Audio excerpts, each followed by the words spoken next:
37 hours, 12 minutes ago, the Imperial cruiser ran.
How's everybody doing?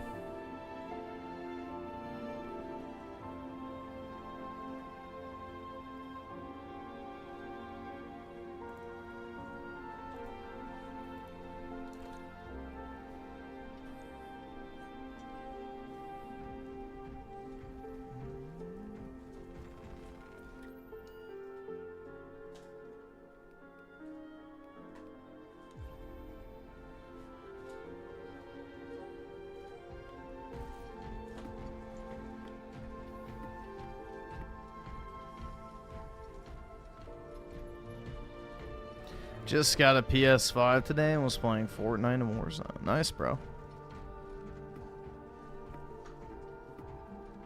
Is that your first next-gen console, or you just got another one? It's a good time to buy, because shit's probably going to go up even more. So, $400 is probably the best it's going to get.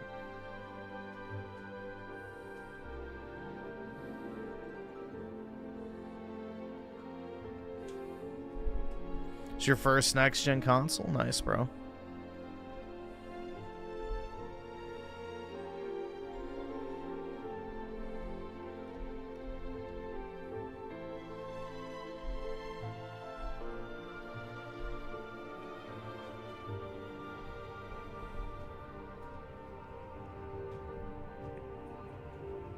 Getting all the achievements on Sky. Oh, yeah.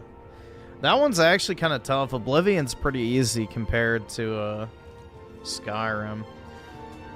Because Skyrim, what? You have to get to like level 70, I think, and then you have to fight like the whatever highest rank of dragon is.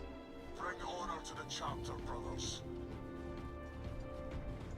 And then the book part too is annoying, but it's not that. I don't know. It's not terrible. If you use exploits, it's not bad.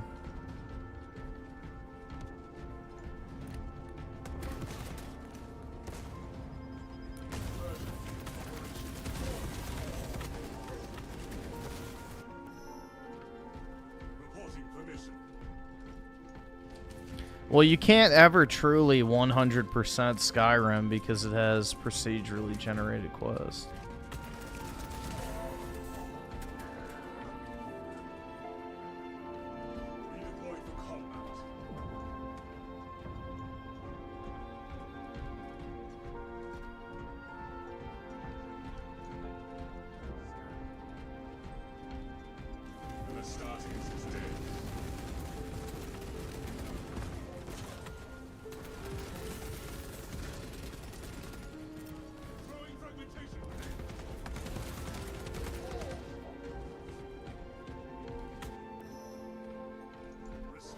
I have the GameCube controller for the Switch too, yeah. I haven't ever used it though.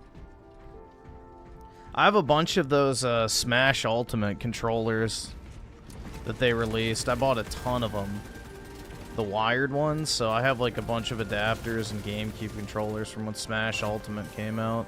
Because I knew they would go up in price, so...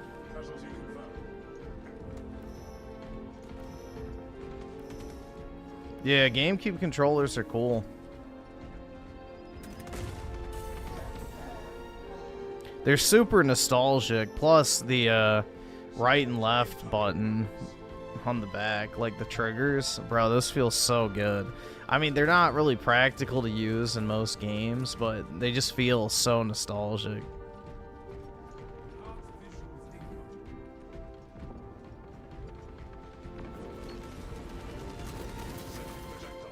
It's like nostalgia with every press.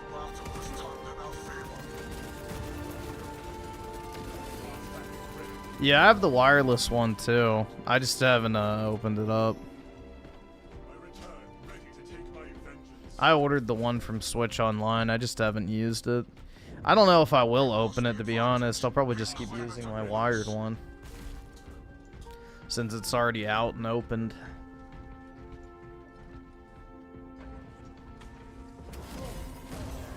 Plus, I have my Pro controller anyway, so that works for pretty much everything I play.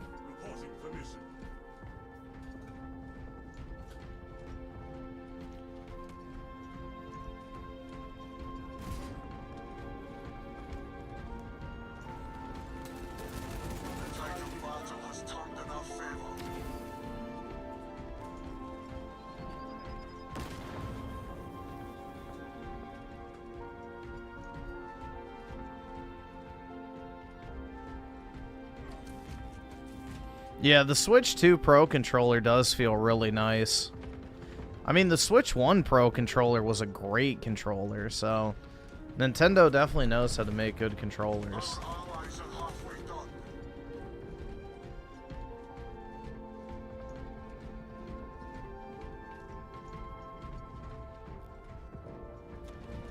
You know, ever since they gave up on making gimmicky controllers, their controllers have just been really solid. Like the Wii U gamepad, for example, not the fucking, you know, one with the screen, obviously, had really good, I think, feel, personally.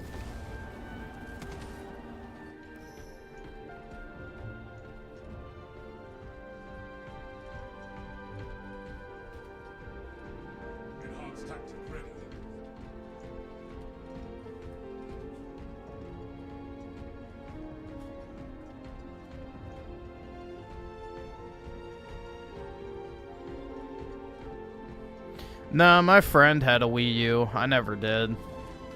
But he had the, whatever,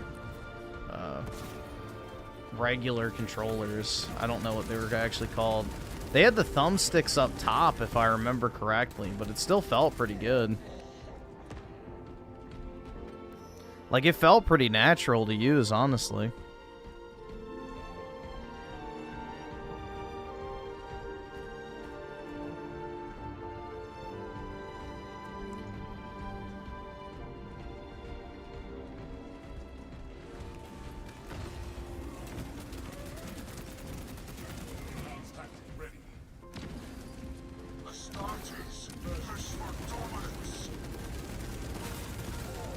Ah, shit. Support incoming, brothers. I can't afford this shit! Spooky Cerberus with the 2. Appreciate it. Christmas and New Year's are upon us. Wow, what a year. Yeah, I mean, definitely not the worst year, but I can't really say that I'm sad it's over. But yeah, it is almost... It's almost quite literally over.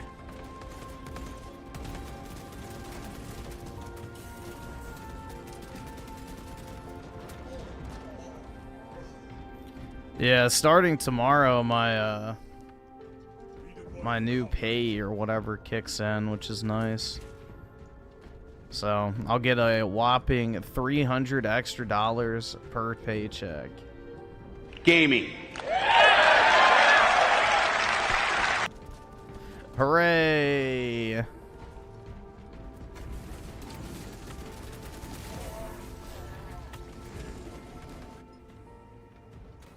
In terms of goiming, last year was way better. Yeah, I agree. But in general, the quality of this year, gaming aside, I think wasn't that bad.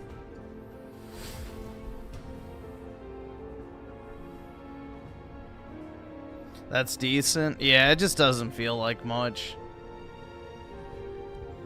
The problem is money goes away very quick in my area, so that's like basically I get my utilities paid for.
Let's see. Raging Boar with the 25 days until Christmas. Start the countdown. That's right.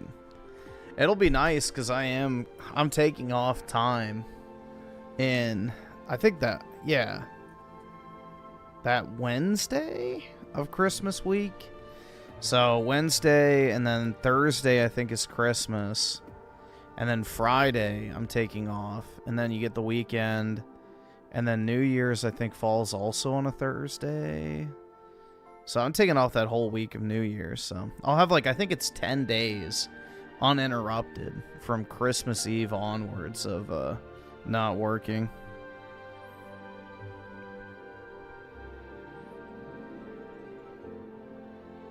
Which will be cool, I guess.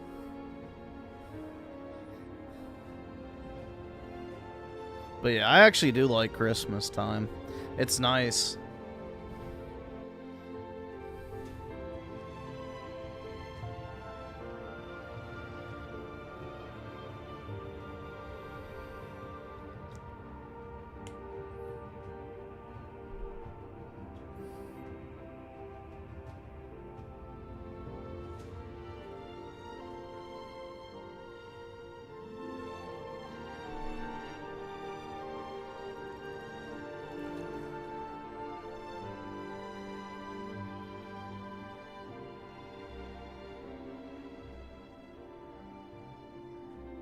Why are you licking that paw so much, dog? Don't do that. Good boy. He's been licking his paw all night. I don't understand why. There's nothing wrong with it. I know, buddy. Good boy. Sweet dog. Some good PC games to play. The one I'm playing right now, if you haven't gotten it already, it's on sale for $24 for the base version, and I think $35 for the year one edition, so this is definitely a good game to play. If you're looking for like a shooter, then what's that shit? Dude, I always forget what it's called. It starts with an E, like Echo Point or something. That's kind of a cool PC game. I don't think that's on console either. It's like Echo Point Nova or something like that. That's a pretty cool first-person shooter. I'm trying to think of like different stuff that's not on console. Because obviously this is on console. Let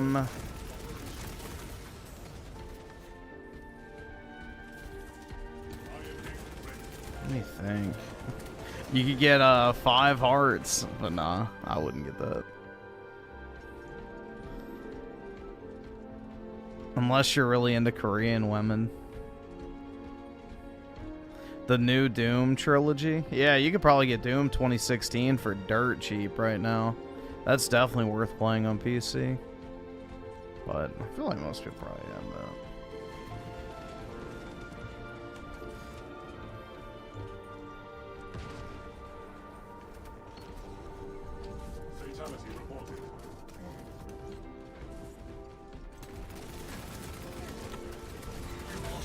Dude, he didn't die, really?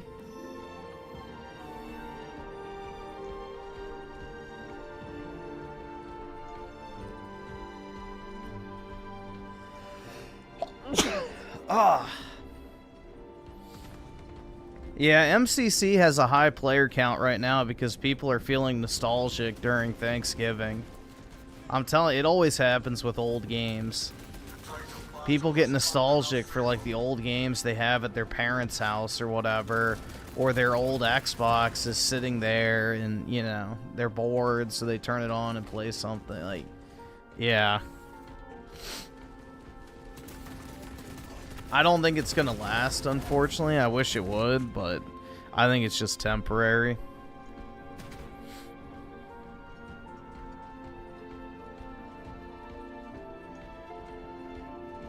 Dude, what the hell's happening? It's like flashing.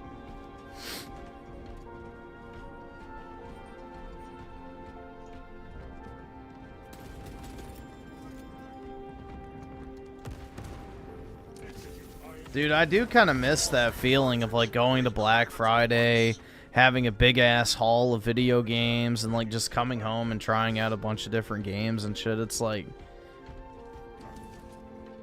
we've lost something.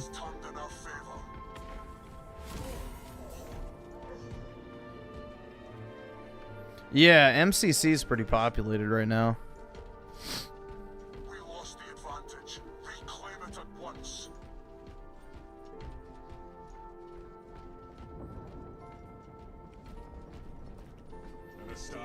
Yeah, I just remember how excited I used to be for like the GameStop deals, Best Buy, Walmart. Like I would always print out the ads for all the different stores, compare the prices of the games I wanted to get, and like, you know, put together basically my list of what I'm gonna buy at what place.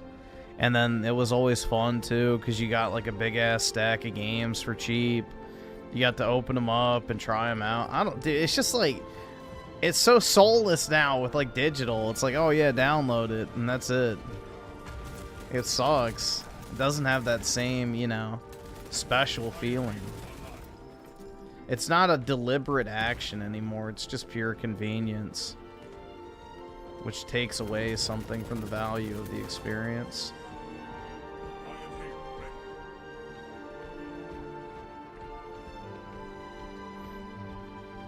I'm gonna try Space Marine. Nice, bro. Yeah, this is definitely worth picking up. The campaign alone is really good.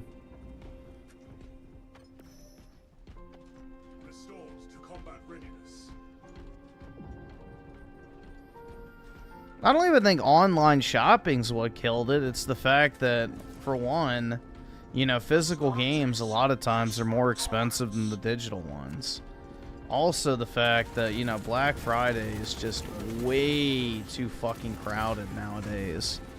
You know, the entire Indian village comes out to buy the $200 TVs to ship back home, or, you know, do whatever with.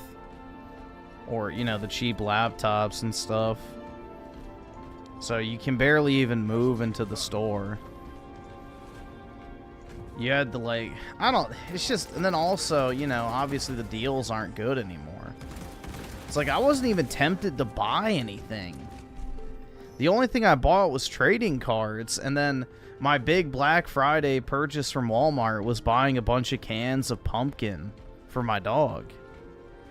Like, that was like the only non-trading card thing I bought, which the trading cards I didn't even get a discount on. It was just you got 10% cash back if you purchase something. So. Buddy, leave that ball alone. What? Come here. What is wrong with that ball?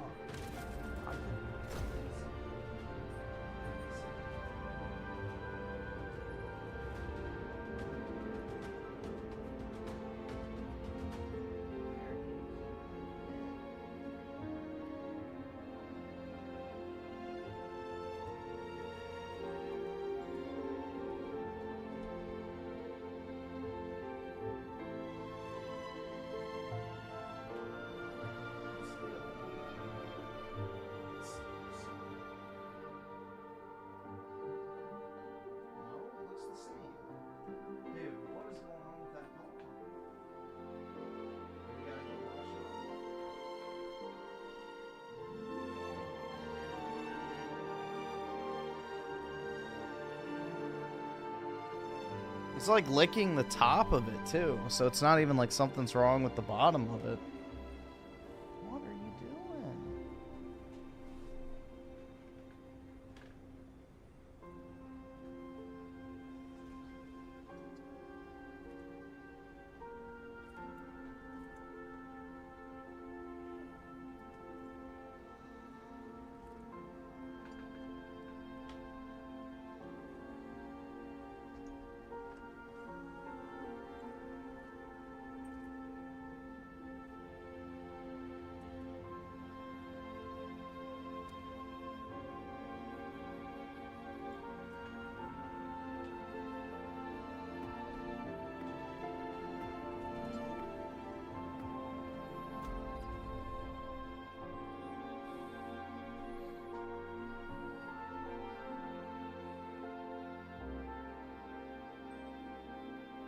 Come here. I can't see it. Come here.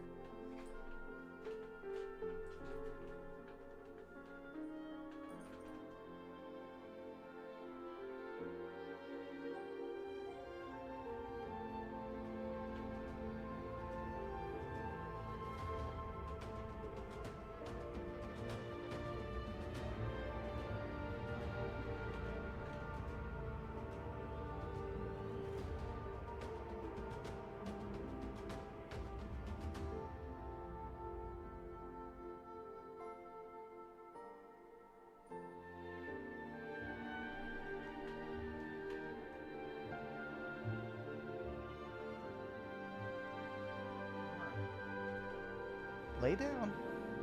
Leave that paw alone. I don't know what's wrong with it. I don't see a scratch or anything on it. He may be having allergies or some shit.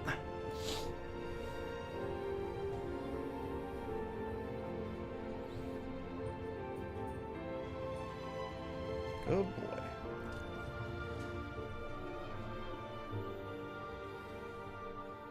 Because last year he got this weird thing where he had like allergies and like his lips turned pink. It's very odd. But I don't know, maybe his paws are itching.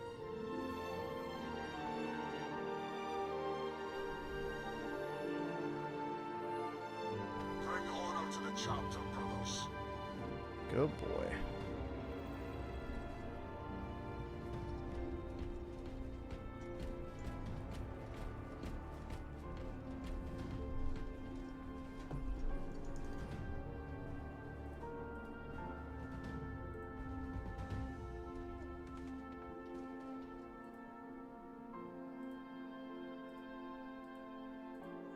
Fatality reported.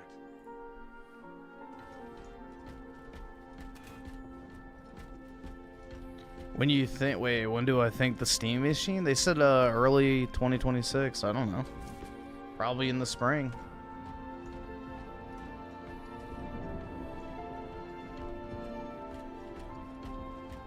What is wrong, buddy?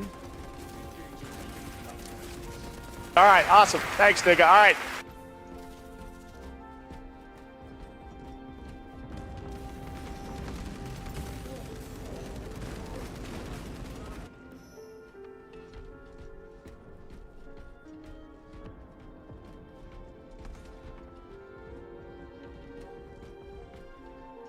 I don't know what's wrong with him.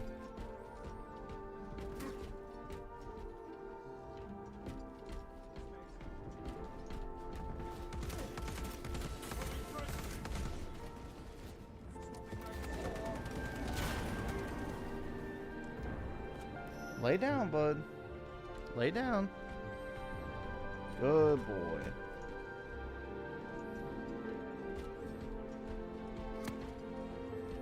Half-Life 3 is dropping some. Oh yeah, dude. I'm so excited.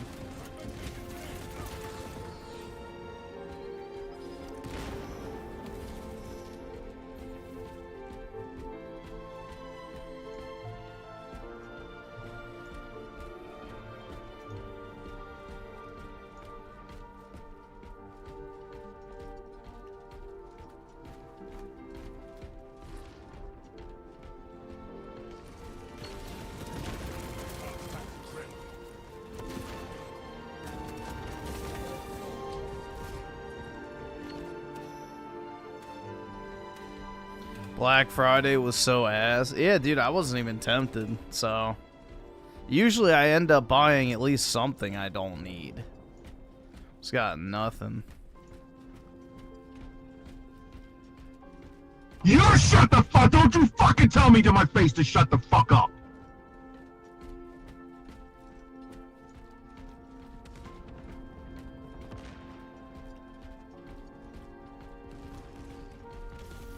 Yeah, I tried Black Mesa as well. I didn't like it. I don't really have a desire for Half-Life 3 at all.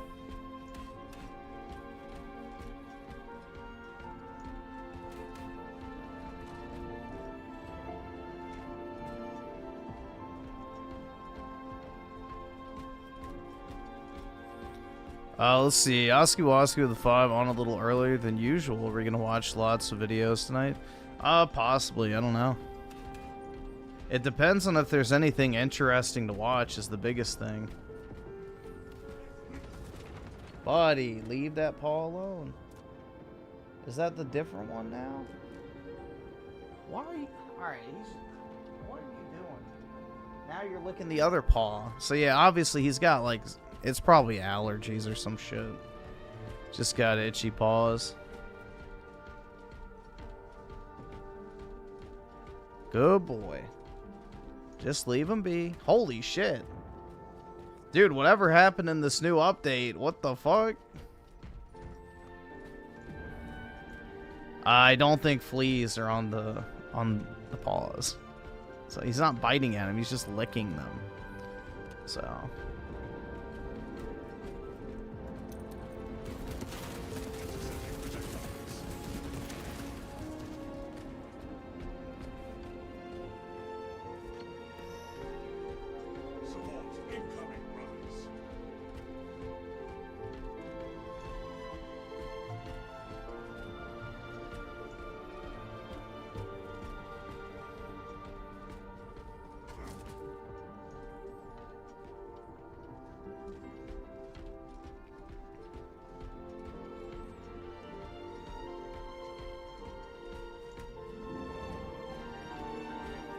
Were you playing Metroid Prime and the backtracking fucking yeah, it's really bad.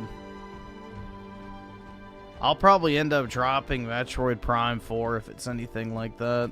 I'm gonna buy it, but yeah, if it ends up being backtracking sim, I'm probably not gonna finish it. Rally point updated.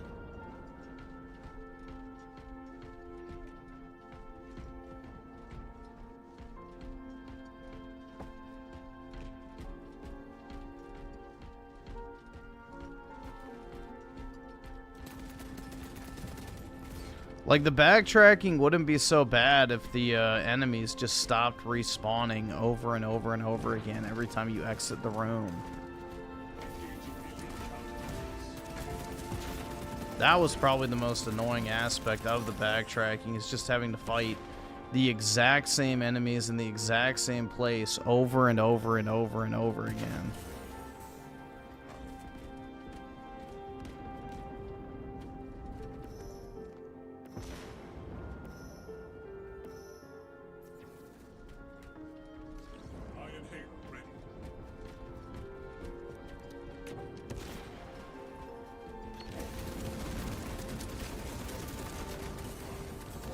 Shit.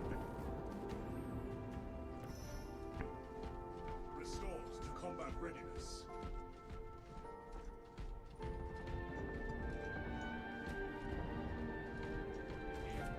All right, awesome. Thanks, nigga. All right. Our allies are halfway done. And let's see. Raging Boar with the 10. I think I'm going to order that Type-C cable for my Switch and Black Ops 7 for my friend, since that's the only way I'll play that game. There's no point going to Walmart. Yeah, exactly. I mean, you can get everything online now, so... Not to mention, you're not taking your life into your own hands. Because, you know, especially depending on where you live, Walmart can be pretty dangerous.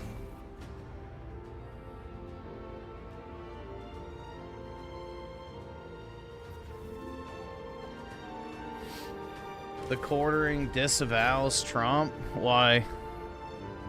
Did he stop selling his Trump cocktail cookbooks? Or whatever the fuck?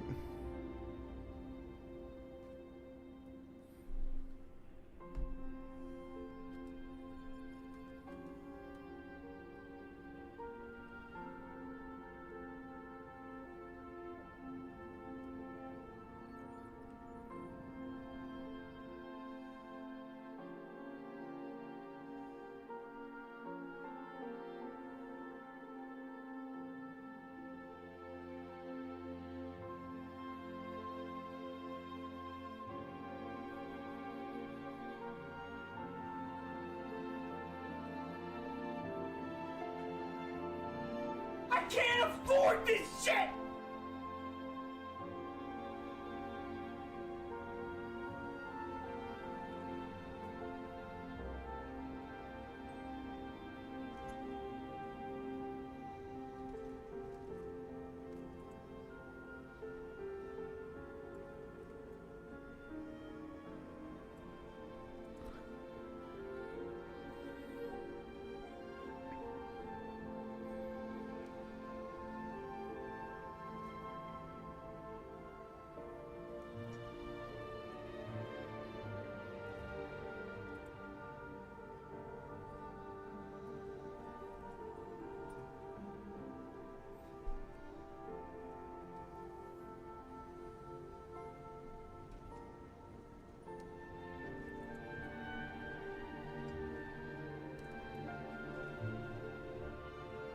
Don't you do it.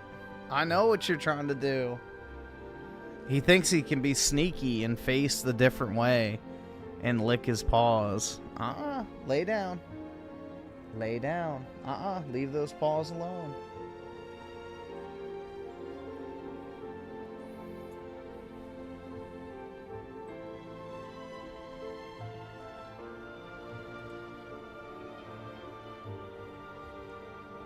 Good boy.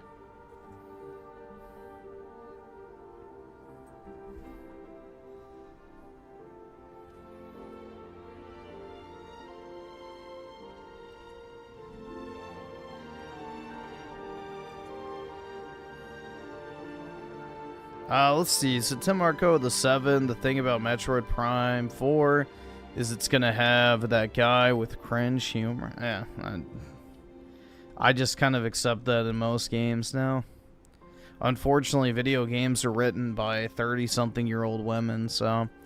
I mean, if the biggest flaw with the game is that the, I guess voices are fucking annoying, then I guess it's okay. But if the gameplay sucks, I'm not gonna fucking play it. Which, if it's just backtracking sim, that's my biggest issue. So... Because you can still enjoy a game and play it on mute if it has good gameplay. I've done it many times. So it's more so dependent on, is the game actually good. I can overlook bad storytelling and, obnoxious characters and shit.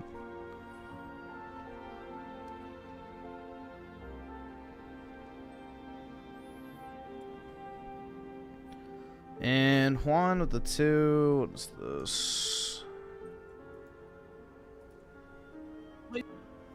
Alright, we'll see. Alright. Put that over there.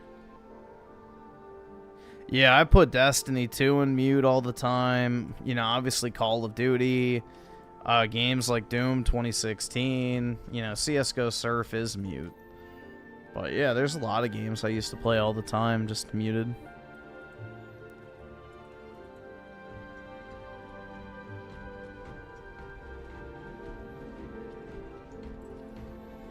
Yeah, it is sad what happened to Destiny.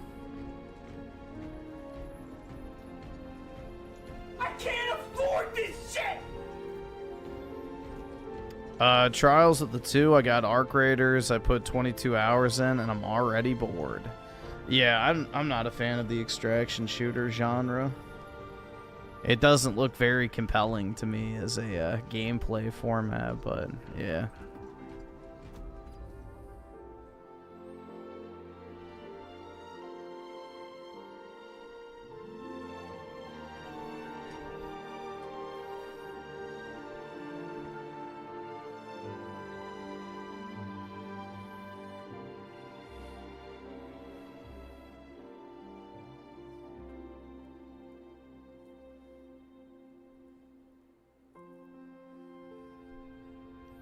If it has a separate voice volume, just lower it and treat it like the original Prime. Yeah, Donkey Kong Bonanza did not have that, unfortunately. So hopefully Metroid does. I think Destiny at its peak was way better than Halo, personally. Like, Destiny 1 had great multiplayer and great PvE.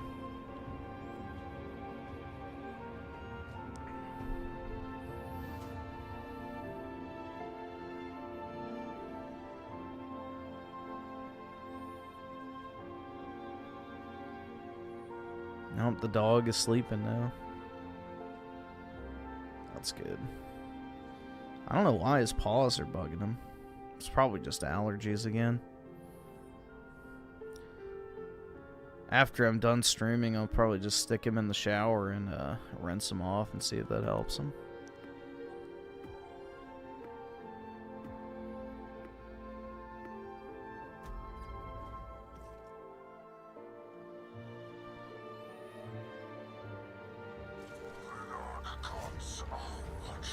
Oh shit, I forgot to pick my class.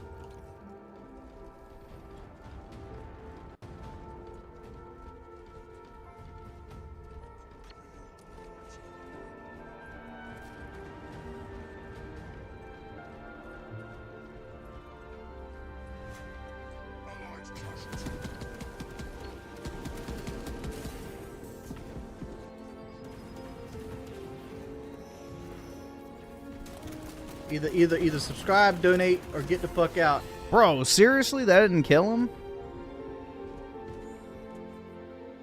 Damn. Nah, my dog doesn't chew anything he's not supposed to. He was weak, so he died.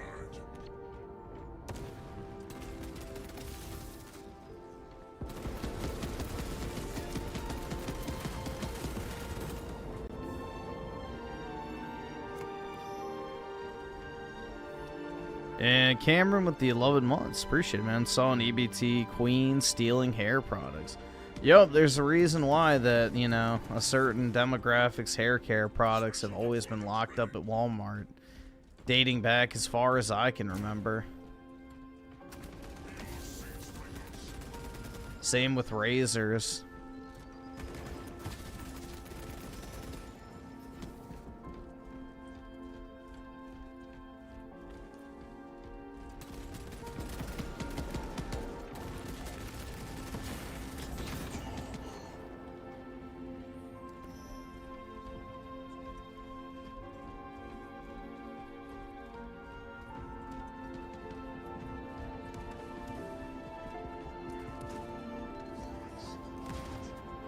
I think what's going to happen is eventually, like, all the Walmarts and stuff are just going to be basically miniature warehouses, and all you'll do is place your order online and go pick it up in person, and maybe they'll have a grocery store section where you can go pick your own All right, food. awesome. Thanks, nigga. All right. But everything else will just be store pickup. to cut down on theft.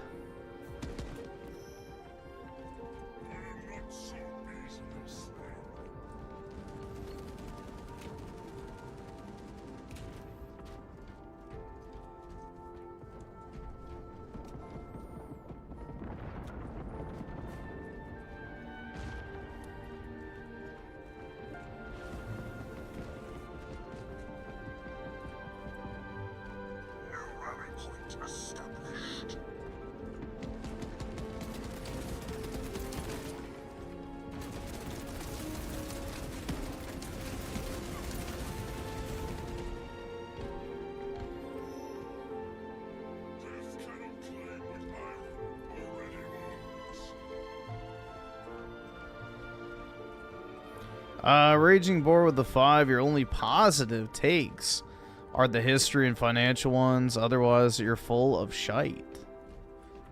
Like, what do you mean by takes? Like on video games and stuff? Maybe.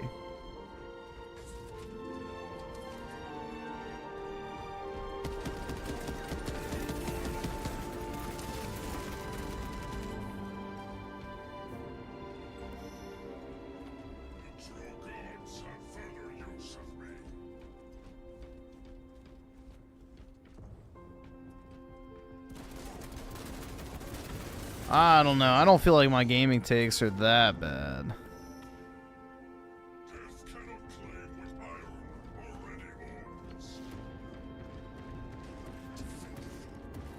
Nah, the political takes? Like what?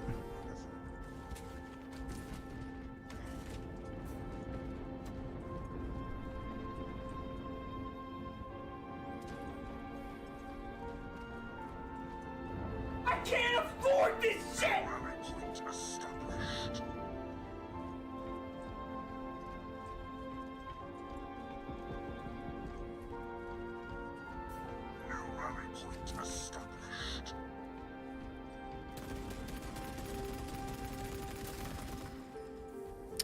Captain Hook games with the 2. Griffin joins Customs and Border Patrol for that 30K bonus in 3 years. I'm good.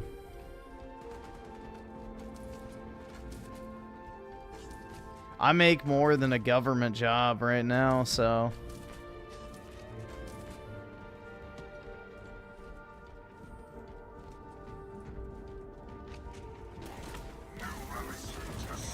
I make more working my job right now. The only upside would be you'd get to move to hopefully a border area like Texas, but I don't know.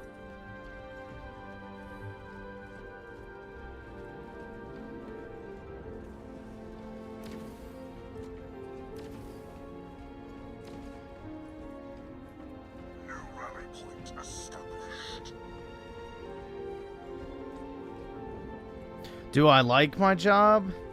I don't really dislike it. It's easy, it pays well, I can work remote, so those are all upsides. But I don't necessarily enjoy my job, but it's a job, so you're not really supposed to. But it's fine. I don't have any major complaints about it other than, you know, obviously just having to do other people's work from time to time, but it's not that bad.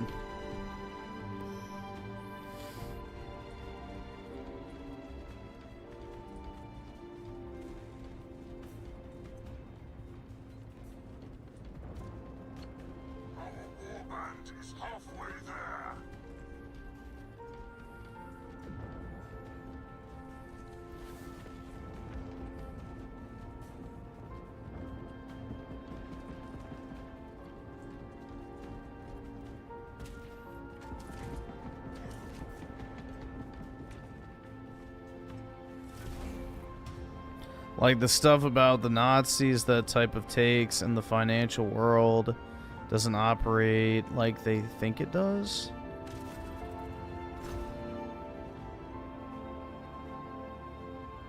Like, what?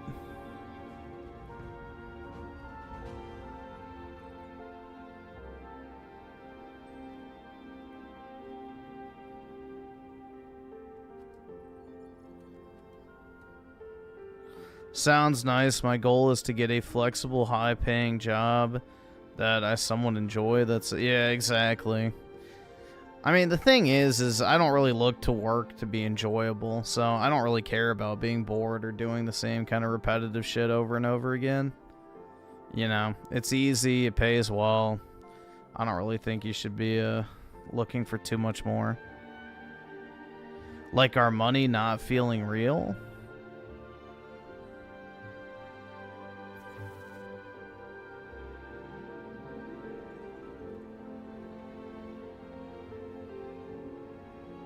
Oh, yeah, our money doesn't feel real at all.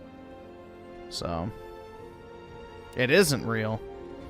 Only 10% of it's actually physical. Or I think it's actually like 7%, technically. But yeah, there's more debt than money that has ever been printed, so it's not real. I can't believe this shit is real.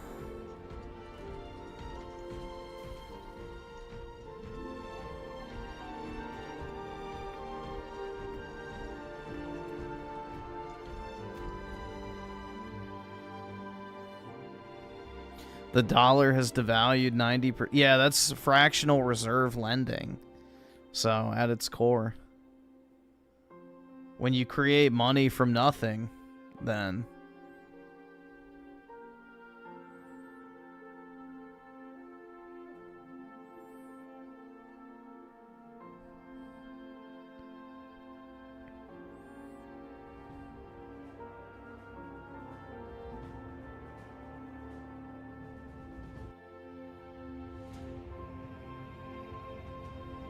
All right, awesome. Thanks, nigga. All right. Nick Batista with the 5. Appreciate it, man. I was watching your stream yesterday. I have a question. Is it worth buying silver and or gold? Well, I wouldn't necessarily say you should go rush out and buy gold. But silver, like if you just buy some here and there, I don't think it's a bad thing to have. It just hit another all-time high, so it's most likely going to keep going up.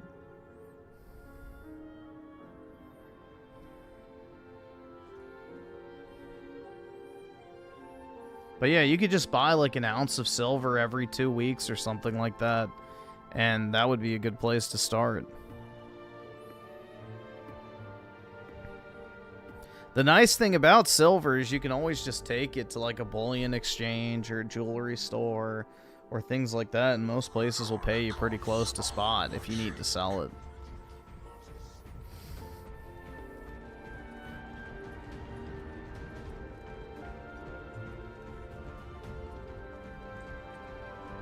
But yeah, I don't think it's a bad idea at all to have silver.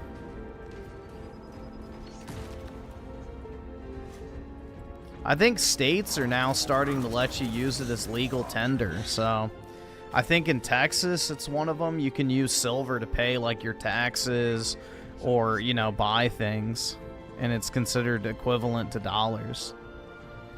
So...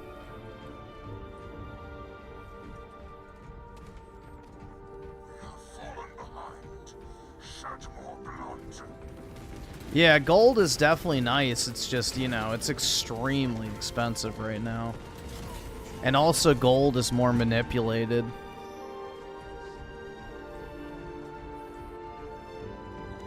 The gold supply is much more manipulated than silver.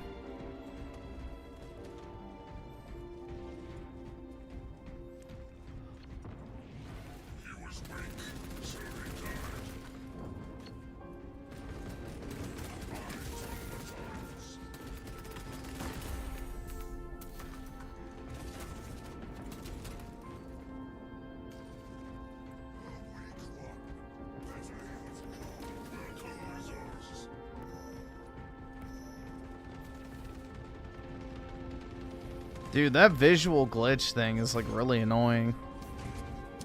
Hopefully they can fix that. Because it's definitely new after this recent update. Well, diamonds are really bad now because, you know, you can do the lab-grown diamonds, which are better than natural diamonds. So there's zero reason to actually buy a natural diamond anymore. Lab-grown diamonds are the exact same thing. They're chemically identical. There's no fucking difference between them from an actual... All right, awesome. Thanks, nigga. All right. You know, chemical or whatever makeup. Like, they're the exact same thing. It's quite literally a carbon copy. But, yeah, it's just... There's no point. All the De Beers diamonds are just hoarded in Israel. And the market price has been manipulated for over 100 years. So, diamonds are not rare in the first place.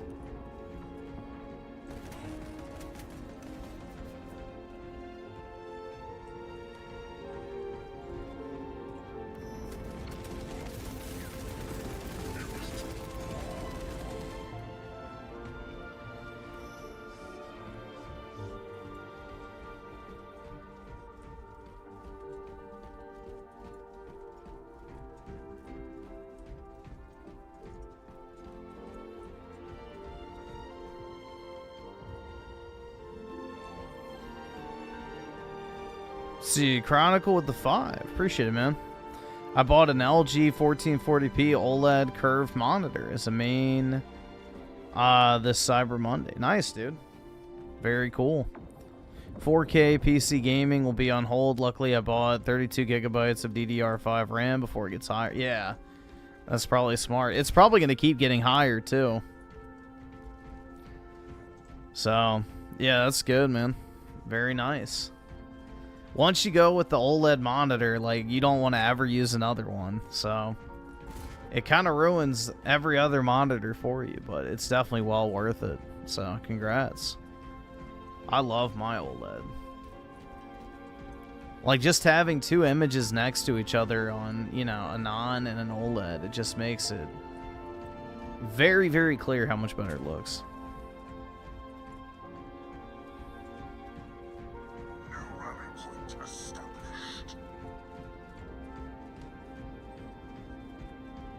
Dude, inflation's always way worse than they actually announce. So our real inflation is probably closer to 60% is my guesstimation. We probably experienced about 60% inflation over COVID. Because inflation, the index, doesn't take into account rent and housing. So, or mortgage rates. So...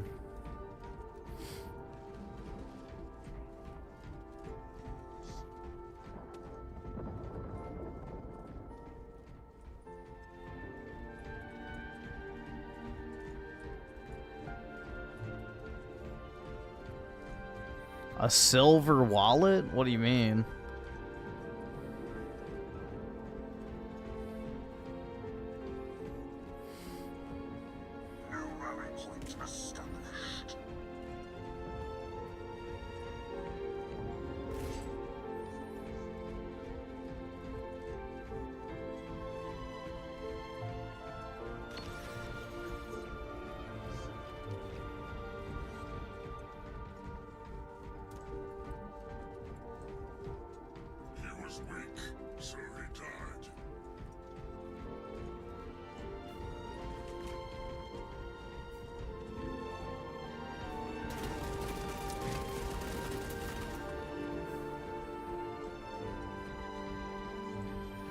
Oh, the Ridge wallet? Yeah, that's okay.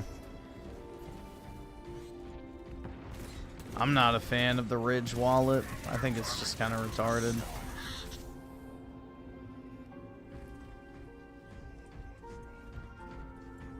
He was too frail for this war.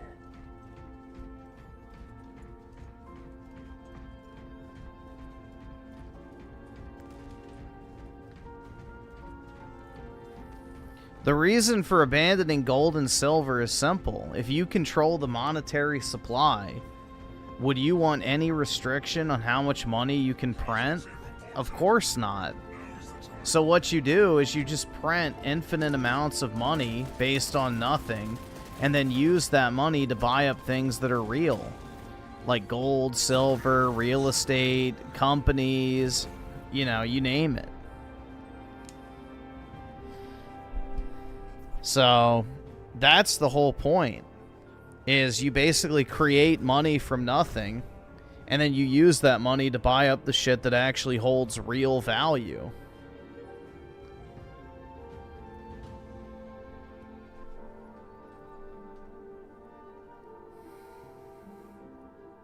You know, it's like that one guy, the whatever video we watched on... What company? Oh, the Arizona Tea Company. How he didn't want to sell his company and instead wanted to keep it in the family. Like, that's what more people need to fucking do, bro. Because as soon as you sell that company, you know, the powers that be are just giving you worthless currency instead of a means to generate wealth for future generations. You know? What used to happen is, you know, a family business would be, you know, a thing for hundreds of years. And that was your family's safety net because you had, like, this business that you operated for generations, that you were an expert in, that you fully understood. It was an actual skill set. And no matter what happened economically, you always had, you know, You your shut the actual fuck! skill, Don't you fucking tell me to my or face to shut the trade, fuck up! or product, whatever it was. You know, if you made soap, if you made mirrors, if you made shoes, if you made clothing, if you were a farmer, if you raised cattle, if you were a woodworker, like, all of those things actually produce money. And the reason why someone wants to buy your business is because they think it's undervalued. Nobody's going to give you money for a business and give you the full value of the business. The reason they're buying it is to make money in addition to what they're paying you. So if you buy a business from someone, you're basically signaling to them that you can run the business better and make even more money than they were making. So if you're a logical person, that should tell you not to fucking sell it, because there's more potential you're not realizing. But I don't know, man. It's just, I really hate this idea of, like, how, you know, it's a bad thing to have nepotism. It's a bad thing to want to prop up your kids. It's a bad thing to give your kids an inheritance. Like, that's just such a fucked up mentality. And it's a boomer mentality. So they would rather piss away the wealth of the nation to eat $800 desserts on a fucking cruise ship.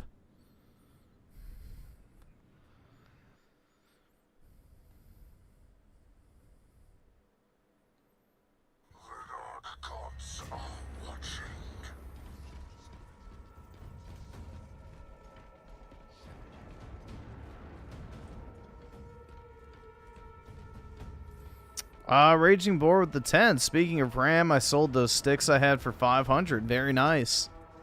Both switched to Pro controllers I had left over from my pre-orders and a motherboard that was having some issues, so I feel pretty good right now. Very nice.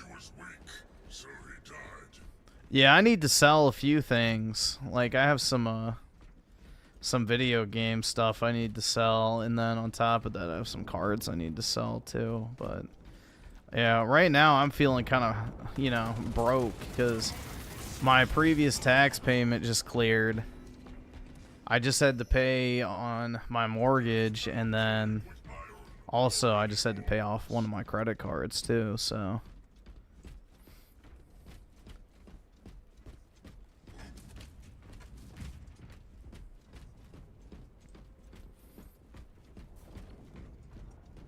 but yeah, I got to sell a few things anyway. But that'll re-infuse some cash into my account.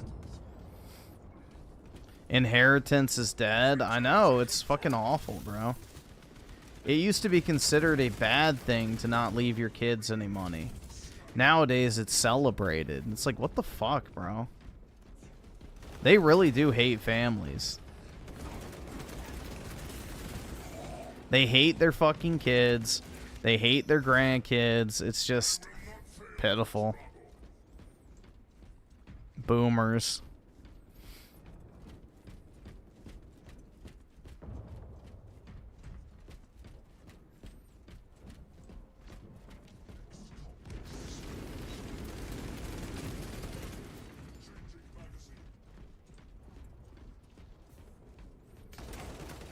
Yeah, my grandma's extremely selfish too, so it's definitely a generational thing.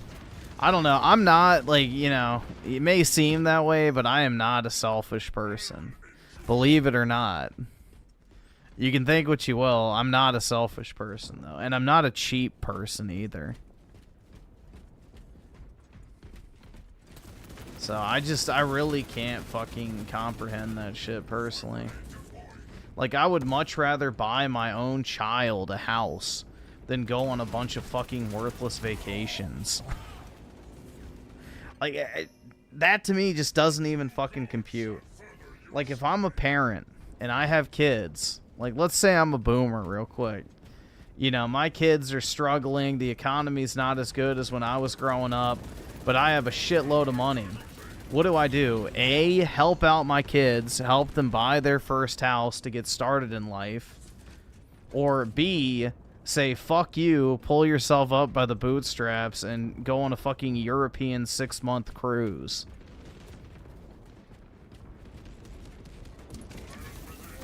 Like, I can't even imagine being in that fucking headspace. The only way you could do it is if you hate your kids. Which, the only way I feel like you would hate your kids is if you fucked up as a parent.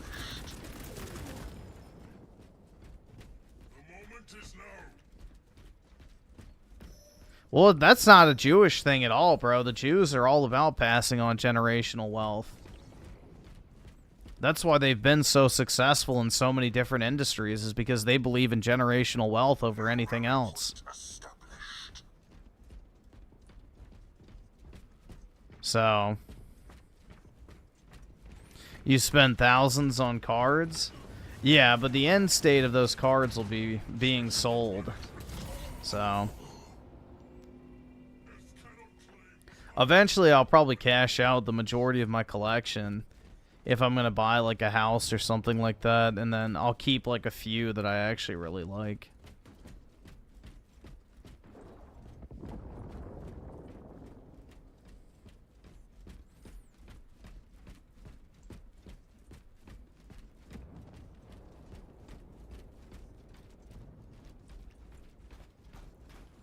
Yeah, the Jewish people have it right, bro. Like, the generational wealth, you know, prioritizing the financial stability of the family and future generations. Like, that's all admirable fucking qualities. So,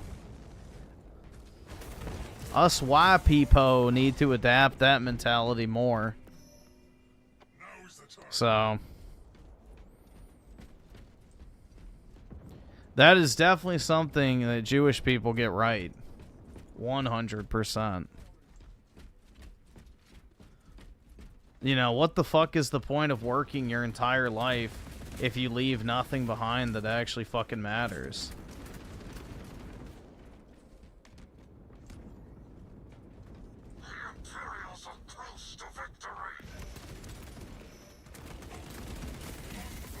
Because, I mean, if you think about it, though, like... All right, awesome. Thanks, nigga. All right. I mean, at least from my experience, like, the Jewish people I knew growing up who were very wealthy didn't really live in, like, these extravagant fucking houses.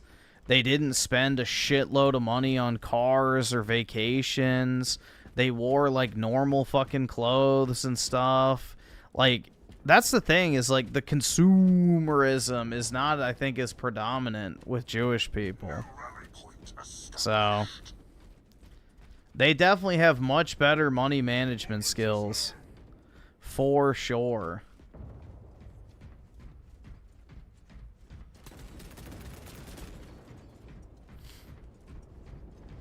Well, dude, Zuckerberg wears $8,000 fucking custom clothing. So, he looks like he dresses normal, but at the same time, he's worth tens of billions of dollars, so $6,000 is like literally $10 for us.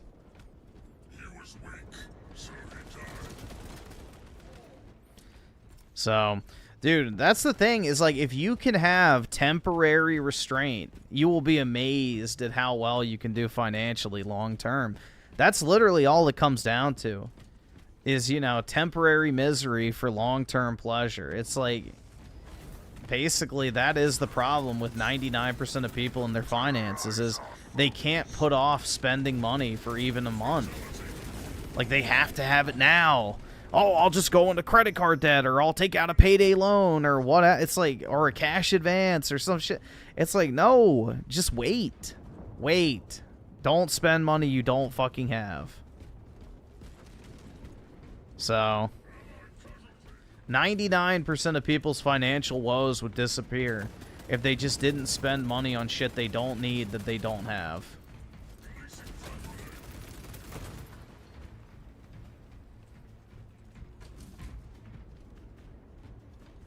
So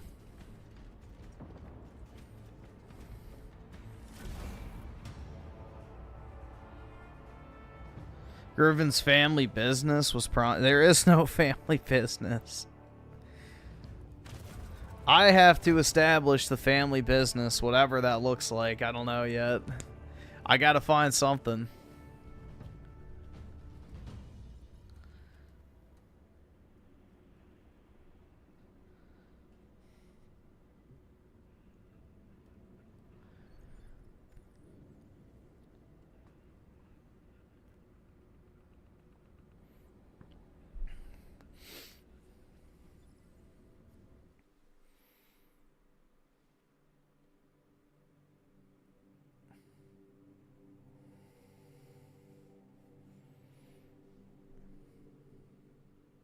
Save most of the money you make?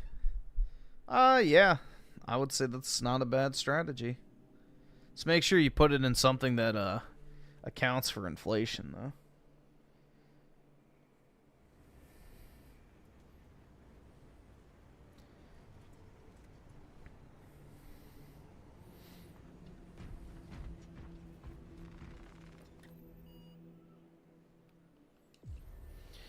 What's worse, knowing your dad was a grifter, anti-woke YouTuber, or knowing your mom was definitely OnlyFans, dude.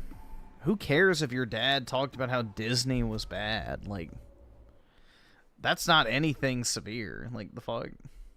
Having your mom get fucked on camera, I'd say, is a lot more extreme than, you know, dad talking about how much he hates, you know, Marvel movies. Like, I feel like there's levels of severity that are very, very different in either one of those.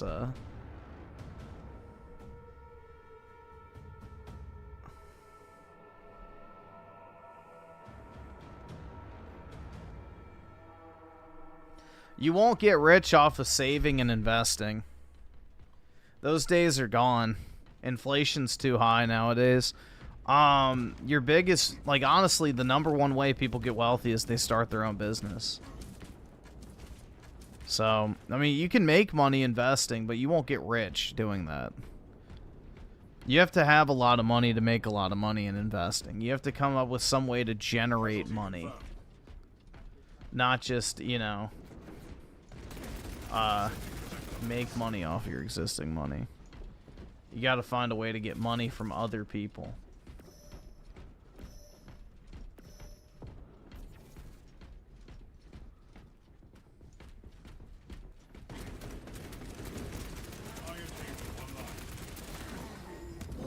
Dude, honestly, I would actually enjoy working in investment banking. Like, if I did M&A, I feel like that'd be kind of cool. You make a shitload of money if you do that.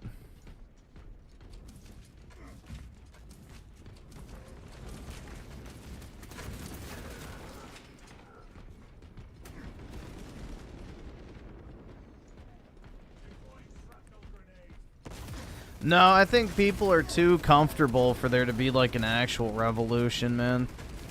Unfortunately, people will choose comfort over anything else, and people are too domesticated right now.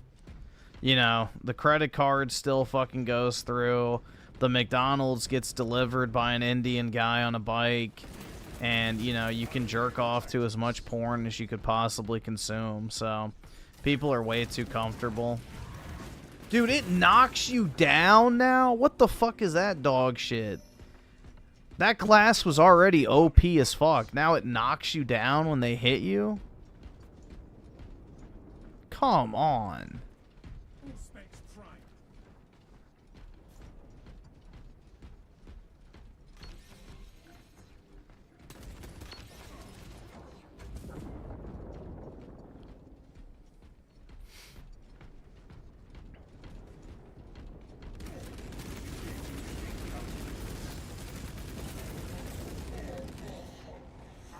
Remnants remain.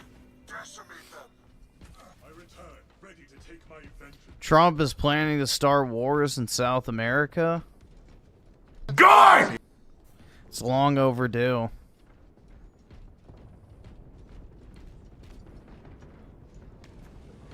Our allies are halfway done.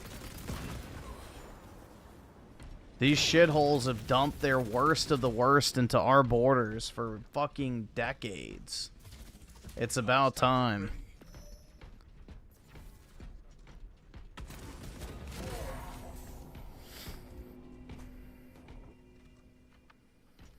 Redeploy for combat.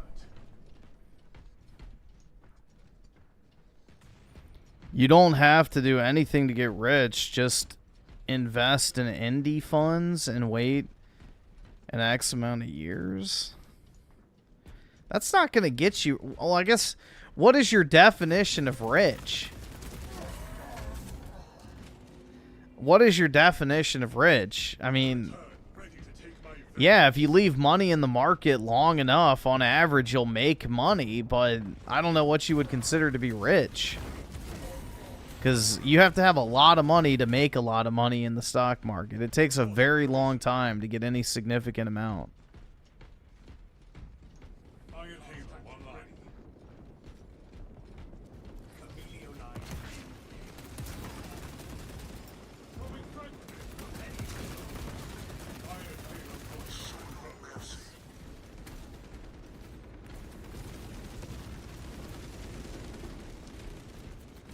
$1 million in retirement savings? That's not even enough to retire, man. $1 million isn't even really enough to retire anymore.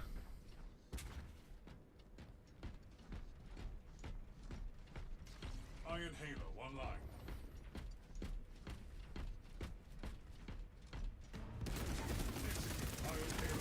Your medical expenses will eat that up very fucking quick.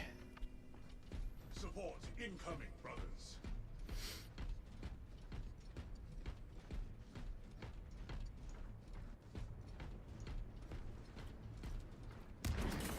We lost the advantage. Not to mention, you still have to pay property tax. You still have to pay for food. Readiness. You know, if your money's in 401k, you'll have to pay capital gains tax when you actually withdraw it. So you're losing 15% of that if they don't raise the capital gains tax rate. So it doesn't go as far as you think. Yeah, insurance. But your medical deductibles are going to be the thing that fucking eats you alive. Also, God forbid you have to go into an assisted living facility.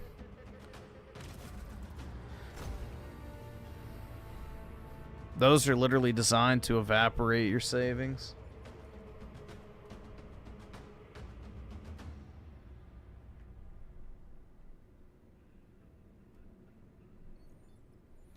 I mean, let's put it this way.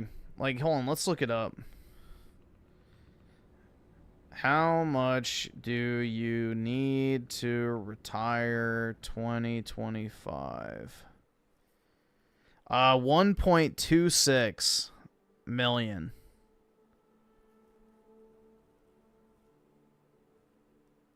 If you wanted to live off of $50,000 a year, you would need $1.25 million in your retirement account. So $50,000 a year to $1.25 million. So let's just do the math on that real quick. So what is, let's say you're 20, okay? Let me just look up average annual inflation.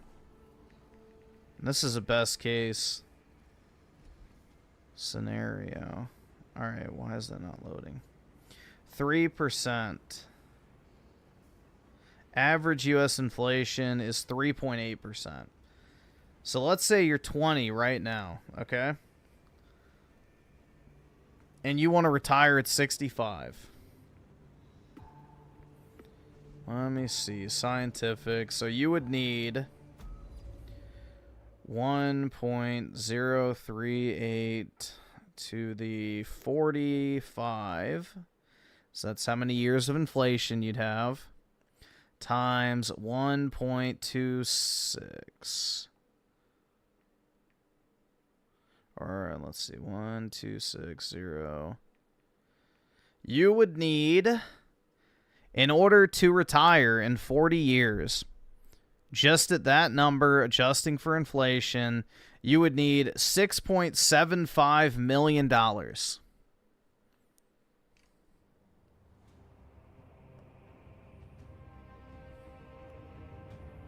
So in 40 years, for us to retire, if inflation remains the same at 3.8, which is probably going to get worse, you need 6.7 million in order to keep up with inflation and live at $50,000 a year currently.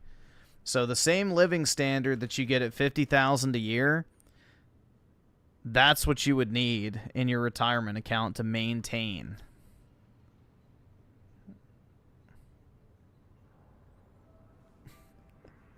Yeah, dude, it's fucking awful. So, again, it depends on what your definition of rich is. That's not wealthy. That's just retirement.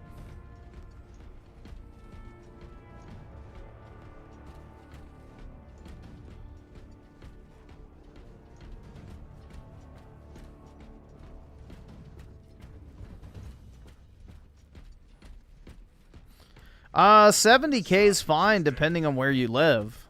If you live like in the Midwest or somewhere that's affordable, then yeah, $70K is great. Where I live, you know, $70K, you're basically below the poverty line. So it just really depends on where you're located. The average income where I live is $180,000. It's crazy, bro. You know, I'm out here struggling.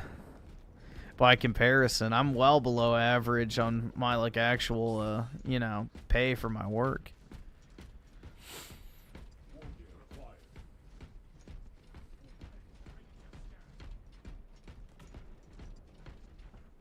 Casualty confirmed.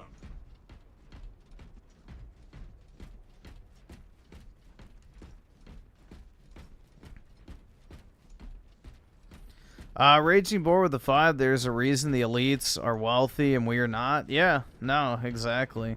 We know we're marketed to, you know, every second of every day because the goal is to take as much money from everybody else and use it to prop yourself up. So you can do two things when you take the money from everybody else. You can either spend it and give it to somebody else, or you can, you know, properly invest it so that you keep generating more and more money. Because the more money you have, the easier it is to make more money. So the rich get richer is very true because, you know, once you have access to basically unlimited capital, your opportunities are endless. Brother killed in action.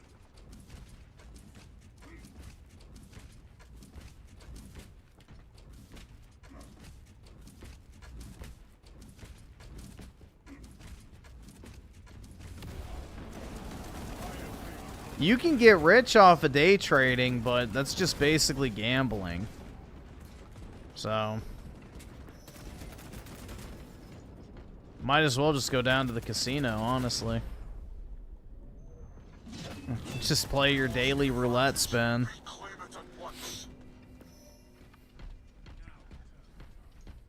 I personally do not like day trading. I don't...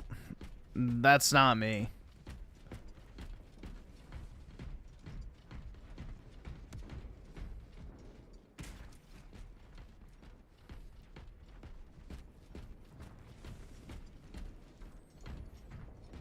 Day trading is not really my style.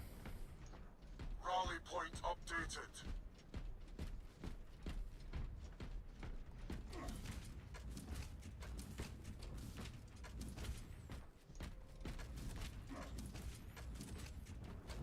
We lost the advantage. Reclaim it at once. The thing is, it's like, you know, the real tragedy is most of us, you know, if we were married and, you know, your wife or whatever worked, and you, like, combined your incomes, most people would be in a much better place financially because your living expenses would halve, essentially. You know, you could spend, one person spends their money on the expenses, the other money gets invested. And you can generate more money that way, long term. So our economy is literally set up for dual incomes. And unfortunately, we're in a situation right now where it's almost impossible to get that because, you know, I can't even get a woman to look at me. But yeah, that type of shit, you know. You know, people are terminally single in a world that requires dual incomes. It's not a good combination. So, like, imagine if you both made, like, 80 grand or $100,000 a year, and your rent's, like, $3,000, your utilities are $500, food's another $1,000.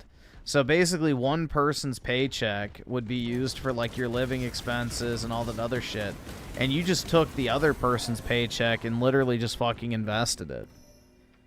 Like, if you invest $100,000 a year, let's say, post-tax, you know, at 8% a year, you're making $8,000 per year, per, you know, $100,000, and then that $8,000 each year starts earning money on top. Like, it very quickly snowballs. So if you have access to that, you can very easily become very wealthy very quick.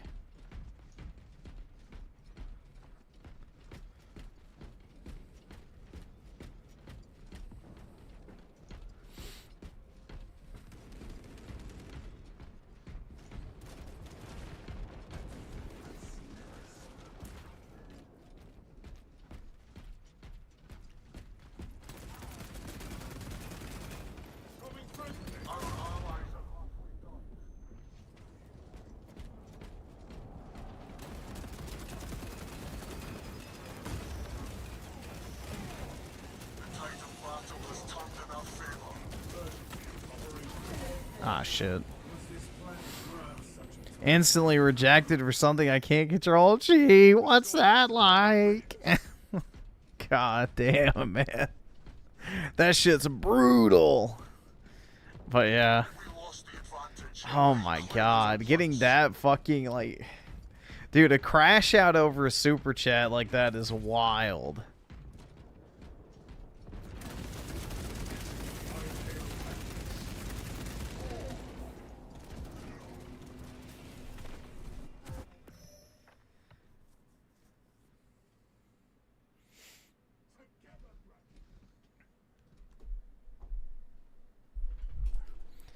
That's gonna be me? Oh, I don't think so.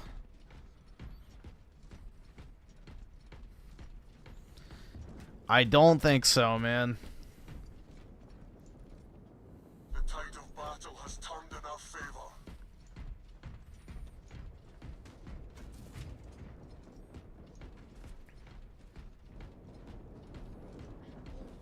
I can't afford this shit! We lost the advantage. Brittany D. period with the 2. The Raymond quotes are always funny. LOL. Well, that was actually a proper use of LOL, so I'm not gonna shit on you too bad for that, Britt. But, yeah. He's definitely a character, that's for sure. You know? I can't say I've ever watched anyone quite like him.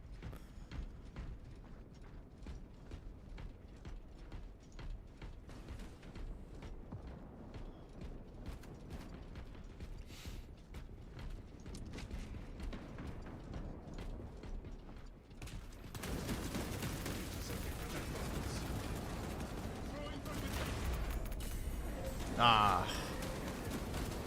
Who's worse, Raymond or DSP? I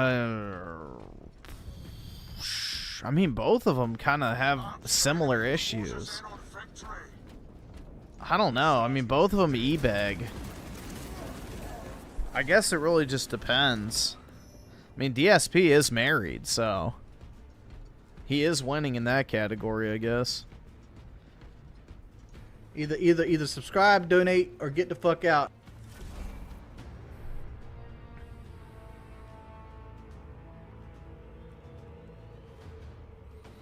IE bag? That's right.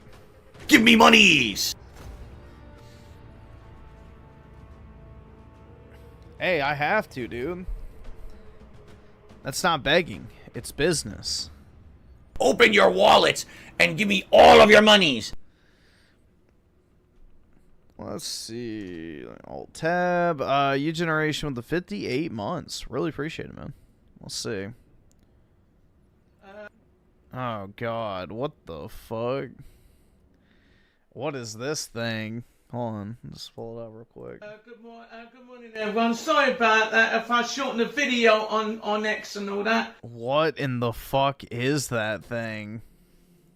I'm doing it the other way around now. I'm going to do a bit longer video, so you know. Dude, he looks like the guy from 300 that, like, betrayed the Spartans. Whoever sent me this towel through the post to me yesterday, as in Friday and all that, thinks it's funny to mock me. This is the Twin Towers that got bombed in New York or none. You know, this is the 9/11 that got bombed in New York, unintentionally correct. one, which I'm not responsible of anyway. I never was anyway. I didn't bomb the Twin Towers in New York. Never did anyway. Not responsible. That's not me. So whoever mocked me, put a picture of me, pretending I was there and all that, thinks it's funny to be mocked, is it? Well, it isn't. You're gonna have some coppers at your door. Whoever keeps sending me stuff through the post to me every single flaming time and all that, I'm getting fed up with it. Whoever keeps doing this, it's not funny. What I'm going to do, I might destroy this town, I might cut it up, or I might send it back in the post and all that. You know, destroy it like the Twin Towers and all that. So I cross my address out anyway because no, I'm not getting stuff sent to me in the post yet again because I'm getting fed up with people and X. If someone dude, the Birmingham build now is a fucking hijab. Not on X or Instagram, I don't know, but I wish people wouldn't get hold of my flaming address. They shouldn't really and all that, you know. And sending me stuff for the post I don't even want from useless people. People are so useless on social media, aren't they? Useless, really. You know, they should be sending me stuff for the post like this in the first place. No, I hate being mocked. No one should put a picture of me onto a towel like this. I got, you know, because it's not fair on me. I've got disability and all that, and no one should send me this stuff for the post. Okay? Thank you very much. Oh my god.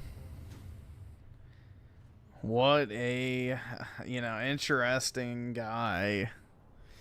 Wowza. Oh shit. Let's see.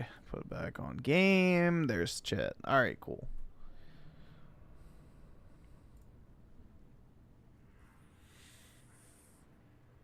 Alright, awesome. Thanks, nigga. Alright. And U generation with the 5.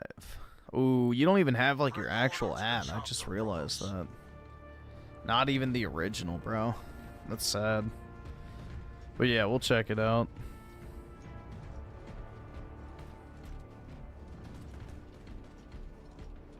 You should check and see if somebody's taken the name U generation for the at while you can still get it. The tide of battle has turned in our favor.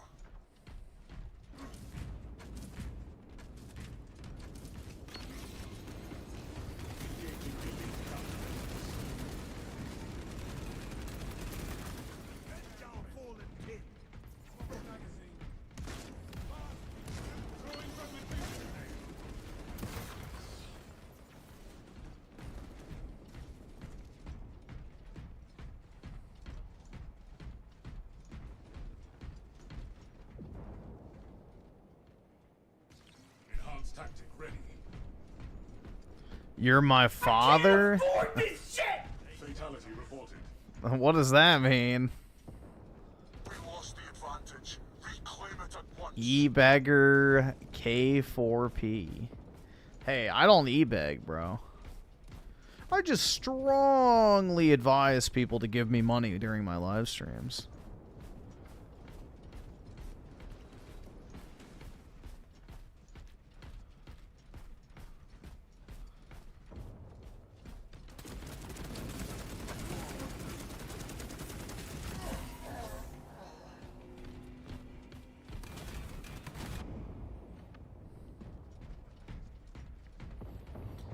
And let's see, spooky servers with the 2. Thanks, Griff. That video made me cheer up a bit. Well, thank you, Generation. So, glad to hear it, though.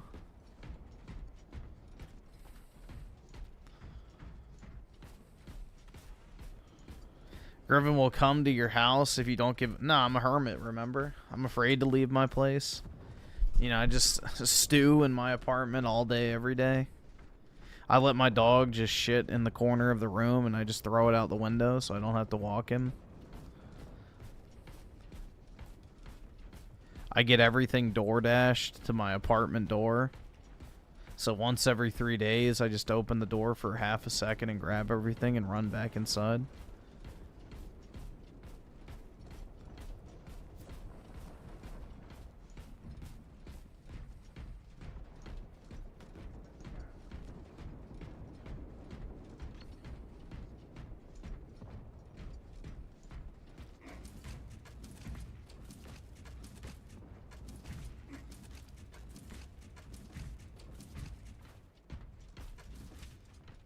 Iron Halo online.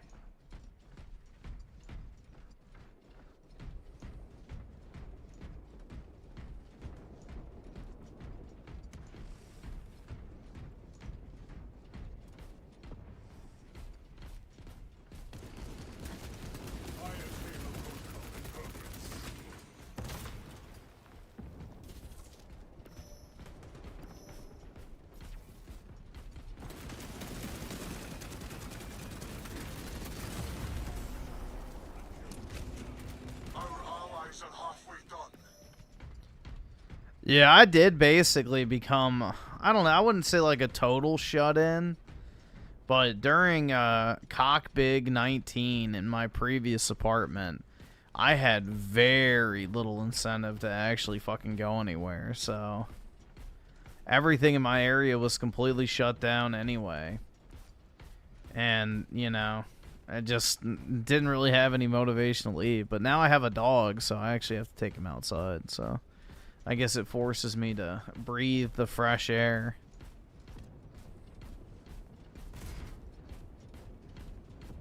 Rally point updated. But dude, honestly, it's kind of, this sounds kind of retarded, but the best sleep I ever got was in that previous apartment.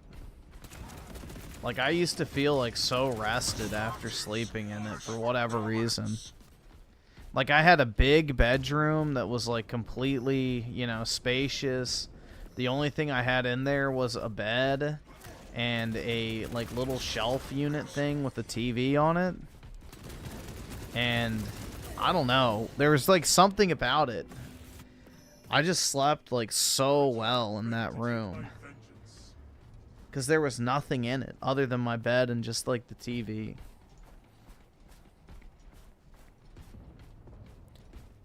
But I was like 20 floors up, essentially, in that building I was in. So my window, like, overlooked, like, the city, I guess, and highway and stuff. There's just something very nice about it. I can't really put my finger on it, but I used to sleep, like, super fucking well in it. Now I don't sleep as well.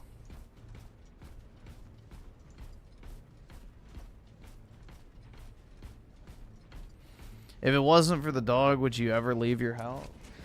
I mean, I guess. I mean, I would leave. I've been going to the gym, so yeah, I would leave to go to the gym, I guess.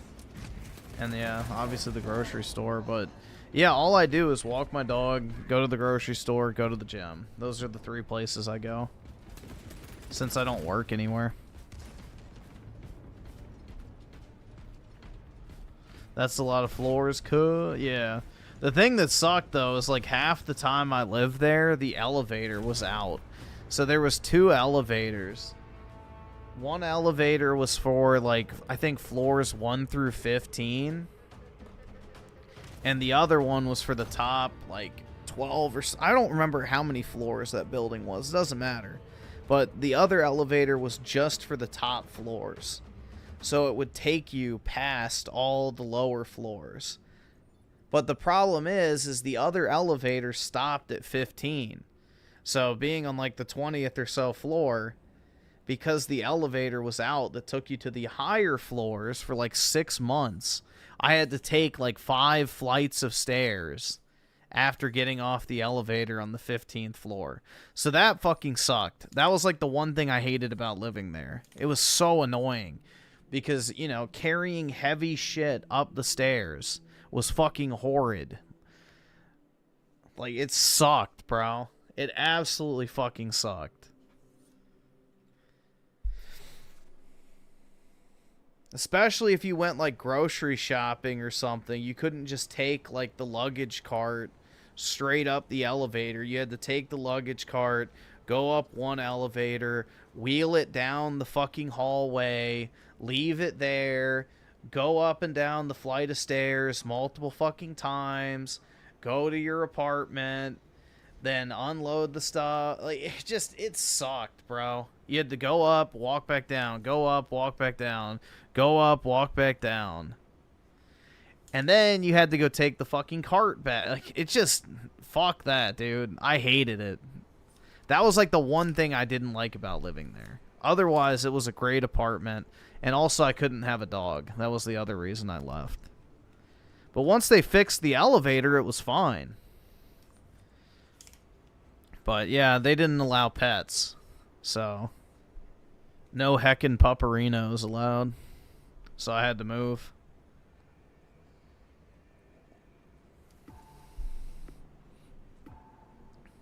Also, having a new puppy on the 20th something floor would not really be ideal.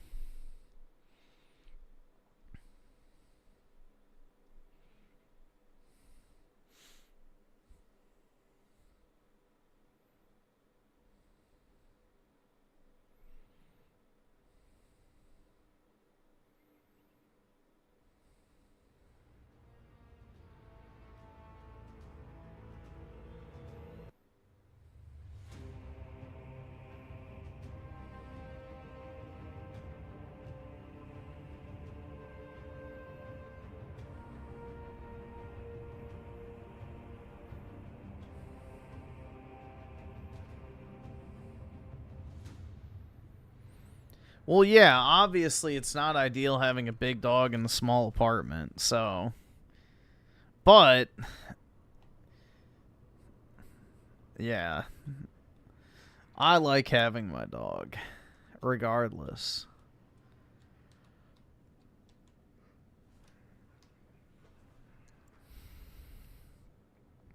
It's one of the few happy parts of my day, so... I'm glad I have a dog, regardless of it being in a small space.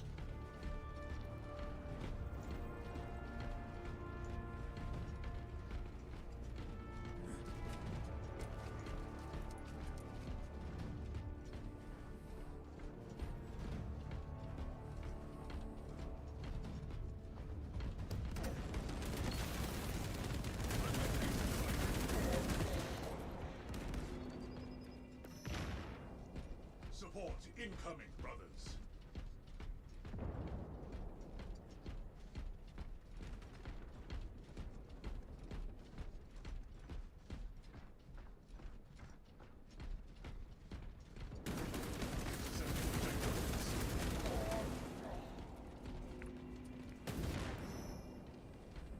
Redeploy for combat.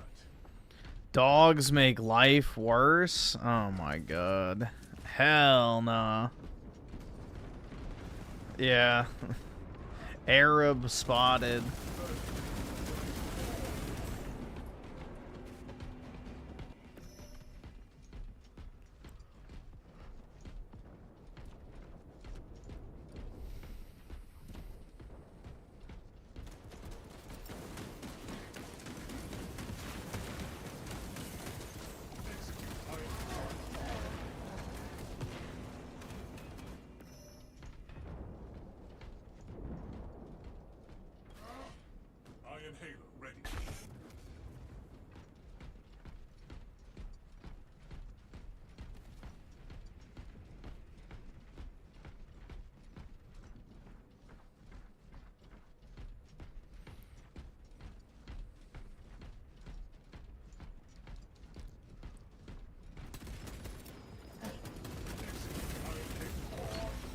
Damn.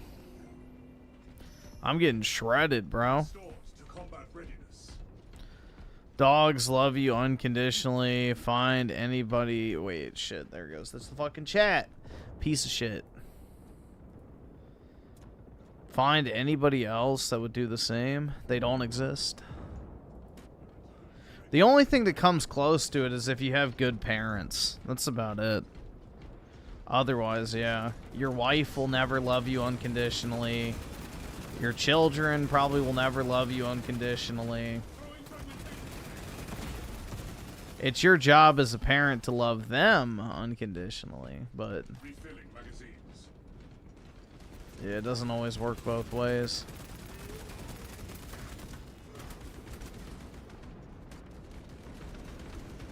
That's mad cap? No, it's not. Ammunition restocked. In what world is what I just said cap?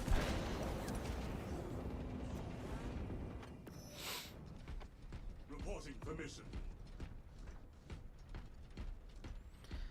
Tells me how little you know about relationships. Bro, the only counter I need to that is look at the divorce rates, bro. If people's wives love them unconditionally, divorce would not exist. So, love is incredibly conditional in any sort of non-parental relationship. I hate to break it to you. That's incredibly naive.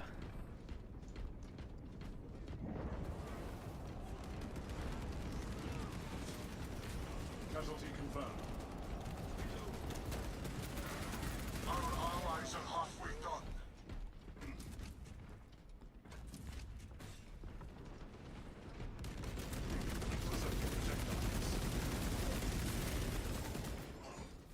Enhanced tactic ready.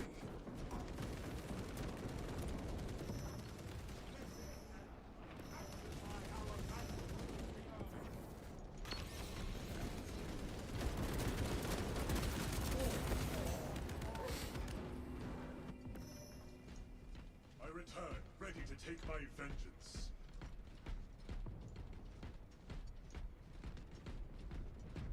Men love harder than... Well, I wouldn't even say it's that. Men love more deeply than women do.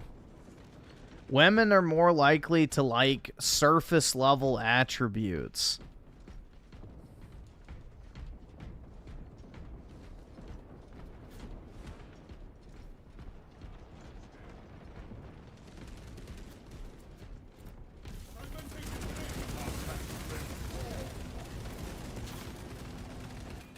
The arch enemy closes in on victory.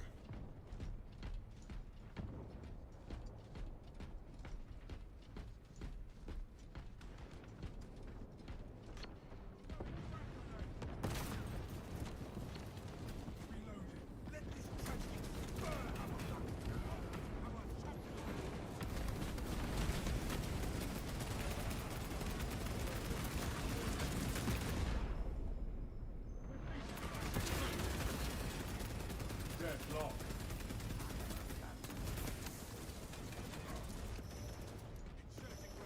I can't shoot no more. Ammunition restocked.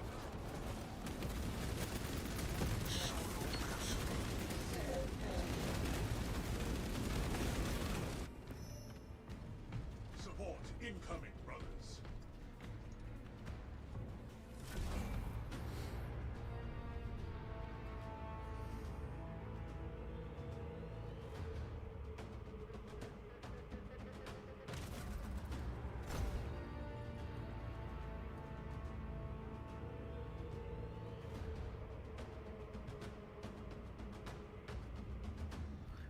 Should start a relationship and find out? Never.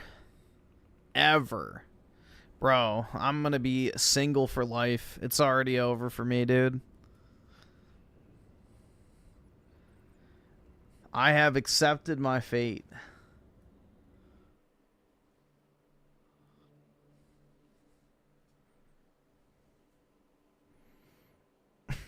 Yeah, God.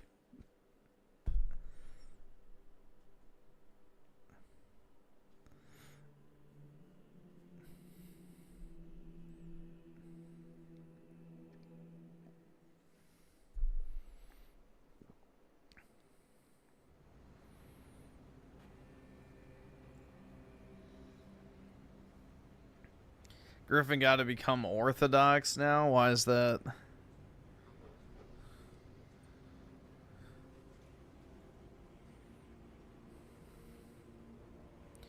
Being single at 27, what's that like? I'll tell you what it's like. It's my everyday experience.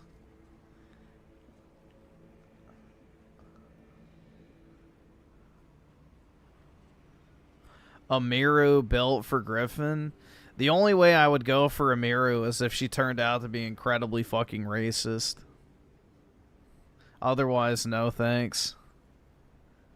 You know, I could overlook the cringe fucking, you know, anime bullshit only under that condition.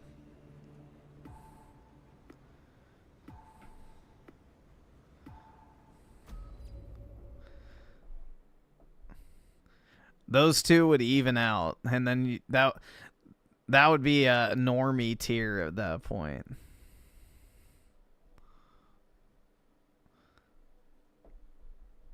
But nah, she's not really for me, bro.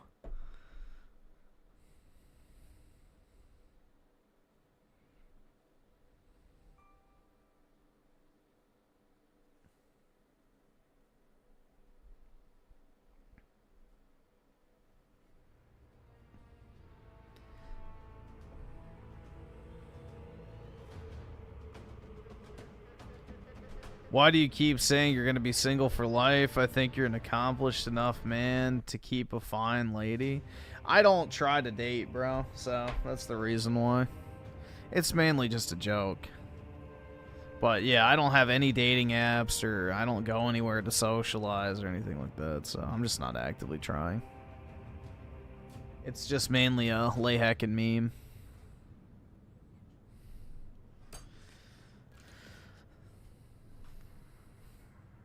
I'm sure if I actually tried, I could find somebody. Now, the quality of that somebody would vary differently, I guess, depending. But I don't know. Yeah, I could probably not be single if I wanted to be. But I really just don't want to go through the process, in all honesty.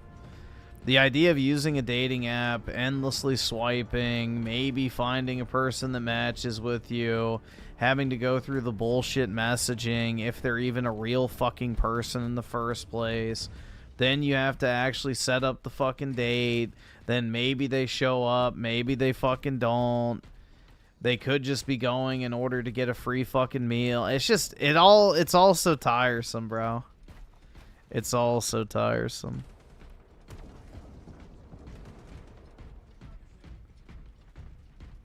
That just sounds absolutely fucking awful. And that's even if you can get a match. That's the thing, bro. You know, unfortunately, I'm not tall, dark, or handsome, so it's over, bro.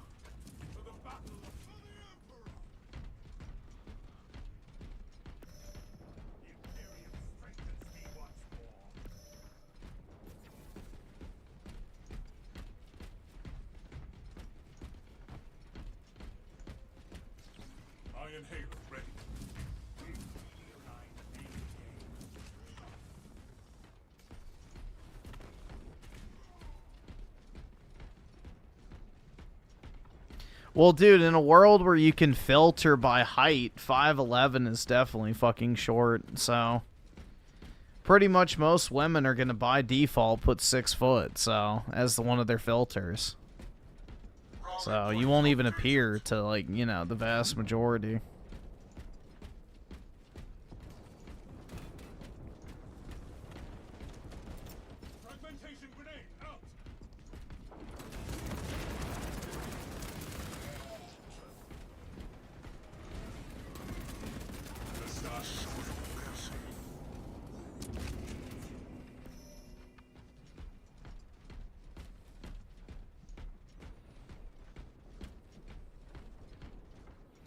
Chicks actually date fat dudes that are mid-tier, so it's possible. Well, yeah, but those are people that they know in, like, real life. They didn't meet through a dating app, most likely. Or they went to college together or something like that. You know, there's, like, the SEC couple meme where it's, like, you know, the southern guy who's, like, slightly overweight, wears the fucking golf shirt with the super short cut fucking polo khaki shorts. And, you know, he's got, like, a fucking hat on with, like, some fishing brand or a sports team. And then it's, like, the, like, 8 out of 10 fucking blonde chick. Like the average southern frat couple. Unfortunately, I don't live in the South, so...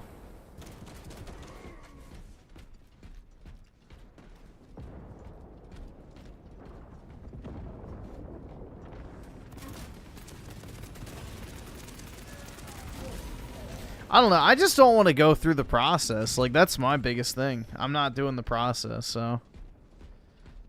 I have zero interest in going through that. I don't enjoy talking to people. I don't enjoy meeting new people. The whole dating app thing. Zero appeal.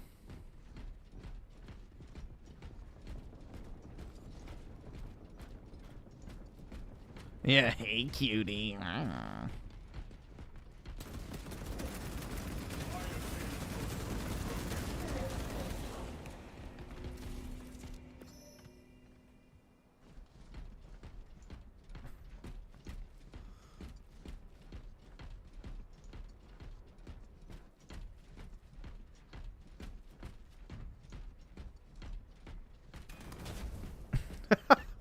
Griffin needs to go axe throwing with an ethnically ambiguous, tatted up chubster. Oh my god.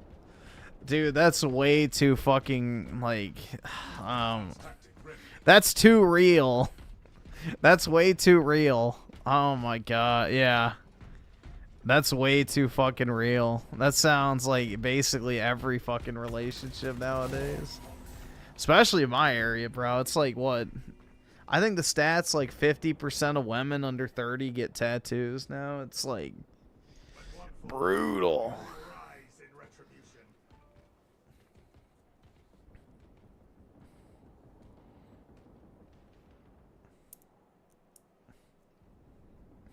I'm just so different than all the other girls.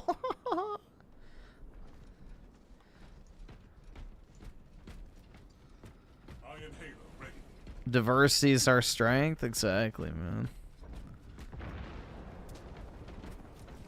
The arch enemy closes in on victory.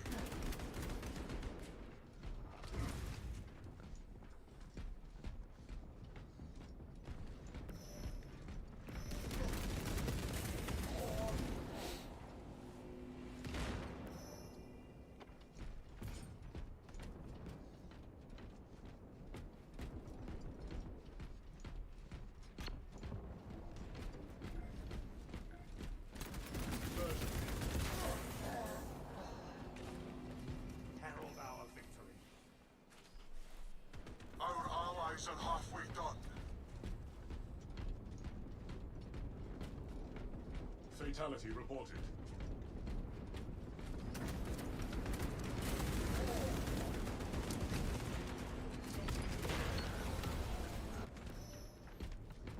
Redeploy for combat.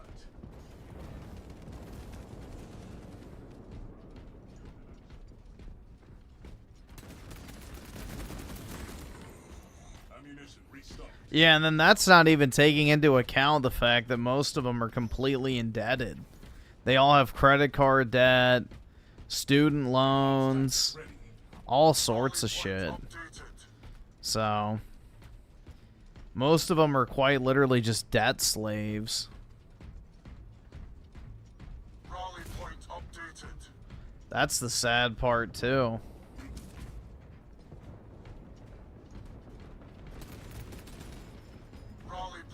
Like, I would never marry someone with student loans.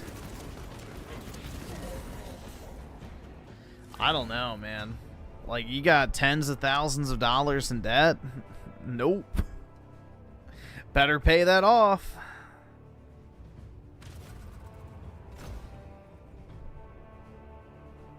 Because I'm not.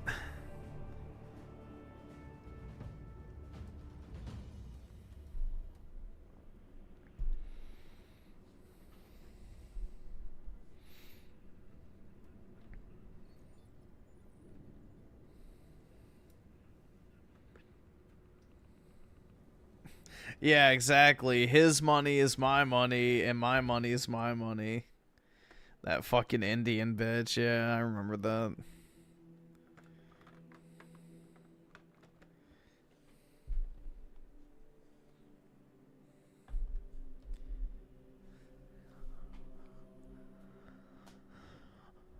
Griffin deep down gay? Nope.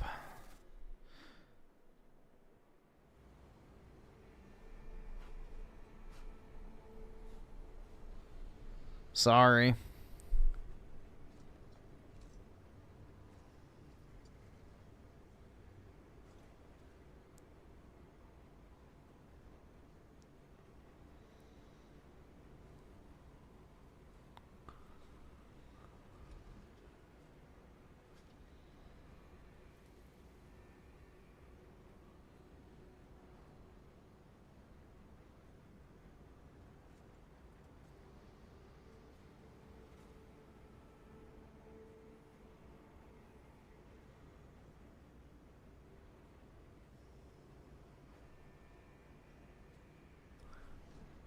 Hey!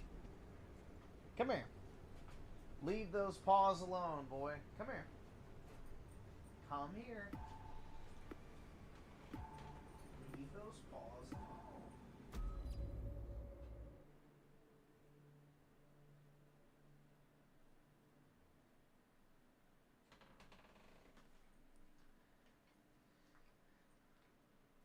What is wrong?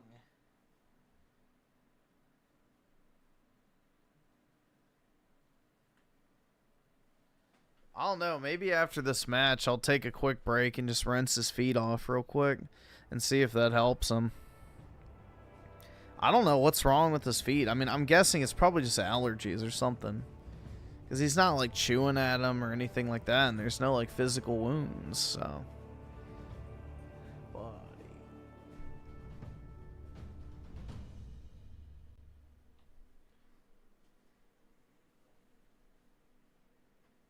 Just go rinse him off in the shower real quick.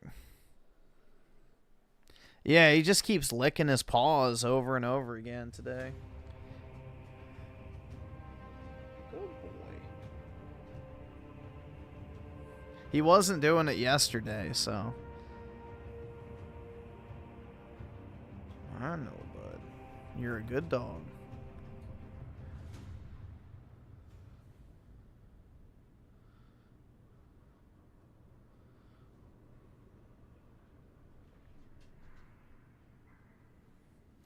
Yeah, the problem is dogs will just lick their paws raw, though. So, you have to stop them.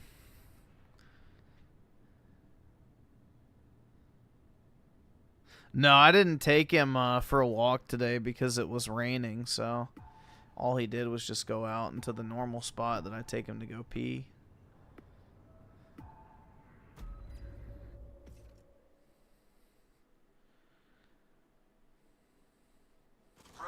To the chapter, brothers. Oh, shit.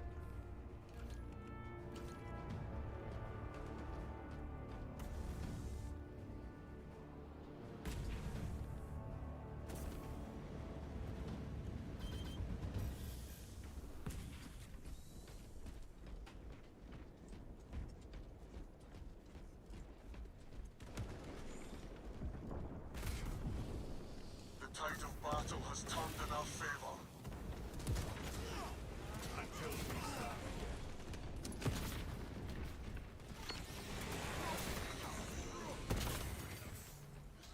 There we go.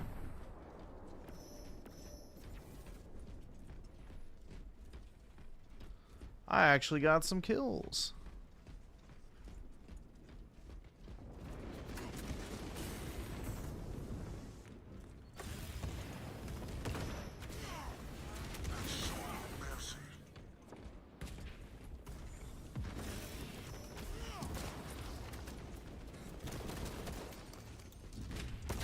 Ah, shit.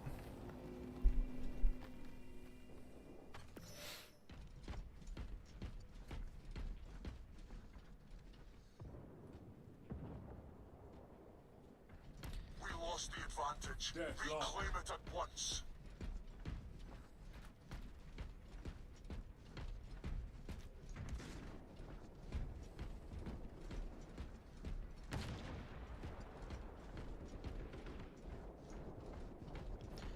Yeah, my dog acts like a puppy too, so I think it's just golden retrievers. They always have that really jovial nature to them.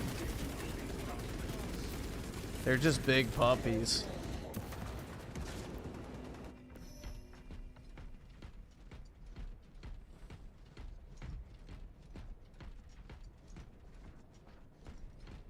I do hate most white people.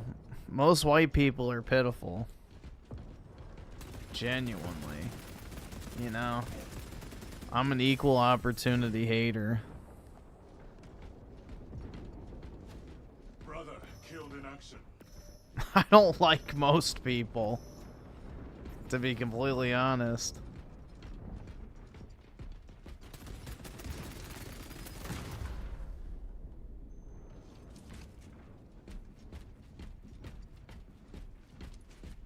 Obtaining armaments.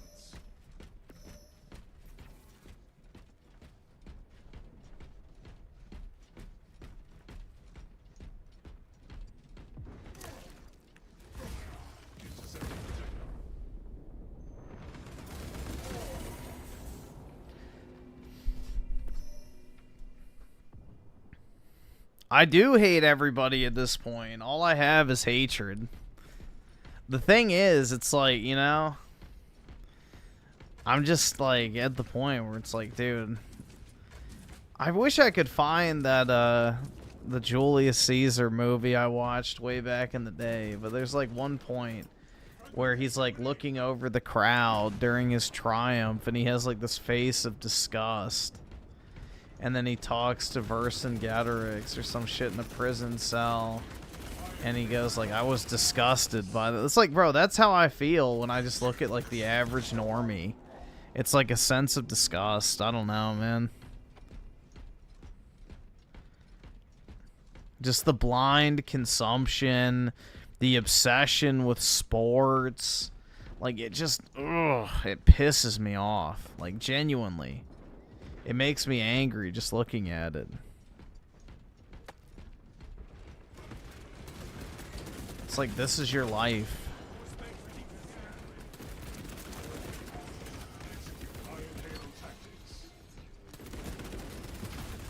Yeah, the sports cattle class of society is especially disgusting to me. Support incoming, brothers.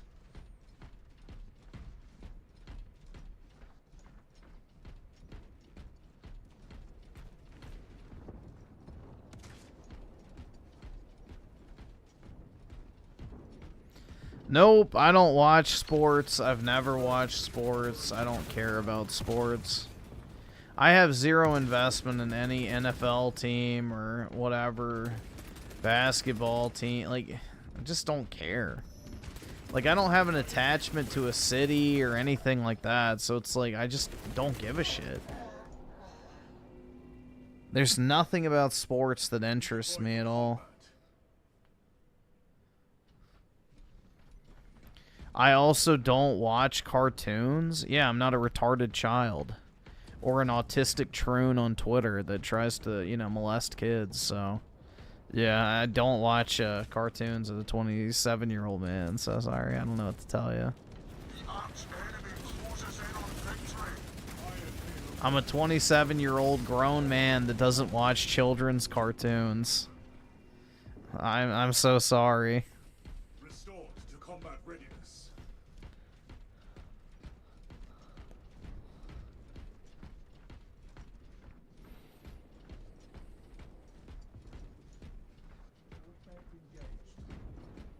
You know, I'm not watching Adventure Time and autistically screeching when, whatever that fucking... I don't even know what his name is. The fucking homo with the little hat. And whenever he flirts with the bubblegum chick.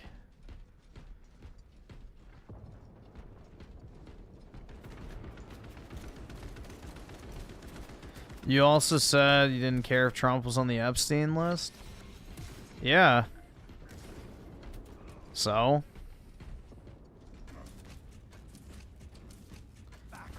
Everybody already fucking knows Trump is on the fucking list.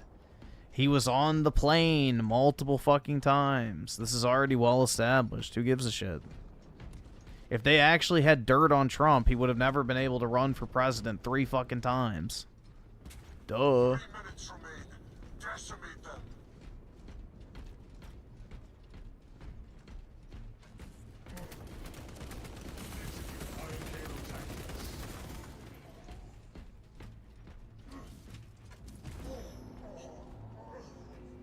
Trump silenced Epstein, dude. That's right. If Griffin was on the Epstein list, I know. Trust me, man. I wish I could have been there. Oh my god.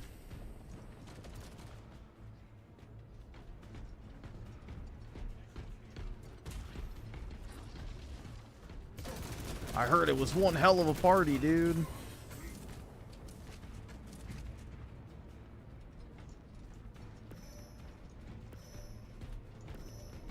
Yeah, Adventure Time is peak Zog Slop child fucking brain rot.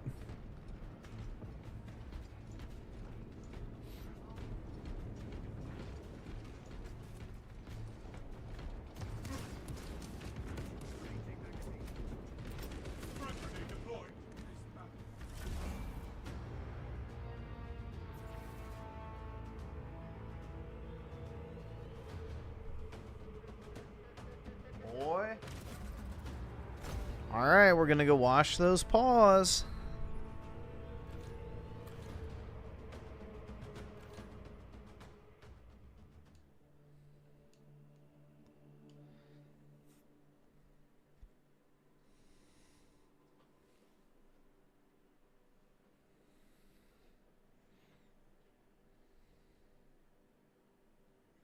If it'll load and I can back out, I'm gonna go rinse his paws off real quick.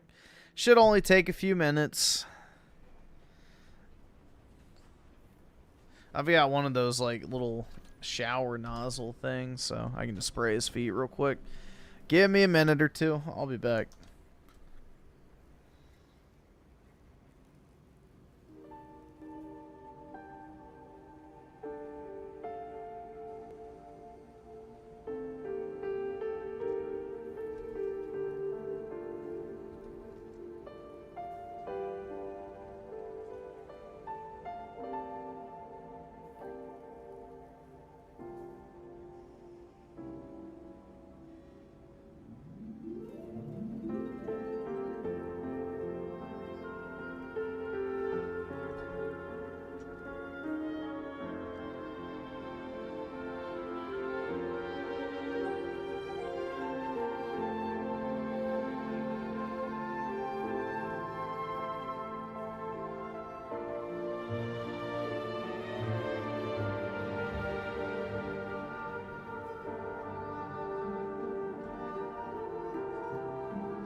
Alright, I'm back. Hopefully that's good now. Good boy. Does that feel better? Hopefully.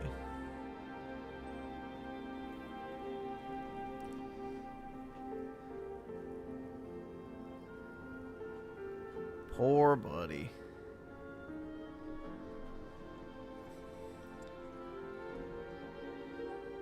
Dude, most cartoons are so troon coded, it's like just nasty. I don't understand why people let their kids watch that dog shit.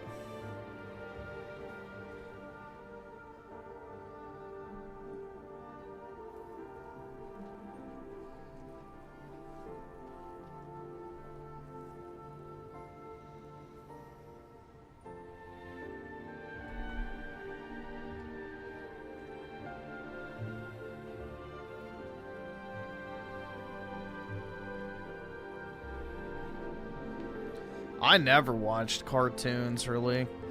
The only cartoon I ever watched was Naruto, dude, as a kid, pretty much, and then I watched anime later. But primarily the only cartoon I watched as a kid was like Naruto and Bleach. And then when I got to be like, I think 13 or so, I started watching like actual, like, I guess real animes around that time. And then I stopped in 2019 when I was like 21 or so.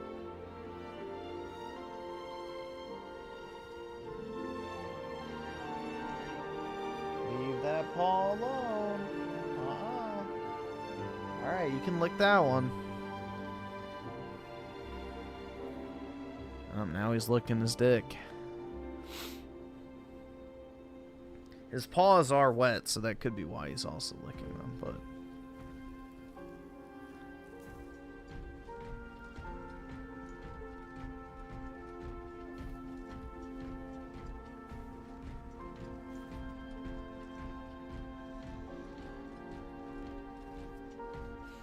Good boy.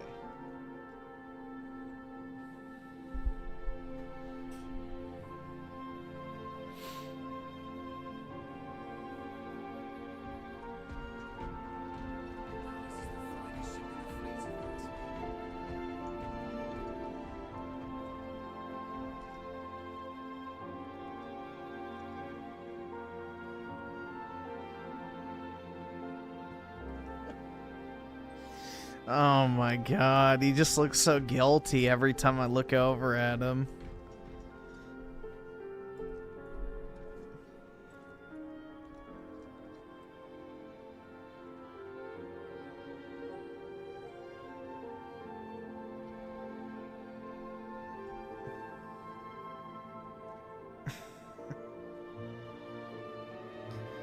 Oh my god.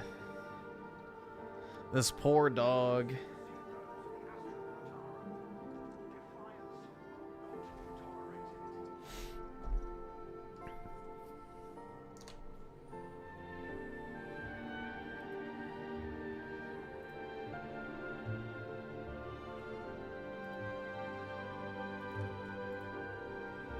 He looks so sad.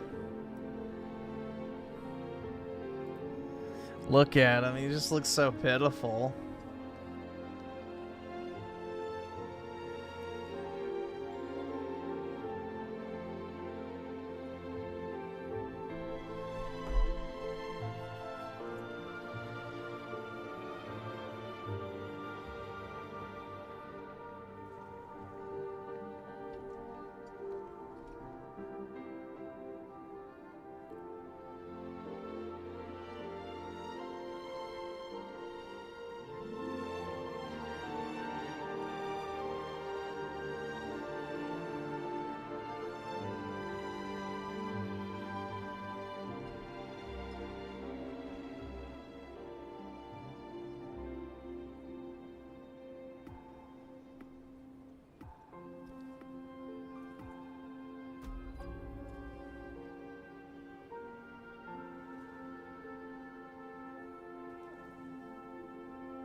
The doggo, yeah. He looks so sad, though. Just, like, so pitiful.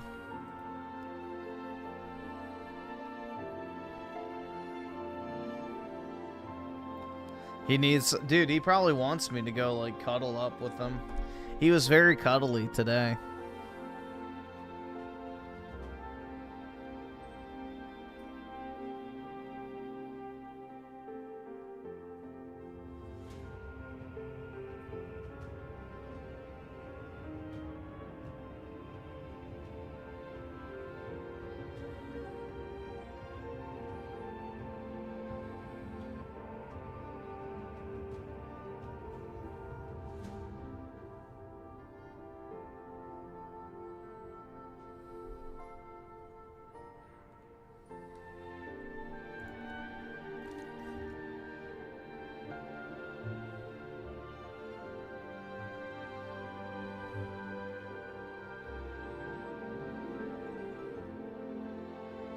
Bring order to the chapter, brothers.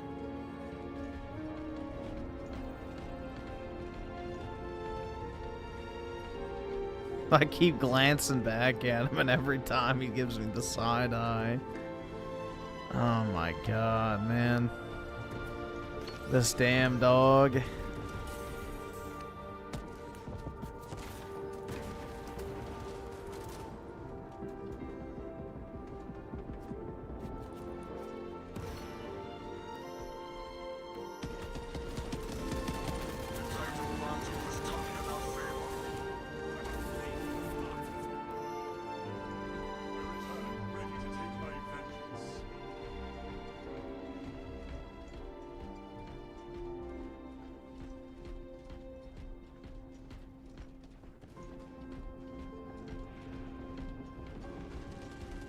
The background music's gonna make you cry. Why is that? Because you'll never have a chick that has Tifa's massive milkers. Women can't stack up to the ones in games. Reporting for mission.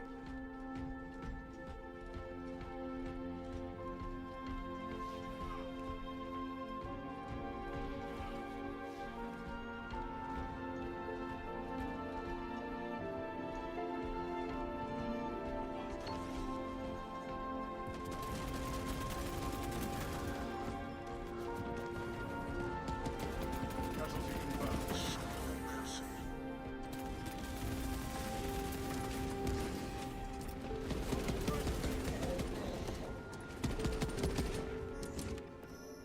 Iron Halo ready.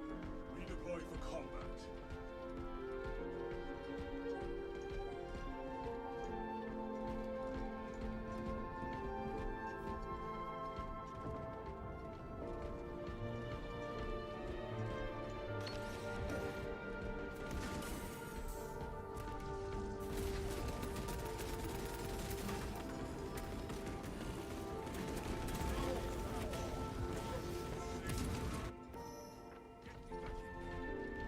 We lost the advantage. Reclaim it at once.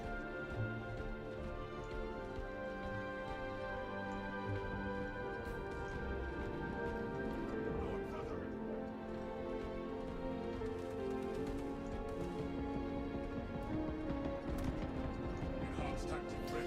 Yeah, I forgot where I saw it. It might have been on Instagram, but I remember I saw like this picture of, or no, it was a video of like this black guy saying like, people ask me why I like anime women, and it's like, well, when your only options are LaQuisha, Shaniqua, and Tanisha, you know, why would you want real when you could have fake?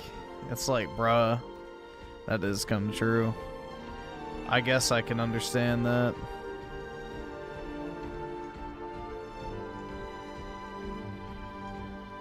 I guess I could understand that.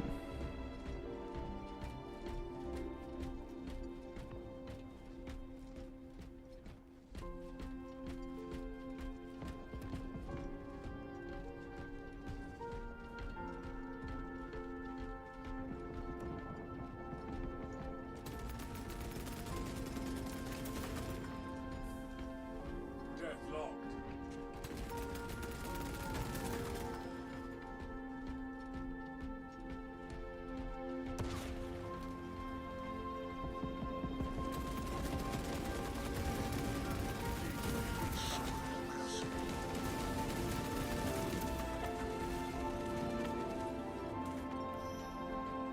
This is Space Marine too.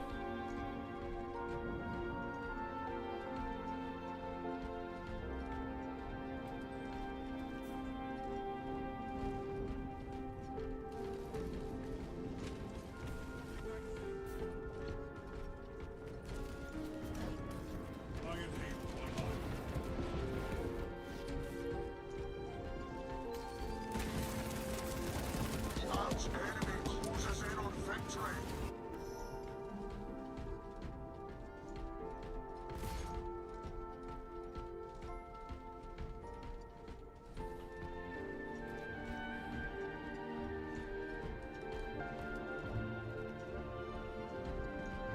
I'm afraid of women. That's true.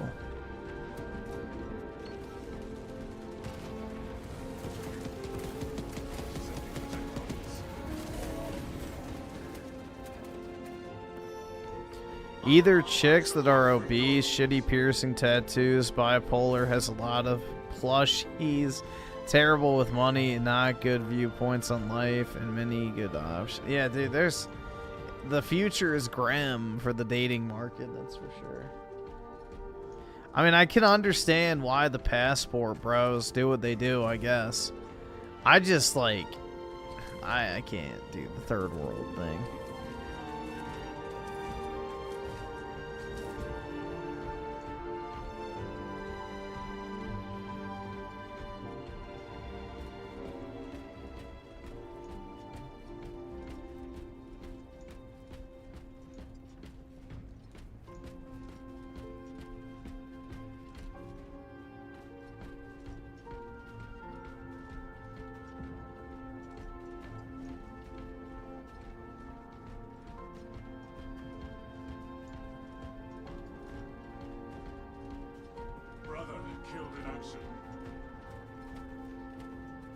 You could find a nice Catholic woman from Central America. Yeah, but then you have to go to Central America. No. Dude, I really... The whole passport bro thing does not appeal to me. At all.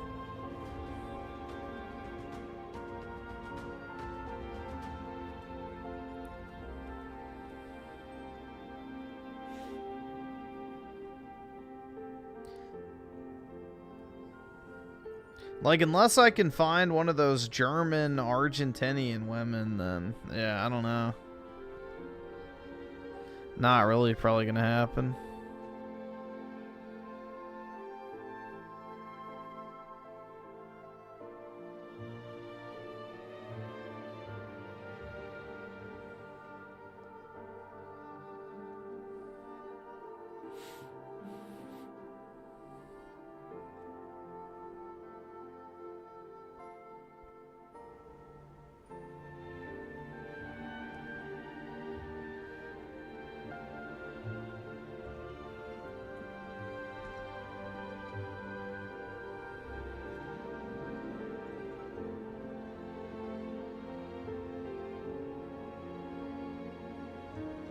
Yeah, that's because European food isn't poison, so you don't get as fat in Europe. Like, you can literally eat like shit in Italy and stuff.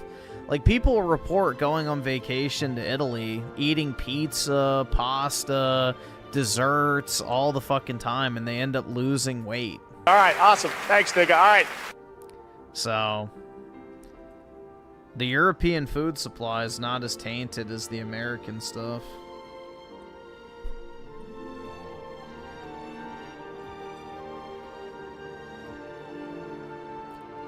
Let's see, Perfect Dark with D5.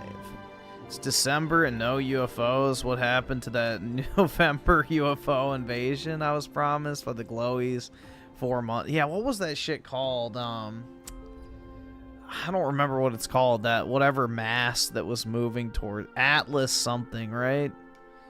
Yeah, that whole thing was fucking retarded.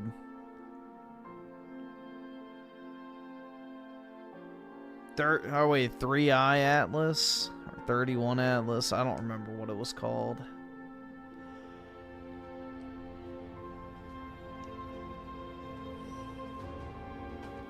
Griffin loves indulging in sugar, fats, oils, greases, and salts. Well, today I had a cup of chili.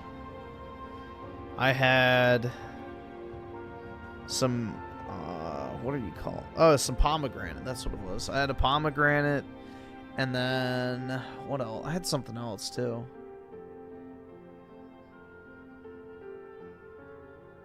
Oh, I had, I don't know what you call them. They're like, I guess, like split peas, I guess. Something like that.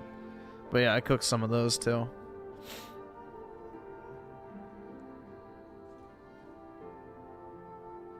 But yeah, that's all I had today.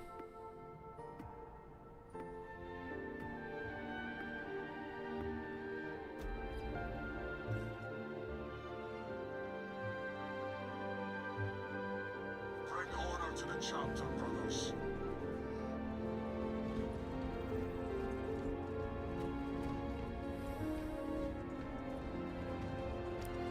Should have shared some chili with Wingo. He would have eaten my whole pot.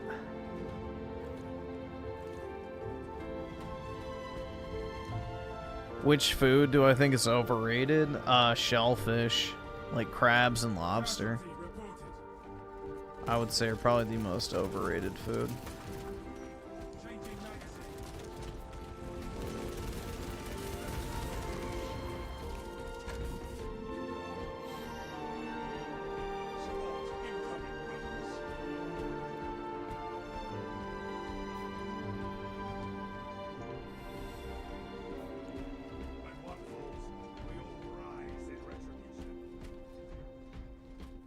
Yeah, people pay like, what is it, like $100 a pound for those stupid king crab legs? It's like, bro, they do not taste that good.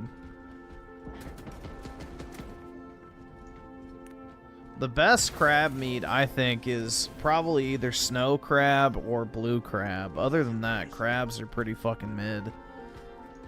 And lobsters are just meh.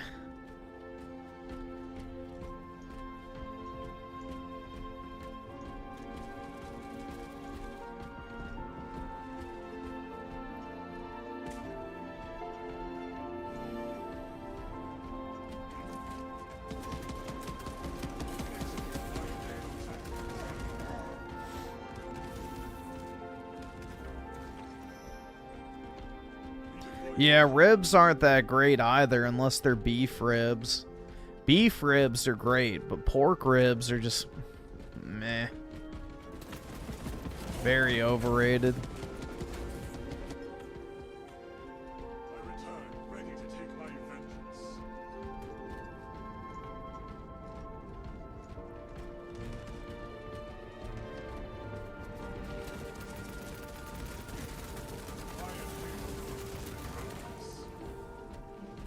Rally point updated. Yeah, pork is the worst of the common meats. For sure. Rally point updated.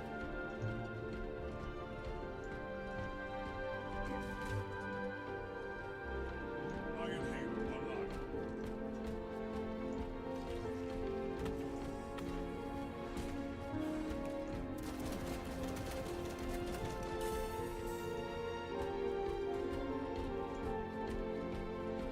I scratch my nutsack? I don't, but...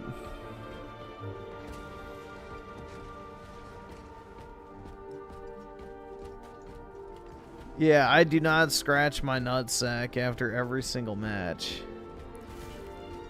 Sorry to disappoint.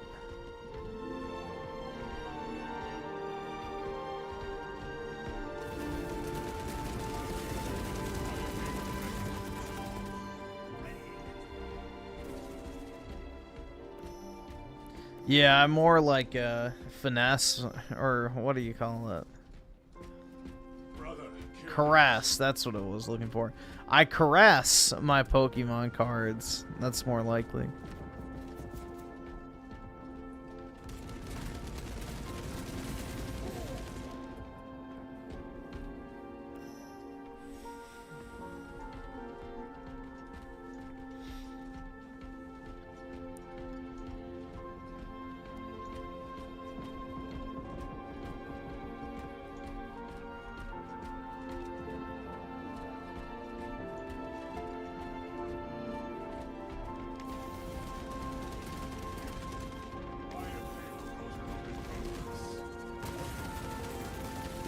shit.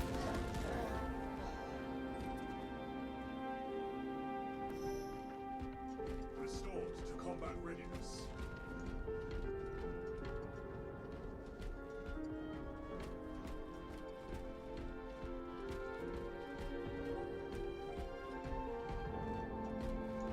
The arch enemy closes in on victory.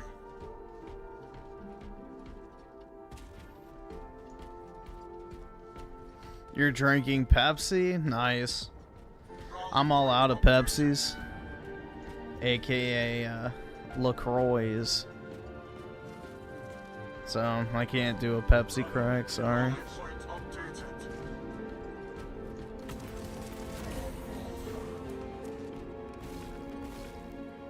If Aerith was a man, Griffin would turn into Frank Ocean? I don't know who the fuck Frank Ocean is.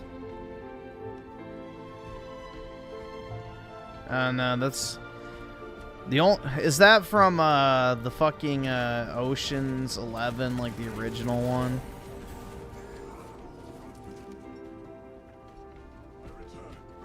I know the new ones. It's like Danny Ocean, but I don't know about the old one. Frank Ocean is the black guy who doesn't release music. I have no fucking idea who that is then. Yeah. No clue. No fucking idea. That was not the direction I was thinking.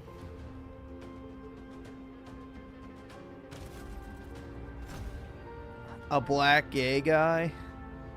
So a black guy, got it.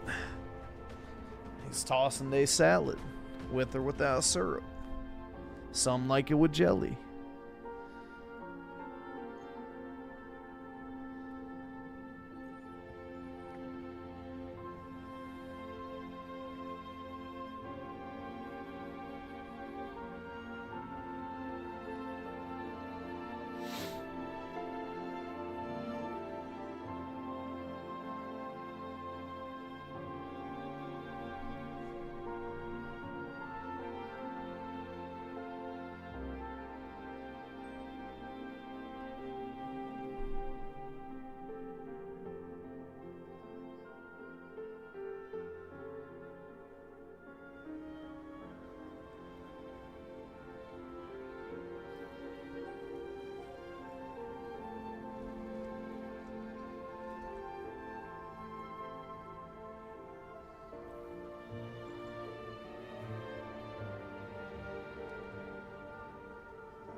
Why do I get so many children in my stream doing bait gay ops? I don't know, bro. I guess they think they're doing something.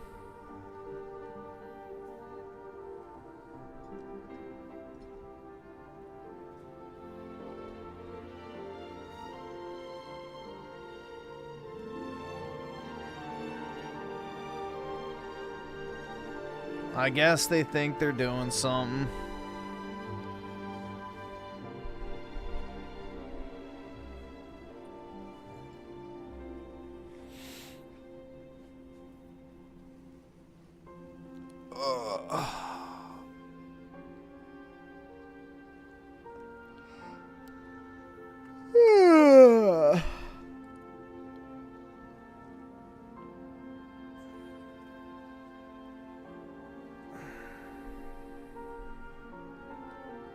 I'm fucking pathetic.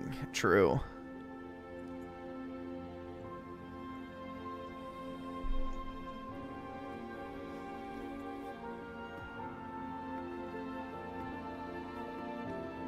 Too true, dude.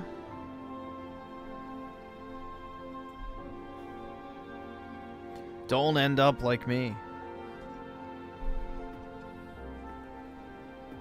I can't afford this shit! You generation with the two. Oh, yeah. Nina Len is the perfect girl for you. Yeah, why? Because she has a penis. Sounds like a fucking man. I don't know if it's actually a Looney Tune or not, but it wouldn't shock me. The Asians can pass pretty easily as female if they get trooned out, but the voice sounds male, so either way, it's going to be a no for me, dog. That bitch is nasty, if it's even a bitch.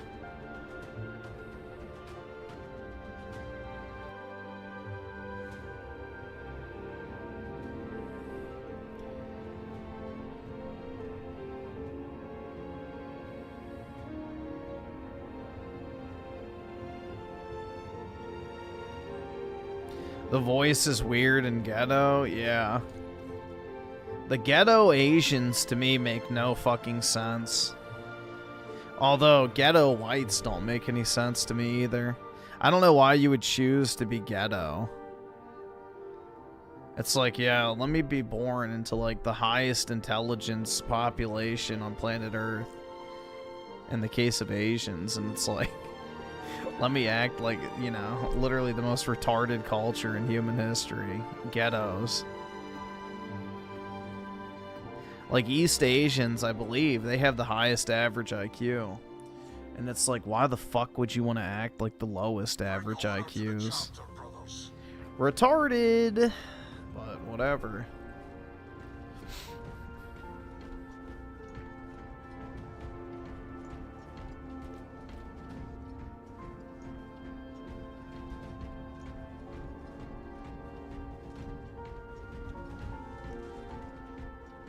The whole ghetto culture to me is just absolutely fucking retarded.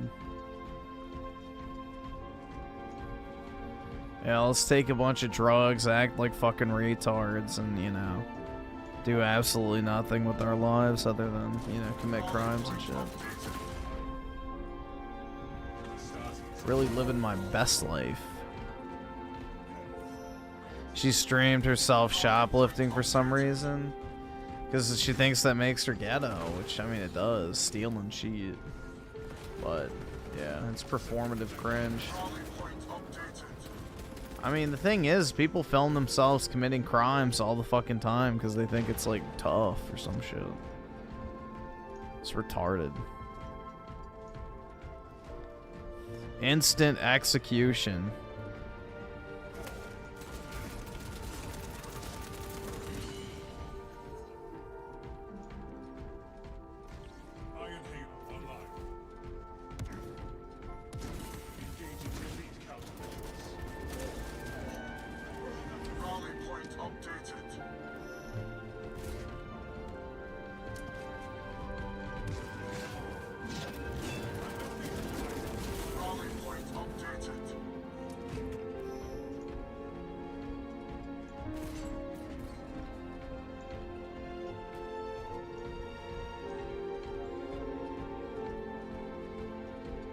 I can fix her? I don't want to. If it's even a her, that's the thing, bro. She could have a massive... Well, no, she's Asian. So, yeah, the chance of having a massive penis isn't there. But there still might be a penis.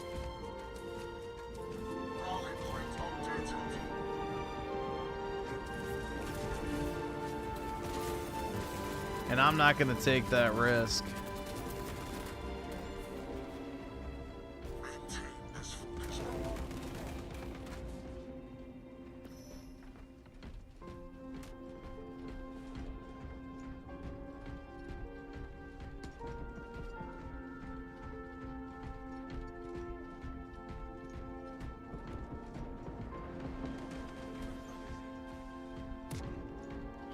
Dreamt about the chick from the gangsta. Oh my god.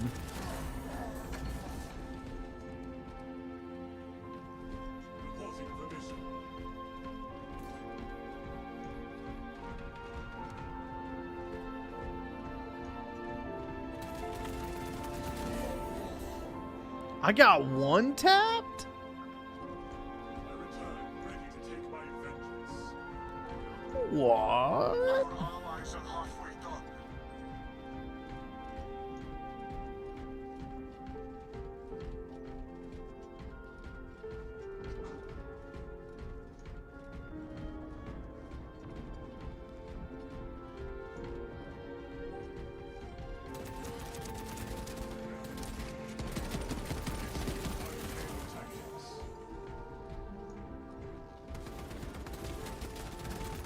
Ah, shit. Restored to combat readiness.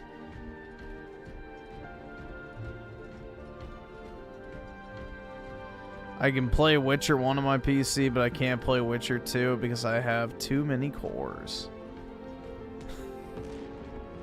Yeah, PC gaming, man. They gotta figure that shit out.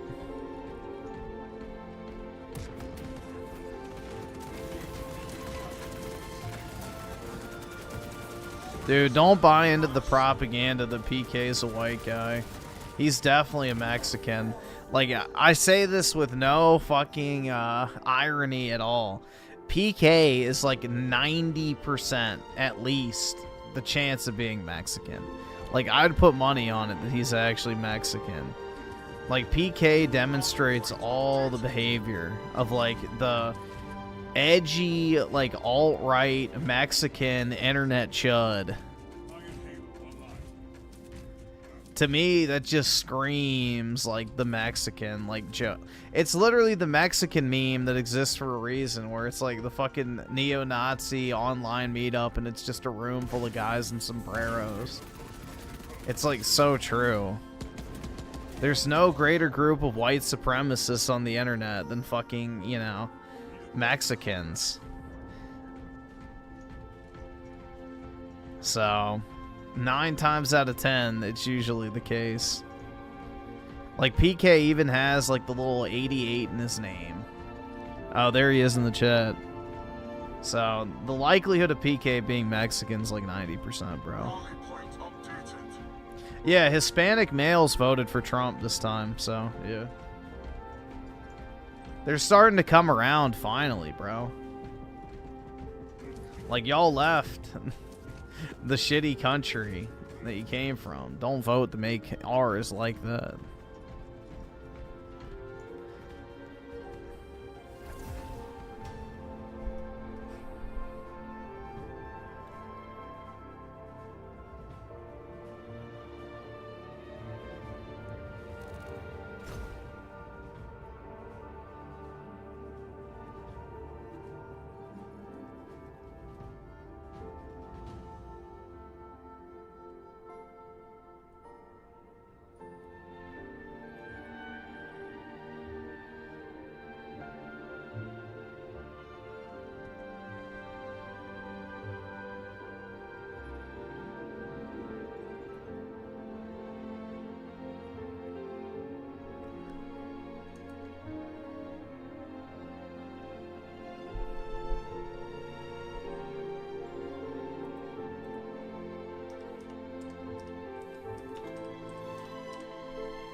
Oh, PK sent me an image. Here we go. Oh my god. It's even worse than I thought, guys. It's even worse than I thought. He's black! Shoot him! He's black! Shoot him! Racism! Wow. Either PK's been out in the sun for a little too long, or I don't know.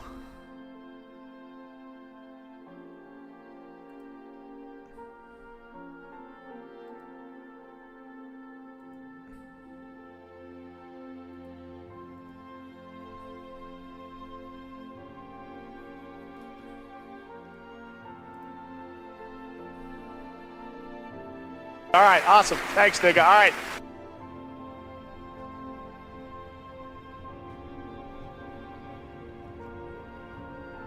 Elijah Petty with the 5. Fun fact, Mormons were passport bros before it was a thing. They would bring back Scandinavian women under the guise of evangelizing their faith. Dude, that makes so much sense why Mormon women, generally speaking, from what I've seen, have been really hot. You know, that would make a lot of fucking sense. If they're, like, going and bringing over the Scandinavian women and, you know, introducing that into the gene pool, that would explain a lot. Because when I was in fucking Salt Lake City, like, everywhere I looked, it was like 9 out of 10 blonde chicks. So that would explain it.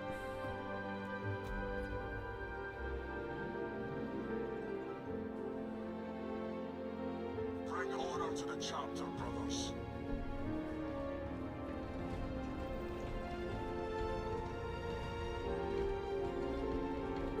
That would actually make a lot of sense.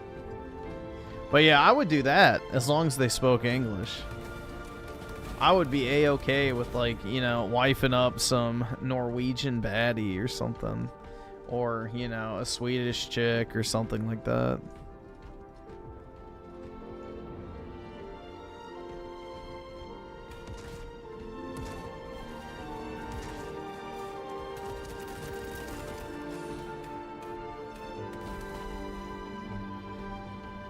No, I would never do the whole Mormon thing. No, Mormons are a fucking cult. They're also fake Christians, so yeah, no. They're heretics.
I can't afford this shit!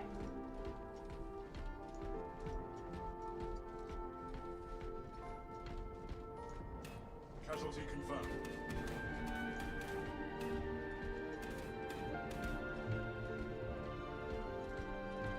Dude, the thing is with Mormon women, too, is they literally all get married pretty much in college.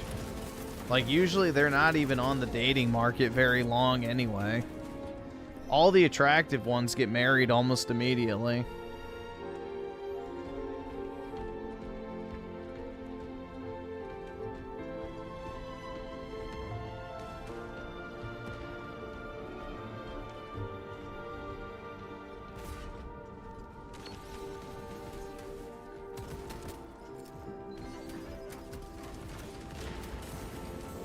Griffin didn't find a girl in high school or college. He's yeah, true. Dude, once you're out of college, like, dating becomes way fucking harder. Like, college, you get a quality filter. Absolutely, bro. Yeah, your best bet to find somebody is in college. So if you're in college, take advantage of it while you can. Give it your best shot. Don't be like me and, you know, become a recluse in their apartment, making YouTube videos and studying.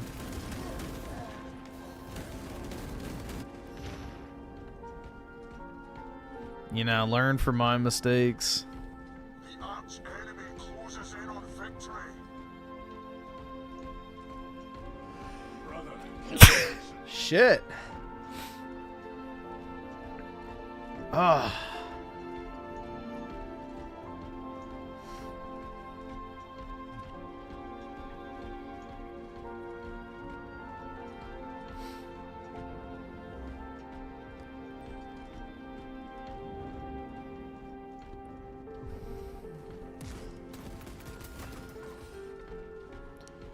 Nah, dude, after my freshman year, all I did was literally just go to class, go right back to my apartment, do my schoolwork and like study, and then make YouTube videos. So I just like literally did nothing else. That was it.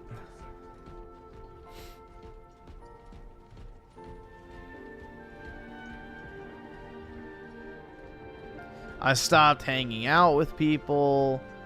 You know, I stopped doing things like, you know, my freshman year, like I had a few friends and stuff that I did stuff with pretty regularly that I met in my dorm building. And, you know, like I did a lot more social shit in my first year. But after that, I started, so the thing is I started making some money on YouTube very early into my sophomore year. And I was like, oh shit, like I'm actually making decent money doing this shit. I should, you know, direct some more attention to it. And it kind of just snowballed from there because once I saw, you know, that I was actually making like a decent chunk of cash doing YouTube, it's like, yeah, I don't really fucking care. I'm not going to socialize. I'm just going to sit in my fucking little apartment, make my content, and, you know, study, do my schoolwork and everything like that. So I just basically became a recluse of sorts. But yeah, it is what it is. Looking back on it, I definitely would have done some stuff differently, for sure. I would have definitely tried to prioritize dating. Absolutely. So that I do kind of regret, but there's no point in like freaking out over it. So it's not like I'm like up at night like, oh my god, I fucked up my life. Like, yeah, nah. But yeah, knowing what I know now and looking back on it, I definitely would have prioritized that a lot more. So again, don't do what I did. Don't do the YouTube grind is the moral of the story. Get your beak wet, dude.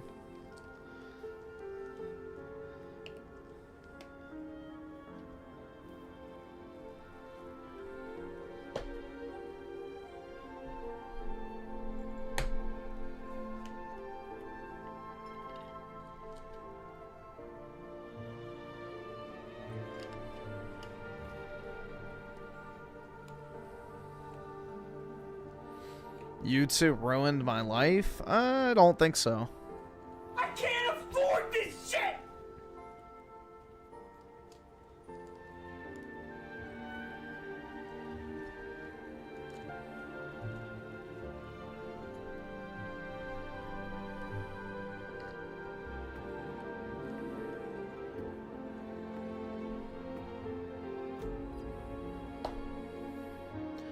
No, there are women in college that are looking for something meaningful, but you won't find them at a frat party. There are women that are looking for that, but you will not find them at a frat party.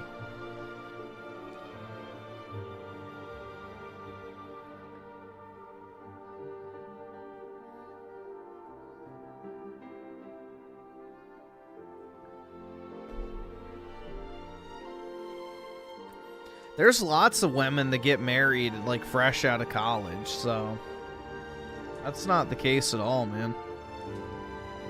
Like my cousin's wedding that I just went to, they literally met at college, so that's not true at all. They were together through college and then after college as well, so no, you can find good women at college. You just have to find them before they get corrupted.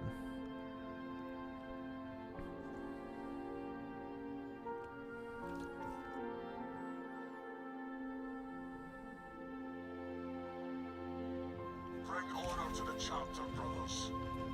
Did I ask someone out at the wedding? No, it was in a different state. The fuck would I ask somebody out who doesn't live anywhere near me?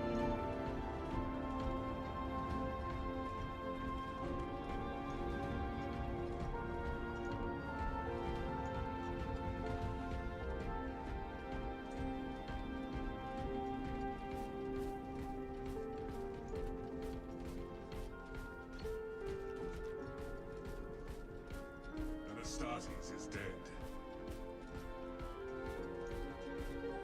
Rally point updated.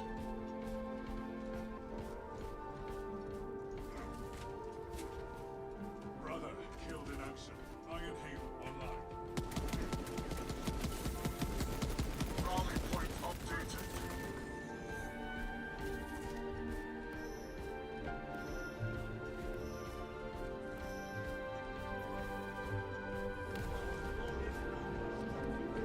The idea of a chud just stewing and seething at a wedding is mad funny. Yeah, it is kind of funny. Chud. Rally point updated.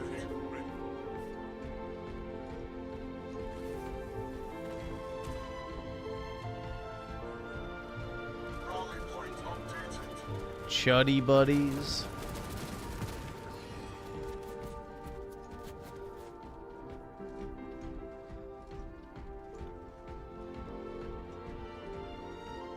All right, awesome. Thanks, nigga. All right. Let's see. Rat kicker real with the 5. If I leave the military after my contract, I'd be 26. And if I go back to college, I'd feel out of place. Honestly, I don't know if I can relate to anyone at this point. Do you know what you can relate to? Is the 19-year-olds with their perfect peach ass that just want to have hot monkey sex all night long. But yeah. I mean, the age thing would kind of be weird, but not really, I feel like. You'd probably be fine, honestly. I would say it really just depends on your major. Like, if you're in something more mature, like engineering or something like that, I don't think anybody would fucking care. But yeah, if you're in, like, one of the really, like, retarded majors, then maybe.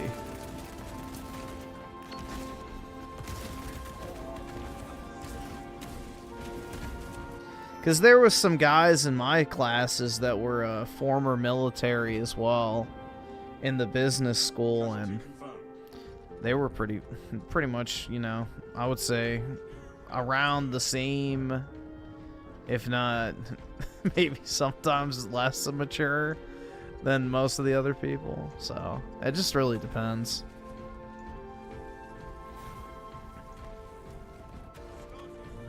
Nah, Raymond makes good money off of YouTube, bro. He's shown his analytics. He makes like $8,000 a month. He makes good fucking money. If he saves up enough money and spends it right, then women will want him just because they won't have to work. But then again, that also would interfere with his entire money-making strategy of being, you know, the unfuckable chud.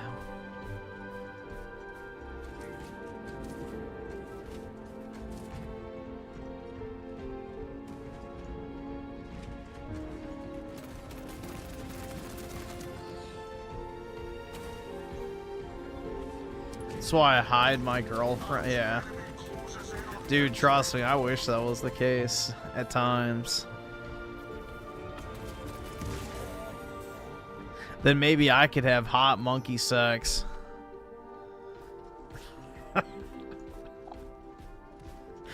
Oh my god. Yeah, I can't even get a woman to look at me. Makes $8K a month, exactly. And then he always bitches about being broke. It's like, dude, what are you spending money on? Like, he always talks about how cheap he lives, how cheap his mortgage is, how little he spends on food. And it's like, where is your fucking $8 going, bro? Like, come on. You're not broke. Our allies are halfway done.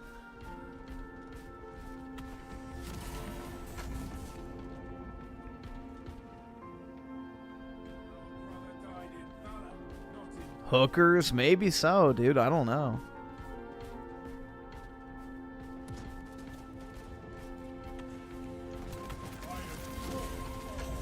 Like, dude, the thing is like, he cries about eating, like, ground beef and stuff all day. It's like, dude, what the fuck else are you gonna eat? Like, I can barely afford beef. It's like, I highly fucking doubt that. He gets, like, $400 on some of his Super Chat nights. Like, I've been in this stream sometimes, and, like, a guy dropped $150 because he was bitching about not being able to afford steak. And somebody just gifted him $150 for this. It's like, bro, come on. Like, yeah, it definitely is a grift to a pretty high degree, I would say. He's feigning poverty in order to get more money.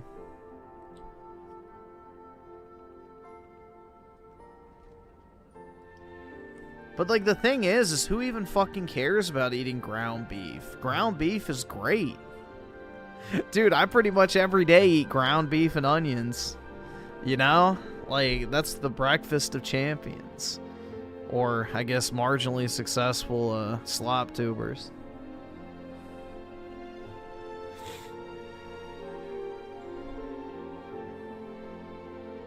But yeah, I love ground beef.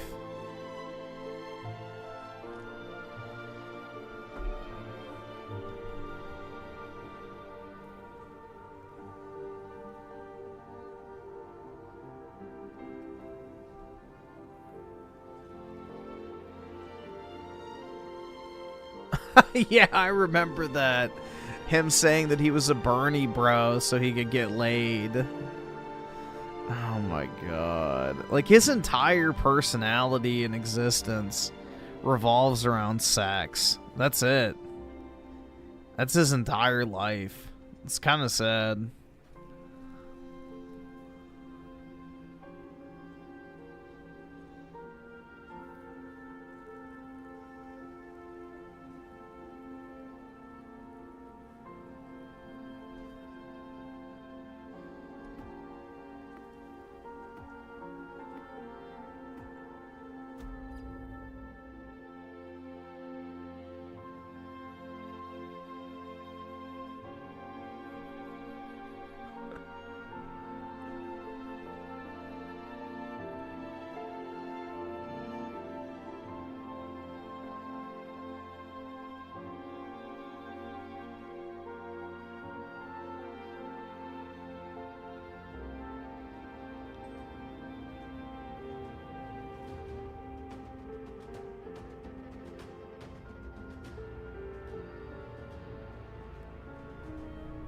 Cuck maxing? Does that dude not get food on? I don't, dude, I don't know. That's what I mean. It's like, I can't watch too much of him because it's like, it's very depressing after a while. And also, it's like so over the top performative at times, too. I don't know. He's found a way to monetize his misery. So because he gets dopamine from being miserable, he's stuck in a vicious cycle that he's never going to actually break out of, because then it means he'll lose his paycheck.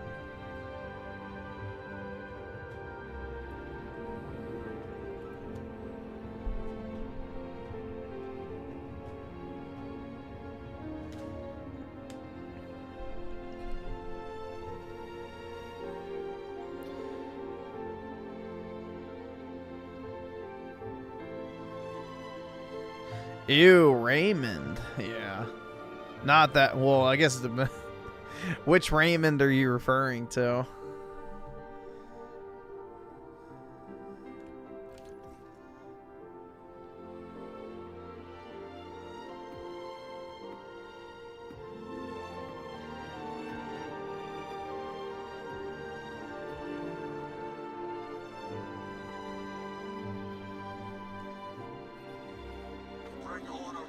Oh shit. Here goes the chat. Fuck. You? My name is not Raymond. Thank you very much.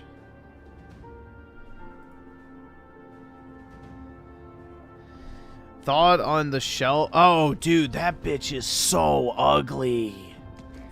Oh my god. Yeah.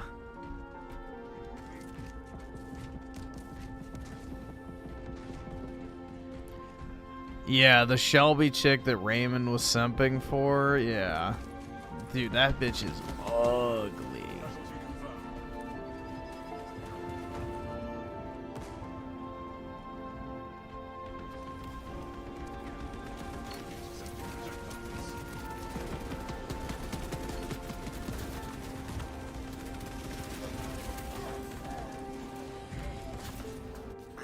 But yeah, apparently she had like some mental breakdown or some shit. I was watching one of his streams and he was like watching a video of her like screaming incoherently into the fucking camera.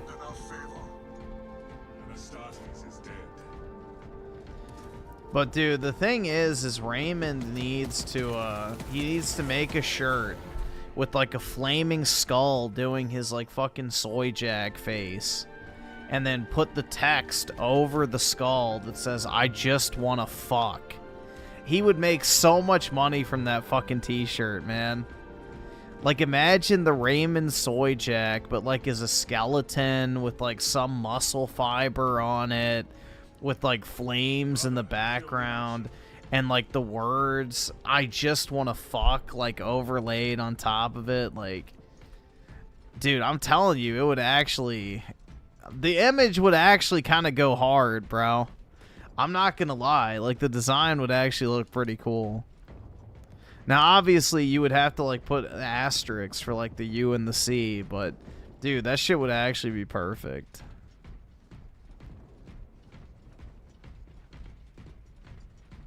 It would actually be perfect.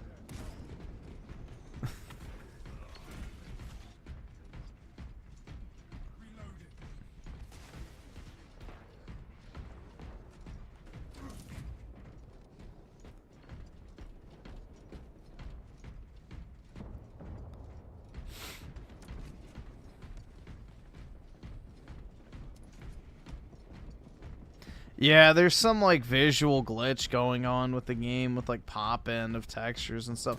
I'm guessing it has something to do with the update because I've never had this problem before. And the game just had an update yesterday, so yeah, it's probably just some fucking bullshit. Hopefully they can patch it out because it is annoying.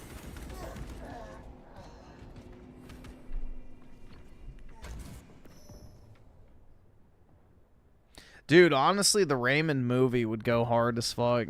Chud.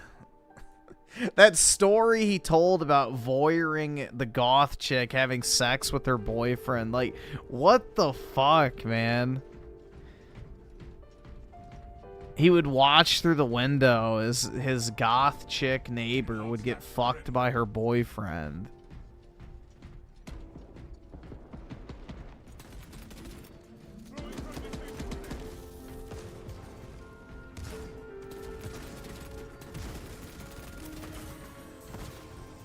Yeah, he told like some story about like in his apartment in New York.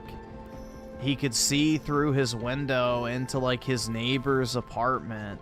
And she was like this goth chick. And she would always bring her boyfriend over. And they would just have sex. But they would leave the window open. And he would just watch through his window. And see him, you know, having sex with her. It's like, bro, what the fuck? Like, there's some really dark shit he's talked about. Like, the other thing, too, where he talked about, like, how when he would interact with women at his job, he would have to resist the urge to fucking jack off while riding the subway. And, you know, he said, like, by the time he got home, he could barely contain the splooge or whatever. It's like, bro, what the... There's something really wrong, bro. There's really something... That's not normal. Like, talking to a woman should not put you in that much of a state to where you're literally, like, unable to hold in a fucking orgasm. Like, I don't fucking know. That shit was crazy.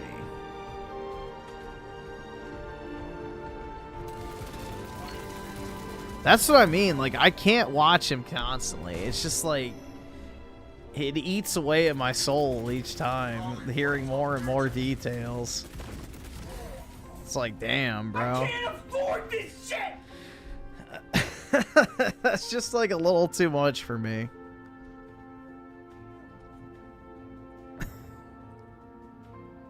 I don't know why he would put that on the internet. I don't know.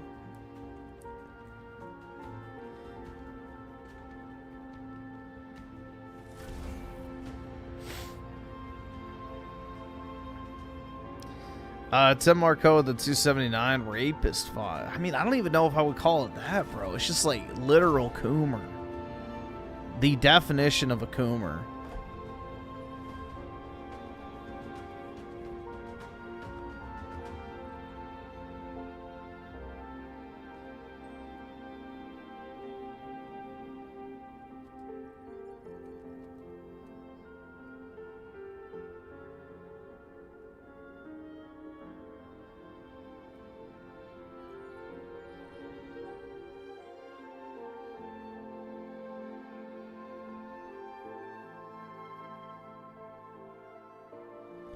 I'm the definition of a coomer, I guess.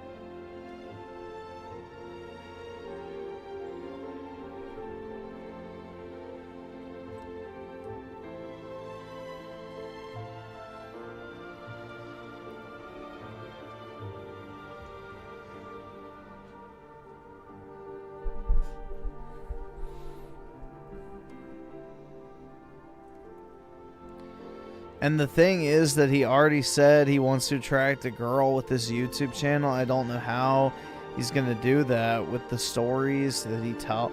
Yeah, I mean, that's the thing, bro. It'd be like me trying to attract a woman with my YouTube channel. That wouldn't be a good idea. It's like, yeah, I make fucking slop gaming content.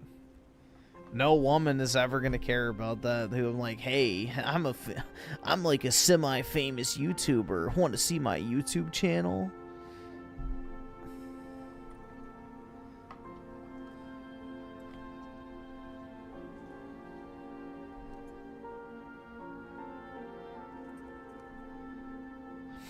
I don't even understand how you could have a girlfriend, Griffin. Yeah, me neither, bro. I don't think it's possible.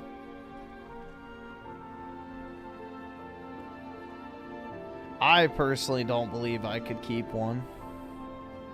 Especially with my lifestyle.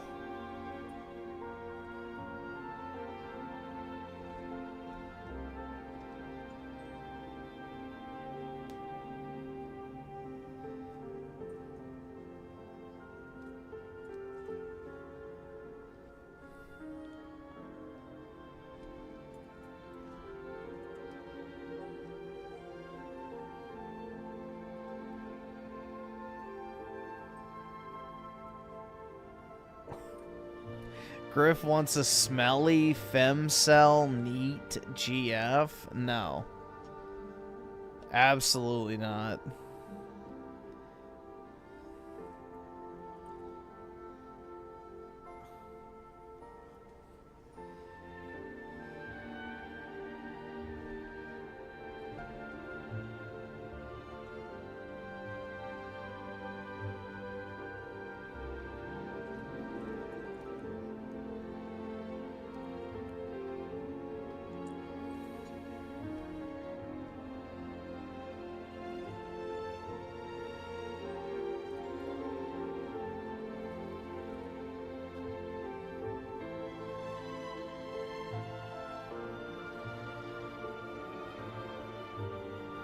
Oh, I just realized it's not matchmaking. Whoops.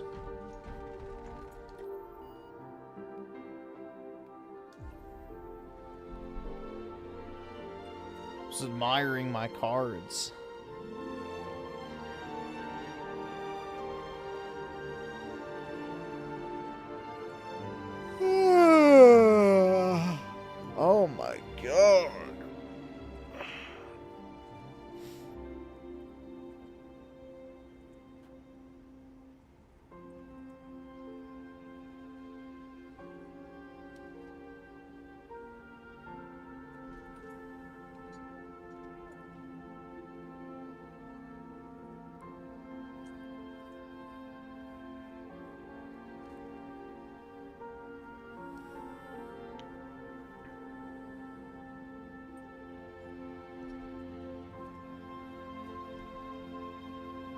That Shelby chick is actually schizo femcel that probably flicks horrifying animation online because she's so mental, hates men.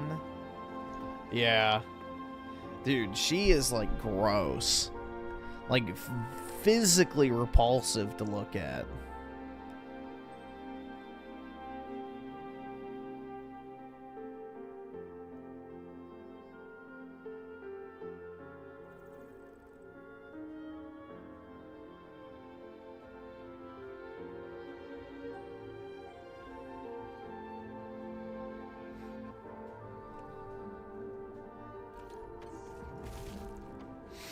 Oh, wow. Shitty timing.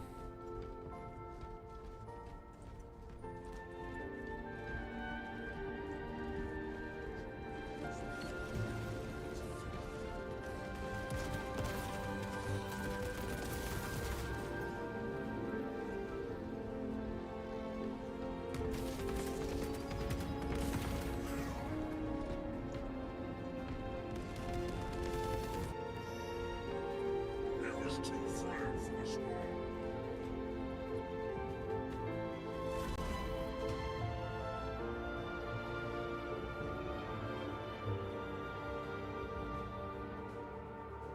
Raymond was trying to hit up Shelby once. He was that desperate, and he still got rejected. It might be over for our boy. Oh my god, bro.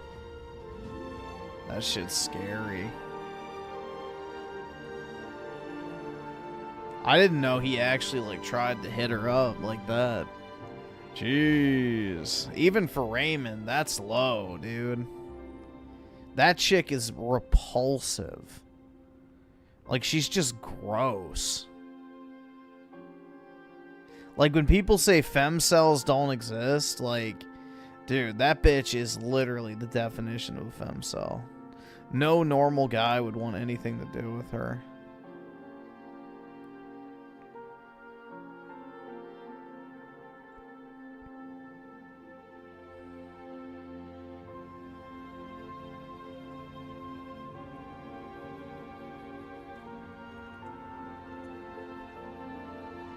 He did a stream with her and said that he would date her in it. Oh my god.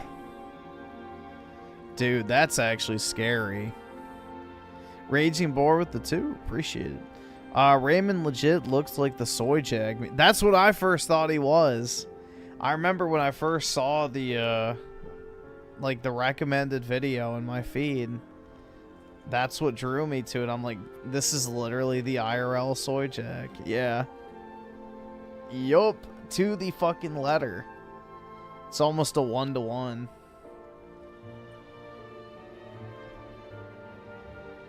Yeah, God.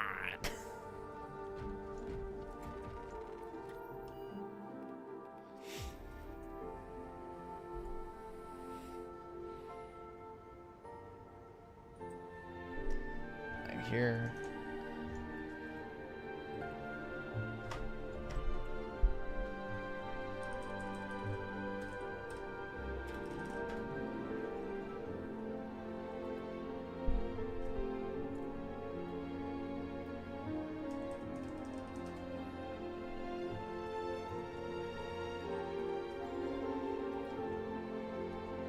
Oops.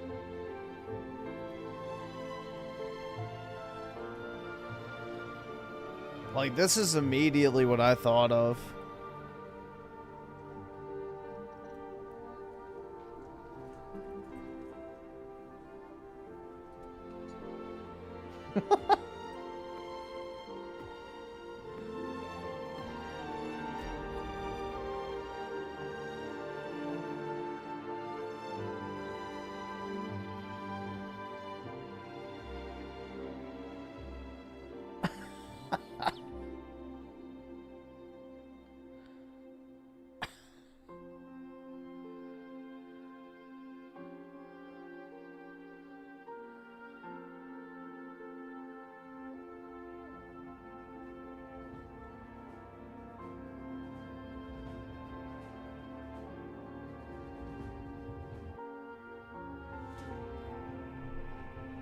Oh my god. Like, it's just so accurate. Like, it's 1-to-1.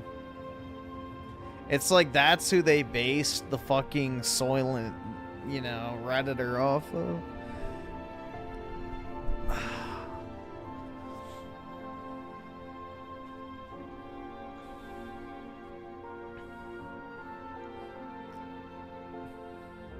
He's hip to what he's doing with the grift enough that he immediately shuts down anything racist or to deal with tiny hats to avoid deplatforming and demonetization.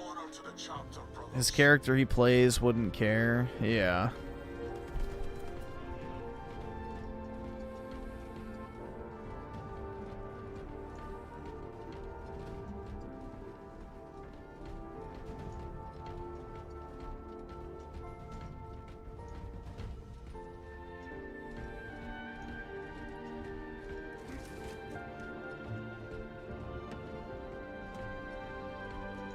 Brother killed in action.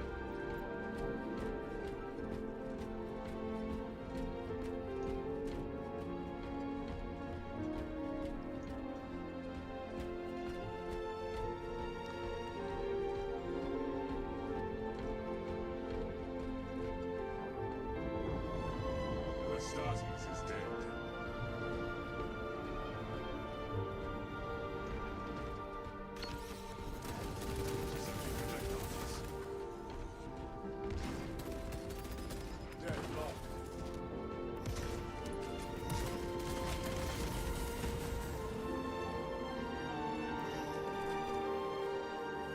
Rally point updated.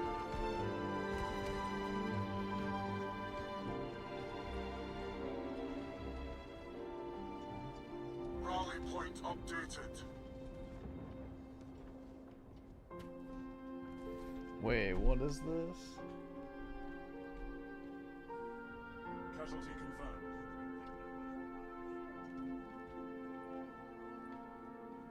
Bruh, Best Buy is giving away $100 gift cards to people to buy the Xbox. Oh my god. Yeah, so if you buy a Series X from Best Buy, they're giving away a $100 Best Buy gift card. That's what Best Buy does when something isn't selling. They'll give away like a free gift card to clear up inventory.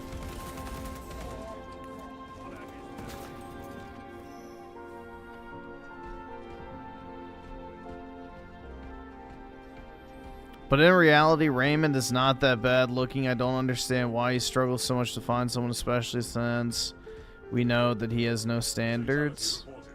I think, yeah, like really, the only thing that's like super bad about his appearance is the teeth, which he could easily fix, but he doesn't want to give up drinking coffee. It's like, oh my god, dude, like really? Well, he wants Invisalign, so you could have regular braces and drink coffee, but he wants Invisalign. But it's like, bro, you'd rather have fucked up teeth and drink coffee than just stop drinking coffee and fix the problem. But that's why I think he doesn't actually want to, you know, fix it. Again, I think he's monetized his misery, and his dopamine, you know, hit is literally associated with getting super chats, which he gets super chats from being miserable and spurging out. So therefore, in order to be happy, he has to be miserable.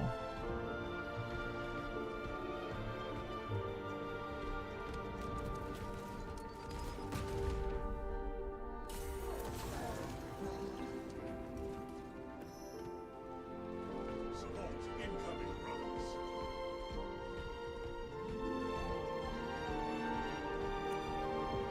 No, his only standard is not just being not fat. Because I forgot who it was. Somebody sent like a recommended thing to check out one of his stream clips, and someone asked him, I think it was Jay. He asked him about Melanie Mack. And he literally goes, oh, she's too skinny. So no, it's not even just be skinny. You can be too skinny now. No, Raymond has high standards. Whether he wants to admit it or not. He is not like, you know, just don't be fat. Yeah, Melanie is out of his league. Yup. Support incoming runners.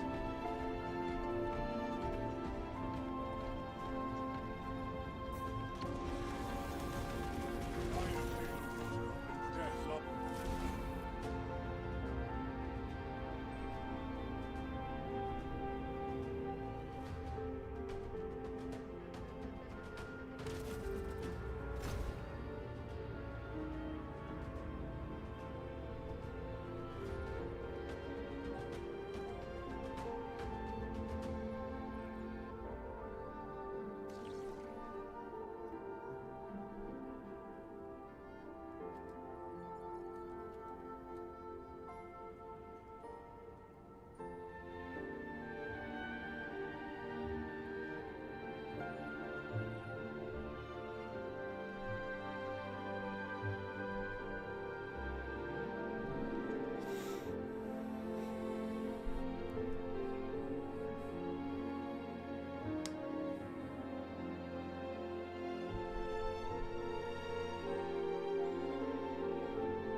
The thing is, like, as soon as I heard him say, no, she's too skinny, I'm like, this motherfucker. Like, bro, first of all, you're almost fucking 40.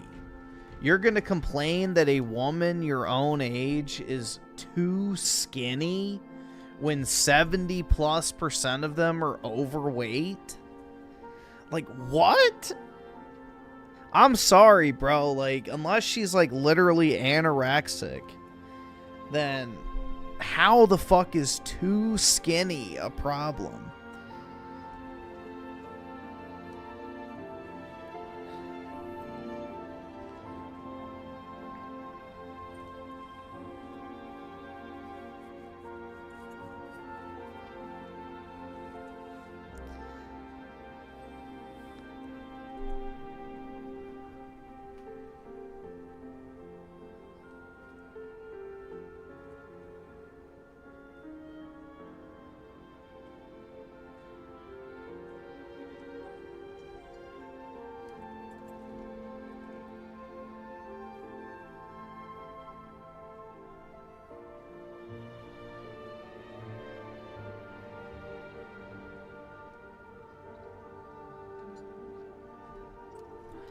Griffin needs to fatten himself up more. That's right. I'm looking a little light.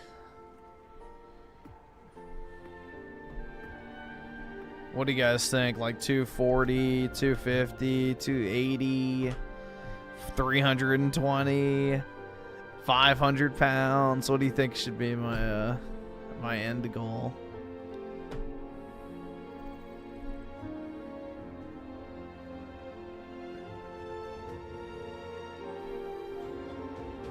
Just go obese. Oh my god.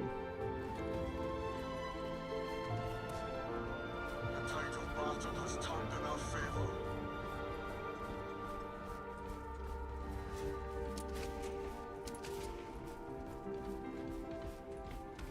Ammunition restock. Space prime.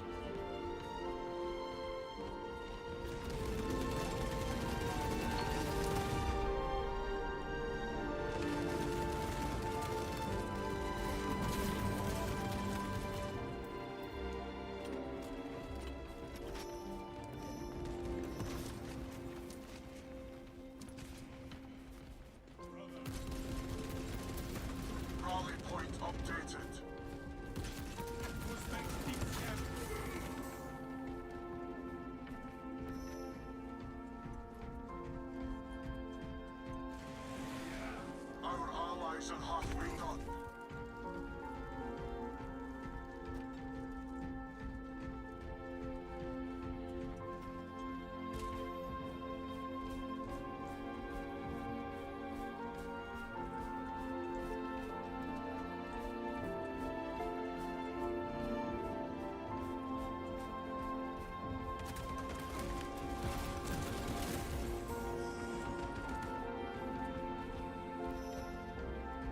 Refresh for the war effort.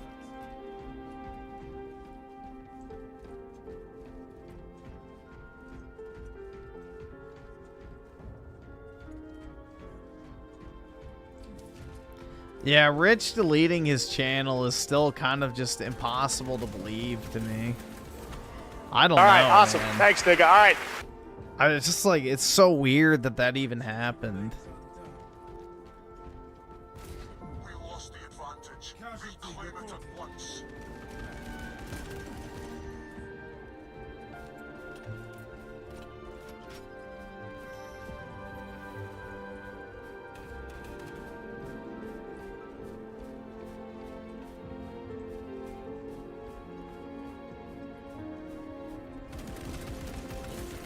Astartes, Like, there's just no good reason to delete it at all. Recovery complete, brothers.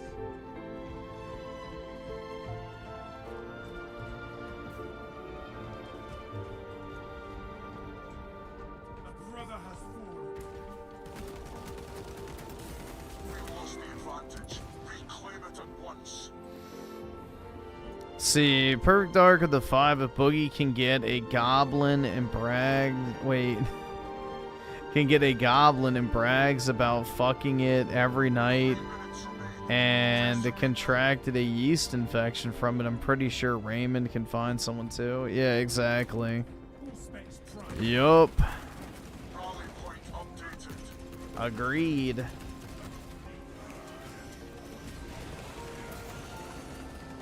Fresh magazine in. Rally point updated.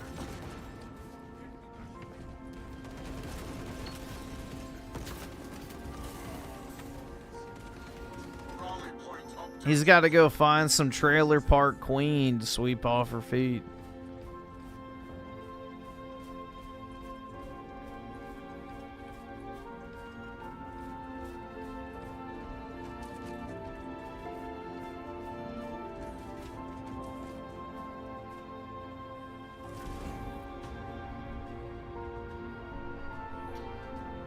Why don't I have some some chick if Boogie does? 'Cause I'm an unlovable chud.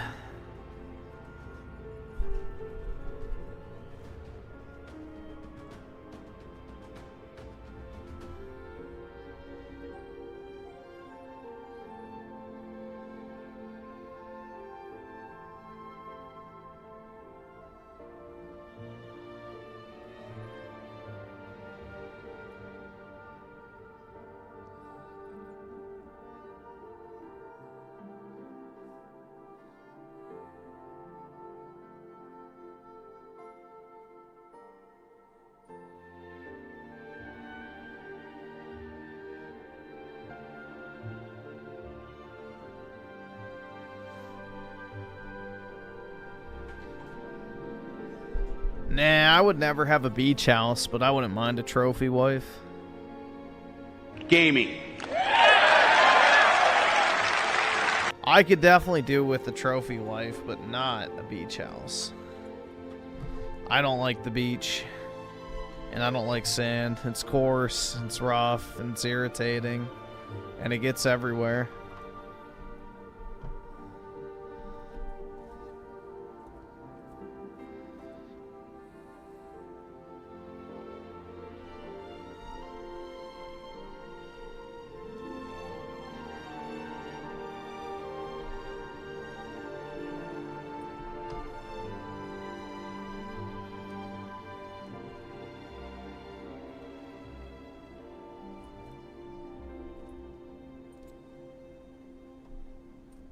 See, the fake trophy wife shit is less appealing to me than a smelly girl failure that you know literally cannot leave you. Dude, but if she's smelly, then I want her to leave. The fuck?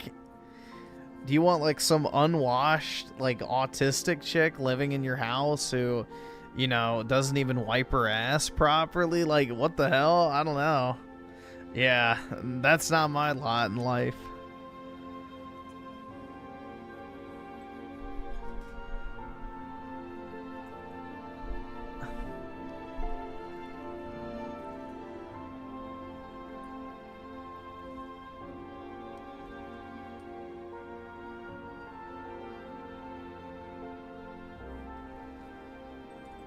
I don't need to take a shower. It's only been 3 weeks.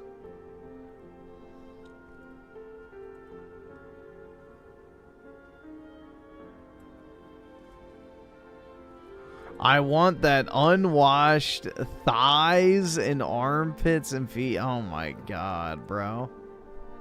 Quench your thirst, my god. That is way too much, bro. Get this man a drink. He's way too thirsty.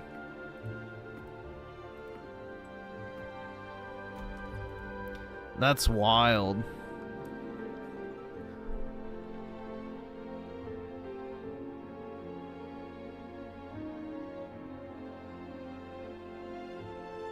Yeah, I don't know. I feel like basic hygiene is a must. Like, you gotta at least shower every other day as a bare minimum. Like, okay, whatever. Maybe you don't shower every single fucking day. But, bruh, anything past 2, hell nah. That shit's nasty.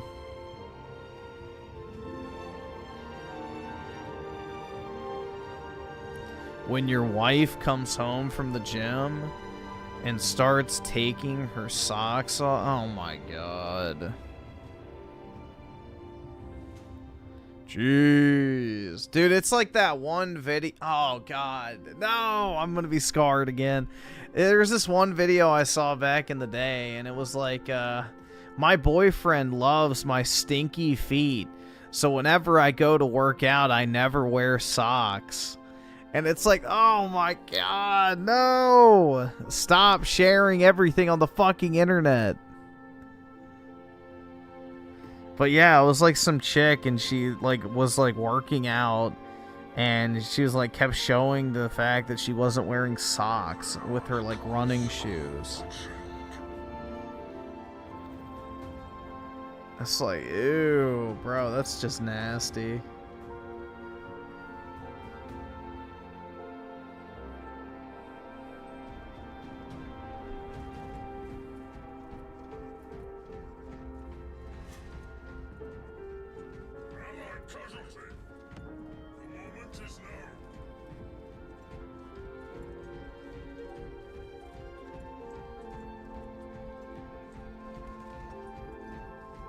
Like, why would anyone feel the need to share that on the internet?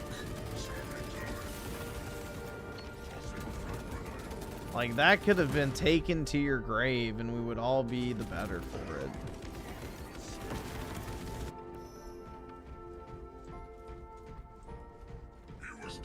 Only fat people don't like the beach? Well, call me fucking Wangs of Redemption, because I sure as shit don't like the beach.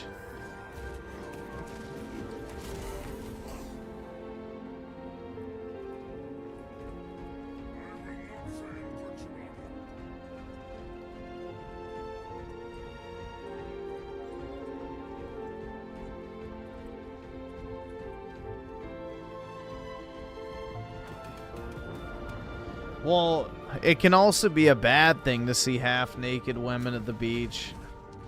It really just depends on who's at the beach that day. You know, if LaQuisha's there, I don't really want to see her half-naked.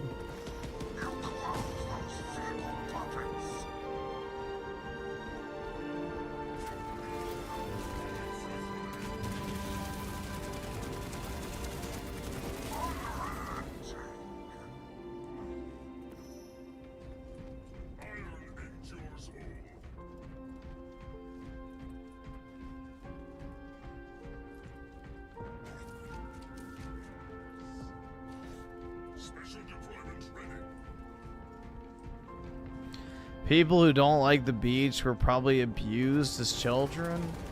I was never abused, but I don't like the beach. Why is it a big deal that I don't like the beach?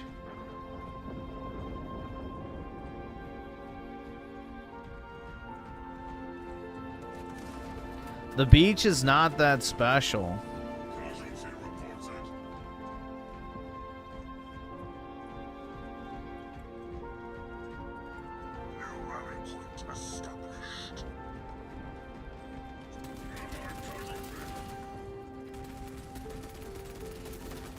Like, the beach is only fun for like 10 minutes. Like, when you first get there, you get in the water, you kind of like float around in the waves a little while, and then you're just kind of done. Then you just have to sit there the rest of the day doing nothing. And you feel gross and sandy, and like the salt is like crisp on your skin. I don't fucking know it. And it gets like so hot that you can't even use your phone or electronic devices. You're just stuck sitting there doing nothing. And it's just like, I don't like the beach.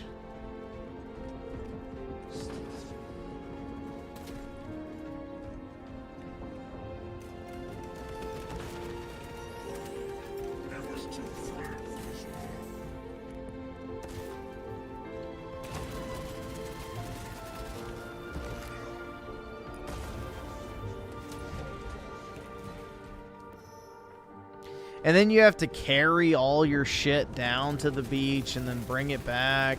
Then you have to fucking hose it off and lay it out to dry. Like, dude, it's so much work for not even a fun experience. I don't like the beach. I don't like the fucking beach. I'd rather just have a pool in my backyard, and that's more than enough.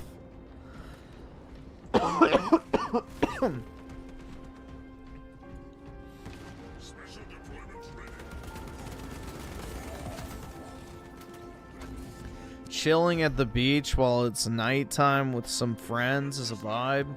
Well, I don't have any friends, so sucks for me. But yeah, I'm not a beach person. The last time I went to a beach was 7 years ago. Or no, 6 years ago. 6 years ago. And I probably will never go to another one. Of my own volition.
No, I grew up near a beach, so I used to go to the beach all the time as a kid. My cousins literally had a beach house. So, nope, I used to go to the beach all the time. One of my cousins, like, they literally had a beach house, which, when I say cousins, it's like a distant cousin, not like an immediate cousin. But it doesn't really matter. I mean, they had a beach house. We used to go to it for like a week or two at a time. And I never liked it. I had more fun playing with their dogs than I did at the actual beach.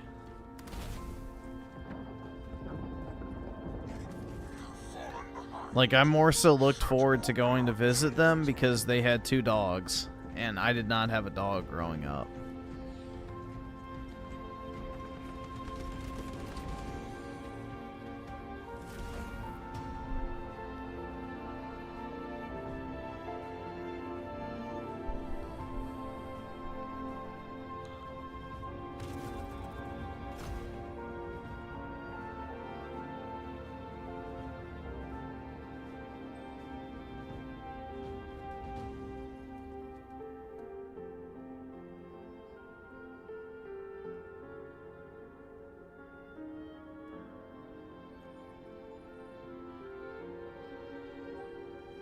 What type of dog? Golden Retriever.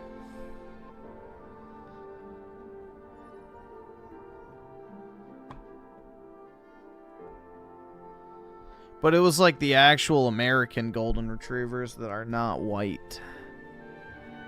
I got the white one.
All right. Oh my god, I don't even know what to tell you, Griff. This is worse than I thought. It's okay, PK. Don't kill yourself, man. Life is worth living.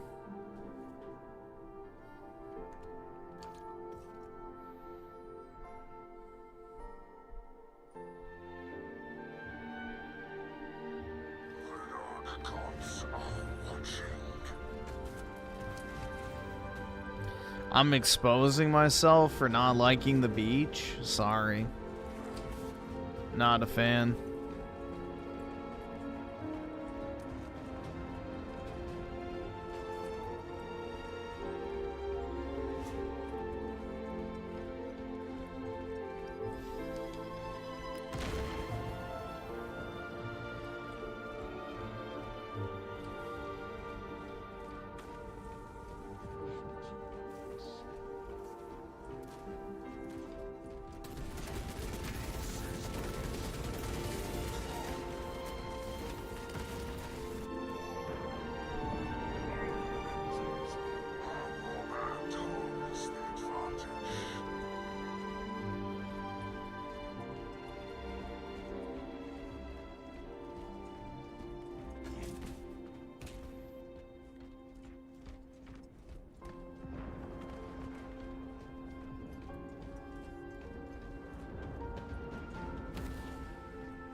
for blood.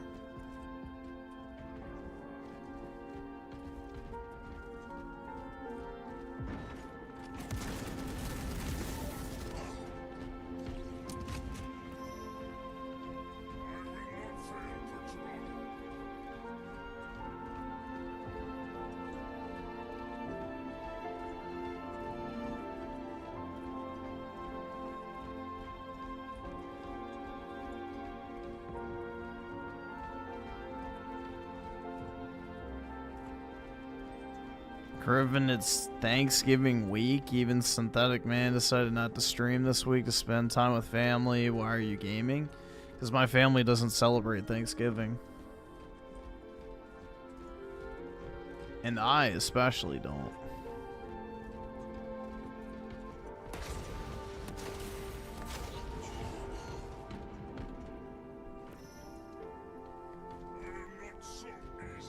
Also, Thanksgiving is a singular day. What would that have to do with streaming anyway on a Sunday night?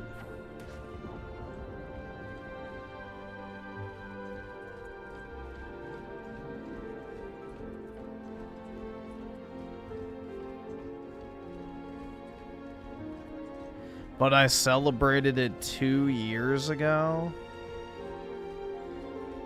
Okay.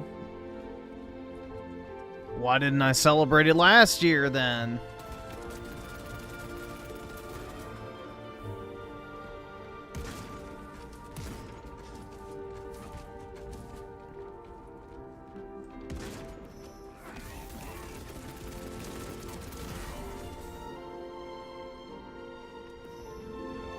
There's like no consistent celebration of Thanksgiving in my family. I don't know what to tell y'all.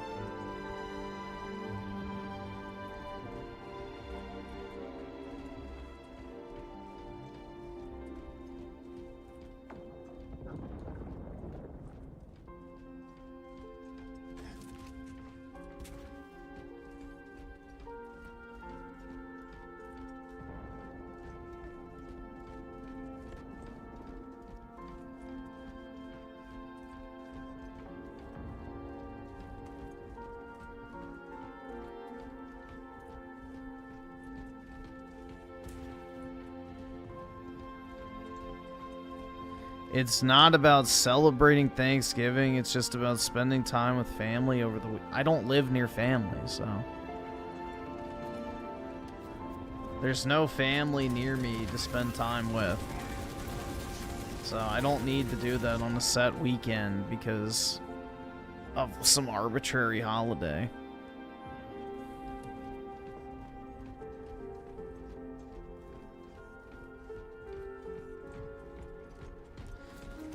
Griffin dressed up as a turkey 2 years ago? Exactly.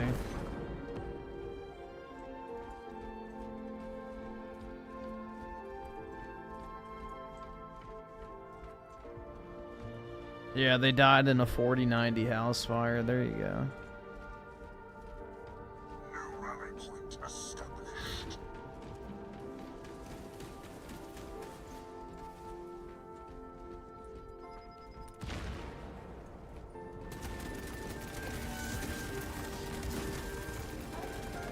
And is halfway there.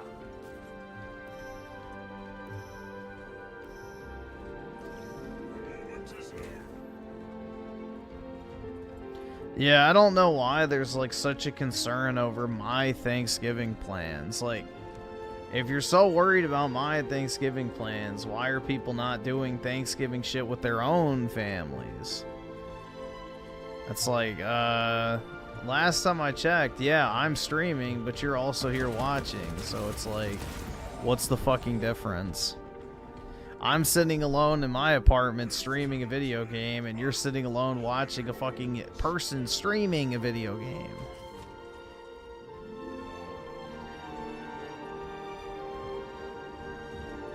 So, I don't get it.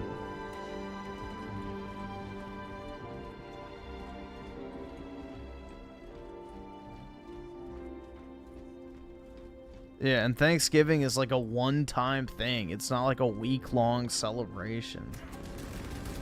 It's not like Christmas where it's like, you know, you have Christmas Eve, You have Christmas Day, and then you have the lead up to New Year's, where it's like this big block of time that people typically spend, you know, with family.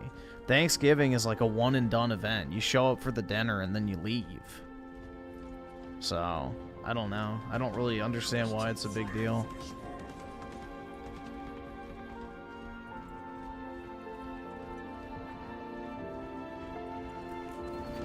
And apparently, because 2 years ago, my family did like a one-off thing for Thanksgiving.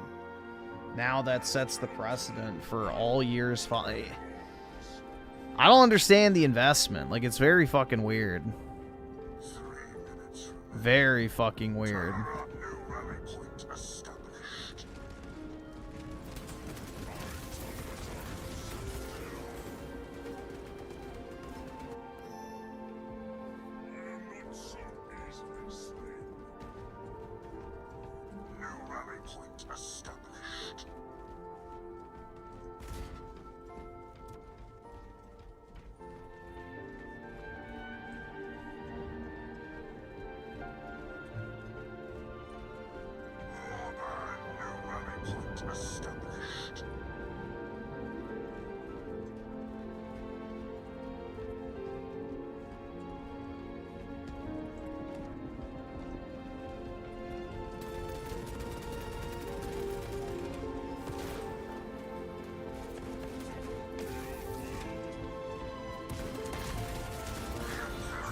Banned from my parents' home? That's right. No, I don't want to fucking travel. So, I'm not gonna drive like several hours to go eat food.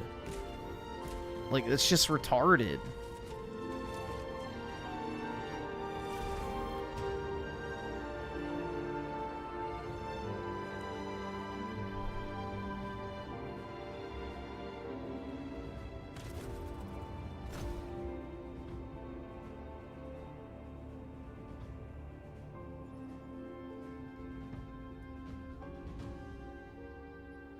This or chat wants you as fan. Yeah, exactly.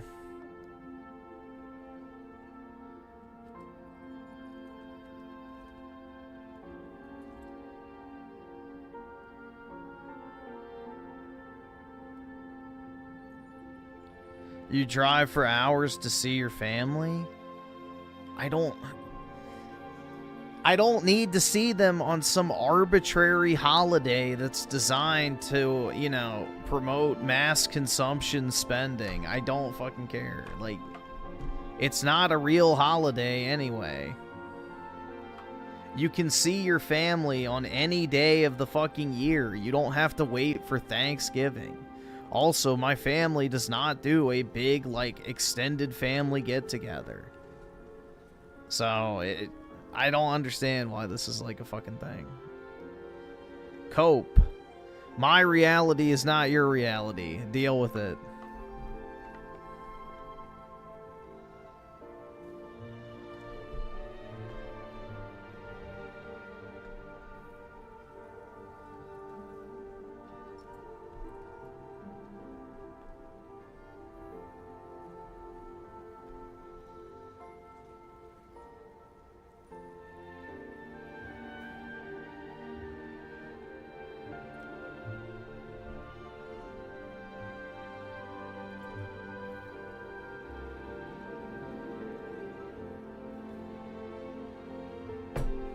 Christmas is designed to consume mass spending on shit to give to other people. Christmas is a religious holiday, you fucking dunce.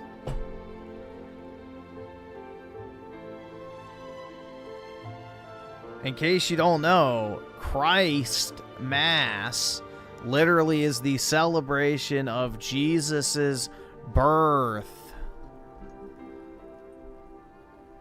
There's an actual underlying meaning behind it that is not just, oh, dude, a special day of year.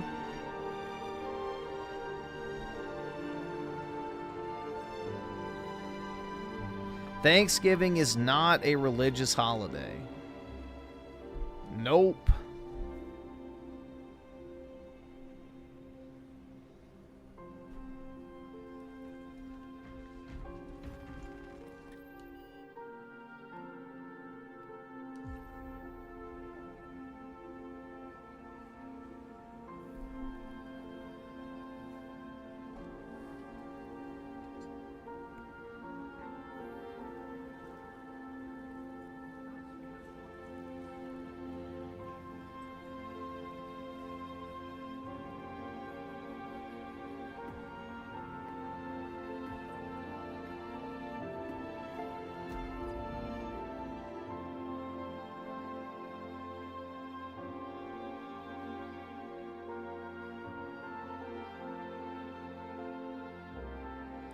Whatever excuse you make, I understand inflation is high and money is tight. What? I don't know what you're even trying to get with that. How does getting in my car and driving for a few hours equate to money is tight? Like, that's maybe 30 bucks in gas. I don't know. Spending $30 in gas is not the problem. Our toll is higher.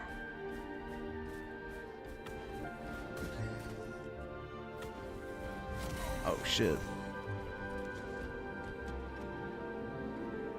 I don't understand why there's so much investment in this topic. It's very odd. New rally point established.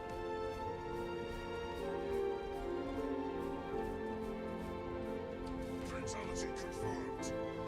New rally point established. Yeah, like, I'll see my parents for Christmas, but I don't fucking care about Thanksgiving. Even if there was, like, a big Thanksgiving celebration, I'm not going to it. I don't care. I don't like Thanksgiving. I don't even like turkey, so... Yeah, I'm gonna go drive several hours so I can go fucking eat food and leave. Wowie zowie, that sounds like a great time.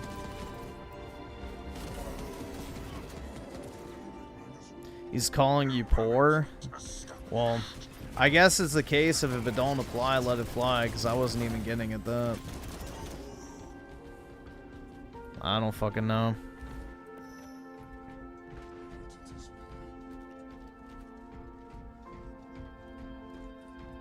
If spending $30 in gas is not a problem, I'm not sure why you make so many excuses. Are you just like retarded?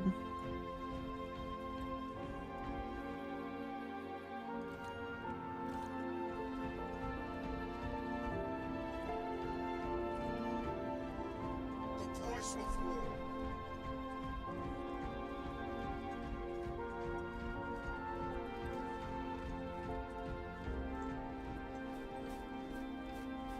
Griffin celebrates Kwanzaa and Hanukkah? Yeah, exactly.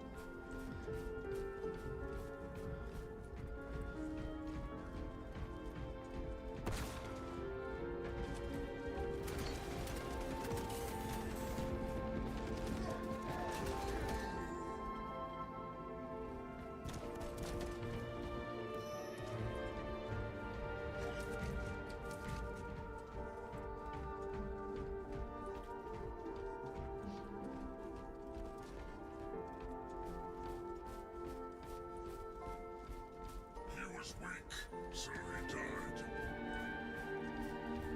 Do I like Coke? I don't know, I haven't tried it.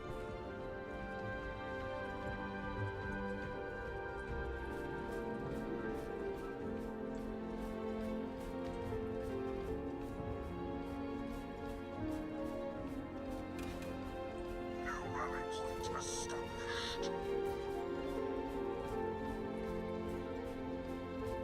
We don't want Griffin to be alone. I've never felt lonely in my life, so you don't have to worry. You don't have to worry. All right, awesome. Thanks, nigga. All right.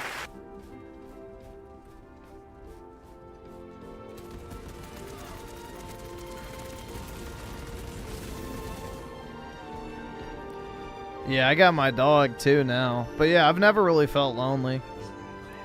I've never had that problem.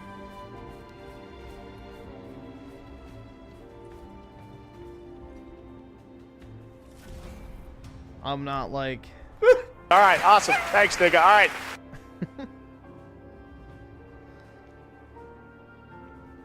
Or sad? I've definitely been sad. I've been sad, but not lonely. I have not experienced like a feeling of loneliness to any... Well, I shouldn't say that. I haven't felt like, I guess, chronic loneliness or whatever. Like, there's sometimes, obviously, you feel kind of like, eh. But not anything prolonged. Chat makes Griffin sad. Truly. Well, a lot of things make me sad.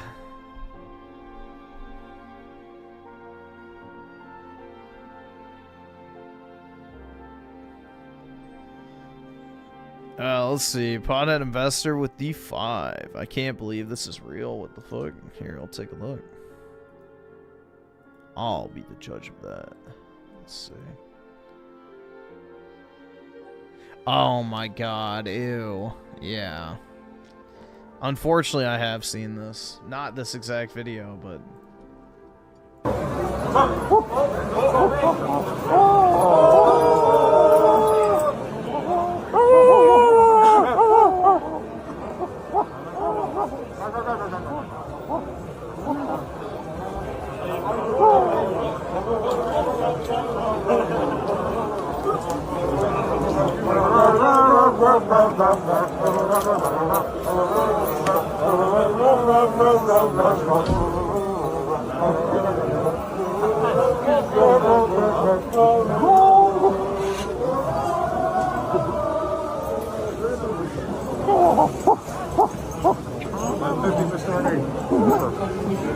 Like I said, there's plenty of fucking white people I hate. You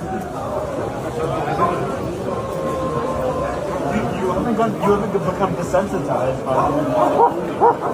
I personally would execute every single one of them.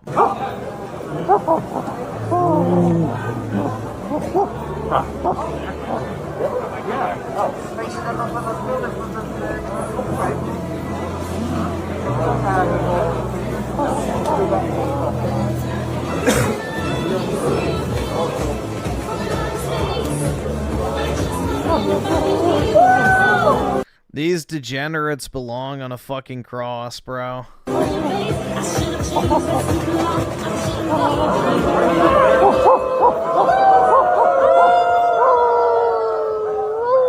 Jesus Christ. All right, awesome. Thanks, nigga. All right.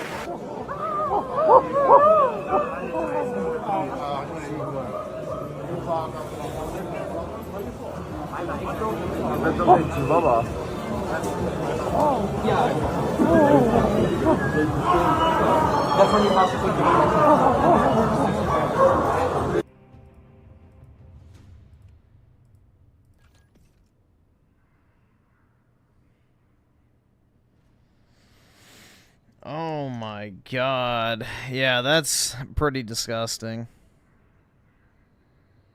Either subscribe, donate, or get the fuck out. Oops. There we go.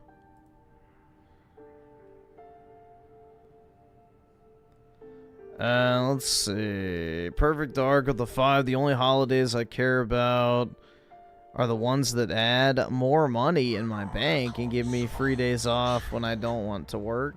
Yeah, fair enough, man. You know? Holiday pay is a beautiful thing. But yeah, the only holidays I really care about are, I guess, Christmas, Easter, and then sometimes 4th of July. I don't know. I'm kind of iffy on 4th of July.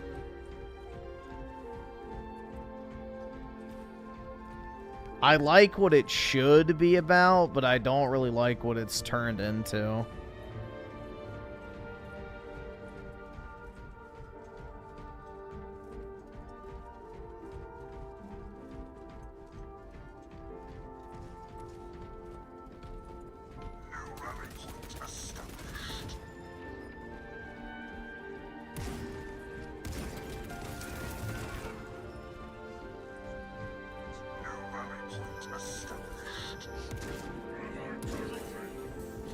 Fourth of July is turned into another consumer slop holiday.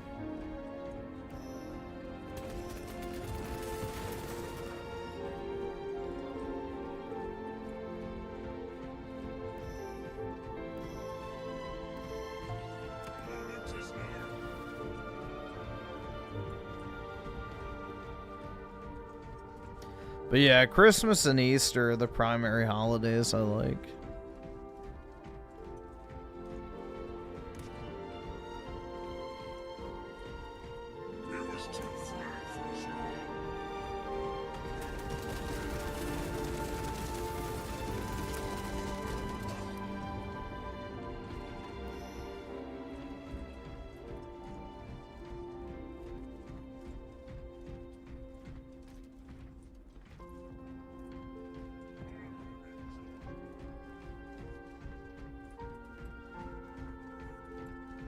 Do I want a video going over the sped?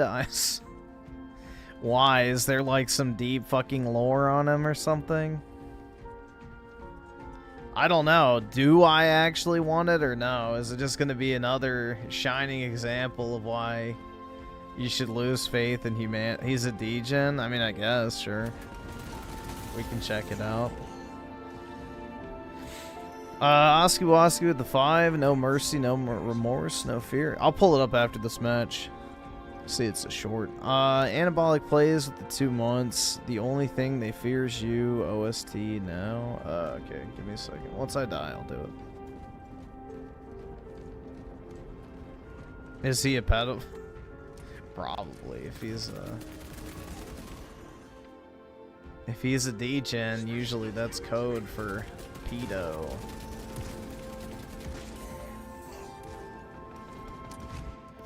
You shut the fuck! Don't you fucking tell me to my face to shut the fuck up!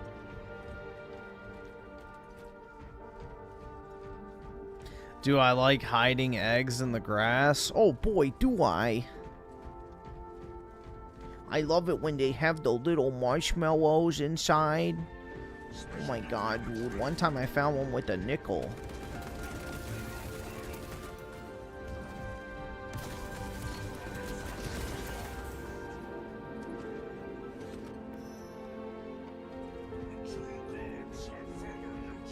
Donald Trump is also celebrating Thanksgiving. Good for him.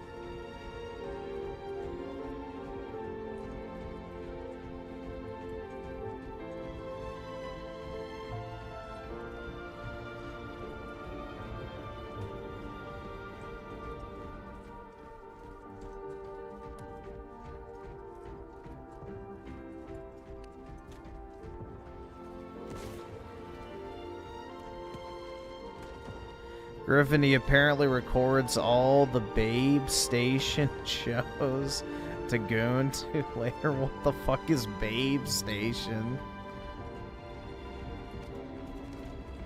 Oh my god.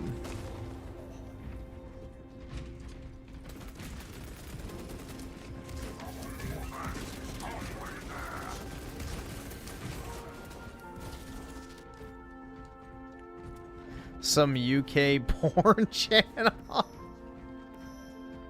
Does he not realize that porn is on the internet? What the fuck? Oh my god.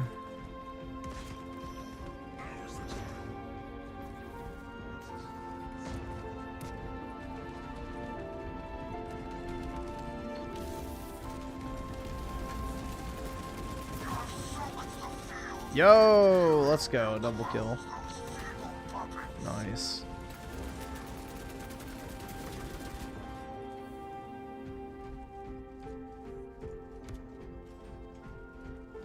He's obsessed with an Indian on the show.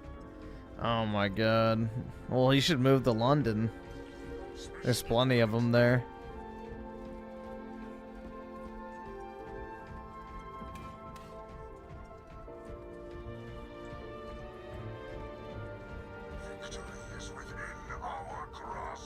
Easter is your least favorite holiday? Oy vey. There's only one group of people that hates Easter. Cue Tiny Bounce.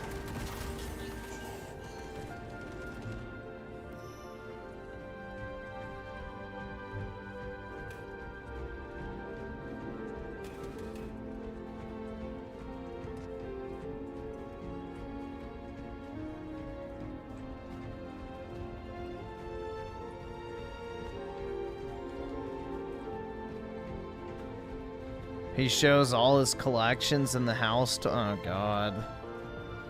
Jesus.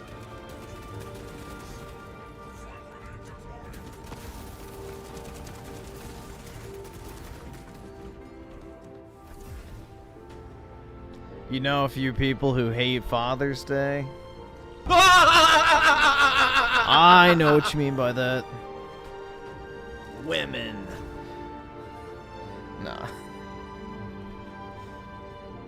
Dude, that's like the most gay shit ever, is those fucking corny ass single moms on Father's Day who are like, Happy Father's Day to the real fathers out there. Single mothers who had to step up and fill a role that was left by a man who never did anything right.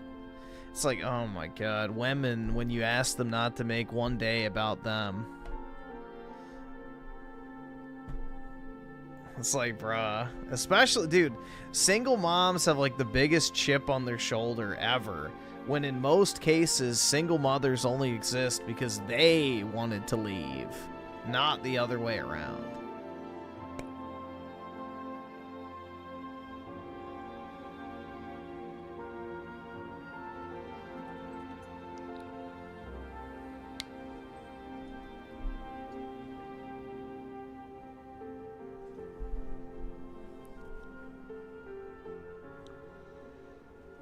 Well, yeah, dude, it's like a statistical fact that children raised by single mothers, especially girls, and, well, everybody, doesn't really matter, but, yeah, dude, anyone who's raised by a single mother is, statistically speaking, way worse off in life.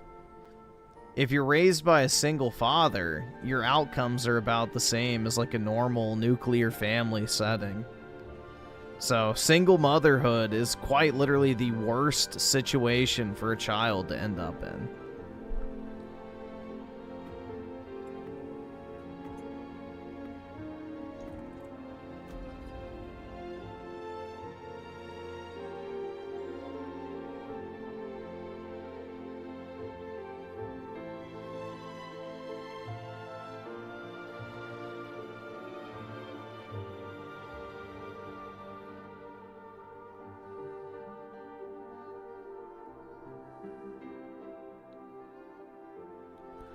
You say all that, but you should get a wife to spend time with on Thanksgiving instead of playing Space Marines. Yeah. Let me just go buy one real quick. I give off single mother energy? Yeah, that's right. I'm an independent queen that don't need no man. The only good man is a dead man, am I right? Kill all men. The only reason why a man hasn't been convicted of rape is because he just was never caught.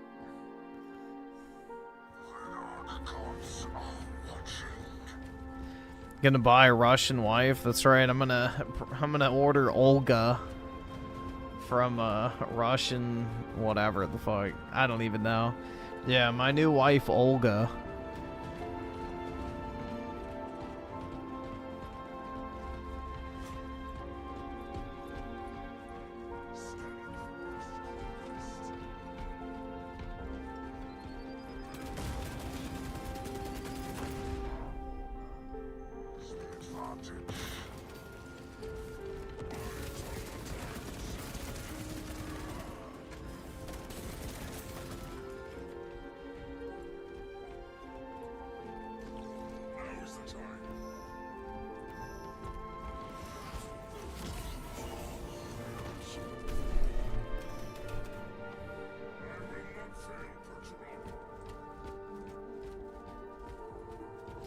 You'd beat off forever before I married a chick named...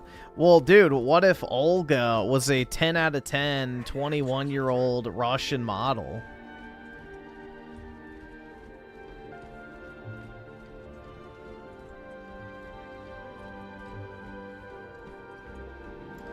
Would your tune change or nah? I could get past a weird name, but... that's just me.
Russian model would want someone with steady income and not a YouTuber. Alright, thanks. I'll keep that in mind.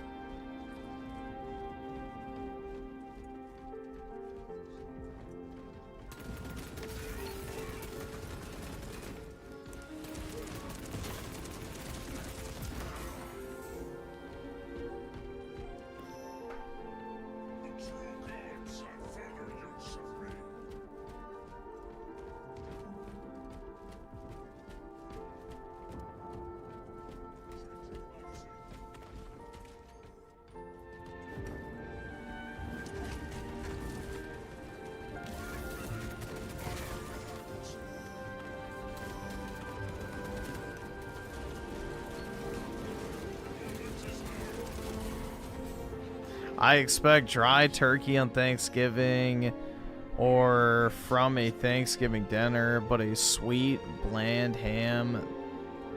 The fuck that? Wait, the fuck is that? I don't know, bro. I don't like turkey or ham, so if it was up to me for Thanksgiving, it would be like one of those ribeye like roasts that you cook in the oven. Those are good. That's what if I was in charge of, like, I guess the Thanksgiving dinner, it would not be turkey or ham. It would be like a steak.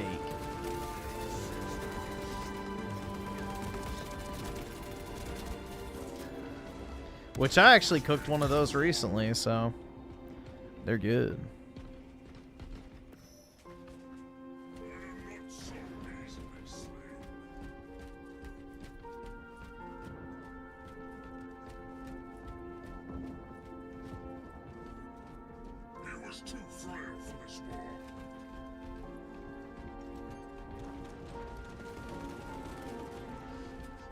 Yeah, ribeye is the best cut of steak.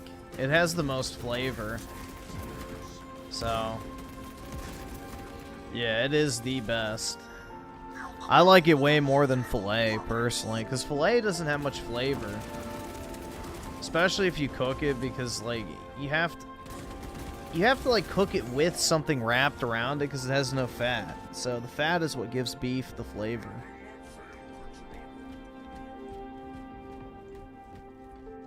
Did I get any Zard bundles? You mean like the premium collection? No, I haven't bought any of those yet. I cook steak in a pan. How is that good? I don't know. It turns out good to me. Like, I've never had a problem eating steak cooked in a pan. Steak turns out great on the pan. You just get your cast iron pan really fucking hot, and then you can sear the steak easily.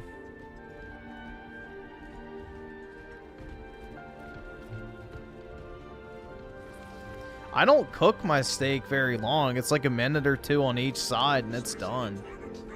I like my shit raw. But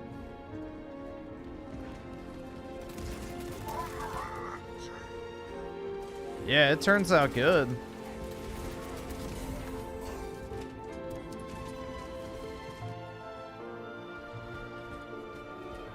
You know, some salt, pepper, maybe a little bit of garlic, some thyme if you want to, and then, yeah, just put some butter in the pan. You can do the Gordon Ramsay scoop the butter method if you want to. I don't really do that. But, yeah, it turns out good. Just as good, if not better, than grilling it, so.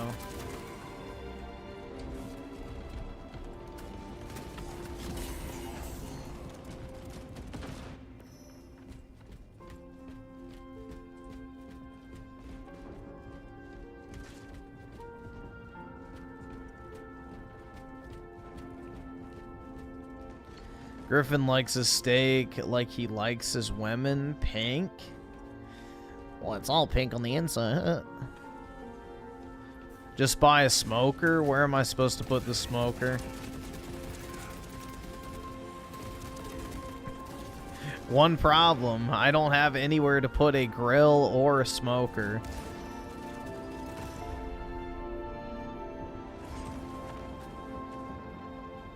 In Apollo? Oh, that's a good idea. I live in a little box, bro. I don't have room for anything. Outside of my new house? Oh my god, you didn't. You got me a new house? Thanks, you generation. That's really nice. You know what? I will go ahead and order that smoker.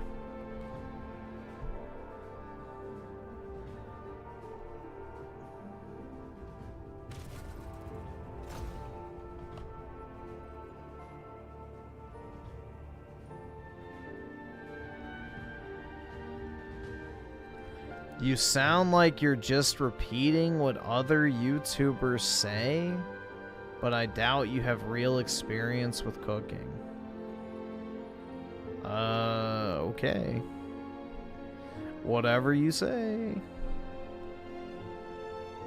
I don't know why someone would lie about cooking, but...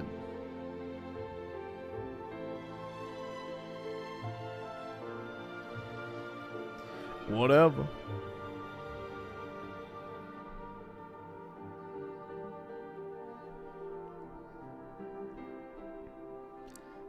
I don't really think cooking is some, you know, mysterious task.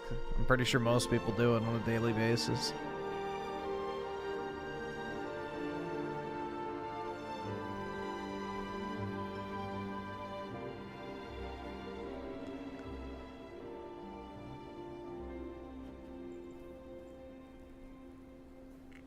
Dude, I used to cook steak pretty often, but the thing is, the steaks have gotten retardedly expensive in my area. I used to be able to get like ribeyes on sale for like $8.99 a pound pretty regularly, but over the past year or two, it's been like $16 minimum. And then the sale would be like $12 a pound. It's like, yeah, nah. No thanks.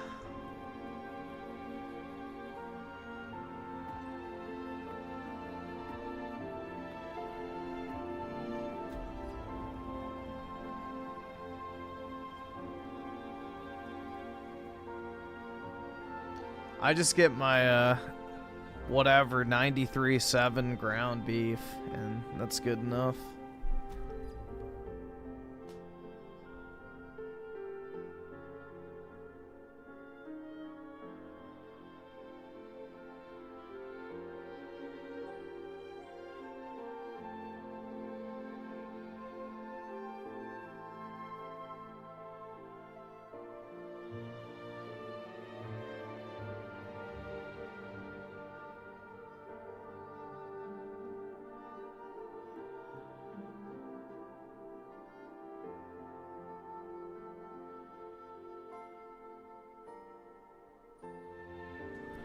I live in a farm town. Is steak still expensive? It's bull. Yeah, that's because most U.S. beef gets shipped overseas. So, yeah, your local meat doesn't actually get processed in, like, on site. It gets shipped off.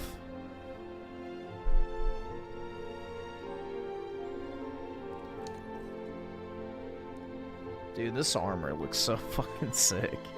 All right, awesome. Thanks, nigga. All right. That shit looks so cool. I really do like the Warhammer aesthetic. They do a good job with it. It's very Catholic coded.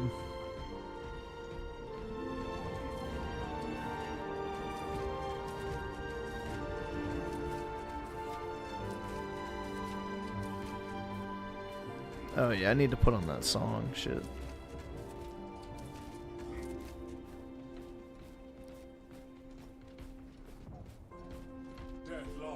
How many Warhammer figurines do I have? 0. I don't have any. If I didn't have to paint them, I might get one, but I don't know. I don't need more stuff. That's the thing. It's just kind of like clutter at that point. I don't have like shelves or anything to display things on, so it would just sit on my desk, or I would end up putting it in a box. So I don't have any. Brother killed in action.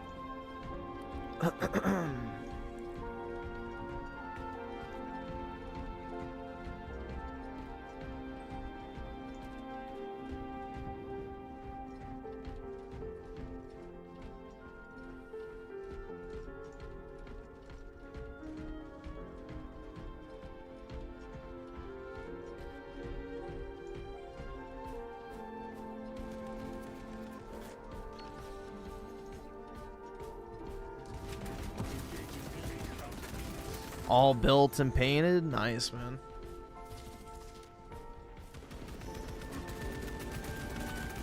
Yeah, I'm not very artistic, so I don't know if I would enjoy painting them. I return, ready to take my vengeance. I definitely do not have a artistic mind. Maybe autistic, right? But yeah, not artistic. I don't really enjoy the artistic process of painting shit.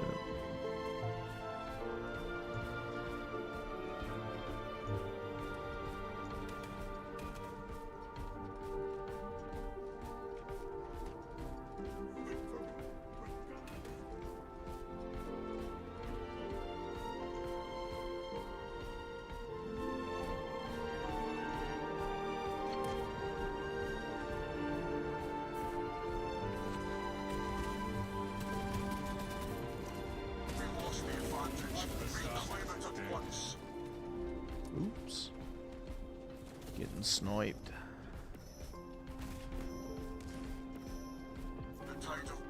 Which is better, Elena or Vanille? I would probably say Vanille. If I had to choose between the two of them.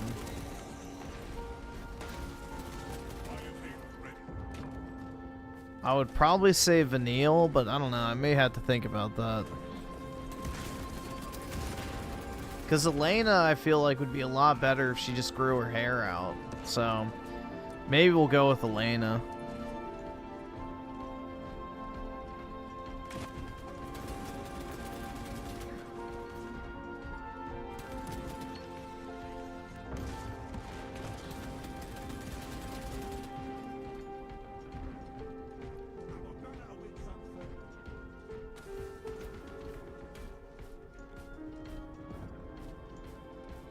Can only bring gooning material for one of them.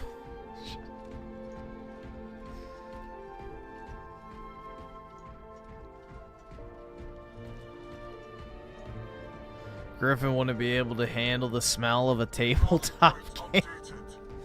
Dude, I still think of that fucking image of the chair from the Magic the Gathering tournament with the fucking shit smear on it in the shape of an ass crack. Oh my god.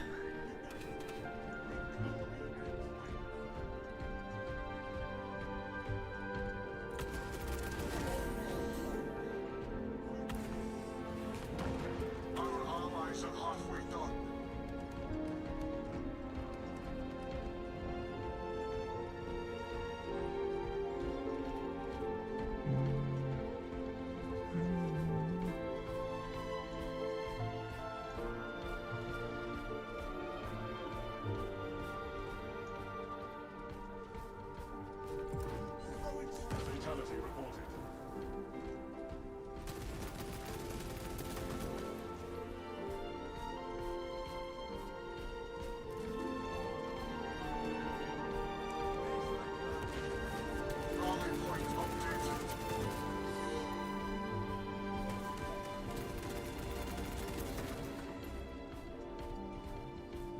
Rally point updated.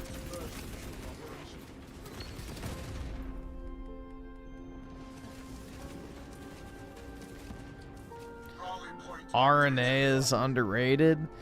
Yeah, another underrated one is Cisne too. I would take her over Elena.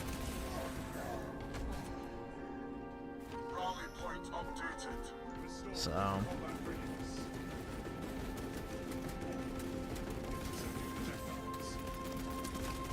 Rally point updated.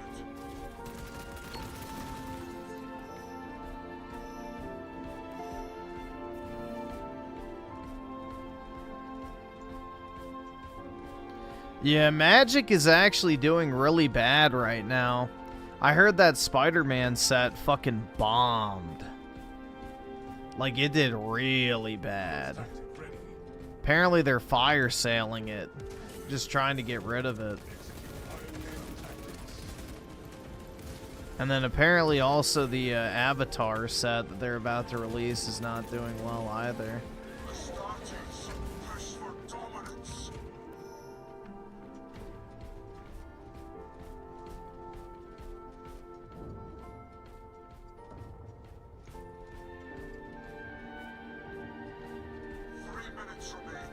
Decimate them.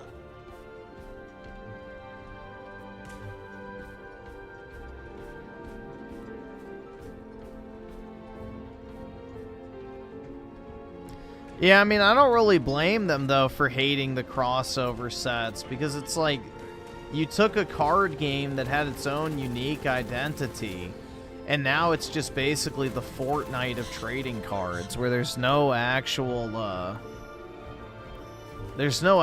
identity anymore. It's just a bunch of media slop. You know, it's like... There's no actual core identity to the franchise anymore. It's just, you know, copy-paste other people's fucking work.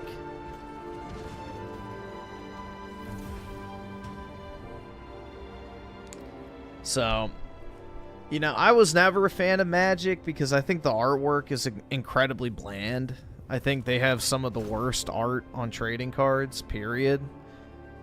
Also, the company is woke as motherfucking anything else. Like, they are probably the most woke company in the gaming sphere of things, if you count card games. So, there's just no core identity left to Magic. It's become Fortnite, but trading cards. It is the Fortnite of trading cards. They're just monetizing other people's IPs at this point.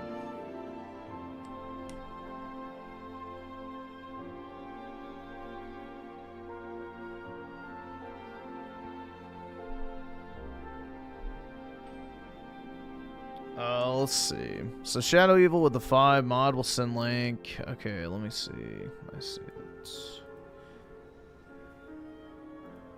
Alright, and then let me open this one too. Twitter's Degenerate Gooner. That's nice. Gotta love some Gooners, bro.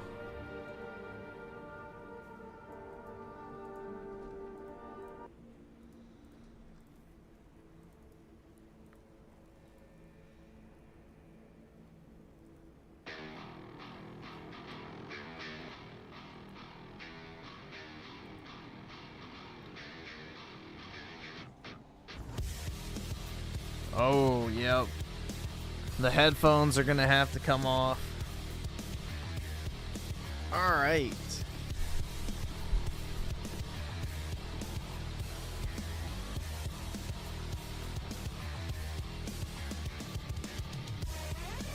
The regular full arts from modern Pokemon are better. Yeah, Pokemon has done a good job with the artwork, I feel like. I'm not really a huge fan of the art rares.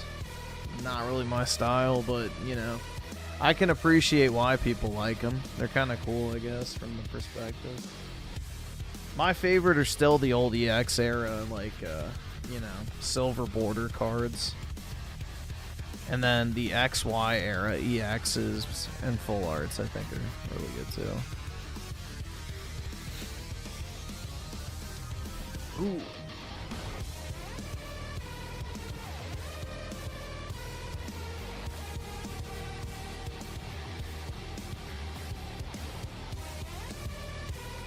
The Lolly trainer cards? Yeah, I gotta get some of the Dawns.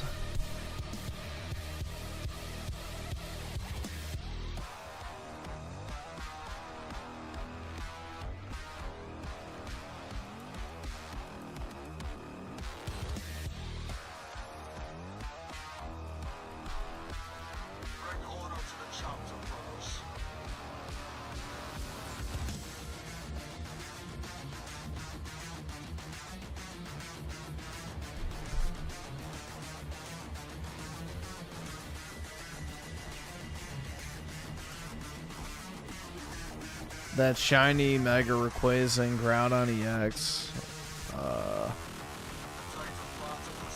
Oh, from like the XY era? Or new?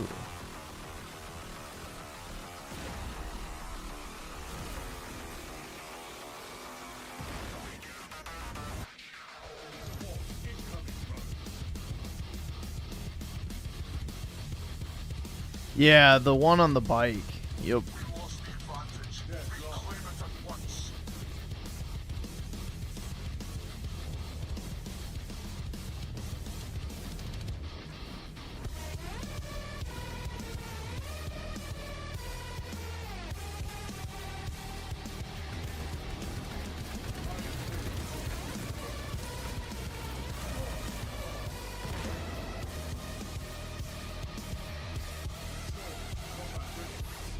Damn, bro, my dog is just snoring. He's out.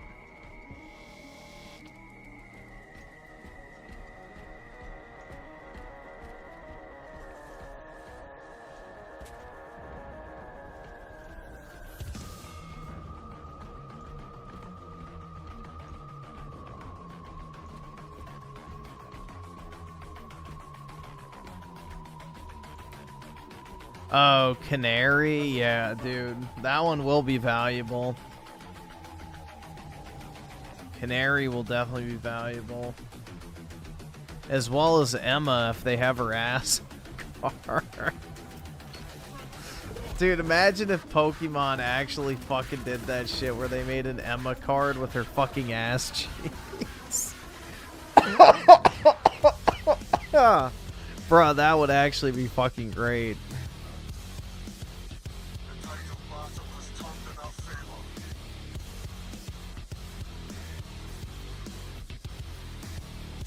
Moist Shitticle spent 100k on a Magic the Gathering Alpha box and got nothing. That's brutal, dude.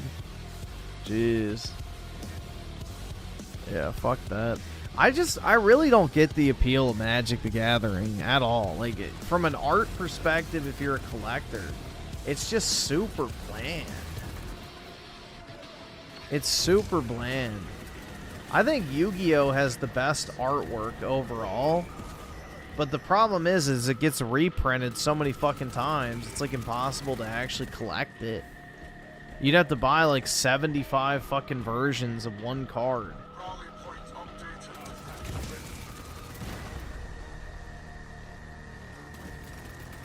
Whereas like Pokemon, yeah, they do reprints, but they're very, very sparingly done.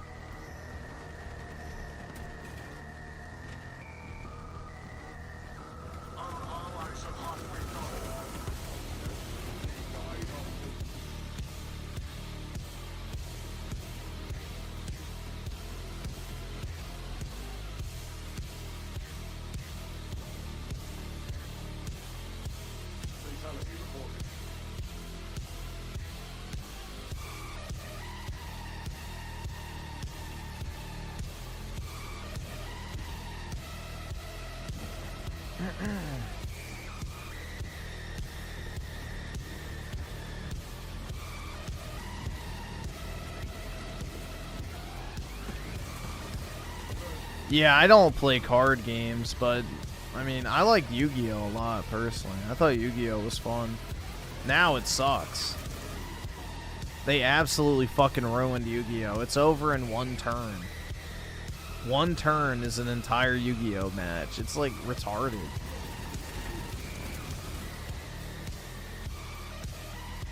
But, yeah. I used to like Yu-Gi-Oh! I guess I should say. I do collect some Yu-Gi-Oh! Stuff, but not very much. I might buy first edition Dark Magician Girl at some point. Just to have.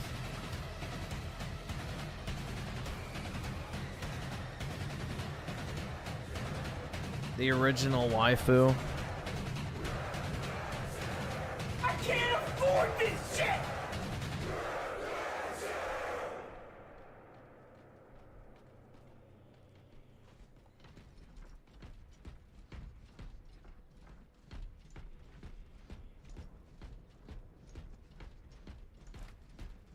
Yeah, I have the stainless steel Dark Magician. I have a few pretty cool Dark Magician girl cards already. Not a first edition one, though.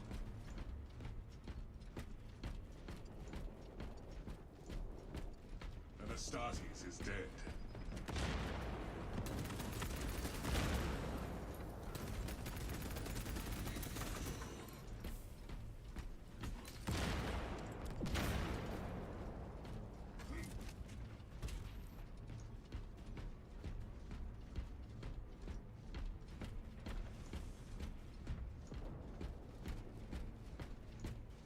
The song is over? Oh, okay, I'll put my headphones back on. Action.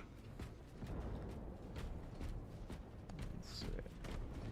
Dude, my arm, when I sneezed earlier, it like whipped my fucking arm. And now it's kind of sore, bro. I'm officially falling apart. I'm a bitch.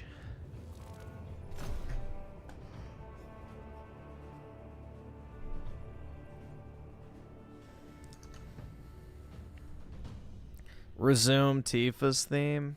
Did you miss it?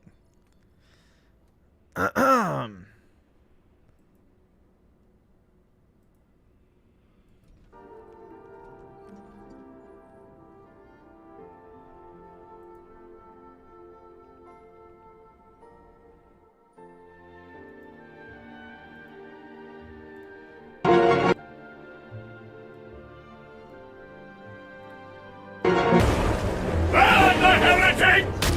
Kill the mutants! Purge the unclean! Wait, what did it say? Oh, you're 1,000 Suns fan. Name every son. Oh my god. Okay. I like it. It's catchy. It's very peaceful. Which is also why I like that, here. I know, we'll change it. Here, we'll do the other one.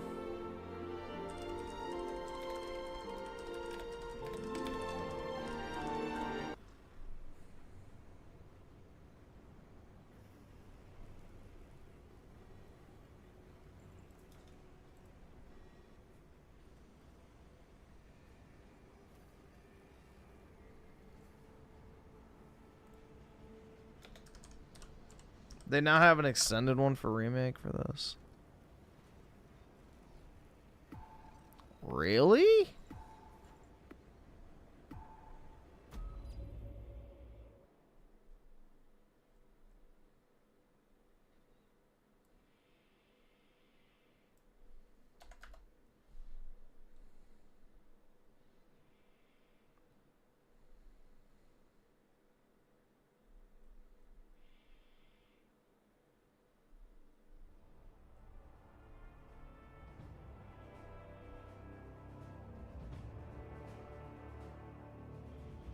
There we go.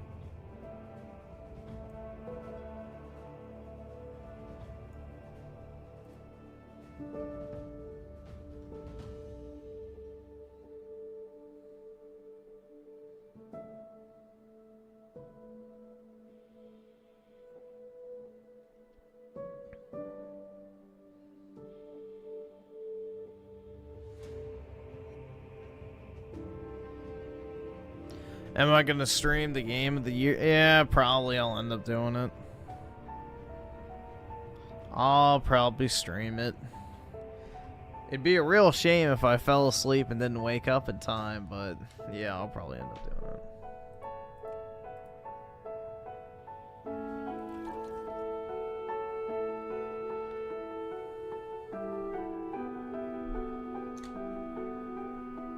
Did not go. There we go.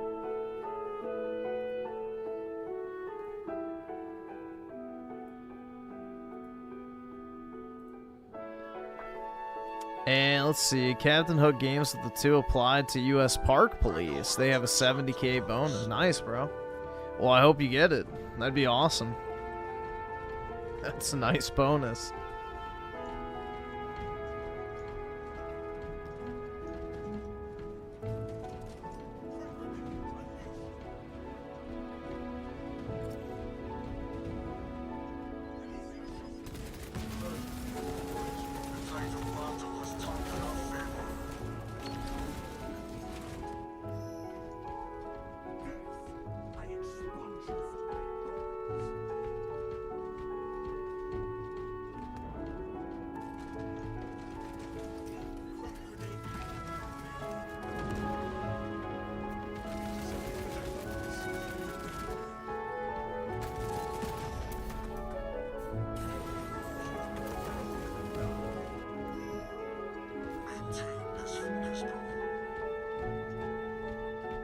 Yup, it is just a massive industry circle jerk.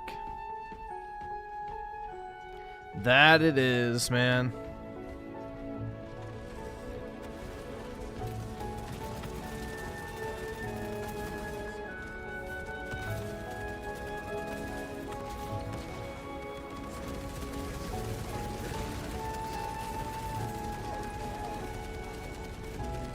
Let's all get together and celebrate the downfall of gaming.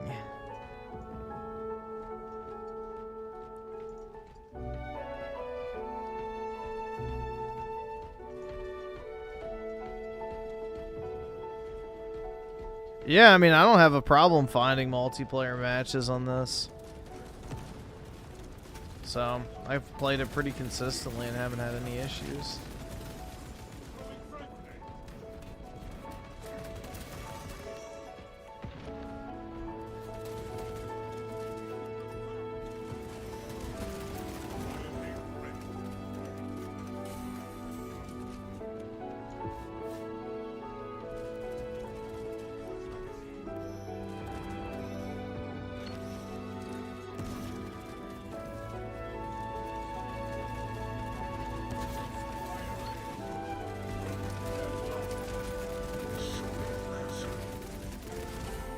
Oh, shit.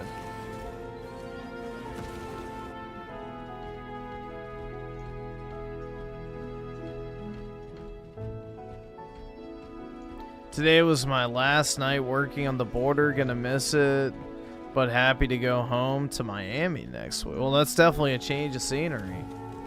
But nice, man. Very cool. Which part of the border were you on? Were you in Texas?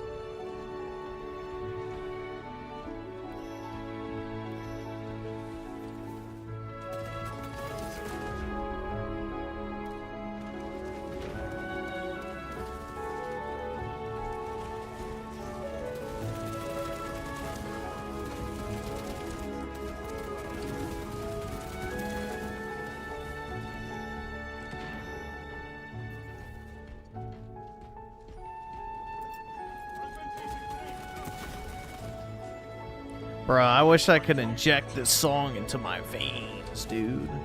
I really do like this song. It's probably my favorite overall from Final Fantasy VII.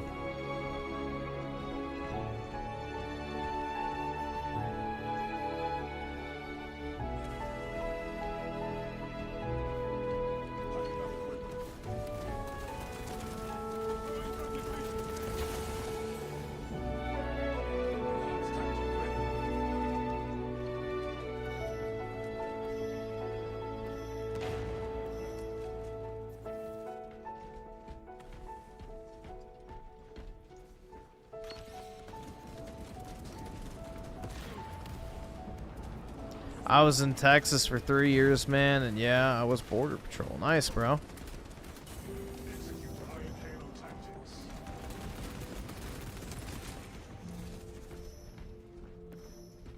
Additional supplies secured.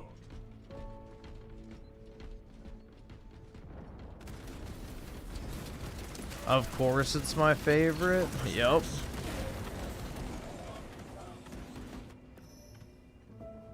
Reporting for mission.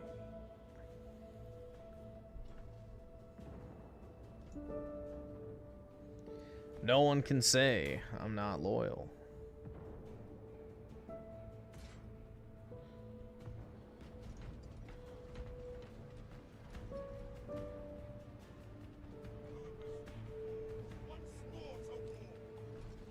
Did you know FBI said Cyberpunk 2077 is his favorite game ever made?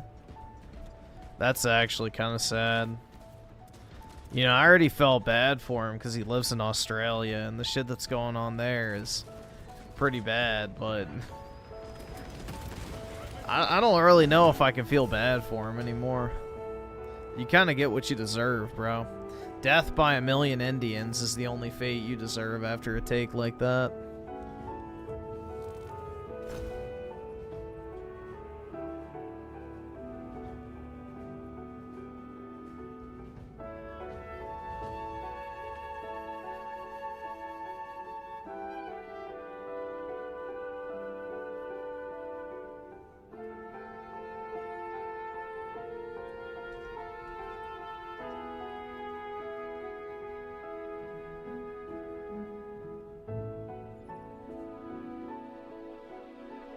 6 million Indians. Oy vey.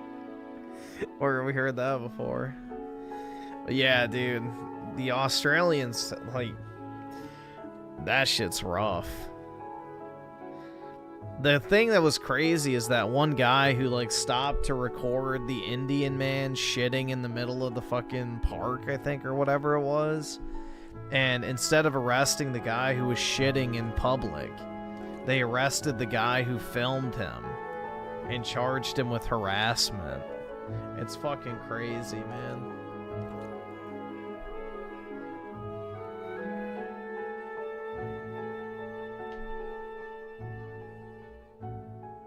When did that happen? Like 2 or 3 days ago.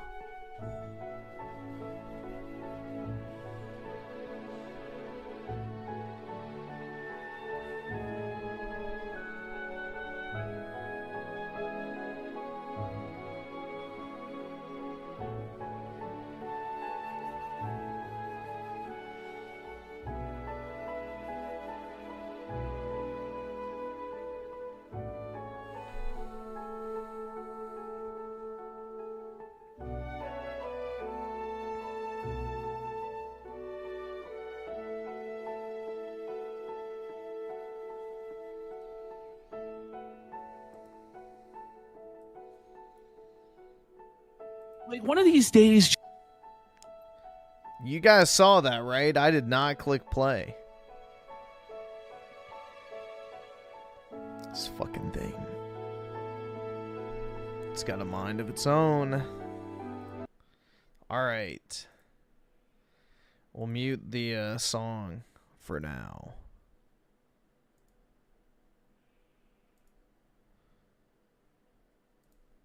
Jeremy's going to take his dog and, like, hold a gun to its head and be like, listen, I can't afford his dog food anymore. So, you know, listen, I'm going to have to put down this dog unless you guys can cough up some... Like, what's next? What's next? He's like, I'm on the casino again. He's like, man, he's like, dude, why are you throwing our bread and butter, like our gravy train Donald Trump under the bus, bro? If you guys remember, Jeremy over the last year has been doing a lot of begging. He did a big beg to build a whole studio compound Tim Pool style. He then scammed everybody, pocketed the money, and actually downgraded his setup. And he just has like a bedroom office in his house that sucks. He did do that. Yeah, he asked for $300,000 to allegedly pay off a credit card debt that he put on his personal credit card for his coffee. Yeah, I remember that. Business, where the whole business was going to go under and all this shit. He asked, I think, $50,000 to make a coffee exfoliant cream that has never materialized, probably just pocketed the money for... yeah, dude, the Quarterings facial cream, or coffee facial, whatever the fuck it was. Yeah, I remember that. He wanted to do, like, a coffee face scrub or some shit like that. Like, why? Wait, he raised money for that? Yeah. How much did he raise for that? I think he got the $50,000 that he asked for. So the guy has been crying poor, saying everything's f***ed. And as he's crying poor and doing all of his grifts and stuff like this, which he has the money to pay for out of pocket, but he just wants the fans to be scammed even harder. He then started building this RC track and started showing it to everybody. So let's have a look here. The RC track. And we found his RC channel where he bought, what was it, like $3,000, like giant replica RCs? Yeah. Yes. And here it is. Wow. So here he goes, finally done, time to enjoy. And 0 Day Media just points out, you flaunt your wealth on X, yet you beg poor people to give you money on YouTube and Rumble. You wonder why your viewership is down. You're not genuine and people can see it. Quartering then tells him it's literally dirt, implying that it cost him nothing. I mean, that is a pretty good response, I'm not gonna lie. It's literally dirt, retard. I mean, that is pretty good. Thing to put the shipping container on his property, to have the workers come in and do it. Quartering's basically saying, oh, I did this all myself and it was for free. Well, now the actual truth has been revealed by Jeremy himself on his RC channel. No. So let's have a look. He's going to break down the costs of this RC track as he was crying poor, and he told that guy it's just dirt. Okay? May I just say one thing?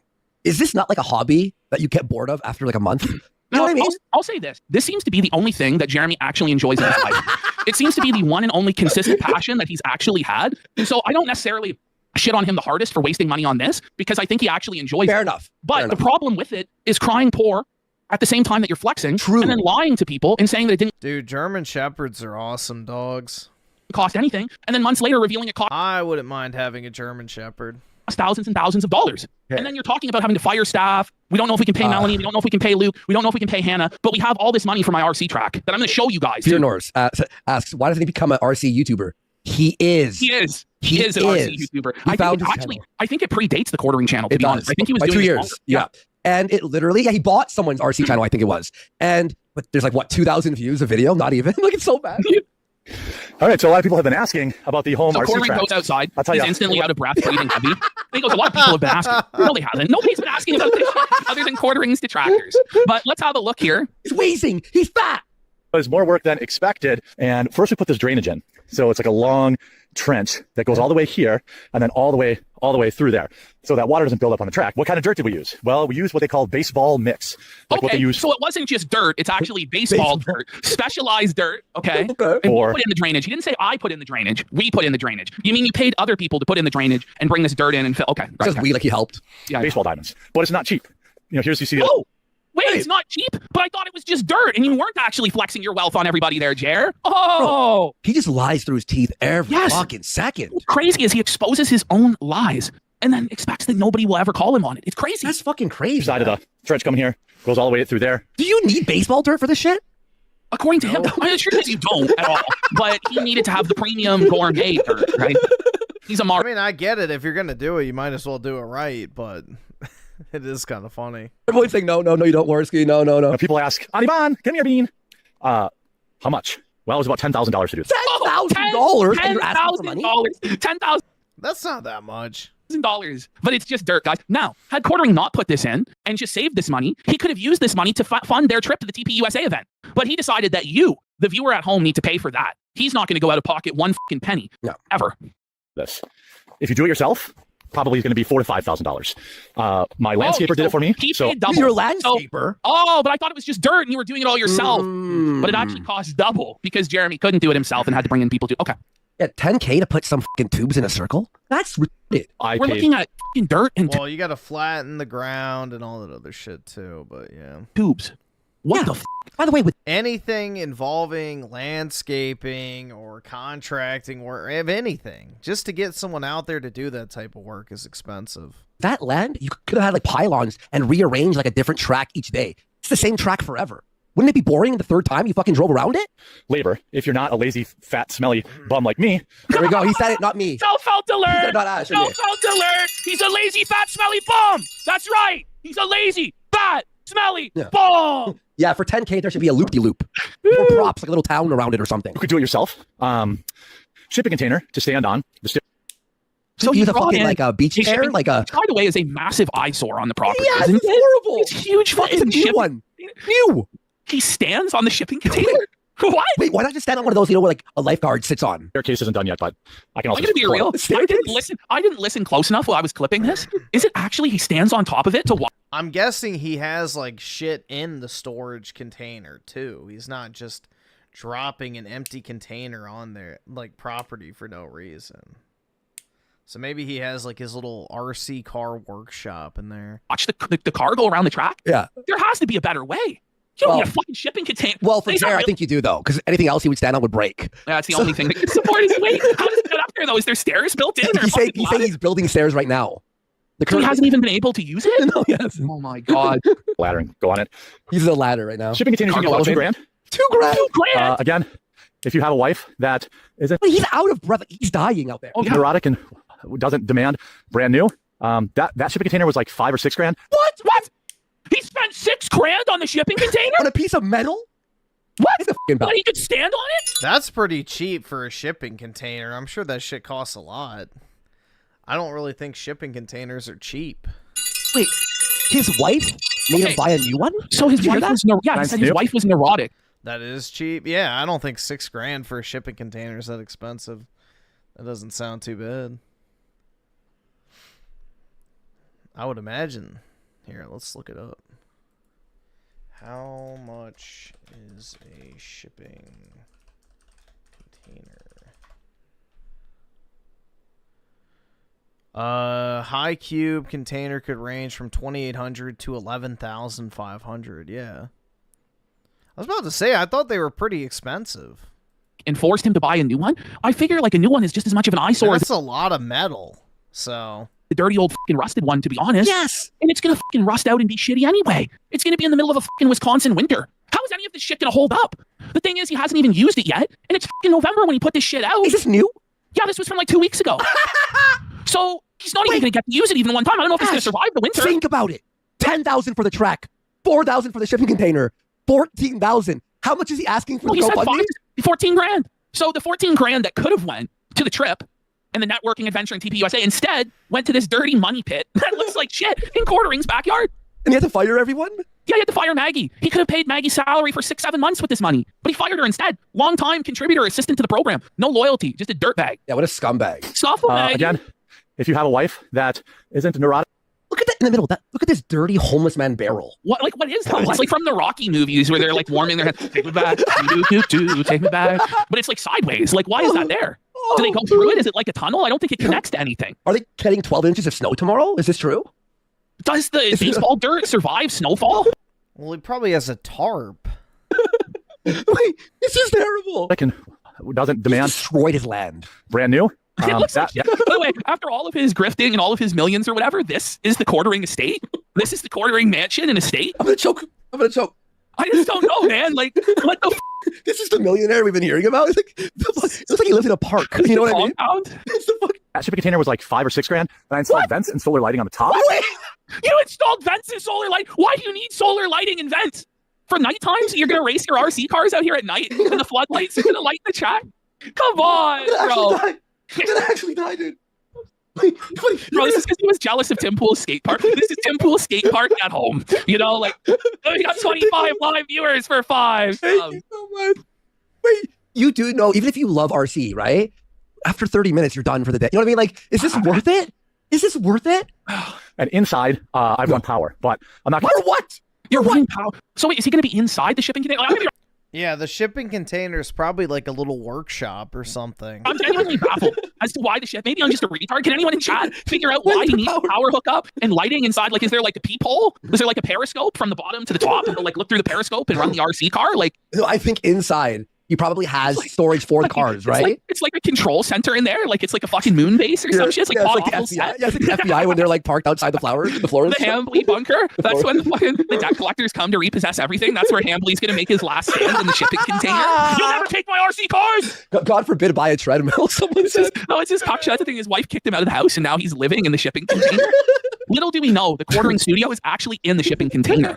And his whole life is actually self-contained within it. You have to go there to hide from the bull. When the bull comes over, sorry, Jaya, get your ass to the cuck shit, Jerry. Where's the container? The container. No. You know he has a toilet in there too. He's got it, right? Buddy, he has to have had a fucking toilet installed. It might just be an outhouse. I don't fucking know. Because otherwise he'll be shitting his pants on the daily. Wario's weenie for 5,000. Let's go. He goes, me and my dad live your streams. He comes to every single one. Can you ring the retard? I'll ring the bell for Jer here. This is crazy, isn't it? Hell yeah. I'm happy to watch your father. Big shout out, by the way, to Return of the Mac and Cheese on Kiwi Farms, who tipped me off to this, and then I went in and clipped it. He's amazing. This time. Thank you. I'm gonna be real, Ash, and I think you're feeling this too. Quartering's becoming my favorite segment. Like, honestly, like, seriously. Include that. That's like a luxury. You could. Whoa, what's a luxury? Installed vents and solar lighting on the top, and inside, I've run power. Worst flex in the world, by the way. So Sithtachi in chat has just revealed that Phil said quitting begging is like quitting smoking. Whoa, buddy.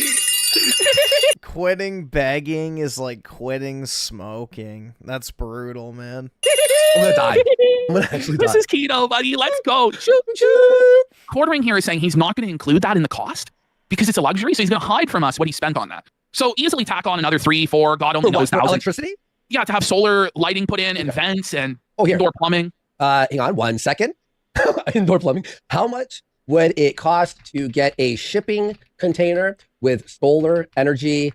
Raytheon Technologies are saying good generators, 2K easily. The container itself between 1,500 and 5,000, okay, used, or 3,000 to 8,000 for new, which makes sense, right? Hear this. Basic, the lowest level, solar and lighting, the lowest level between $6,000 and $12,000. Holy but I'm sure he was told it'll pay for itself over the course of 25 years by the salesman. Medium, if you got a refrigerator and some appliances, between 15 and 25K. So this guy is dumping like $30,000 into this fucking garbage. And that's why he's not telling us, because it's like 10K.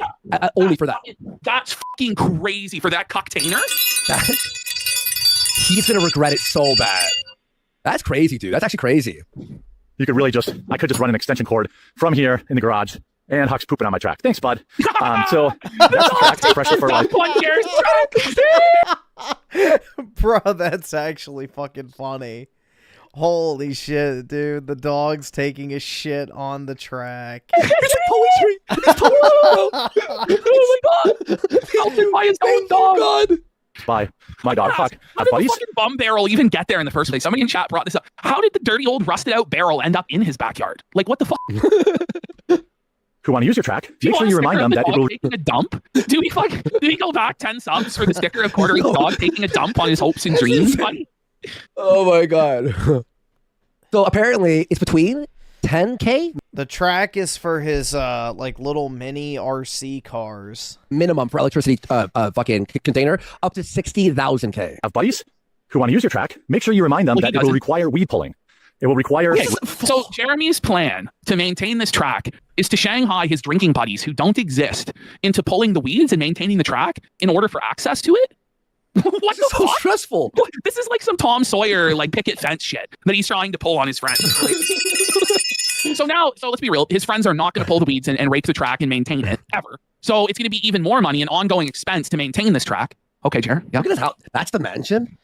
That's the house. Let's be honest. There's nothing more that Midwest middle-aged men enjoy doing than fucking weeding flower beds. That's like such a fucking middle-aged male activity. He's probably not too far off on that. They'll probably do it. That just screams like something, you know, a 40-year-old dad would do. Mansion, bro? That's the Hambly estate? What? I mean... That's like a... Okay. It will Maybe require... that's his guest house, bro. Yeah, By the way, just to let everybody know, Jeremy, while he's in the midst of begging for this $14,000 for America Fest, is planning on buying a new mansion that's going to be twice the size with 80 acres of land. Just saying. So he plans on upgrading his house, not downsizing it, as he pleads poor and says he has to fire staff. And he needs your $14,000 for a hotel room. He fired Maggie and he's buying a new house? Yes. He has no loyalty. I hate to spoil that, but no. Ordering dog. Okay, I'm adding the sticker here in a second. Let me just... Scuba this thing goes, I genuinely don't know if he's rich or poor. This thing, he's Schrodinger's beggar. He's Schrodinger's millionaire. He's simultaneously... He's definitely wealthy. The quartering is not broke. Both a multimillionaire and destitute and about to lose everything. It's wild. Buddy, here we go. So quartering dog. All right, guys, there's your quartering dog shitting sticker. All right. Raking. It will require maintenance. They don't get to just show up, friends, and use it. Wait, hang on. Fuck. Your buddy phones you. Hey, man, I got a track. We could fucking race these RCs. We'll have some beers. You drive over. He's like, first, here's the weed whacker. So first, Jeremy pulls out a lawn chair, sits down, cracks open his beer, and then hands you the weed whacker in a rate, and tells you in 20 minutes, 30 minutes when you're done, bro, I'll give you a beer in your own chair. How about that? You know, like, what a piece of shit. I guarantee you this never fucking happened. But just the idea that he would do that, it's like, bro, I thought you were a millionaire YouTube celebrity. Listen, dude, I can't afford the maintenance on this. Then why even fucking build it? Buddy, and by the way, friends, he has no friends. It's well, Jer. maybe he pays them to hang out with the sort of friends who come around because Jer's always got cases of beer stocked and weed and fucking tons of snacks. I bet he's got a lot of snacks and food at his house. Now, whether or not you get access to the true captain's cupboard of Fat Man Food, who knows? Because he might be bogarting the best stuff for himself in a safe or something, or a secret cupboard compartment. You know, when his friends... Why does he shill so much? Because he gets more money every time he does. I mean, think about it. If you get money for doing something, why would you stop doing that thing? So the rich stay rich by, you know, getting more money from people.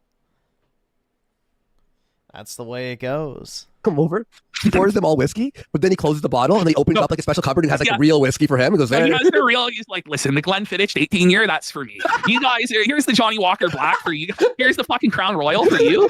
Here's the Whistle Pig for me. Hey, he's got a cigar, like a nice cigar, and all his friends have to smoke those fucking, what do they call them? The cigarellos? No, the fucking way the Black and Mild. He's Black and Milds from the gas station. He's got a giant fucking Cuban in his mouth. Holy shit. Quartering's the worst, dude. All right, these are the rules at quartering's track. Because I found these to be a pretty good buy. If you're just like a basher, I'm not going to shout out the brand or anything. They didn't pay me any money.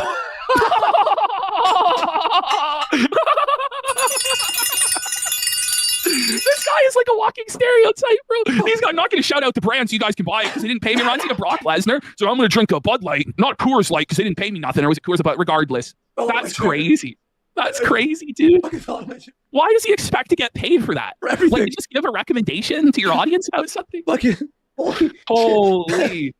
Jesus. We got a lot of mileage out of that 2-minute clip. Yo, he can't ever just be like, Yeah, it was this brand. It's like, well, I'm not being sponsored by the what is that? Like the PVC pipe? What the fuck is he? So now we're on to the fish tank grift again.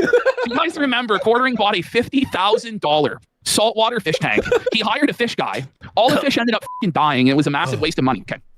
So here's Miles Turner. So those of you who don't know, Miles Turner is a player on the Milwaukee Bucks who makes like $16 million a year. Here's Quartering saying, glad to have you. We have the same fish tank guy. So Quartering is blowing so much money that he hired the same fish tank guy as a professional basketball player. Just think of that. The same guy that killed the fish.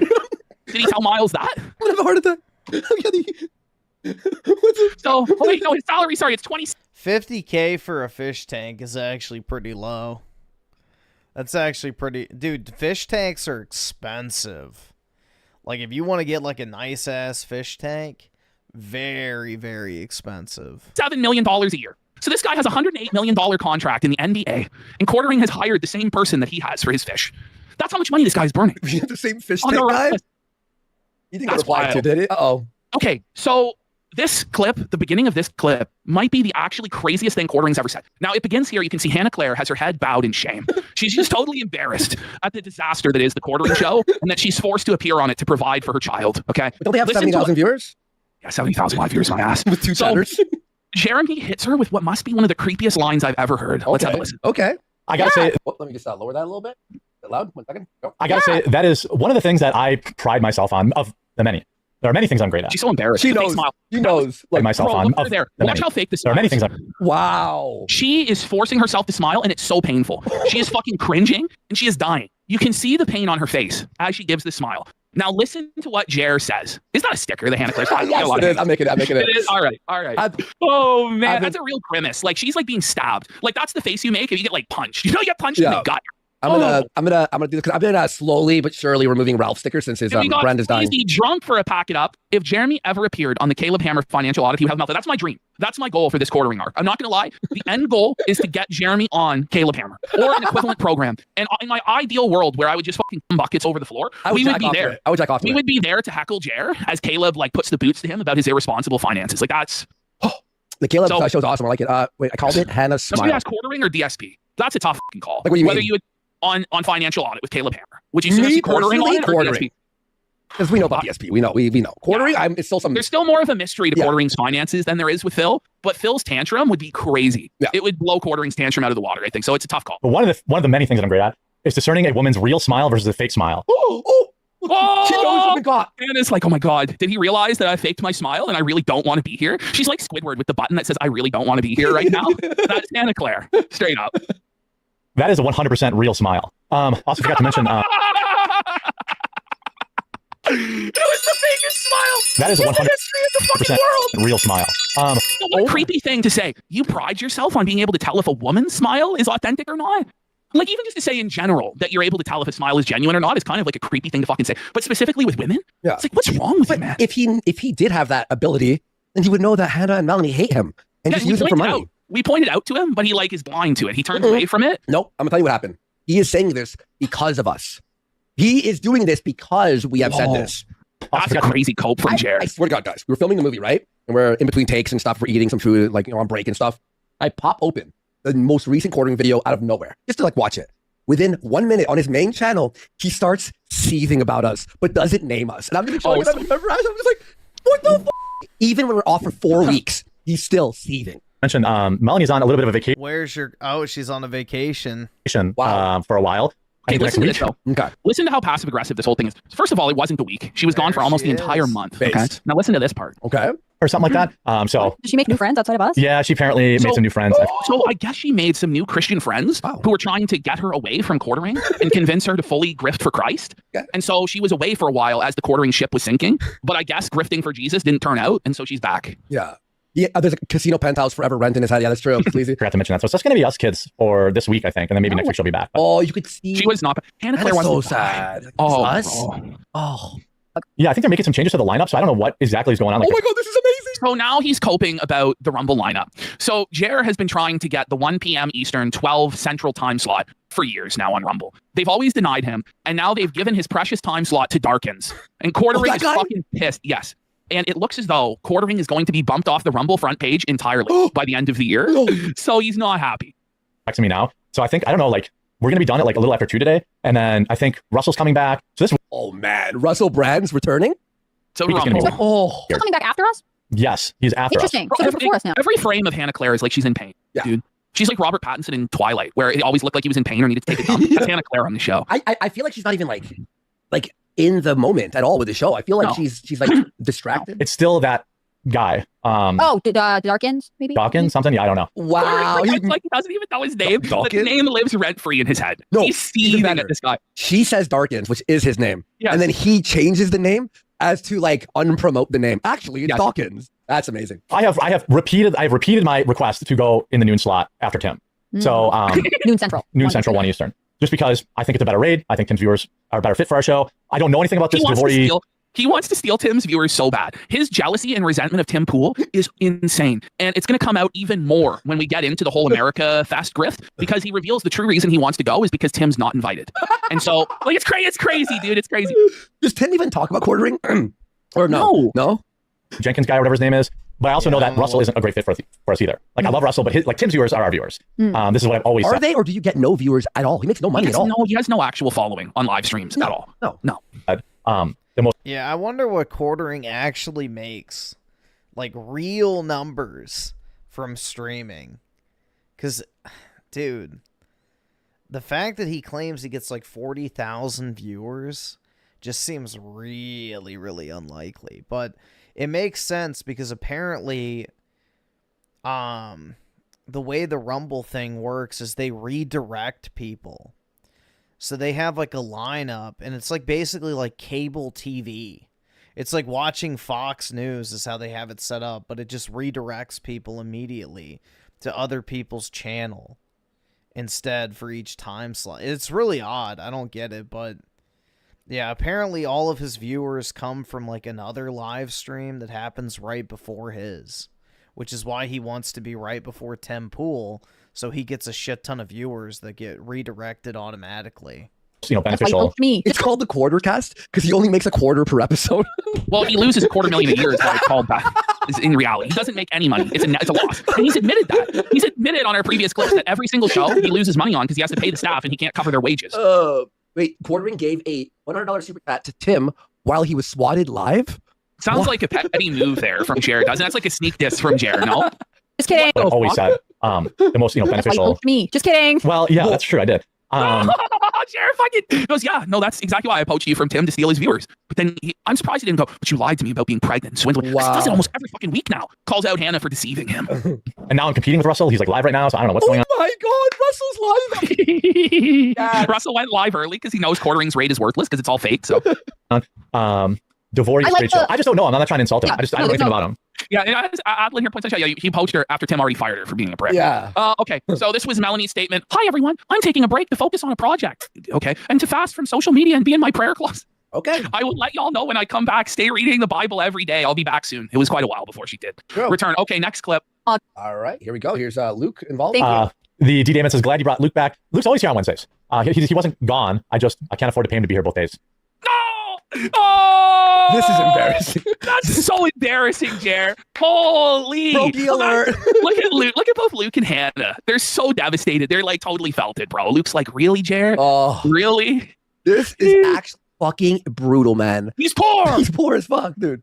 Like, it's nothing Luke did. Just being honest with you. Oh my God. Watch this. Whoa. I can't afford to pay him to be here both days. Like, it's nothing Luke did. Just be. Oh, man. Every frame is just.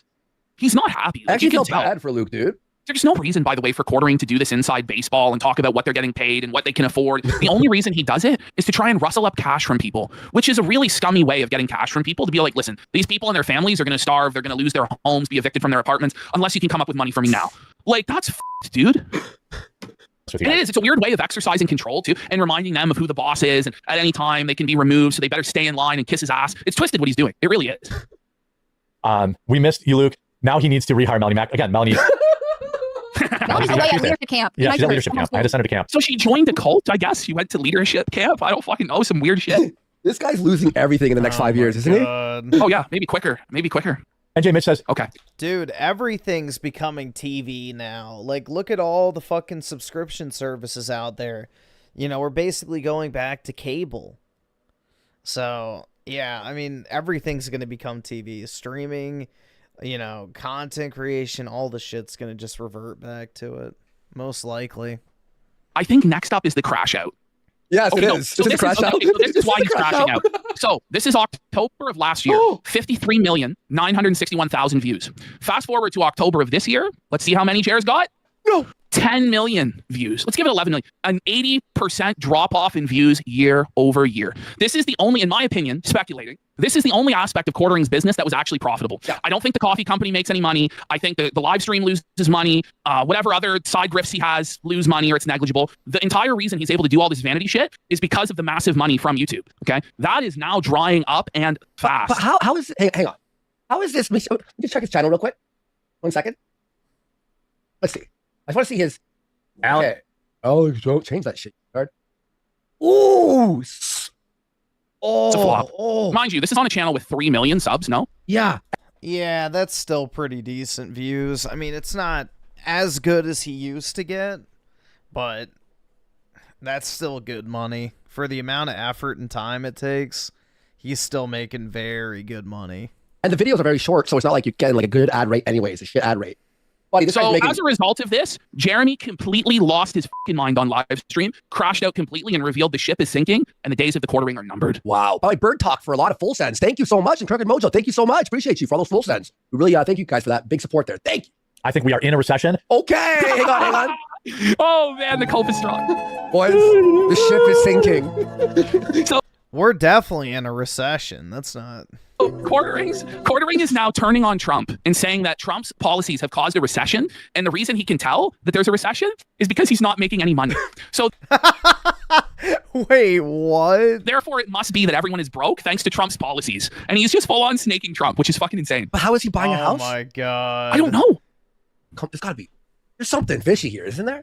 I've talked about that. You know, sales show. Oh my god! Look at Luke in this moment. We are in a recession. I've talked about that. You know, sales. He's like, I'm on the casino again. He's like, man, he's like, dude, why are you throwing our bread and butter, like our gravy train Donald Trump under the bus, bro? Why are you doing this to us, man? Like, Hannah looks disgusted. Hannah looks like she just smelled some foul garbage that needs to be taken out. There is. It's right above her. Show that. Super chat show that. Earnings show that. Quartering is going off of his own personal finances and his own business as to decide whether or not we're in a recession. Okay. Jeremy Nomics. Coffee sales show that. Coffee sales? The coffee sales are collapsing. But he's just revealing that every aspect of his business is failing.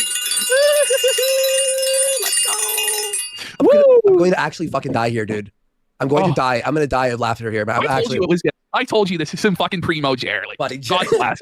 I'm praying on this man's downfall. Like, please let him fail. Woohoo! Whenever fucking Ash texts me, I got a Quartering segment. You won't believe ... I just start tap dancing in my house. I'm like, I'm doing like spins, like zippity doo dah, zippity day. Everything. Oh, the reason I can't afford to pay Luke 2 days a week shows that nobody. Oh, he did it again. Yeah, I can't afford to pay Luke 2 days a week because of Trump. It's tariffs. It's bullshit. Wow. I have to compose myself. Okay.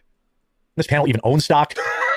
Okay, he just declared that no one on the panel even owns stock because the chat was pushing back. They're like, well, under Trump, the stock market is booming. It's like, well, none of us own stock. We're all poor. It's like, did they give Jeremy permission to out? What? Why would none of them own? Oh my god. Dude. I have to remember that there are some people like that in the world. Their financial positions, and like, how does Jeremy know? Like, Luke seems like the type of guy who would stack crypto, in my opinion. I don't fucking know. Like, owning stocks is not this unobtainable thing. Like, that's how people stay poor, is they think, oh, I'll never be able to invest in the market. That's for the ultra elite and the wealthy. Like, that's like a DSP, like, poverty mentality, right? Like, and this is a Jared saying, oh, don't invest in the market. That's for idiots. I'm fucking dying. Oh, okay. They're stockless. They're stockless. They don't have investments. You know, like I don't stock. Look at fucking Luke. They're so rattled. He's like, did this fucker just tell people I don't have stocks? Oh man. No 401k, you know, like for a little while, but it like, you know, like I don't stock for a little while, but it like I got so it made me so anxious and like upset all the time that I just couldn't do it. Like because I didn't have wealth, just the money that was in there mattered. Didn't have any wealth. So Jerry's saying he has no wealth. He spends every penny. Whoa, but like, is he crazy?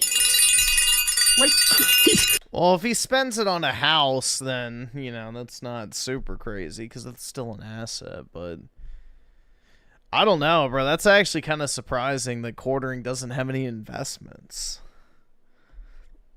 He probably just has a shit ton of cash sitting in an account somewhere. That'd be my guess. He's poor. No wealth at all. You're 3 million sub channel. Imagine investing, looking at it every day and stressing instead of just like, you know, slowly over time, putting a certain amount in, down cost average. Like, Jared has no idea what the fuck he's doing. Like, it's crazy, bro. Like, Jared's never heard that time in the market beats timing the market. Fuck. But, bro. Okay, so. Yeah, I mean, I already have almost, what, 100 grand in my 401k? And that's just from 4 years of work. So, I don't know, dude. I feel like everybody should have stocks. So he bought high. So by the way, he's just admitted he bought high and sold low. So on all of Jared's investments, he lost money. And by the way, when he told this story last time, he said that he sold all of his investments and put it into high-risk crypto shitcoins. This is seriously what he said. So he actually fucking lost probably everything. Okay. So when like Elon would tweet something and I would lose $6,000. When Elon would tweet something and I lose $6,000. He invested in Doge. That's what that means. Remember? That's crazy. He invested in Doge. He probably invested in Tesla. That's what it was, because that's what Elon lost people money on from tweeting was Tesla, which I bought and then flipped. I put it all in $30 in Doge as a joke. I was like $30 in Doge as a joke. But if $6,000 at Jeremy's income level is making you fucking cry, like you're actually like that's gonna yeah, that's like what 2 or 3 days of AdSense. Just don't look at it, bro. Like look at it in 5 years. Like it's supposed to be a savings for retirement. It's supposed to be able to beat inflation. Like if you're just holding, let's be honest, this is basic financial literacy. If you're just holding straight cash just trashed. Inflation every single year. You're losing 2, 3, 4%. Like yep, invest in Pokemon cards. It's crazy now. Yeah. So you need to be investing into something, even if it's just like precious metals to hold their value. Yeah. Anyway, like, or a safe stock that you know is going to go up a little bit each year just to hold the value. Okay. He has spent every fucking penny he has. It's all gone. It's all gone. He probably got like 300K left. You invest in a dividend-paying stock so that when all this shit fucking fails, you still have an income stream from the fucking dividends. Yeah. I was like, I can't fucking deal with this. Like, I can tell you YouTube earnings are down like 40%. This is supposed to be the best month of the year, and it's basically the same as the last 3 months. Unpopular take, but I'm going to tell you the truth. I will not qualify for the $2,000 check, which is fucking bullshit. Because okay, if you need a $2,000 check, I agree with Quartering on that, bro. You know, the fucking welfare quishas already get government handouts out the fucking ass. They don't need a tariff relief check. They don't even pay for their own fucking groceries half the time. The people who actually pay taxes should be getting the $2,000 check, in my humble opinion. You're a millionaire? Guy, as a supposed multimillionaire who owns planes, he owns planes, folks, and Rolex watches. He's saying it's bullshit, and he's sweating a $2,000 payment that he believes he's entitled to. Why would he be entitled to $2,000 when he has a plane? What $2,000 check, by the way? Well, it's a fake check that Trump told everybody and swindled everyone, but you know, maybe it'll come one day. It doesn't actually make any sense how it would actually be paid out, like the mechanism for it at all. Okay. But like these days, Trump just tweets out any fucking nonsense to rattle people. I mean, he's done that from day one as well. My check is under attack by the liberal government. Because I pay in just like everybody else. Like, I've suffered Trump's tariffs just like everybody else. Wait, Luke is sweating. Okay, Luke is seething. He's like, dude, like our job suffered... is to suck Trump's orange ding dong until the fucking bronzer comes off in our mouth. And you're sitting here telling everybody the tariffs are a bad thing? The fuck are you doing, you moron? Holy! I don't deserve the money. Yes, I do. I deserve all the monies. Every single penny. This is the thing. Yoli goes, why would a man who makes over $400K a year get a $2K stimulus? This is crazy. Phil had spent, by the way, update, 2,000 USD today. So far. Trump's tariffs just like everybody else. So why shouldn't I get a check? At least I'll use it to reinvest in my business. Instead, you're going to give it to Mark. Jared's whole idea is like, listen, at least I'll blow that money on bullshit. I could pay Hannah for another week. What a statement. Like, reinvest. But this guy just dumps money in the fucking trash. Who's doing nothing with his life, who's living off EBT. Who? Said you're going to give it to Mark. So he's shitting on poor people who are struggling and saying that he needs it more. Well, they need the money because they need to feed like, listen, their family. like they're also going to spend the money, Jeremy, and stimulate the economy. Like, I don't know what to tell you. Like, who's doing nothing with his life, who's living off EBT and won't vote for you anyway. Like, what are you doing with your life? Running a fake show? There's millions of people on EBT who voted for Trump. Like, I don't know what to tell Jer. Like, this is just him seething because he's broke and he's desperate for cash. Yeah. When the replies like, you're fine, you don't need the money. It's not about fucking needing the money. Like, why you will get, wait, what is this? You will give us your money, Griffin. No. Never. It's mine. Well, technically I already am because y'all are probably going to get the fucking $2,000 check and I'm not, so Shit. It's not about getting the money. I swear it's I'm not not poor. about the money. I swear. I'm not poor. But it is though. But I need the money. Yeah, we're paying the tariffs. We're paying more for tariffs than anyone else. This shit is going down. Yeah. Look at Hannah laughed at him. Hannah laughed at him because Jared just admitted to being the biggest consumer. He's saying we pay more in tariffs than anyone else because we import all sorts of plastic nonsense from fucking China and Legos and RC cars and my shipping containers. So I actually pay the most tariffs. So why won't Trump subsidize my RC racetrack course? More Come for on, tariffs. Funko Pops. Why won't Trump pay for my Funko Pops and my baseball dirt? His air conditioned shipping container. Oh. Anyone else? This shit is going down. Yeah. I made a video about it. The I know ship is going down. The ship is going down. He just Yeah, it's like what happened with you know, the stimulus checks. iPhone sales like surged. So it'll be the exact same effect. You know, iPhones will fly off the fucking shelf. Yeah, the Gucci stove, the Nike stove, I don't know, the Louis stove, Best Buy. Yeah, nobody's actually going to use the check for anything worthwhile. They're just going to go buy a bunch of dumb shit. that is Weed. the SS quarter Titanic is sinking. Yeah. I mean, I made a video about it. I know like viewers don't give a shit, but like I made a video. I know no one cares or watched it, but listen, I know all of you viewers don't give a shit about my problems, and you just want me to put the slop tent in the bag. But hold on, guys, let me bitch to you about how I'm going out of business, and I'm going to fire your favorite live streamers and put them in the poorhouse. Okay? oh my god, I pulled my back laughing, dude. if you survive from YouTube revenue, you've seen the writing on the wall the last 6 months. So Jeremy has seen the writing on the wall for his business in the last 6 months, and for him, Charlie Kirk's death wasn't enough to save it. So I will say, yes, the ad revenue this, November was pretty shit. Like, usually you get about, hold on, let me see. Let me check. I can tell you real quick what my CPM is. Content, last video, let's see, analytics, revenue, here. Yeah, there we go. So you can see, like, it's pretty low, honestly. How much advertisers pay? $9.74. That's like normal. During November, you're supposed, November, that's what month it was. You're supposed to get closer to like 18 to 20. So usually during the month of November, you get paid out the ass to like do any sort of content creation because advertisers are spending a shit ton of money on, online marketing. And right now, they're not spending a lot of money. So this is actually really low for this time of year. November and December are usually where you make, the most money from YouTube. And this is a normal CPM.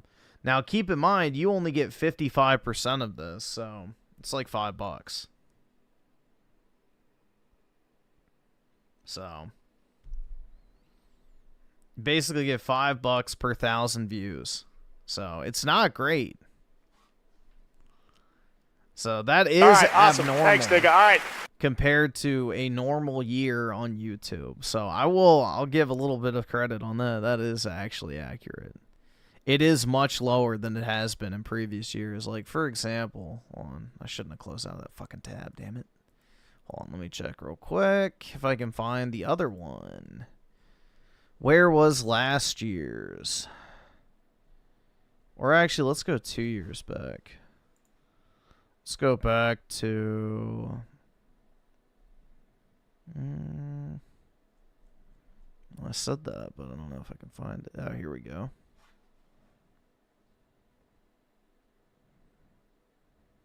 Damn, that video got a shit ton of views. Wow. Alright, let's see. What was the CPM on that one? Yeah, this one's going to be skewed because it's been viewed for so many months and years now, but just to give you an idea, so this average would be much higher, like in the month of release, because it's been uploaded for 2 years. It's obviously, gone through, 22 months of lower ad revenue. So, but look, you can see what advertisers pay. $13.47 compared to $9. So that's a pretty measurable decline by comparison. When this was uploaded, this number was probably around 17 or 18. So, yeah, I mean, he's not wrong on that. He's actually correct. There is a noticeable decline in the ad revenue for similar content. Oh, now he's just going scorched earth and snaking Trump out of bitterness and spite and crying poor. Great. So he built an RC car track? Yes. He saw the writing on the wall and decided to do massive discretionary spending on RC track, fucking fish tank. He's going to buy a new property now. We got to do the America Fest grift. We can... Obama Phone Pro Max ironically sent a pack it up because Jared's going to have to pack it up soon. No. He's going to have to pack it up and do something else. Let's see. Blue sent you with the 5 to almost finish the whole bottle of Jack Daniels with Coca-Cola. I'm feeling sleepy. Nice, bro. Well, that'll definitely knock you out. I wish I could finish off a whole bottle of wine right now. I've really been in the fucking mood for red wine, but no such luck. I don't have any, but glad you're feeling good, bro. Enjoy the drink. Shit, dude. I miss the show so much. Oh my God. It's not good. It's not good. And it's not going to get better. He's like, oh, the YouTube funds are going down and the viewership on all and donate. And then me and you were like, and other streamers are like, pretty good.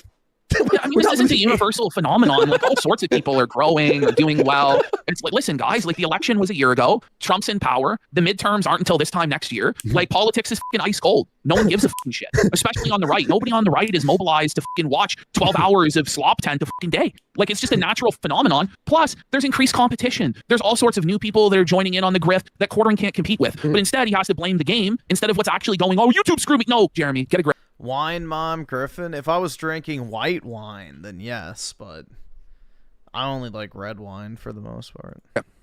Berserker in chat says, no, Ashton, RC tracks are a solid investment. Like, I did layoffs. Like, I cut Luke's time. I had to cut Maggie. Like, he had to fire Maggie, and he had to. Wow, dude, that's actually crazy. Dude, that Maggie girl has worked for him forever. Like, I can't even remember a time where quartering hasn't mentioned her. Cut Luke back a day, but he's got money for the RC track, the saltwater tank. He's got money to go to AmFest. Yeah. Why would you tell anyone any of this? Why do we need to know that you fired Maggie, by the way? No one's ever seen Maggie. No one's ever, for all we know, Maggie doesn't even exist. Like, one of these days, Jeremy's going to take his dog and, like, hold a gun to its head and be like, listen, I can't afford his dog food anymore. So, you know, listen, I'm going to have to put down this dog unless you guys can cough up some, like, what's next? What's next? Why would you tell people that? It's not good. And, you know, I had to cut Maggie. Like, looking at his face here. She's like, are you serious, dude? Did you just tell? Are you serious, bro? Why are you doing this? This is insane. But then what's crazy is that Jeremy thinks that this is normal and that no one should call him out on this or make fun of this at all. And that this is business as usual for every streamer. And I assure you, it's fucking not. It's grime. Dude, the thing is like, people want to be associated. This is what's kind of ironic. When you are wealthy and you make a lot of money, people want to give you more money. We see this all the fucking time, bro. Like, the biggest streamers are the ones that get the most donations. Why? Because they have this air of popularity. They have this, you know, appeal. Like, oh, they're so popular. They're so popular. They're wealthy. They're successful. I want to give them some money so I can, you know, be a part of that. You know, the quartering by pleading poverty and acting pathetic and, you know, pitiful, it makes people not want to give you money. Like, if people think you're broke, they're less likely to give you money. So, it's actually a very strange phenomena on the internet, especially with larger streamers, is the more successful they are, the more money people want to give them. Like, people will give XQC $500. He doesn't fucking need another dime for the rest of his life. He got what, like that $100 million contract to stream on Kick? Bro, you would never need to send him a fucking penny, and he's fine, but people will just shower him in money. So, you know, people are basically turned off by the fact that, you know, streamers and content creators plead poverty. They're more likely to give money to someone they perceive as rich and successful. Daryl's on with the 2. Where's my money, Griffin? I don't know, man. I gotta find where mine went. You know, I guess my taxes are gonna be distributed to the La Shaniquas in their $2,000 check. He's dude. Maggie's at the soup kitchen. By the way, he fired her right before Christmas. You know, yeah, he fired her a month before Christmas. Merry Christmas! I gotta go to AmFest. How about you don't go to fucking AmFest, bud, and pay your fucking employee at least until the new year, man? By the way, Pepsi Addict is good. Whatever happened to the Goth Maggie content? Remember he said they hit the goal? That Maggie would dress up in her goth outfit for the rock concert? I guess they didn't hit the goal or whatever. It's not good. And you know, it's just, that's how I knew that the economy was not as good as Trump keeps telling me. Like, where's the fucking Christmas? Luke, where's our massive fucking thing? Like, dude, most Novembers and Decembers, I make twice what I do any other month. Yeah, numbers skyrocket around. Yeah. Wait, so on the big, Hannah looks so fed up. Go ahead. The big day, the big month that you're waiting for. Like for us, it's October. We wear costumes and we go, imagine Kino Ween happen. And we're like, he's talking about ad revenue. He's talking about ad revenue, not donations. We're down 80%. I go, well, there's a problem with what we're doing, obviously. He goes, it's not my fault. It's Trump's fault. In November, your double view month. As a right-winger, shouldn't you take some level of responsibility or accountability when it comes to your business? Isn't it like the buck stops with you, right? That's the idea. You know what I mean? Time. View skyrocket, money, like ads. Wait, so if it's down 50% in your biggest month, that's supposed to be double? What's the bad month gonna be? It's down 95%? Are you gonna make $100 a month on YouTube, bud?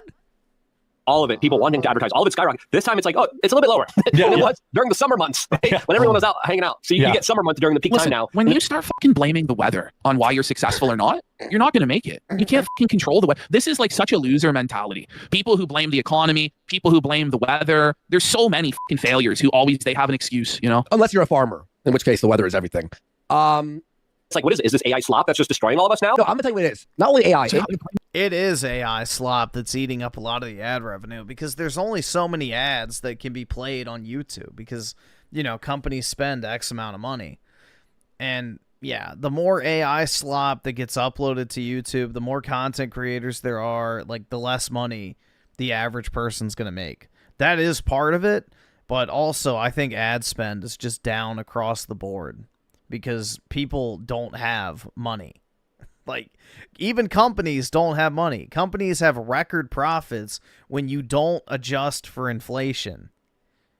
If you do adjust for inflation, corporate earnings are way fucking down. So, yeah, the economy's not doing good. Anybody with a brain can tell you that. It hasn't been doing good for 5 years. Here's the thing, Ashton, and you all know this too, chat. I've seen so much new blood out there. I watch a lot of people who I like. Hypnotic and all these guys who do what Quartering did, but they do it 10 times better and more entertaining and they're funny. Whereas Quartering is like the most boring version of that woke, anti-woke news, right? Yeah. It's like the new blood is way more entertaining and interesting. I watch that. Quartering also plays it super safe. Like right now in the right-wing content space, people want extreme shit. They want radical content. That's why Fuentes is rising. And guys like... That's right. They want people like Alex. Nigger Hal Hitler. That are rising. Like Jeremy is yesterday's news, and the reality is the guys who are more radical right now, the censorship shackles are being taken off. You've got Rumble, you've got Kick, YouTube is getting way more lenient as well, and so people aren't going to tolerate this fucking garbage from Jeremy anymore. Seriously. Yeah, and someone in chat was saying they want real people. When you watch a Quartering video, you don't feel like he cares about what the he's talking about. You could tell it's this like, okay, guys, so did you see what happened? Has a good point, too. It's not just about being radical. It's about having real beliefs. And Jeremy is a fraud. Wow. Like, Jeremy doesn't actually believe in anything. He's not a libertarian. He's not a conservative. He's not actually Christian. He's not anything. Yeah, dude, the fact that NVIDIA is 7.5% of the entire S&P 500 should be a massive fucking red flag. Like, one company should not be 10% of the fucking stock market. That is insane. That is such a fucking bubble. Nothing. All Jeremy is a hedonistic consumer who wants the most possible reward for the least possible effort, and he just wants to sit in his consume pod and consume until his fucking heart gives out. That's it. That's all Jared cares about. Seriously. Yeah, no, you're right. That's your chat was right about that. But you know what's crazy? I'm looking at Tim Pool's numbers. He's in the toilet too. So I actually retweeted something on the timeline that we probably get to tomorrow. But Tim Pool is saying like his numbers are f***ed. The only right-wing person who's doing well is Candace Owens, and he's seething at Candace Owens and saying she's lying and she's evil and she's a grifter and it's not fair. Bro. So I don't know, like at least she's entertaining with her schizo ramblings, you know? Buddy, Tim Pool's in the gutter, bro. Now, yeah, he's felt Tim Pool wants Tim Pool's old viewers. It's not just quarterback. Oh my God. You know? No, did you see this? Subscribers weekly, the last 2 months, 0 subs. He's down to 3.8 million 2 million views a week. How many other channels does he have? I don't actually know that. Maybe he has like 20. So he's actually honestly doing about the same as Jeremy or worse, about 8 million a month. Yeah. Jeez. What is it? And by the way, here's the thing is, I've never been a Tim Pool fan. I never got the appeal of him, so can't really say I'm shocked people got sick of him. he bought the skate park compound, the factory, the 800 employees. Yeah, so all this Karnov shit. in chat goes, well, isn't 2 million views good? A week it is, but not when you have to pay for the compound, and your skate employees. park, flying out all the guests and that shit. It's, you know, it's not good. And he was already struggling. I think it was a year or so ago. He fired everyone. He was melting down. And yeah, so it's all the overhead. Here's the thing is these podcasters think it's a great idea to get a fucking factory. Unless you're Logan Paul or something, you got to fucking always stay at that safe level of like no overhead or you're fucked. The thing is, all of these guys, it's vanity. They want to have a staff to boss around that call them sir. Yep, they want to LARP as a CEO, just like Mudahar. You know, he wanted to LARP as a CEO, so he lied about being an engineer and having a day job and all this other It's like, it's a very common trend with YouTubers. They want to act like they're more than just some retard with a camera, and I don't fucking understand why. Who fucking gives a shit? You're making millions of dollars. You're making millions of fucking dollars. Why do you need employees? Why do you need a fucking, you know, expensive ass office complex? Like, just make your fucking money, invest it, make more money from your investments, and then you can buy all that shit. You know, use the money that you generate from the money you already have. Don't fucking, you know, squeeze the sacred cow too much to the point where you fucking ruin it. I don't get it, man. I really don't. Boss and cower to them and make them feel like a fucking big shot, when in reality all they are is a guy who talks into a fucking webcam in their spare bedroom. Yeah. But they get this big idea that, oh, well, now I'm going to build this coffee business or I'm going to build this empire. And it's like, listen, dude, just make your fucking money doing what works until it doesn't work anymore and then find a new opportunity. Yeah. It's really that simple. It's very rare the sort of person that's actually going to be able to transition that into a massive multimedia empire. It's certainly not going to be fucking Jeremy. I'll tell you that right now. Yeah, man. It's like Maggie's been with me for 10 years. You know, and I'm like, I just can't. 10 years? Like, revenue's 10 years and you fire her on Christmas? And you buy. Holy shit, bro. I have a fucking race car track for 40,000. I would fire fucking Hannah Claire, Luke, whoever the fuck this guy is. I don't even know. And Melanie Mack, bro. Keep your actual employee who's been with you for 10 fucking years. Good shit, isn't it? Oh I'm sorry, God. Maggie, we don't have money to keep you through Christmas. Humbug! Humbug upon you! Now where's my RC controller? Are there not poorhouses? Are there not workhouses and prisons for Maggie? That's holy crazy. fuck. Speaking of fucking no money, fucking DSP spent all his money? Like it's like, well, that's not. Listen, now we can all see that coming. And what you don't realize is that's just what he spent publicly. How much more is he spending behind the scenes? Yeah. Right? But you have imagine like you're remember like I think it was like 2 months ago, him and his wife were shopping around for a new place. Of not like actually being real business people. I don't get it, bro. Like, I really don't. Again, maybe it's because I'm not like some fucking hyper competitive, like jealous type person. But it's like, dude, I don't fucking care. Like, great, somebody has staff. That's awesome. Oh, somebody's getting more views than me. That's great. Oh, somebody gets, I don't give a shit. I can do my own thing, make my own money, and be just perfectly content. Like, the quartering is trying to chase some shit that's not even sustainable. It's stupid. You should just make your videos, make your money, and then fuck off. It's that easy. You fire one of your 10-year employees? By the way, Maggie was the one who was doing all the emails for the coffee business. Yes. Well, Maggie, if you hear us, we have money. Do you want to tell us about the situation? We'll pay you why Jeremy $2,000 snaked for Christmas. you after 10 years. Come on. Tell us the story. We got $2,000 for you, Maggie, to tell us the story. Yeah. I bet you she signed like an NDA, though. Didn't he do the Jeremy's same like, thing? if you want your last check, you will sign this NDA, Maggie. Yeah. And he's like, just held their hostage. Yeah. I'm like 50%. Like, what can I do? Like, I can't afford to have an assistant. You know, like, that's crazy. Do you remember when quartering a few months ago was bragging about his views? He was mad at us? Yeah, he's like, thanks, guys. You guys I made money or whatever the fuck. It's like, I started the Hamley channel, and now I'm doing better than ever. And now he can't afford the assistant. And Luke's rolling his eyes, and he's like, not everyone is an apathetic, soulless chud like you. I'm just not envious. I don't know. I just don't give a shit. It's like, I don't compare myself to other people very much, I guess is what I'm trying to get across.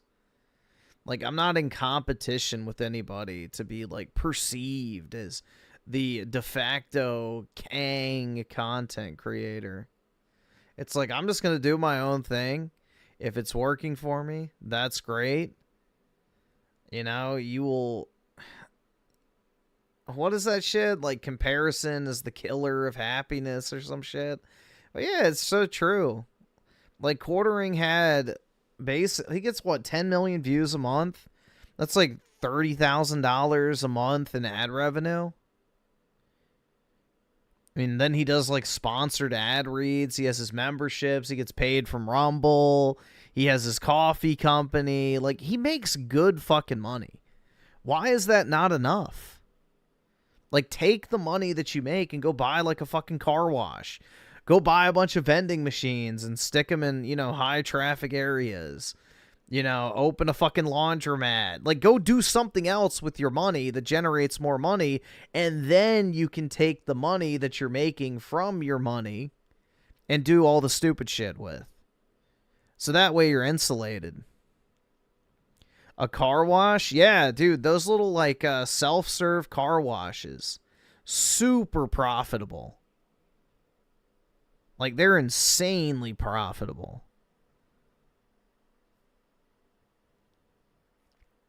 Same with the self-serve laundromats. They make a fucking fortune. So, those are very, very easy, like, basically autonomous businesses that you don't even have to do anything for. You just sit there and print. Why don't I have one? Because I don't have $1 million to buy real estate and then set it up. So, you know, PK, if you want to give me, what is it? What would that be, like $200,000 minimum? I'd be happy to start it up. Like, we're next, aren't we? It's over. My God. You know, it was a luxury I had when things were good. So you're broke. It's over. Is what I'm hearing. Okay? Ding. Yeah. On that note, we're gonna send you over to Viva Fry. Don't bring him down. No, buddy, Viva Fry is f***ing you. Like, shut the f*** up.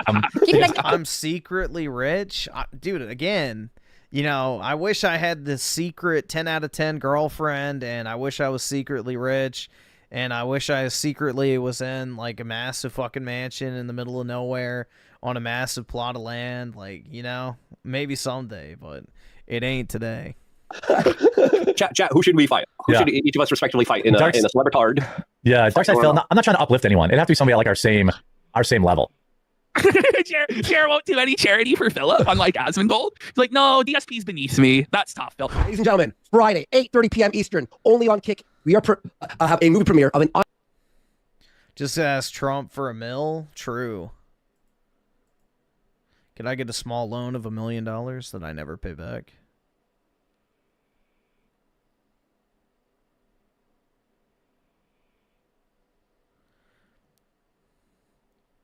Self-serve brother? What? Oh, brothel. What? I don't know how a self-serve brothel would work, but... Do you just go there to jerk off? What if Griff was just putting on an Oscar-tier method acting performance of being a non-rich chud? Yeah, exactly. It's all been fake the entire time. Can you please, I beg of you, to book the loose women tickets for me, you know, the live tour ticket for Monday 18th of September. Please, I beg of you, to book the tickets for me, you know, to buy the tickets online for me. Could you do that, my Twitter friends? Can you please, I beg of you, to please do that for me? Could you do that? Stephen Dawson is an intriguing examination into the mind of a mentally ill Gooner's perspective. Compound his crippling addiction to adult videos, a call-in sex hotline, and a lack of impulse control, and you're left with one of the most perplexing and degenerate story arcs I've ever followed along with. Stephen never really had a chance right from the start, with his father passing away early in his life and his mother later having to be placed in a care home. Steve would be forced into a care home of his own, and with no one looking out for him, we begin to fall down the sexual degenerate rabbit hole. This probably is you, Jen, honestly.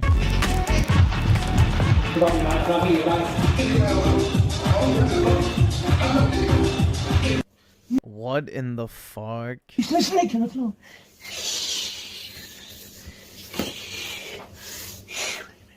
Here, baby. Snake on the floor.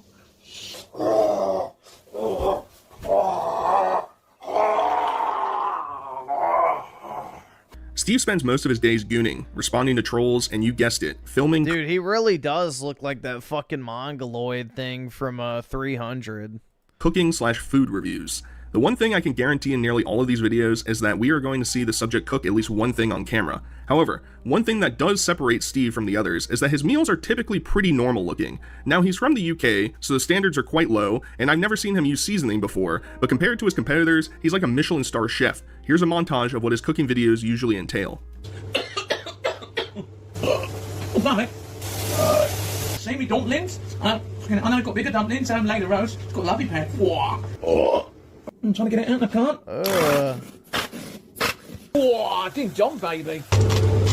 Ding dong. Sweet and sour pork with rice. How nice is that? That's my meal. It's like when I watch Space Station Girls. You know, they steam my glasses up and all that, especially like Jamie Knight. Ooh la la, ding dong. Chip my tummy, Phil. Did you fall? No. I trying to break a bar of chocolate back. What the fuck is he doing? Bit stringy, you know, but because it's a bit stringy. Steve has a weird fascination with burping and farting, but that's far from his biggest struggles. He is utterly obsessed with Babe Station TV. It's essentially a premium television channel where the mentally ill and the perpetually gooning can call into corn stars and have them perform acts on air for them. Steven has That's actually weak as fuck. developed a cult of personality around several of these women and can be frequently seen shouting them out by name and performing little rituals for them, from dances to songs. Station babes at Babe Station. Oh yeah, baby. Oh yeah. It's now or never, come hold me tight, kiss me my darling, be mine tonight, tomorrow will be too late, it's now or never. Stephen D here, your biggest #1 fan. Stephen D here, your biggest #1 fan. Most Brits have the most unbearable accent. Yeah, but dude, British women that have like that super high class, like almost condescending accent, like, bro, that shit's hot as fuck. And Babe Station Babe as well too. In case you were wondering what Steve's persuasion was, he claims to only be interested in the ladies, but his actions later in this video will certainly bring those claims to question. And this person here has been saying people that I had a show with him together and I slept in the same bed and kissing and all that. Unfortunately, I don't know no Davy Jones anyway. I know what you mean, but only some. Yeah, that's what I'm saying. Like, that particular British accent's really hot. Another boyfriend, I'm single, I'm not into men. Like classic Laura Croft? I'd have to listen to it, I don't know. Anyway, I'm into women, which I am anyway, so it's to tell everyone straight and all that. This person is a complete liar on TikTok. But yeah, the high-class British accent is pretty attractive. But yeah, like the fucking bruv shit, or the fucking, what are they called, the chavs? The Cockney accent, like those are bad. And all that. Someone should have a go at him and all that and tell him what for, because I'm getting fed up with it. I'm getting fed up with this person here. He's got to stop causing trouble against me on social media. It isn't right, it's wrong. In order to win over his Babe Station babes, Steven would make overtly gross videos for the women that he was interested in at that time. Ice cream, licking it, like I'm licking pretty like this. See? Lovely. Is this to you, pretty? I love you. Hi, Babe Station girls. Would you like to peg me? Do you know what that is? I hope you can do that to me and all that. You, Layla Rose and Amber Page and... On a daily occurrence, Steven would profess his love to these women. It's honestly quite sad, because this has and will be his only outlet for any form of intimacy, and everyone outside of his situation understands the true implications at stake. Oh, pardon me. This is to all the Babe Station babes at Babe Station, including the gorgeous Katie Cole, who brightens my day anytime. Madison, ding dong. Danny Harwood, bang, bang, bang tidy. And all the Babe Station babes as well. You all look gorgeous on screen.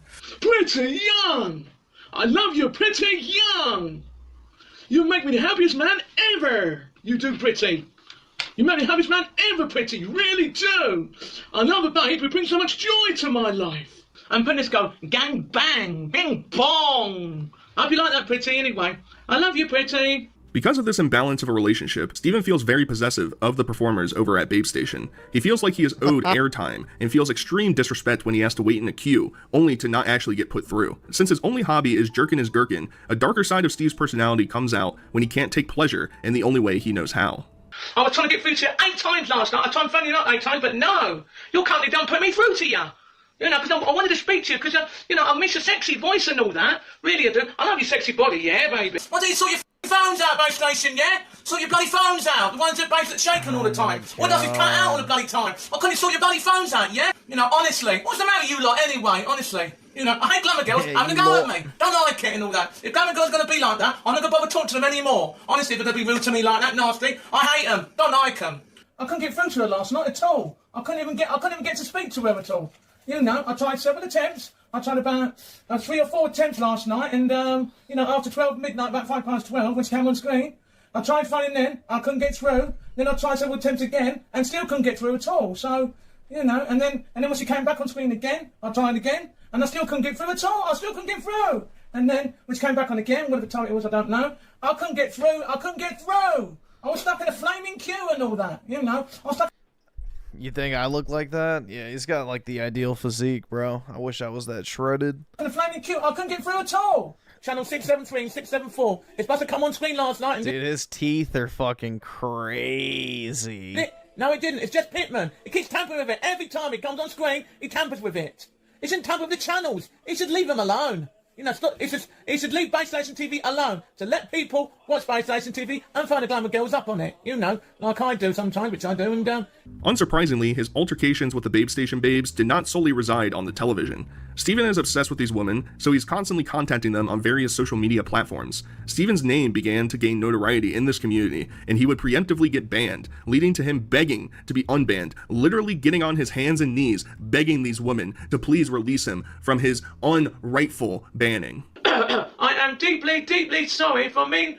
I am deeply sorry, Pretty, for me being rude about you the other day. I am so sorry. I didn't mean it to be rude to you, Pretty. I didn't mean it. I'm so sorry, darling. I'm so sorry. I didn't mean to be rude to you, Pretty. I didn't mean it. Honestly, I didn't mean it. So I beg of you, Pretty. I beg of you. I beg of you with all my heart. I beg of you with all my heart, Pretty. I beg of you to please unblock me on Twitter. I want you to unblock me, baby. I love you so much. But now, my heart is broken. My heart is broken solid. I love you with all my heart. Pretty, please unblock me. Pretty, please unblock me. Mwah. This is me begging for Ella, under my umbrella. Ella, Ishala, Allah, moo, Ella, Ishala, moo. Oh my god. Troll's actually trying to convince Steve that these women have no interest in him, and that they are actually more afraid of him than in love with him, leading to a very sad events video from Steve. And he's saying that the Base Station babes, Base Station beauties do not care about me. Well, I'll tell you for that. Base Station beauties do care about me. I can't put up with this anymore. Someone's, you know, it's got to be stopped. And, you know, there got to be consequences of it. However, I think the disdain towards Steve for his gooning tendencies are warranted. One of his favorite gooning targets was a woman named Priya. On her birthday, he sent her a birthday card, probably with some sort of grotesque message or present. Fucking Priya. Oh my god, bro. Included, but he never heard a response from her. So Steve got a train ticket and went to visit her town to make sure she had a good birthday. Fortunately for everyone involved, he never saw her, and honestly, probably got trolled into going to the wrong location, but the intention was obviously not so great. February. That's when Pretty and Priya's birthday is, in February of this year. The baby's 30 years old, yeah. Birthday's on the 10th of February, so just come to see what Tadworth is like. Not very nice day here, unfortunately, not anyway, so this is a Tadworth. Look at that, look. What a lovely area. Pretty quite a number of times and all that, and he doesn't like anyone going near Pretty at all, so, which is fair enough, you know. I just wanted to say hello to her, that's all. I asked her if she got my birthday card okay, you know. And from me to them two, as it's her 30th birthday, I sent it off, not last week, week before, so I hope they got it anyway. So I've done it on Thursday, I think I do. I hope they got it next day, Friday and all that anyway, sometime in January, so I sent it off anyway. So, kind of understandably, the trolls began telling the women that Steve was a danger, and that he would potentially cause harm to them if he ever caught up to them. Dude, he really is a fucking pinhead. And telling base station that I'm going to do something to them, which I'm not anyway. I'm not that type of person. I won't kill the base station beauties anyway. Of course I won't. Of course I'm not. I'm that type of person. No, I'm not violent, which I'm not. I like phoning them up. Yes, I do. I like speaking to them as well, too, on the phones. I like telling them jokes and telling them about my day and all that, which I do. So, you know, this George has got to pack it in. I know he's autistic and all that, but he's got to stop packing in and stop sending and telling vile stuff to Pretty and all that, which is totally not right. It's wrong. It's just totally unacceptable. You shouldn't tell Pretty about me. You know, making up stories about me, saying what I'm going to do to the base station beauties. I'll never do anything like that anyway. I'm not that type of person to do that. Well, it reached the point that the producers over at Babe Station began screening his calls and directly blocking him from communicating with any of them, leading to a huge Steve meltdown. And you will not get my mobile number blocked when I find out the base. So how, let's see, Pretty, Babe Station, Pretty. Alright, I'm just gonna type in Pretty. Let's see if it pops. Pretty and Priya.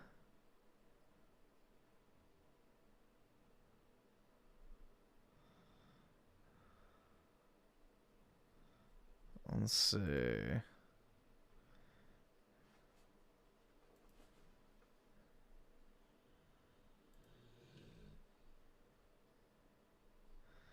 Wait, is that seriously who it is?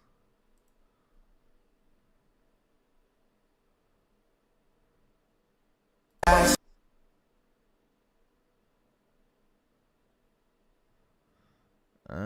don't know. Okay, so I don't know if that's who it is.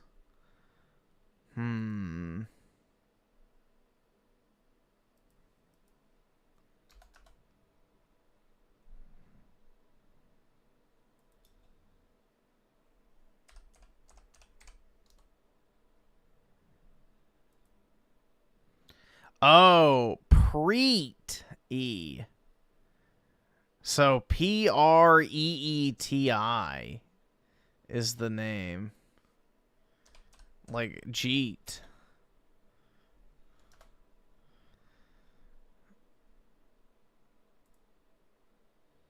Hello and welcome to the option one. This is the bitch he's simping over. This chick right here, apparently. One podcast. My name's Sam Risey and I'm here with my date, Pretty Young. Hello. She's been obsessed with me. Hello. For about the last 9 God. years or so. Always messaging me, always calling me. It's a bloody annoying, to be honest with you. And she was messaging me going, please, can I go on the podcast? I was like, looks match? Yep, I agree. That is a looks match. They're made for each other. oh, God, all right, if you really want to do it. So you're welcome. Here we go. All right, Sam, I'm sure they'll all believe that. Yeah. You're through to option 1. Option 1 podcast. I'm trying to remember. I think we might have done an option 1 and 2, but I definitely remember. This was like back when the studios... Ew. Dude, she kind of looks like Cardi B. That's gross. Alright, well, there you go. That's who he's simping over. Station babes, you will not get my number blocked. Do you understand, yeah? My mobile number when I phone up and all that, you will not do it. Do you understand and all that? Yeah? And you don't tell the base station beauties on X to block me on there. That isn't wrong. It's totally unacceptable behaviour coming from a babe like you and all that. Not to mistreat people. When my name gets mentioned to you on the naughty phone lines and all that, you go and cut them off like that, see? You don't like my name getting mentioned, do you, to you? Tough luck, Pretty Young. It goes with the job that you do. I know you can't meet people, I know that. Yeah, it goes with the job. You understand, Pretty, yeah? You don't say anything bad about me and all that type of people. Telling the base station beauties to block me and getting other base station beauties to block me. That is totally unacceptable behaviour. You don't do that, Pretty Young. You understand, yeah? Grow up, babe, and get a grip. You know, but naughty callers and all that. So if my name gets mentioned to her and all that, she goes and cuts them off. What a stupid woman she is, she really is. She's not on TikTok, no. She's on X, she is actually, you know, X, Twitter and all that. She was on Instagram a long time ago, but, you know, and all that. So, depends what, you know. I like certain babes on there, which I do. Base station and all that. I can't meet them, which is fair enough, you know. Because my money goes to them, because I phone them up. Steve likes to play dress up. He tends to believe that whatever costume he puts on actually disguises him. I've got a little secret, you see. Right, here it is, people. Batman. It's really me. See? There you go. You didn't think it was really me, did you? See? I love dressing up, which I do. You know, I don't fool people. I love dressing up, that's what I do. So Batman is really me. Holy See? shit, man. I lead with this because Steve has resorted to cross-dressing and going by Stephanie in order to try and circumvent the blocking. I can't say the type of videos Steve really likes to watch, but it's if you take she and male and put it together. So his proclivities and his decision to occasionally transform into his female counterpoint has definitely raised some eyebrows. I can't go to base station looking like this. No, I can't. Because one thing is Yeah, he's into food, that I'm a bloke, you see. Look, I've got a bra on, see? Look at that, see? Got a bra on, see? And I have tights on, see? Don't stop me now, I'm having such a good time. I'm having a ball. Don't stop me now if you want to have a good time. Just euthanize him. Just give me a call, don't stop me because I'm having a good time. Yes, I'm having a good time, I don't want to stop at all. Yeah, I'm so sorry, Amber Page. I didn't mean to upset you the other night anyway. You know, because I can't talk to two glamour girls at once anyway, because I was on the phone to Jeremy Knight and not to you, you know, because he was on screen. You was on screen, and then when he came off, Jeremy Knight came on, see? You know, because when he was on screen, I tried to get through to straight away, they told me to, and I couldn't, so I gave up, so I got through to Jeremy Knight, yeah. I thought I'd feel a little sorry for you, you know, I do this. My name is Stephanie. Dude, can we just fucking gas this guy and not the shit that just came out of his ass? Like, bro, we need to just, like, remove these people from society. Period. This is disgusting. I don't want to live in the same world as this person. Shadow Evil with the 33 months. Appreciate it. Just ordered a few model cars for my dad's birthday. He loves building them. Also 33 months. Jesus. Well, that's awesome, bro. You're a good son. Yeah, I just bought my dad a bunch of hockey cards for Christmas. He's gotten into collecting hockey cards. So, yup. But that's cool, bro.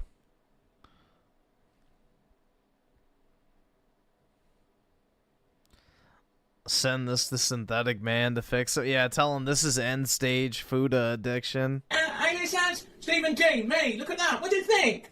Me, I used to wear this dress a long time ago. I'm not the way I used to go. Now how women feel. With the bra and all that. Look, what do you look? Anyway, what do you think about this then, Lady Rose? Do you think I'm... Do you think I'm sexy? What do you think about this, Lady Rose? You didn't know that just as a lady, did you? See, Lady Rose? What do you think about this then, eh? It's odd because it's hard to tell if he's actually leading into this new persona, or if he's actually just trying to put on a disguise to get one over on the Babe Station babes, because he'll do things like try and serenade and win over Priya by cooking meals and writing different love letters, while still kind of putting on the Stephanie persona. Fried egg and baked beans. You know what baked beans do? You know what baked beans do? They're good for the heart. The more you eat, the more you fart. It's for someone special, the lady of my life, and she's a true legend on TV. She's been a legend for about 13 years, 12 years now, and she's a base station model as well too. And dude, that build is crazy. I love her so much, which I That's a London 10? I doubt that. do anyway, and you know, she can't get to receive presents Dude, even the hijab bitches probably look better. anyway, she's not allowed to, so she went to base station TV and she's so beautiful. I thought you, Pretty, you ain't getting any of this, because you've been a bad girl, haven't you? You've been a bad girl, you have, Pretty. Yes, darling, you have been a obedient bad girl to me, you have. Yes, Pretty. You didn't obey me, did you, Pretty, eh? You've been a very, very bad, naughty glamour model, you have. You've been a bad girl. You need to slap on the bottom, you do, don't you, Pretty? You bow to me, you do what I say, because you disobeyed me, you really did, honestly, you know. You didn't do what I say, call me Master Dawson. Yes? So we've gone through and explained why Steven has gained an audience online. And when you're kind of weird and incapable of understanding why you're weird, you'll accumulate trolls. And Steve has a ton of trolls. What the hell is wrong with you, you tosser? Stop mocking me! Understand! Okay, you trolls, listen up. Please do not be nasty to me. I don't know what I've done. I haven't done anything wrong. So, trolls, I want you to leave me alone. Don't say nasty stuff about my videos and the videos I put up. anyone on Instagram ever calls me, anyone on Instagram called me conehead ever again and all that, you'll be blocked. Okay, no one called me that because it's not very nice. I hate nasty people on Instagram. I really do. For those people who call me it, please pack it in and please bloody stop. It is not fair on me. I have a learning disability, you know. Dude, his head could hit the fucking top of one of those 10-gallon hats or whatever the fuck they're called. And nobody called me that, conehead, or saying, oh, call me daddy. I'm no one's daddy. I never was anyone's daddy on Instagram. So whoever it is, please stop calling me that. It's not very nice. Steven hasn't learned any lessons with being online. This includes giving out his address for fans to send him items. Predictably, the fans chose to send him items like dolls that look like him and artwork mocking him. Is someone trying to be fucking funny with me? Because it ain't funny. You know, trying to be a bit funny with me, thinking it looked like me. It ain't funny. Whoever sent this, shit. I fucking like it. I'm nutter anyway. I made this for you and decided to also write down the pound that goes with it. I hope you like it. No, I fucking don't. Craft with care, this doll whatever it is. What good friend is that? I don't have any friends anyway. What good friend that is anyway. And that person know my bloody dress anyway. And look, think it's funny, do they? Send me a doll like that and all that? Yeah, look, see? Thinks it's funny? Someone trying to take the piss out of me. That bloody thing. I'm at this. Come on, mate, I'm at this. Right, okay, yeah, I'm up it, and the CD's in here, and all that. Oh, someone trying to be funny with me? Send me all that. It's not trying to be funny with me. It isn't on, really. That's not on. Yeah, trying to put someone's face on there. It's not on, really. Password psycho. Some in it. Oh, very funny. Very, very funny. Very funny. But the spiders are not even real. Very, very funny. And oh yeah, Steve also got shipped a container full of shit, a la the Lena Odell video. I don't know who thinks it's funny to send me this. I mean, this is a bag of fucking shit. See? Send me that for the fucking post, for fuck's sake. I don't think it's funny and all that, and as they get my dress, I've got no idea. Think it's funny to send me that for the post and all that. By far the most common troll is to impersonate Babe Station and send him a letter or a gift. This usually includes a fake invitation to their headquarters for Steven to travel out there and meet some of the babes. In the post by Station themselves or something. Honestly, I don't think it's true, but they send me this, and they send me that as well too. Picture of me, this picture of me, pretend I'm on the motorway with a cone on it and all that. How silly is that and all that? I'm pretending on the motorway. Just because I shave my head and all that means I've got a cone on my head, which I haven't. No, I don't think so. Good morning, Base Station. I'm not very happy with you because I've got to send a gift to me. This T-shirt, unfortunately, I can't show on social media anyway. I can show on Twitter, of course, but I can't show on Instagram. No way. I've got a letter from you. And I've got this T-shirt given to me. This is the T-shirt that I've got. Look. I know the person designed this T-shirt. Reckon it's funny, do you? Reckon it's funny sending me a T-shirt like that? It's inappropriate. You don't use a picture of me with no top under my pants. That isn't right. That is wrong. Nobody says inappropriate. Then why would you take a picture of yourself and post it on the internet if it's wrong? I get stuff to me from Base Station TV because it's not right. It is wrong. Yeah, right. I know you won't anyway. Because I know I dress up as Stephanie, but what's the matter with that anyway? It's a bit of fun. Because I'm a man, you see. I like to dress up, which I do. It is not right. Really, it is wrong. I want you to send me something properly. Somebody even sent him Babe Station underwear that got him all giddy. Unfortunately, he quickly found out that a troll had actually sent them to him, and, well, by this point, you kind of understand what his reaction would be. Good evening, everyone. I've got to send these in the post everyone today. Look at that, look, see? I don't know if this is right or not, but it got sent from Base Station itself. Look at that, look, see? I thought I'd walk around today like this. These are my bloody smugglers. There. Oh, look at that, my bloody smugglers. Oh, do this, my everybody, my God. bloody smugglers. Look, see? It's for the Base Station beauties, including Valentina, Maria. This Valentina, look, see? And Megan Roxanne and Lady Rose, and they call it Lady Rose, Lady Rose and all that, and Better Baby, or whatever it is, was from Base Station itself. Apparently, they wasn't from Base Station itself. I've been completely and utterly fooled. Been completely and utterly stupid. These shorts and that, these are from OG Logic, who'd been causing me trouble for, don't know when it was or something and all that, sending me stuff and all that. He's the one that had my address or something like that and all that. He's the one that these shorts were from. They wasn't from Base Station themselves. I had completely been and utterly fooled. Trolls also help us get a better insight into Steven's living conditions. We know he lives in a community with similar people with conditions like him, however, we don't really get a nice inside look, so when the trolls are able to convince him of things like he's hiding somebody within his closets, we get little bits and pieces of what's going on the inside. Look, see? Look, got no crayon cornflakes and that tied up in my wardrobe. Look, nothing. Look, see? Nothing in my wardrobe, nothing. So I've got no crayon cornflakes and that in my wardrobe. Look, see? That's the wardrobe that I've got, see? Got no cake cornflakes and that tied up in there at all. All that is my clothes. See? All that's my clothes and all that. Or underneath my bed. This is underneath my bed that I can try and get I can't get under, unfortunately, so I can't get underneath my bed. It's too heavy to move, so, you know, that is underneath my bed, so I can't get underneath it, unfortunately, so... We find out that Steven actually has hundreds of taped episodes of Babe Station, literally stocked in every crevice that he can find. You know, this is my bedroom and all that. This is my drawers where I put different kinds of stuff in. This is my cassettes, where I record Pretty Young and all that when I phone her up. And this is my bed as well, too. My cassette recorder as well. This is my drawers where I put all kinds of stuff in there. That's my box to put my photos in. My video when I record Pretty Young. When I play it back on my Freeview Plus box. That's my CDs, my DVDs, my videos. This includes storing tapes inside the cabinets of his kitchen and bathroom. Like, legitimately one of the biggest problems I've ever seen. It's no longer just a mental thing, it's a physical issue as well. I store the food in there, which I do. That's all my food I have in there. I love having food, which I do. This is my freezer. Well, I've got all my frozen food in there, which I have, which I usually do have frozen food. I've got some trays in there, and I've got some cassette, CDs in there. I've got to put CDs somewhere. Yeah, that's my shower stuff. I'm going to have a shower in a minute or so, when I can. There's my shower things and all that as well, too. And that's my sink as well, too. Thank you very much. To wrap up this video, I thought I'd look at some of the antics that his biggest troll, Kevin Baker, did. Technically, I could spotlight a lot of different trolls, but I feel like Kevin and Steven have had a lot of interactions, a lot of run-ins together. Listen up, Kevin Baker. You shouldn't go around accusing me for something I didn't even do. I'm making up accusations about me. What the hell is wrong with you? By putting this on Facebook itself. You don't do that, you prick. I don't stand outside schools. No, I don't. You do. You don't have photos and videos, proof of me, hanging around local schools and talk to school children. I don't do that. I am not that type of person to do that. Then I'm going to get the police to come and visit you. Yeah, you like it. The police won't come visit me because I haven't done anything wrong. I haven't. It's you that's done something wrong, Kevin Baker. Do you understand? You done upset me, you creep. I do not sell cigarettes to children outside Tesco. I wouldn't do a thing like that anyway. I'm not that type of person anyway. So what are you trying to do to me? Trying to ruin my reputation as you always flaming do. You flaming idiot. What the hell is wrong with you, eh? The trolling is usually centered around Steven messing with little kids. Nah, this would just be Jim Sterling if he dropped 200 pounds.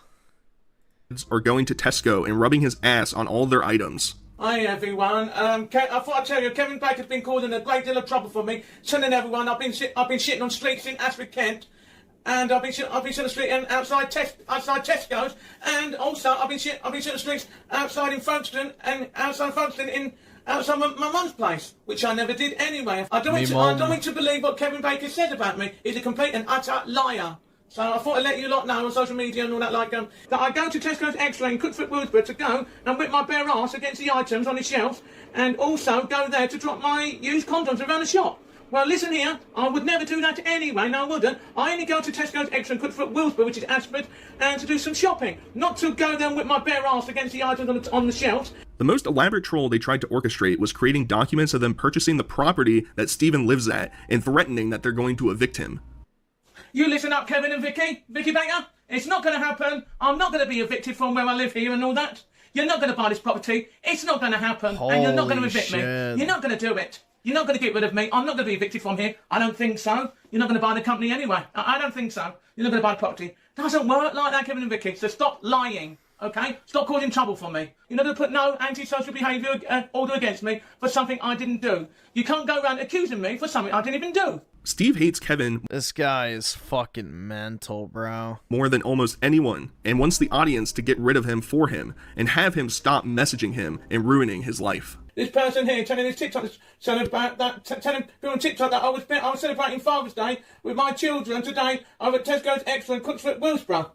Well, I tell you this, Kevin Baker. No, I wasn't. I didn't celebrate Father's Day today. I didn't anyway. So no, I didn't. And I wasn't. I love London. I don't have children anyway, Kevin Baker. So you got that wrong, ain't you? You're a complete liar. You are. I think this person ought to be reported by X because I'm not standing for this. I am not standing for this. No, I'm not. No. No. I'm not dangerous to children or to women. So there you go, PlayStation BTs, okay? Please do not listen to Adam Smith. He's a complete and utter liar. I am not a massive racist, telling people I'm a massive racist and all that. I like black people, and I like Asians. I always do anyway. I'm never a massive racist to no one. No, I'm not. Yes, I just wish this Kevin Baker would actually stop. You know, because it's really getting on my nerves and all that, and it needs to stop. It needs to stop all this. Kevin Baker needs to be stopped. Listen up, everyone, and all that. Kevin Baker's on TikTok. He's got a TikTok account and all that. Someone ought to have a go at him. It won't be me though. No. Because I know what he's flaming like anyway. He's got to stop all this. He's got to stop. Steven has notoriously shown disdain towards people that archive and document him. He doesn't really understand the ecosystem that exists on the internet, and probably won't be the happiest camper if he stumbles upon this video. Anyway, whoever did that documentary about me, it is not on. It is totally unacceptable and inappropriate. No one should make a mock of me like that. I've been into documentary on YouTube and all that, which is totally not right. It is totally unacceptable. So listen here, Base Station Beauties and all that, including 4 cheers about the documentary, okay? It isn't official, and I didn't give permission for a documentary to be made about me. Which I didn't. They done it without, whoever done it without my permission and all that. I never signed no contract to say it was a lad. I never did. So, that's all about that, okay? At the end of the day, I'd say that Steven is mostly harmless. He's a learning disabled man with a severe addiction and no one to lead him to the shore. Even when he's at his lowest, he can't help but try and leverage it into gooning. I'd be curious to hear what your guys' thoughts are, and until next time, I'll talk to you guys later. Peace. Yeah, I'm feeling a bit sad and all that, because I'm missing my friend, and you know, who lives upstairs and all that, you know, missing him so much. Can't believe he's gone. He's died. He died of a stroke, which I didn't bloody know about. He died on the 21st of February, which I didn't know about. He died in hospital then. I want someone on here to cheer me up or something, you know, because I don't feel like doing anything really. Nobody's cheering me up at all. I want the Base Station Beauties or someone to cheer me up. Now come on everyone, please cheer me up. I'm feeling low. If anyone cares, I'm feeling. A minor addendum to add to the end of this video. As I was finishing editing, I stumbled across a nice little Reddit archive of Steven's debauchery that brings up a couple things that I didn't mention in this video, so I will link it down below for you to go check out, read it yourself, and, you know, it includes some things like having some of his devices taken away by the police in the past. Now, a lot of it is strictly coming from Steven himself, so he's a semi-unreliable narrator, so who knows what the true implications of things are, but I thought it was worthwhile to include at the end because I'm not going back in and shoving it in somewhere, and I just thought it was worthwhile to bring up. So, either way, see ya. And he said I was screaming and yelling as Yeah, the physique is definitely wild. I was sitting in the street outside Tesco's. And he said that I went inside the Tesco after and wiped my bare ass with shit and poop all over the goods on the shelf. Unfortunately, that isn't true. I wouldn't do no with shit and poop. Such thing anyway, so I wouldn't do that anyway. I wouldn't shit on the street outside Tesco's and rubbing my bare poopy shit ass against the goods on the shelf. Rubbing my bare poopy shit ass. Dude, is this a Moist Critical video? Which I never did. Get banned, you f***ing nonce. Ding dong, where hey. Holy fuck, man. Yeah, there's some interesting characters out there. Quickly turns tense, and as they dig into why he's there, his shady past starts coming out. Like trying to get little girls to Elementary school placed on lockdown after disturbing visitor. get in his truck, follow little girls and, you know, nice hair tie type of thing, you know, just a lot of that kind of behavior. So. On the afternoon of April 24th, 2025, around 2:34 p.m., an Eau Claire police officer receives a report about a man at an elementary school in Eau Claire, Wisconsin, who refuses to leave, prompting the school to go into lockdown. As the officer heads toward the school, he spots the suspect's truck pulling from the property and initiates a traffic stop. I'll be stopping that vehicle and putting them on the record. Copy 28. San Zebra 4329. San Zebra 4329. Can you roll down the window for me, sir? Oh, you can leave the keys on. I'm just gonna pop the door, okay? Is that right? No, that's fine. Okay. What's going on, sir? I forgot to talk to the stop sign. I was just doing traffic sign. Sorry about that. Okay, and then just take the keys off for me. What's your name, sir? Oh, it's Andre. How are you doing this morning? Andre, do you have an ID on you? Yeah, I do, sir. What was your name? I'm Officer Canuck. Okay, what was your first name? God, wait, did you say Officer Canuck? What's your name, sir? Oh, it's Andre. How are you doing this morning? Andre, do you have an ID on you? Yeah, I do, sir. What was your name? I'm Officer Canuck. Okay, Oh, Nop. Okay. what's your first name? I'm not gonna give you my first name. No, same. Andre, all I did was... Is there a gun in that? Do not reach in that center console again. I'm gonna have you step out of the car for me right now, okay? Take the seatbelt out. Take the seatbelt off. Out of the car. What are you doing? Out of the car. Out of the car. Hands behind your back. Behind your back. I'm Second Amendment. You're writing the stop sign accidentally? Second Amendment, right? You're okay. I'm not doing anything to you. I'm 1 of 4 headquarters, 1 in custody. You're okay. I rolled past the stop sign. That's all. Okay, do you have any weapons on you? No. Anything sharp or pokey at all? No. I'm a good person. That's clear. All I did was roll the stop sign. I'm sorry. Everything's okay. Relax. Walk back here. Second Amendment. I'm allowed to protect myself. You don't need to Send freak 1 out. of 4 headquarters. You can let the school know that it's 10-2. What are you doing? I rolled the stop sign. That's all I did. What are you doing? Okay, we'll be talking to you in just a second. That's all I did. The Second Amendment right. Have a seat. I didn't mean to keep it. I have no right to do this to me. Officers had just detained 32-year-old Andre Shashuga. While they know little about him at the moment, the school district administration has enough information, and the officers will be brought up to speed shortly. Open the center console, grab his wallet, and you saw 32. Okay. Did we get an ID on him? Let me catch that wallet. Here, I've got a Dunn County District Attorney's Office. Andre Kuga. Temper, can you run Andre? Dude, what the fuck is the interior of that car? Yeah, there is a 32 Yep. here. And a knife. So, yeah, we need to find out what connection he has to the school at all, if any. 10-4, can you advise he's a felony offender? I'm going to clear this. Yeah, no, for sure. Second tester. Loaded. One in the chamber. Should I go talk to the school? Are you good with him, or do you want? Yeah, I'll be good with him. There? I'm going to put this in my trunk for now. Yeah. Lock it up, and I'll Mirandize him and try and figure out why he's here. Okay. I'll question the school to see what he actually did while he was here, or what. Because if he came in and must have given them the negative vibe or something. That they I'm going to check his wallet to see if there's a CCW in there. If there is one, I'll have him run them. Perfect. For the backup officer, important details about Andre's history with the school come up quickly while talking with the school's counselor. So I just saw some of the notes. You're familiar with this person? Yeah. He was. So we've gotten word that he shows up in our parking lot. Yeah. The police. Yeah. So we scrambled, got all the kids in, put them on hold, called you guys. He was parked right up front. Okay. He's had a couple of other interactions with our principal and whatever else in the past. Okay. I understand from Chippewa and a bunch of other schools. So he's trying to get hired or something. I think he applied for a job a while back, didn't get it. Okay. What kind of job was he looking for? It was a Russian DEA bilingual assistant. Oh, okay. Essentially.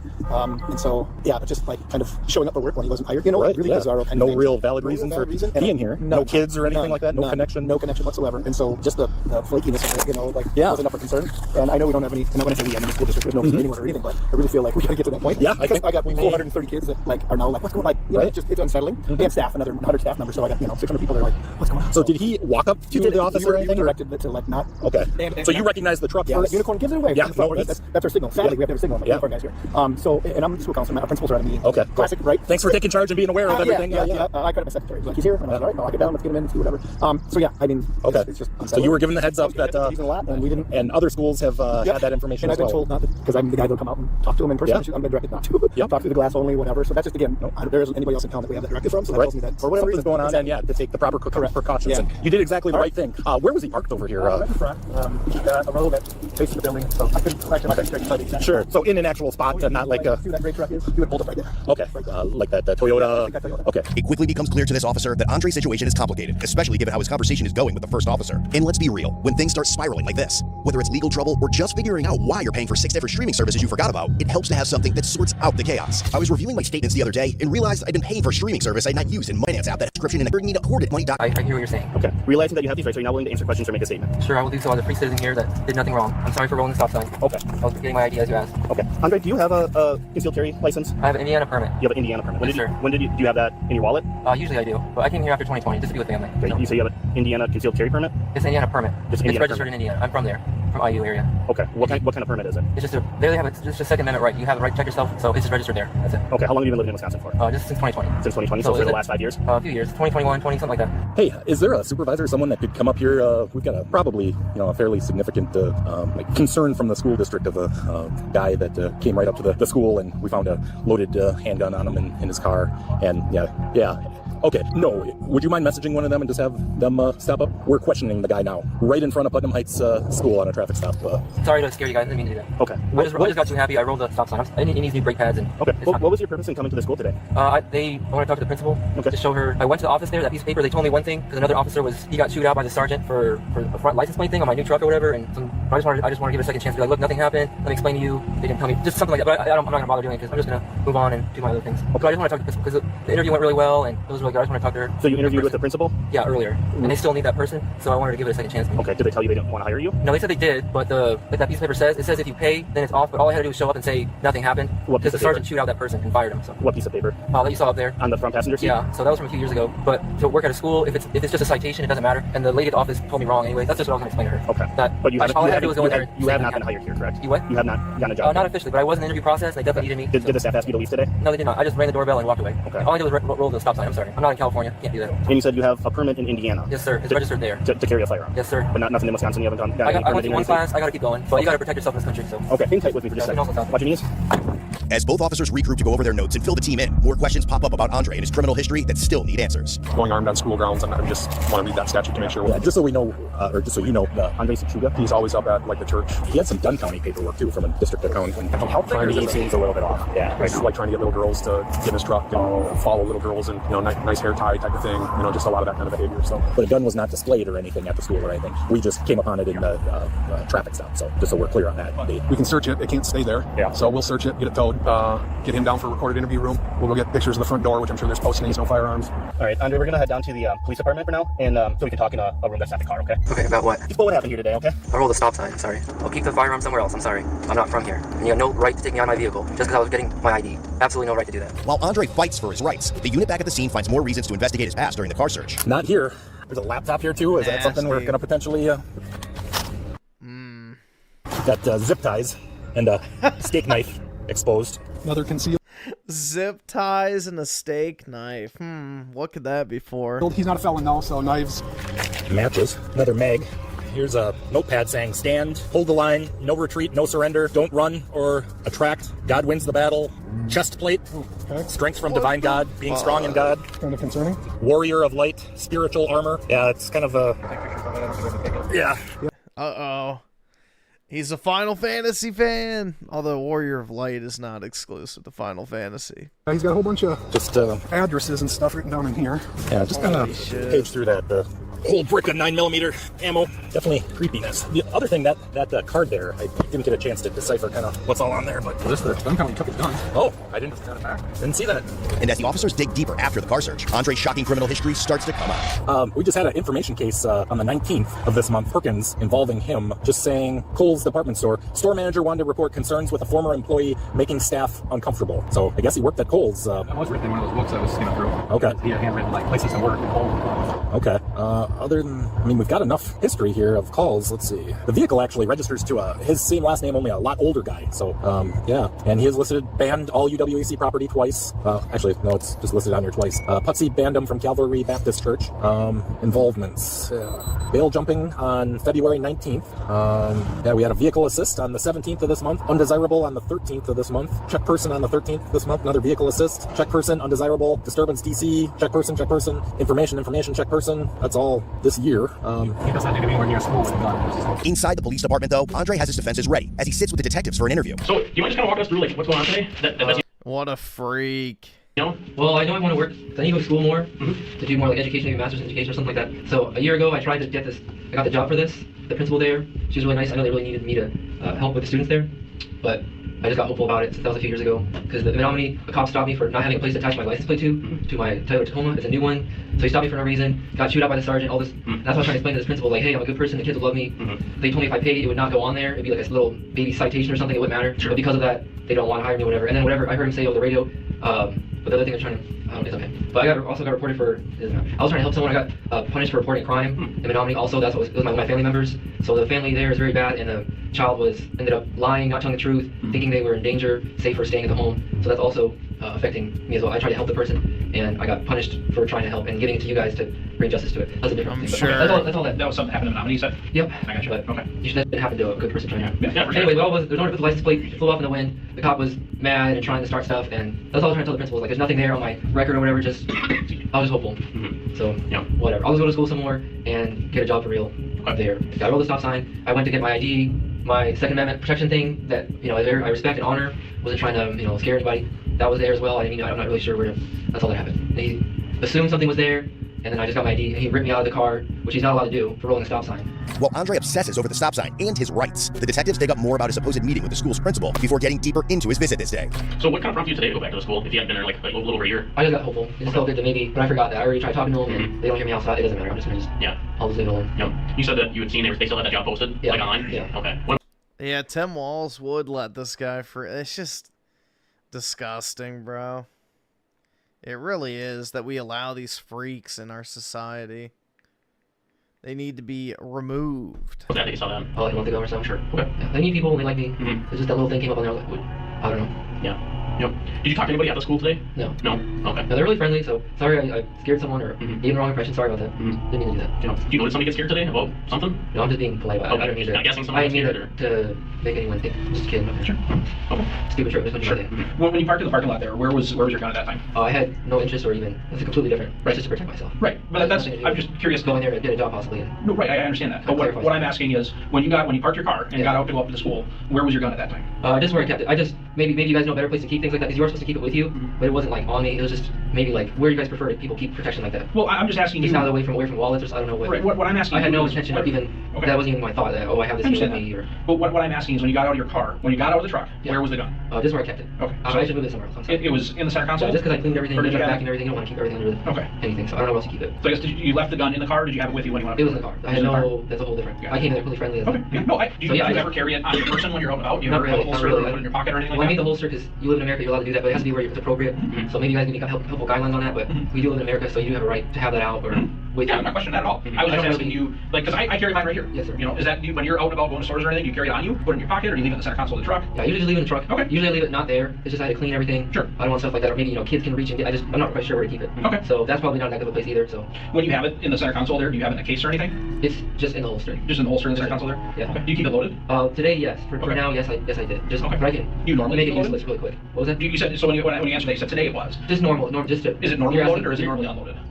Just like you guys would. Would you keep it that way ready to go or? Well, that's not what I'm asking. What I'm asking is what you do. I'm asking if you usually keep it loaded. I know today you said it was loaded. Yeah, presently was it loaded yesterday? But not for any particular reason. I got you. Well, we're just step out for a sec. We're gonna get things figured out here and get things going, okay? Okay. So yeah, just take for just a couple minutes, okay? Appreciate it. What Andre doesn't realize is that sweet-talking the detectives won't get him anywhere because when they return, they are far more confrontational. So more of the concern today is actually like, about you being at the school and not so much a stop sign, Okay. I know you had some contacts with the school district before, at some other schools. Do you remember any of those? Like up at North High School or anything? I tried to talk to the principal there, because that's what like I said, to explain that there's nothing there. All I did was misunderstand. All I had to say was there's nothing there. That by paying for it, you're agreeing that there's something happened, but nothing happened. So I just left. I remember trying to talk to the principal, arrange a meeting with her, and they weren't having it, so I just left. And then I went back to Brandon, or whatever, the HR person. I'm able to have a job. I'm able to work. It's not even a letter. It's literally a non-existent citation. I shouldn't even be there. They just told me the wrong thing. So the letter that he sent you, was that through the mail or was that through the mail? Through the mail. Did he ever communicate with you on email? No, I don't think so. You never communicated with him via email? No. Okay. Do you have an email address? Yeah, I do. Okay. Well, just let me know if the things are being misunderstood. I don't mean anything by it. Sorry. I was just too hopeful. I rather just worked on my own stuff today. I'm sorry.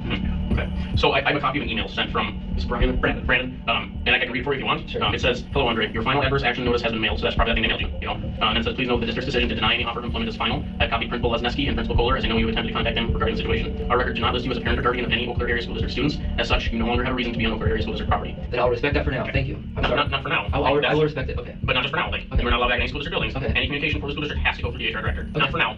Or not in person. No, cannot even go back to the school That's district. good to know. Yep. That's good to know. Yep. I did not. I don't want you to get in trouble later on, right? Okay, sounds good to me. I didn't know. Sorry about that. No. Okay. I'm very sorry. So here's the deal. The school district was pretty concerned today, when you showed up, because they didn't know why you're there. It was kind of concerning for them. With everything going on, there's kids outside. Kind of caused a big, the big issue, right? No. Okay. So here's the deal. Right now, you're being arrested for disorderly conduct. Okay. It's just a misdemeanor. All right. There's no felonies or anything like that. You'll have the ability to post bail and get out of jail. Okay. But for right now, I have to take you in custody. Okay. Please stand up for me. Not for no reason. When people over-explain they're innocent 100%, yep. I mean, just looking at this guy, you know he's guilty. This says right there, it's non-criminal citation. We're not talking about that. That's Dunn County, okay? And he had no right to rip me out of my car for getting my ID. Yep. Okay, that's not for... Right now, you're under arrest and you just stand up for me, okay? Sir, I don't want you to get in any more trouble, and I don't want you to get charged with additional things, Andre. You're also being charged with resisting arrest as well. So just the conduct of For what? For refusing to get out of the car. He put me out of the car for getting an ID. I didn't do anything wrong. Yep, we're not going to keep discussing that. Well, I'm telling you the truth. This is wrong. This is illegal. You're doing it. I need you to stand up for me, and if you continue to not cooperate with us right now, you could catch additional charges for resisting and obstructing, and I don't want that to happen. So I need you to cooperate with me. And you stand up for me right now. I'm sorry. Dude, he looks like fucking Gollum in like one of those transitionary shots where, he's like losing his hair and living in the cave, eating the fish, and holding on to the ring. I didn't know that was like that. All I did was, it says right there, it's a non-criminal citation. These are criminal. The citations are non-criminal. The charges are criminal. But I didn't know. You'll have court tomorrow morning at 11 o'clock. We also had a lot more information to show that you didn't know, and that was a reasonable person to understand that. But he told me to meet with him to discuss it. But you didn't meet with him. You tried to meet with the Putnam Heights principal. I didn't know, sir. You didn't. I have a lot of emails showing that you do. There was no emails. Well, the emails are to me. The documentation showing that you were not supposed to be there. I didn't mean any harm. I wasn't trying to be there. I'm sorry. I didn't mean harm anyone. Well, you may have not done any harm to anybody. You did cause a disturbance that caused the school to go into lockdown, and then you resisted an officer when he I did not resist him. I listened to him. He ripped me out of the car for trying to get an ID. He wouldn't rip you out of the car. Andre was charged with felony possession of a firearm on school grounds. and misdemeanor, resisting obstructing an officer, disorderly conduct. He was also cited for trespassing and failure to have proof of a CCW. He was given a cash bond at $10,000, with conditions to have no contact with any of the elementary school staff, no intentional contact with any children, not to be within 1,000 feet of any school building, and no possession of weapons. On July 21st, 2025, during a competency hearing, a psychiatrist from a mental health institution testified. The court found clear and convincing evidence that Andre is currently not competent to proceed, but is likely to regain competency within the allowed time frame. As a result, the court ordered Andre to be committed to the Mendota Mental Health Institute in Madison, Wisconsin, and the proceedings were suspended. The court also determined that medication was not an issue at this time. And before you go, I noticed nearly 68% of people who watch these videos aren't subscribed. If you I have the perfect cure for his mental health issue. We just, you know, don't let his brain work anymore. The lobotomy.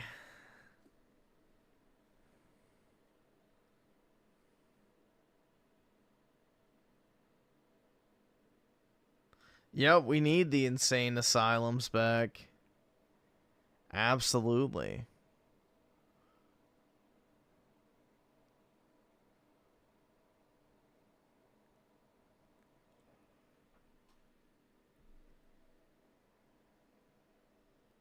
Completely agree.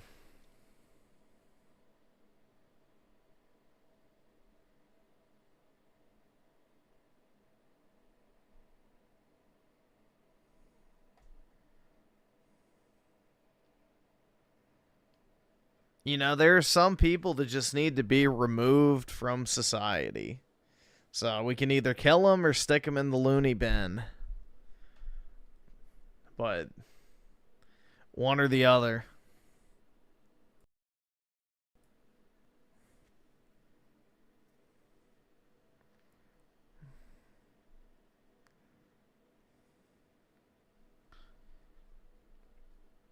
Time to drown your sorrows on Babe Station. That's right, man.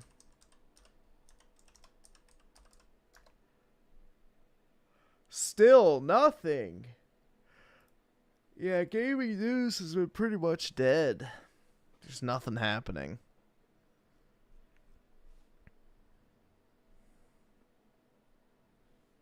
Ooh.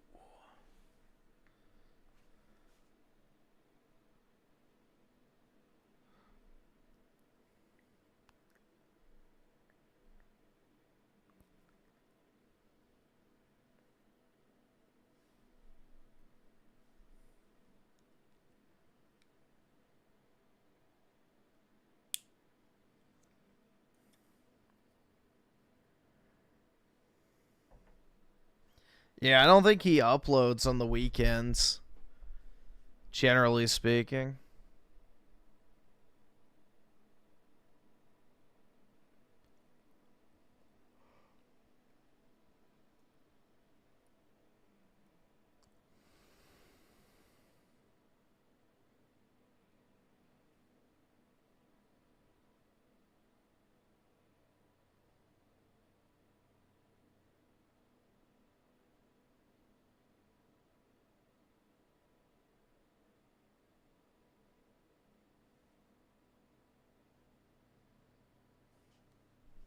Oh, look, we're getting the fucking murder porn recommendation.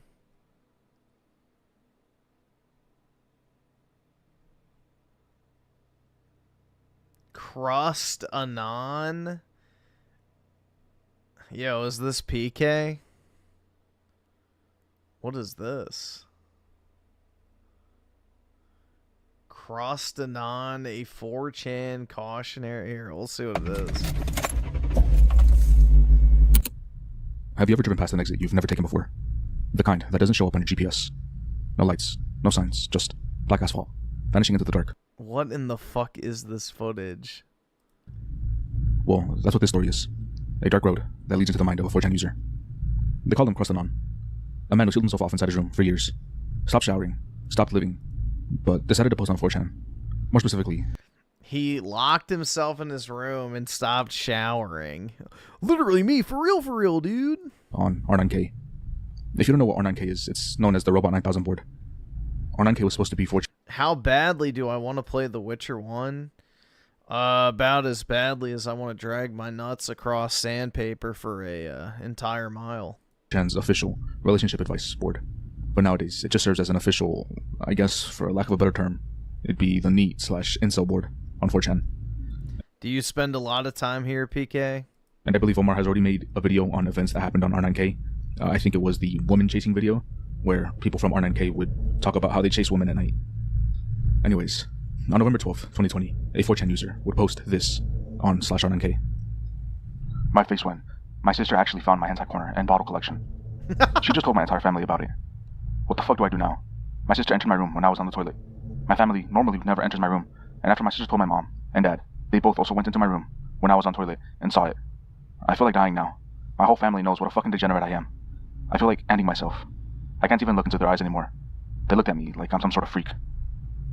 And then another user asked the OP to explain the hentai corner. The OP then explains it. I'm collecting empty bottles and piss bottles, and also whenever I'm done fapping to hentai. Oh my god.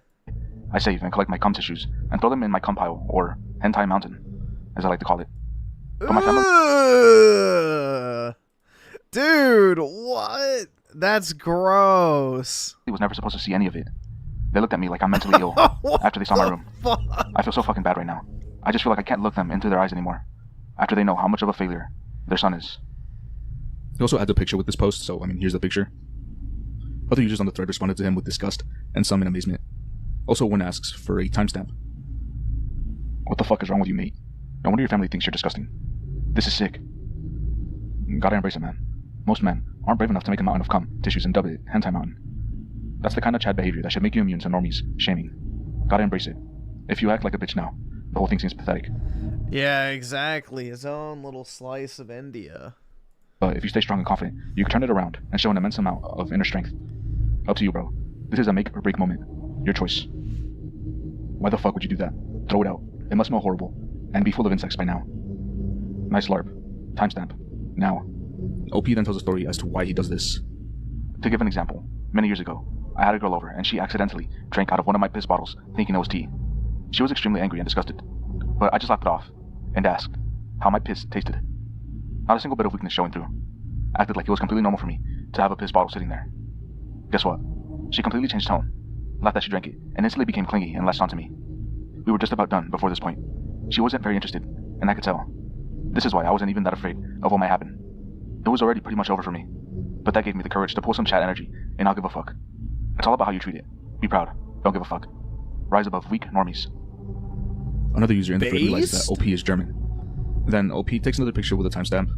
Here's the photo in case you're interested. Some anon responds to the timestamp picture with, how does this shit not reek? Have you gotten used to the smell that you've desensitized to your own fumes? OP, I'm requesting a room tour, please. Then OP responds with this.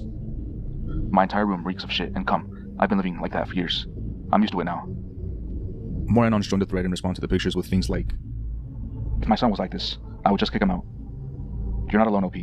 I live in absolute squander. I come in an open garbage. There's garbage in my bed, of which I haven't had my sheets changed since I got it. Oh my god. Every day I wake up, I am greasy for my pillows. I would post a pic, but I don't want to be recognized. OP, I have difficulties believing you live with your family with that. With that stuff. The stench must have flooded the entire fucking house already. Besides, Jesus Christ, you get it. What kind of relationship do you have with them? How the fuck has this thing gone on for so long? That looks better than when I was at my worst. I was putting my trash into bread wrappings and stacked them in one corner whilst the piss bottles were next to them. I shat in sacks that I put in between my curtains and window so that it wouldn't stink as much. What in the fuck? Everyone who's repulsed by this has never been a true robot. Then OP himself responds to the anon, requesting a room tour with this. My room is extremely small. What you saw in the picture is basically my entire room already. In fact, it's so small that I can barely move in it. Here's the photo. Bruh. The Wii U! Ah, that's brutal, dude. One of the only Wii U owners. Photo he posted along with this. Some anons keep responding to the thread with things like this. I reached a point in life where I don't feel disgusted by this pic, and instead feel a familiar sense of comfort. Nah, that cum tissue next to the window/sleeping area is actually just disgusting, robot or not. I put my cum tissues into the paper bags I'd get from bakeries, which I put just next to where my head was when I slept. Didn't bother me at all. I'd also sleep with a bag of trash right next to me because I couldn't be bothered. Being a disgusting pig is nothing to be proud of. I'm a social outcast neat with no friends, and even I clean up after myself. This is true, OP. Go ask your family for help right now. OP, I hope you live alone. Are you depressed? How often does your family come to visit? Didn't you think about maybe get that shit out once a week? Or a month at the very least? Stop fapping all the goddamn time and start looking for something you want to study or create. No, I'm not talking about what others tell you to study for college. I'm asking you to find your passion and get into it. Do you like collecting bottles? Make it cleaner and nicer to look at. You like anime porn? So get started with drawing and make your own. You can even sell furry or whatever porn you make online if you get good enough. As we can see, some Anons sympathize with OP here, feeling that they're not alone, and that others are just like them, while some others genuinely try to get OP to find help, while others just say things like to kill their family.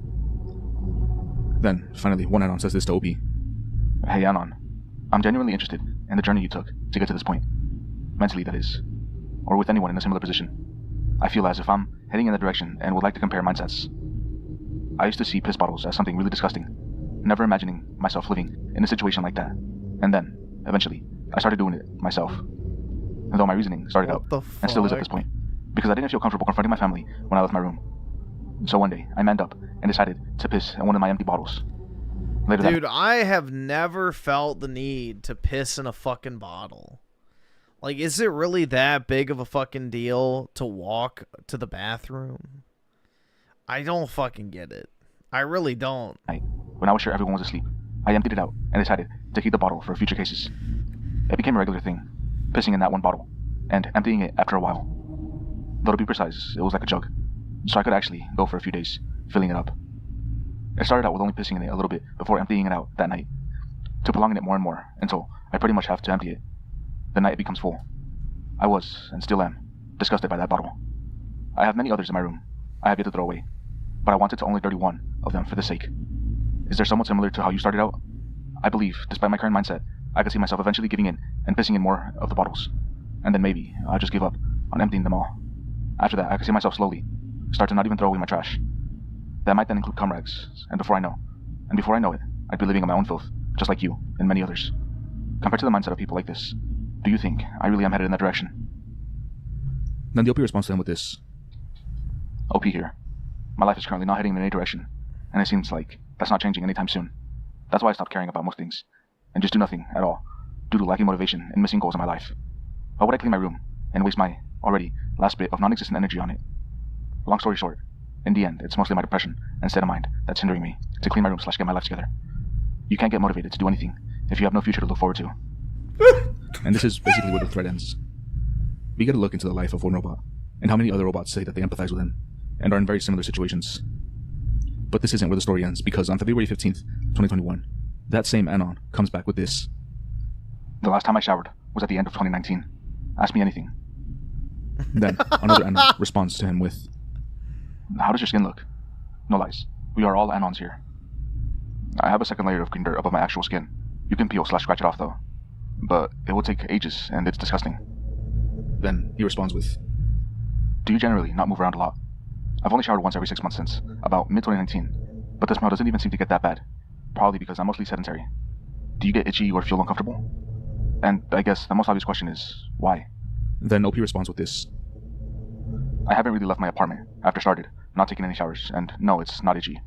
Also, I stopped showering when I stopped leaving my house, because once you don't interact with people anymore, there's no reason to wash yourself at all. He also makes another post with a picture of his stomach, showing us how dirty his skin is. Pig related. It's my skin after 13 months of not washing myself. Another Anon asks OP, is there a reason why you don't shower? OP tells him why he doesn't shower. What I don't leave my in apartment the ever. fuck? Why should I shower? I have given up on my life anyways. It just feels like a waste of energy and resources to me. Someone else asks OP, what could have gone this wrong in life? To not even care about basic self-care like showering. I'm really curious, Anon. Pretty much everything. I have no one but myself, and it's been like that for almost 10 years now, and my mental health is as low as it gets. Another Anon asks him if playing video games and watching anime isn't a waste of energy and resources, and OP just says that it's all he can do. Someone tells him to just go take a shower, and that he will feel much better afterwards. OP responds with, it's been too long, and I got used to not showering. At this point, it's way too hard for me to go back. Also, I'm not leaving my house anyway, or interacting with any people, and I don't smell myself, so I don't have any drawbacks from not showering. By now, someone on the thread officially dubs him as Crustanon, and asks him, PK, I already know you frequent that, whatever you call it, page or whatever the fuck. Nah, these are your people, dude. how he's able to live like that. Not as in mentally, but physically. How do you sustain yourself, Crustanon? Neat bucks? Do you own your own house? More Anons on the thread are telling Crustanon to clean himself up and to clean his room since it'll help with his mental health.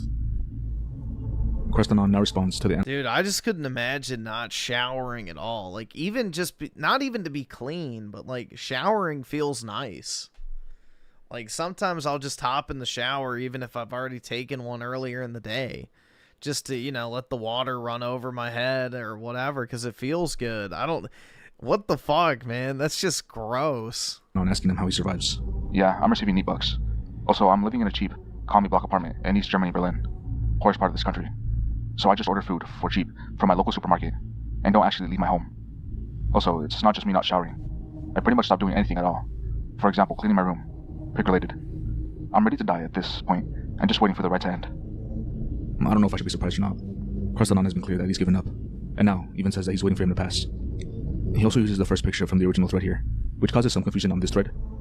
And we know that it's the same guy, but like, people on the thread now don't. My future? No. I actually take my garbage out. I actually piss in the toilet. Like, what the fuck? No, you'll clear it up though. Yes, this picture I is months old, bathe. though. It's looking much worse now. After some Anons just talk. I use a fucking brush or whatever you call it. I don't know. I guess, yeah, it's like a washing brush to like scrub my skin with soap. So, no. I don't. This will never be me. Talk about the situation. Someone finally asks him for a story time on how he ended up like this.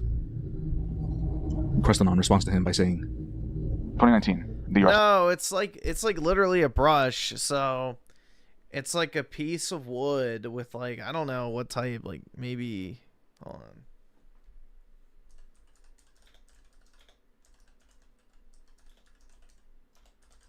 I think it's this.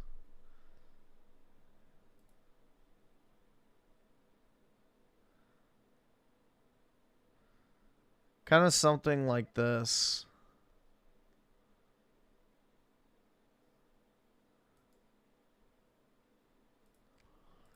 Like this. So it's like a piece of wood with like horsehair, I think is what it's called. I don't know, which is probably why they have a horseshoe. But yeah, you put like your hand through the strap and you like rub the soap on there, and it's like a scrub brush. And you use it to like scrub your skin. So that's what I use. So, yeah, no, I like actually fucking scrub myself down. Stop showering was the year I stopped doing therapy because I did it for years and it wasn't helping. I have been to many different therapists for years due to me living in a teenage psych ward and a therapeutic commune for years after that. I left the teenage psych ward in 2015 when I was 15 because I couldn't handle it anymore, and went into the therapeutic commune for 2 years until 2017 when they eventually had to kick me out due to my mental health not improving at all and actually getting worse. Started not leaving my room anymore for 2 months, so they had to kick me out. After that, I moved into my current apartment with my old grandma and started not leaving my home anymore due to depression. But I still had some social connections at that time, so I was still showering and stuff. Eventually, at the end of 2019, I lost all of my connections due to my social anxiety and crippling depression, so I decided to just not leave my house anymore, which then led to me also ignoring my hygiene. After that, it has only been getting worse up until now. The therapeutic commune in 2017 was the last time I had social contacts and friends, so it's been years of me being alone in my room. I can't even function in a society anymore. Also, it all started with me dropping out of school at 12, because that's when my depression started. I'm 21 now, so I've been living this fucked up life for almost 10 years now. Another Anon asks him if he still lives with his grandma. Crustanon just says this. She thinks it's really bad and says stuff like, it can't go on like this forever. You have to do something. But she eventually stopped caring at some point, when she realized, I'm not going to change. It's been years like this, after all, and she can only ask so much. In that same response, Crustanon also responded to another user that asked him if the psych ward made his mental health worse. I don't think it made it worse, but I didn't have a good time during these years. I was basically forced to live with many other teenagers together when I was a social outcast. That's why I just wanted to leave and live on my own. I didn't really interact much with the other kids. After I left the psych ward / therapeutic commune, my mental health was just as bad as before I entered. I do believe that therapy doesn't help at all if you are too deep down the rabbit hole though. At least that's what it felt like to me. Wasted years with therapy for nothing. At least I tried. Someone asks him if he has any friends, and he just says that he doesn't. After this, another Anon tells Crustanon that if he needs someone to talk to, that they're here. and offer him his throwaway cake. Some also ask if anyone ever comments on his smell, and Crustanon just says that his mom and grandma do. And Crustanon just says that his mom and grandma say that he smells weird sometimes, and that he only uses deodorant when he's about to interact with someone. He also says that his family is the only people who have ever seen him in this state, but they have been dealing with his mental issues all his life, so they don't say much nowadays. And then another user just offers Crustanon some help. Greetings. I'll keep it in English, so people will understand. I'm living relatively close to you, and if you want, I'll help you fix in your apartment. No questions asked. I've been exactly there, and will help you out without judgment. Some Anons made a similar post, but I'm well within reach. Crustanon responds to him with this. No, I want to be alone. Even if you came here and cleaned all my shit, it wouldn't fix my core problems, and trash would just accumulate again at some point. Thanks for the offer, though. But then the Anon also offers him to go outside with him. Well, we could also go outside, to a place devoid of people, and can again afterwards. To get you back on track. I would even visit every 2 weeks or so. I can't emphasize enough on how much life can change over the span of a few weeks, if you stick to it. Crustanon then responds to someone asking him about his hair, and he responds that it is long, unkempt, greasy, hard and crusty. And another Anon Hard responds to him and with this. crusty. Hard and crusty? Jesus Christ, LOL. In all seriousness, though, I agree with what the other Anons are saying. Make small steps in the right direction. Clean part of your room, take a shower, stuff like that. The beginning is always the hardest, since you're getting the momentum rolling. Once you actually start making the right steps, though, you'll want to keep going. And even though you're just taking one small step a day, in a year or two, you'll realize you're in a situation that you couldn't even have dreamed of before. After this, Crustanon does not respond for a while. But users are telling him to go shower, get help, and that he can get better. While some do encourage him, some do ask him to post pictures of his body, and especially his private parts. The one that stood out to me the most was another Anon saying that it's okay, and that his roommate found the cum floor with a picture of the supposed cum floor. Here it is. Yeah, it's just the thing that stood out to me the most. Besides, Crustanon himself. Also, like I said earlier, people think that Crustanon is lying because of the picture he posted that was used in the previous thread, but he explains it that happened a while ago, and that he's the same person, and he posts this. Pick related. It's me right now. You can see my dirty crusty skin on my tummy, so you know I'm not LARPing. What the Then fuck? Crustanon posts a picture of his crust, saying this. By the way, I made a close-up picture of my skin, if anyone cares. Anons on the thread are obviously disgusted, and then Crustanon responds to the person asking for a timestamp with a picture of a timestamp on his cum mountain. Here's the photo. Then he makes another post talking about how he doesn't clean up his cum mountain because he's afraid of insects living in his cum mountain. And yeah, that doesn't make sense to me because he already sleeps next to it. His head is literally next to the cum mountain as he sleeps. So, obviously it's just an excuse for him not to clean up. Also, one of the reasons why I'm not cleaning this mess is because I'm kind of scared that there might be insects inside it, and I'm extremely scared of insects. He then responds to someone asking him to see his hair with a picture of his hair. I have the greasiest, most disgusting fucking hair you can imagine. Pig related. He answers more questions and responds to them with things he's already mentioned before, like covering the smell with deodorant. And he claims that he sprays Axe to cover it. He also says that he's just waiting to pass. He also claims that he got molested when he was younger, and thinks that that might be a reason as to why he does not shower. They can't touch me down there if it's rotten. I just put on a head to hide the crusts, and use some Axe body spray to cover the smell. They don't come that often anyways. Not like I care much, since they never were there for me on occasions. Even molested me. I think that's another reason why I never really took care of my hygiene. Can't touch me down there if it's rotten. I'm pretty much just waiting for the right to end, or for someone to get Kinsey's ITT. Then Crustanon scratches the dead skin layer off of his stomach, posting a picture of it. Someone tells him that there was fungus growing on him, and that it is a serious health risk to his grandmother. He explains how he's going to take care of her if she passes. Oh my That's if he doesn't pass away first. Crustanon says this. Ew. I can barely function on my own. I can't help her with anything. Actually, she is the one who keeps buying groceries for me, if I don't feel like ordering online. Also, there's dead skin in, I don't know, corner of my room is the same place where I had my piss bottles. He then posts a picture of a hidden piss bottle by his bed. Someone ends up posting a picture of Crustanon's crust on Reddit. I'm just making a mention of it here because, it might get confusing because it was on the same day of this post. But that was another Anon showing Reddit what was going on, Someone asks Crustanon to put crust on his food and use it as seasoning. And Crustanon says that he'll put it on apple cake and eat it. Scrape a little crust onto whatever food you got delivered as seasoning. Should I put it on my apple cake and eat it? After a while, and other Anons posting on the thread, Crustanon finally returns with his concoction and posts a picture of both the creation and in his mouth. No. Here's the photos. All I can say is that Crustanon is going more bold as the thread goes on. I want to pause here. How are his teeth not completely fucked? Here and give another content warning. Crustanon will be posting 2 pictures of his private parts. I obviously won't be showing it in the video, but it is disgusting. Yeah, more Anons on the thread ask Crustanon to post his private part. He then posts his private part, both on soft and hard. Sorry. Anons on the thread wonder why it looks like that and ask him to pull his foreskin back. He explains how he has phimosis, which is when the skin covering the head is too tight and can't be pulled back without it hurting. Someone asks Crustanon if he faps, and he responds with this. My dick smells so strong that you can smell it throughout my entire room, if you are inside of it. Like I said before, it's like some sort of dead fish. Also, I fap about twice a day. Then, after a while, with more Anons pleading for him to get help, Crustanon posts this. OP here. See y'all all in 2022, when I went under the year without showering, and I make it a new thread. I appreciate the effort, Anon, but I'm a fucking failure and a loser through and through. My life will only get worse. I can't do anything alone anymore. And yeah, that's pretty much the end of the thread. He did mention that he would come back a year later, on his last post, but I tried searching for it, and there was never a follow-up like he claimed. I did find people asking for an update, but nothing ever came from those. Maybe he offed himself. But nothing ever came up from those, and I do hope that he got some help after he posted this thread. We don't want him living like Hasman Gold here, you know? I do want to add this to the video now, because as of late, I say as of late, but like pretty much very late 2024, and pretty much the whole of 2025, there's been a bunch of memes of not getting a job, not showering, staying home, etc. You know, pretty much what Crustanon. Dude, this video makes me want to go take a fucking shower. Is going through here. Yeah, those are obviously jokes, but I guess this is very clearly someone living that reality. I hope he got help. I hope he's doing better now.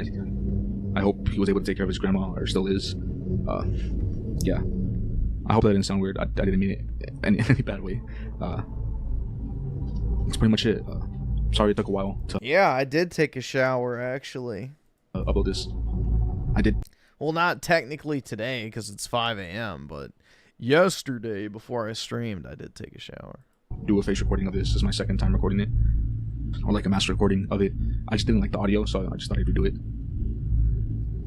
I do want to make a custom mask for Horror Highway to be able to, you know, not use my full face, but still be able to use my glasses properly. Alright, there we go. Dude, that's disgusting. Jesus.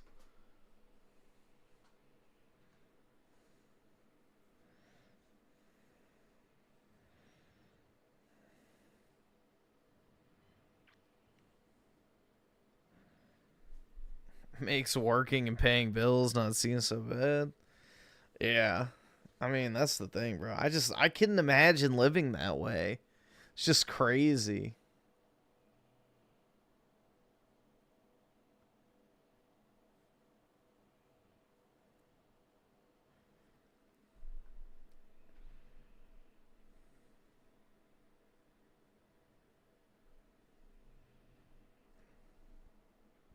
Nasty ass shit.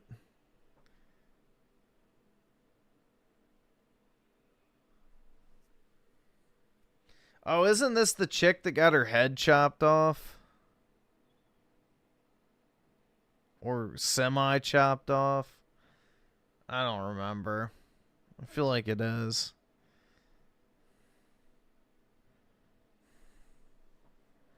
It's like this guy was like obsessed with her, and he like took a machete and like tried to chop her head off.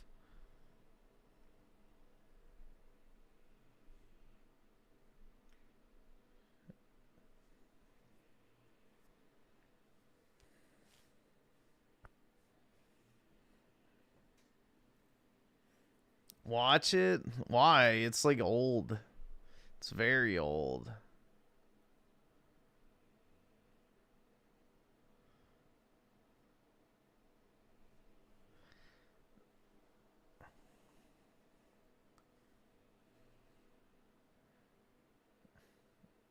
Watch it. Alright, we can watch it, but...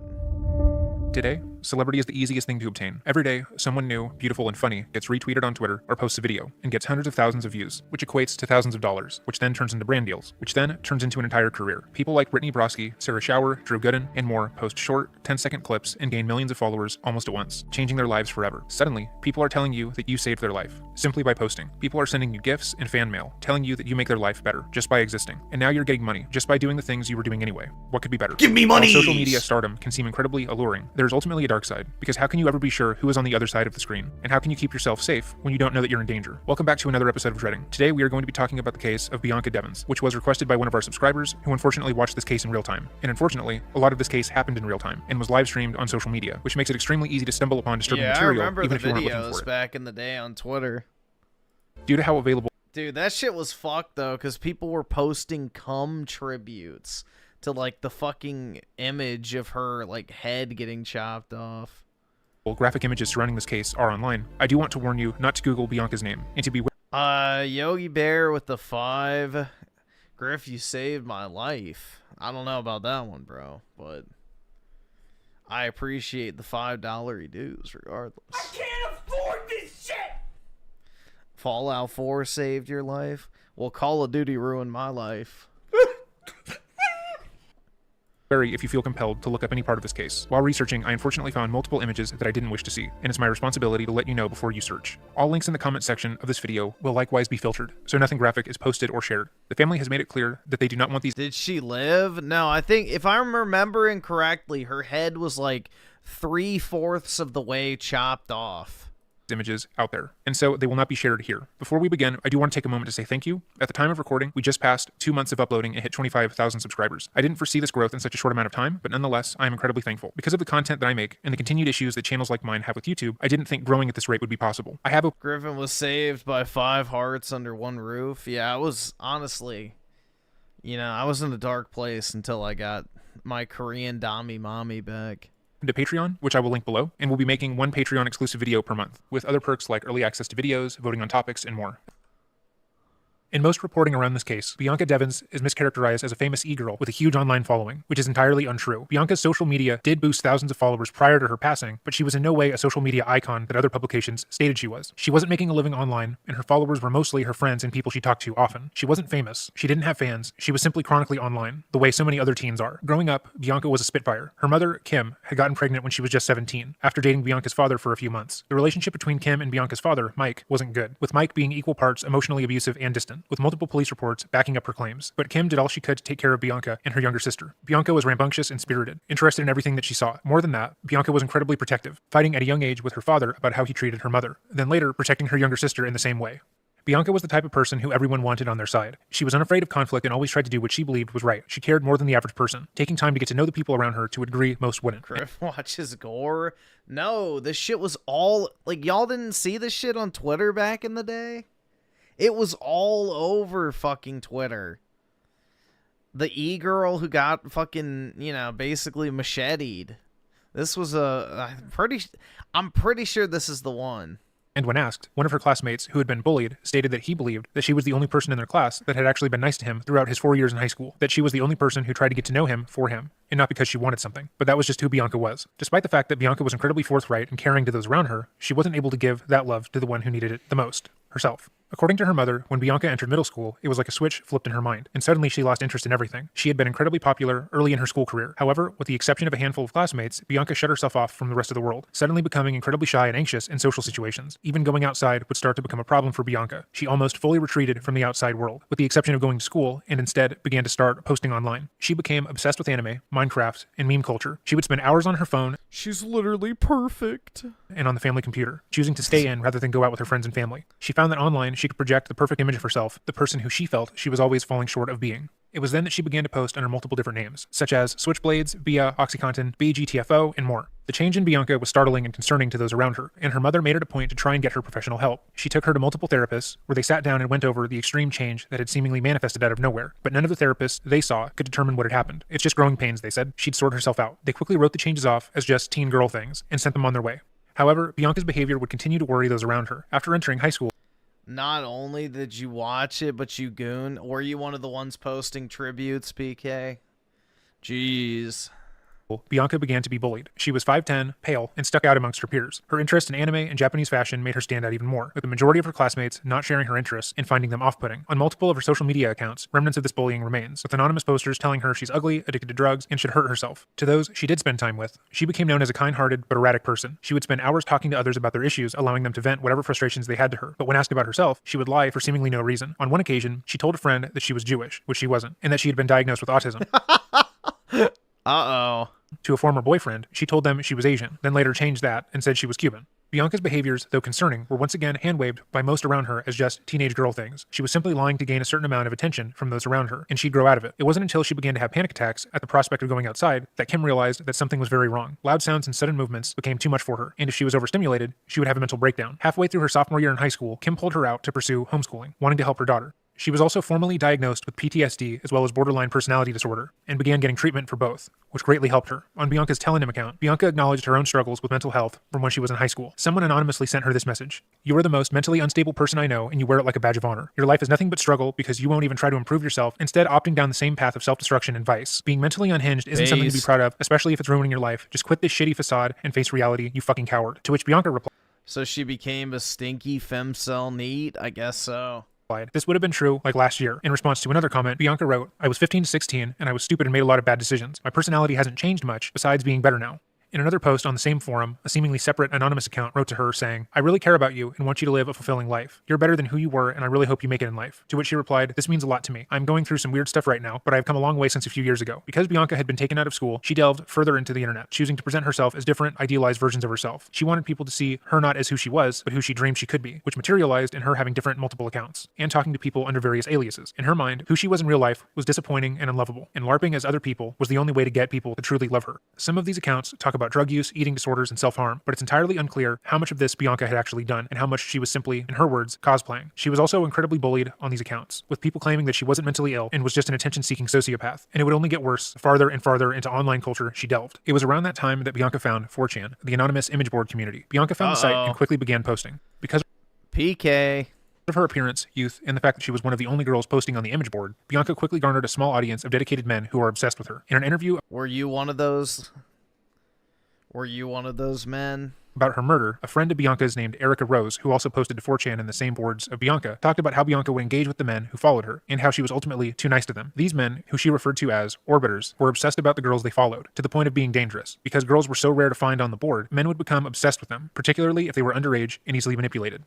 These men would send these girls gifts and adoration with the hope that they would give them some form of attention back, with many demanding nudes for their time and efforts. The gifts could be innocent, like stuffed animals, clothing, or even money, but sometimes they would go so far as to send the girls drugs. The more elaborate and expensive the gift, the more it was generally felt the girl owed. Much like celebrity stalkers who feel they have a relationship with someone they have never met, these men create an entirely false ideal of who the person behind the screen was. They romanticize them to the point where they stop being a person. And the moment she were to do something to fall out of favor with their idea of who she is supposed to be, the illusion is shattered. The result is oftentimes incredibly dangerous. In the same article, Erica describes different scenarios of things she had seen happen when the orbiter's illusion is shattered. In most cases, she said, it usually involves the girl being doxxed or her nudes being leaked. That is seemingly the best case scenario, and one that was alarmingly common. In other cases, she stated that some of these men have threatened outright violence and arrived at the girls' homes unannounced, threatening to kill them and their families. Again, in most cases, this would be happening to underage girls, still living at home. In one extreme instance, a girl talked about how a man called in a mass shooting threat to her school, something she wasn't sure if he would actually follow through on. The FBI had been called in to check the veracity of the threat, and all because she had done something to upset this man's idea of who she was. These were the people who Bianca was spending the majority of her time talking to online, and these were the people who were making her feel seen and loved, sending her gifts and praise every time she so much as posted a picture of herself. She had no idea that they were grooming her.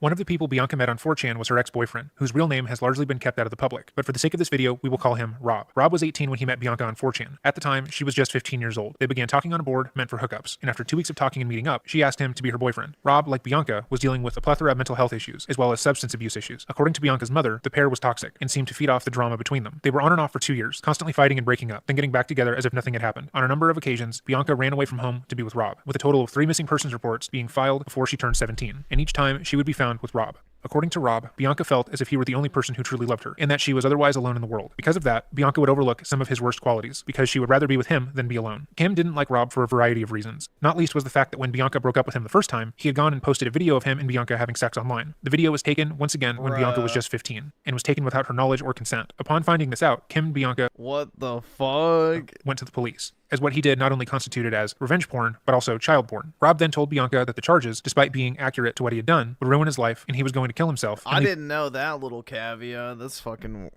Jeez. a note blaming her. After hearing that, Bianca stopped cooperating with the police, and charges were ultimately dropped, with her stating that she no longer wanted to pursue legal action. Kim was furious, wanting to prosecute the adult man who was taking advantage of her daughter and shared child porn of her. But Bianca wouldn't budge, and after a couple of days, got back together with Rob. Trying once more to get her daughter help, Kim placed Bianca on a persons in need of supervision hold, which meant that Bianca had to wear an ankle monitor at all times, and was placed under house arrest. Kim knew that it was only a matter of time before Bianca tried to run away again, and she hoped that the ankle monitor— Oh, yeah, bro, there probably are more pedos on Reddit versus 4chan, for sure. I would not doubt that for a second. would prove to be good enough of a deterrent for her, but it did little to stop Bianca, as she cut the monitor off and tried to run away to be with Rob again. After a good amount of back and forth, Bianca was moved to St. Anne Institute, a mental health facility in Albany, New York. It was here that Bianca was able to make incredible strides in her mental health and well-being. In an Instagram post for Mother's Day, Bianca wrote from St. Anne's, "I couldn't be here last summer. I was supposed to spend a lot of time with my mother and my stepmother, and I'm sorry that I couldn't do that. So I photoshopped myself in pictures where I couldn't be there. You guys have always been there for me, and I know you do the most for me, even if I can't see it. When I was at my worst, you were here for me, even if not physically. You called me every day. You tried to see me as much as you could. A lot of the other kids didn't have that. They always told me how lucky I was to have you, and I didn't see that myself. But I've learned so much, and I appreciate you more now than I ever have. You gave me a card, and you wrote me so much that you had to write 'Love Mom' off the page. LOL. I really cried while reading it, and I read it a lot. It meant a lot to me that you would express yourself like that, because I've had such a hard time expressing how grateful I am for you. Thank you, Kaylee, for the same. Even though you weren't related by blood, you've given me so much kindness and the motherhood times two. You and I have been through similar things. You can relate to me and understand my actions, and you've been through a lot. I hope that I can make you as happy as you make me. You're so important to me, and I'm glad that you're in my life. You've been such a wonderful mother to Maddie, and I'm glad I have you and all of your kids. When I'm feeling down, I think of how special I am to have you all. I hope I can make you both proud of me. I'm doing my best for both of you, because I love you too. Even when I'm off at college, I'll be with you all every day of my life, even when I transfer, LOL. With 8 months of not being home, we've grown stronger than ever as a family. I love you guys so much, and happy Mother's Day." When Bianca got back in February of 2019, her family could see a tremendous difference. She was in a better spot mentally and was flourishing. Now with the drive to study and pursue psychology while at college, she began to reconnect with her friends. So basically go into a bunch of debt. People who she had previously believed hated her because of her Brutal. mental health, and it seemed she had nowhere to go but up. But all that changed when she met Brandon Clark.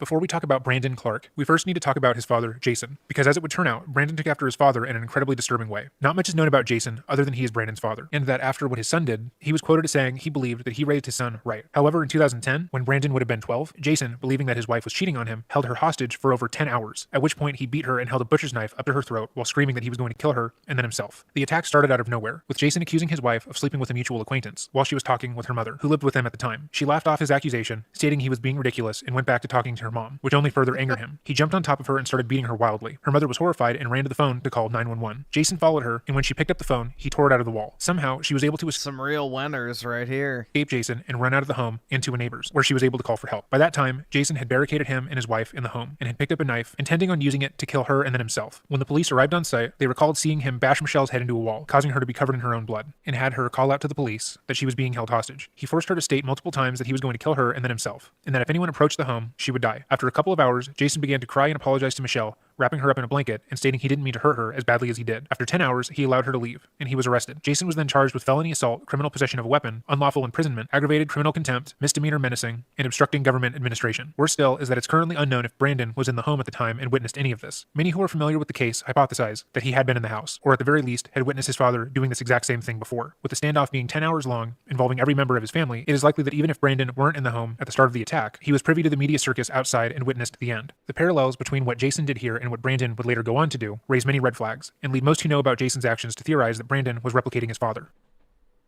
Brandon Clark was a disturbing individual. While friends and acquaintances came forward to talk about their positive experiences with Bianca, the opposite was true for Brandon, as it seemed everyone in his life thought something was wrong with him, with a slight exception given for his parents. They both agreed that they raised him well, which was absolutely not Tunes, aesthetics, chill, and fitness. the case. His father was arrested for assaulting his mother and holding her hostage. His mother was also arrested, and he was sent into foster care. And while Brandon appeared fine on the outside, coming off as a well-meaning but nerdy young man, he became obsessed sexually with young girls. When he was 16, his friends stated that he was infatuated with lolicon, Japanese media that featured young girls as romantic and oftentimes sexual interests. He had read thousands of manga featuring sexual drawings of young girls, and when his friends found out, they were horrified. It was clear to them that Brandon was interested in minors from the material alone. Why, dude? It was just cartoons. It's just drawings, bro.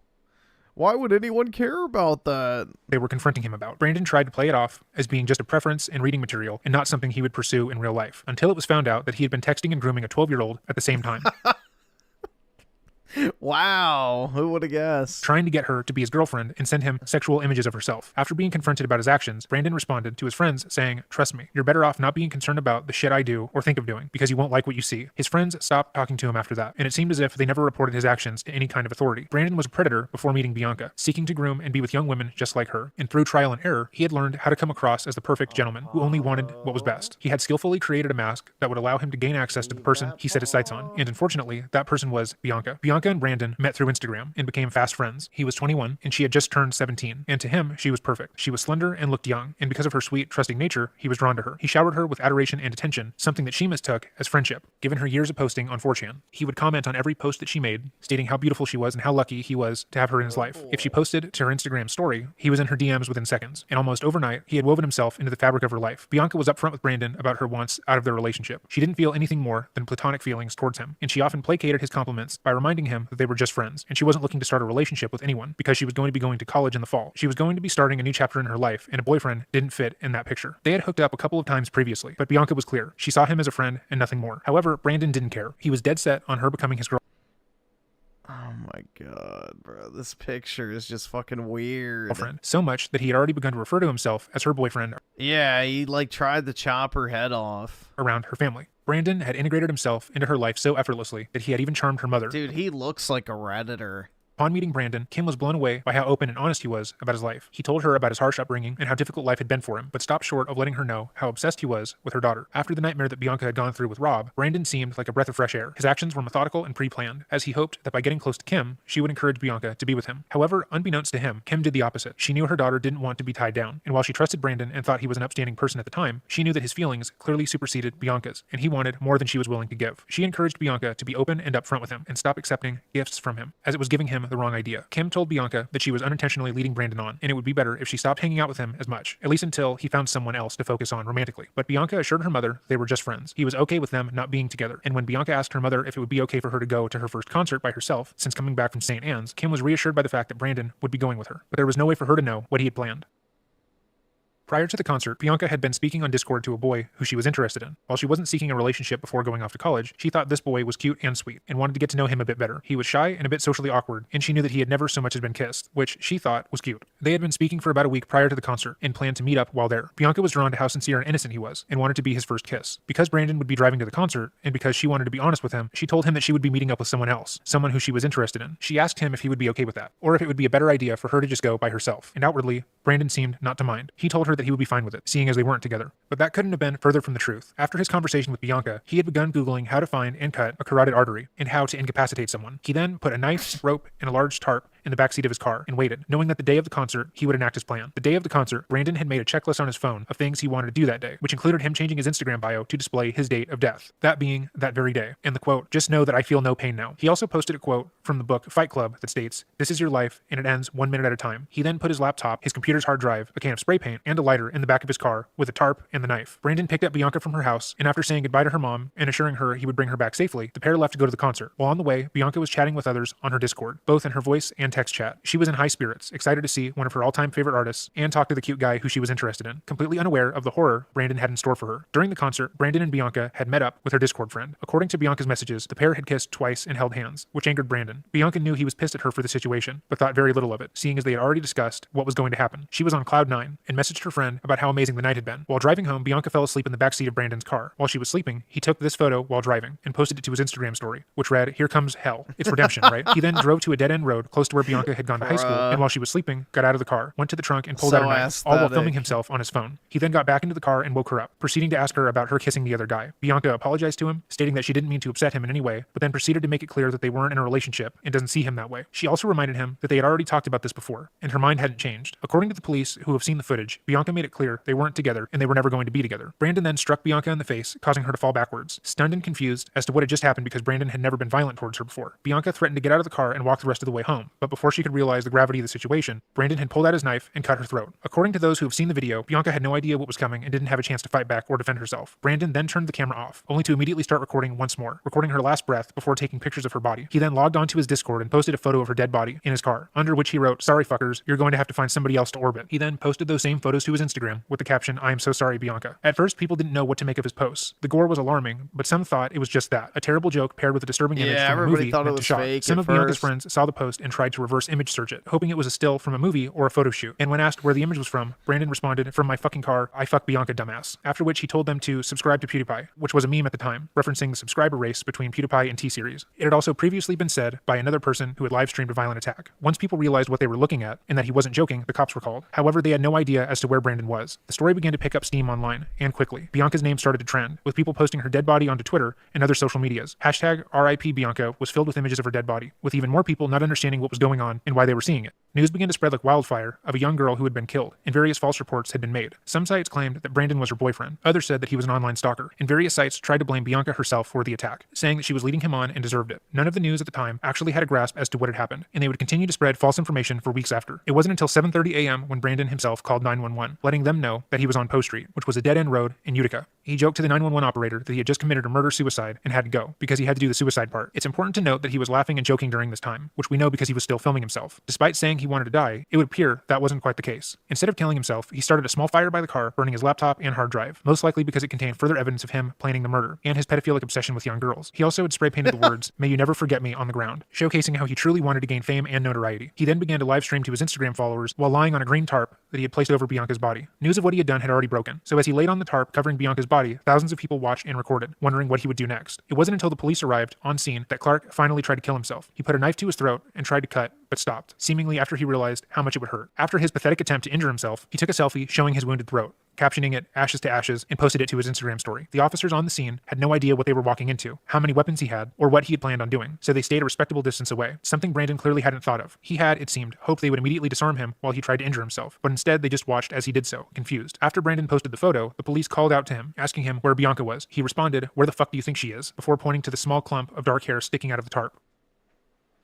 After Brandon was treated for his failed attempt to cut his own throat, he was released into police custody, where they tried to interrogate him about what had happened. But Brandon was far too interested in how the news media was covering the killing and how the world at large was reacting. He had done this to be famous, and it worked. According to various articles, That hairline's brutal, dude. Brandon had killed Bianca in order to showcase that he wasn't another pushover beta male orbiter, and that he wasn't like other guys who got rejected. He wanted to show that he was strong, and that he took what he wanted. And it seemed that Brandon had done just that. But whatever joy Brandon got from killing Bianca and posting her body to Instagram was short-lived though, as when he appeared in court, he was haggard and looked worse for wear. He had done this to become famous, to send the message that he wasn't the kind of guy who would be pushed around and rejected by women. But by the time he appeared in court, most news articles had characterized him as just that, a stupid, pedophilic man who couldn't be told no. Despite purposely bringing the murder weapon, a tarp, and other items used in the murder, posting images of her dead body and confessing to being the one who killed her via livestream, Clark initially pleaded not guilty to the charge of second-degree murder when he went to court, July 29th of 2019. He began to write letters from prison to various people in news media, stating that he had blacked out during the murder and simply didn't remember what had happened, that he lost control, and couldn't recall simple details until he came to the police interrogation. It was clear that he was going to try and plead insanity, or at the very least, diminished capacity. However, once he was notified that the police had been able to recover his internet search history that clearly showed how far in advance he had planned to murder Bianca, he changed his plea to guilty. On March 16th, 2021, almost 2 years after her death, Brandon was sentenced to 25 years to life. Unfortunately, this is not where this case ends, because in July of 2021, Bianca's family sued the Oneida County District Attorney's Office for distribution of child pornography. According to the lawsuit, the Devons had learned from a producer of a documentary about Bianca that they had been sent footage of Bianca's murder, as well as videos of her having sex that was used as evidence in the trial. They were also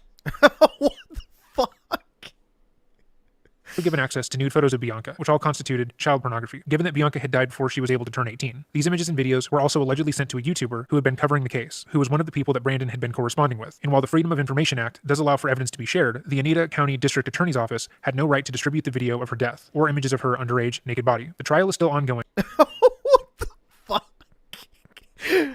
Yeah, here you go. Here's the fucking child porn. Dude, is it really that easy?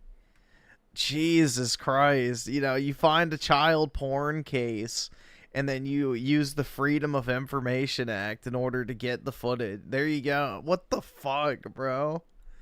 Yeah, that's the efficiency of the government. But shows how even in death, Bianca is still being victimized. What followed Bianca's tragic murder was nothing less than a mess. Multiple different communities mischaracterized what had happened in order to suit their own narrative and agenda, and very few people actually know what happened. Some sites reported that Bianca was a mentally unwell man-eater who abused Brandon to the point of madness and deserved her death. Her image was posted on incel forums and mocked. Others tried to use the fact that Bianca had met Clark online as a way to discuss the dangers of meeting people online, and still, more tried to state that this was another incel murder, despite the fact that Clark does not qualify as an incel in the slightest. Ironically, he had killed to try and circumvent this title, making the fact that it backfired karmic. Bianca was a lovely person who spent her youth fighting her demons and had finally come out the other side. She had gotten the help she needed and was set to begin college and learn how she could better help people like herself. She was a person who was incredibly loved and had just begun to love herself. But that opportunity was taken away from her for no. Jeez, bro. But yeah, I remember. It was all over Twitter back in the day.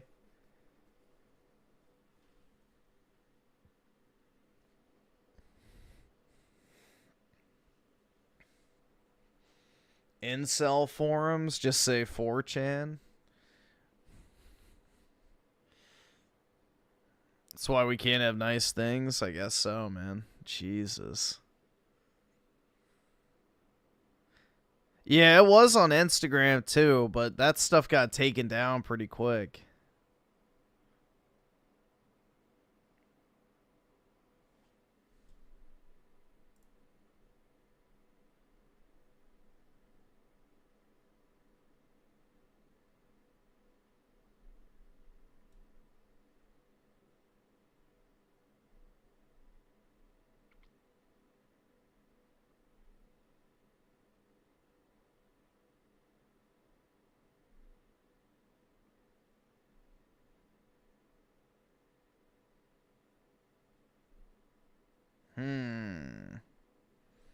We're just getting a bunch of, like, true crime slop now.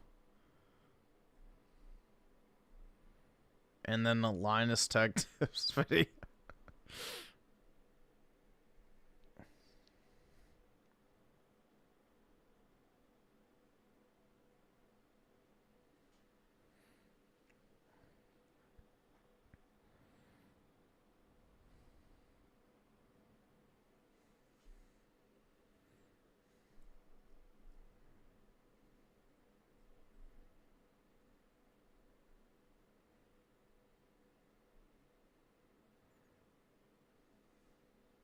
Dude, people are still making GameStop is bad videos in like fucking 2025. Jesus Christ, really? I think we got the point in 2007.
Do you think Xbox will carry the PC Xbox? They don't carry the ROG. Oh, do you mean on like their website? I would assume so. If it's actually manufactured by Microsoft.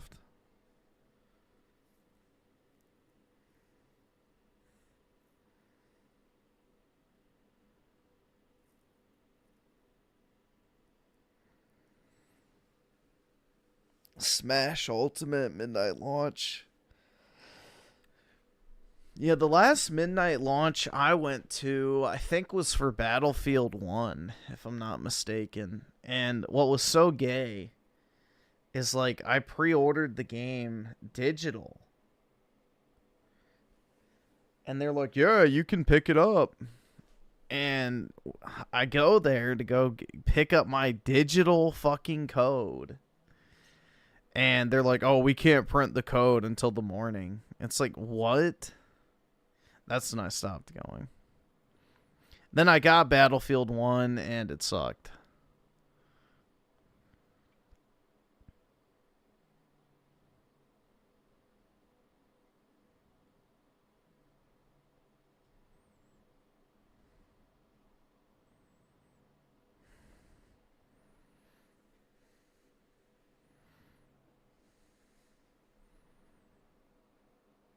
Yeah, but it was really stupid because, like, what you had to do at the GameStop I went to, they would make you go during, like, normal daylight hours.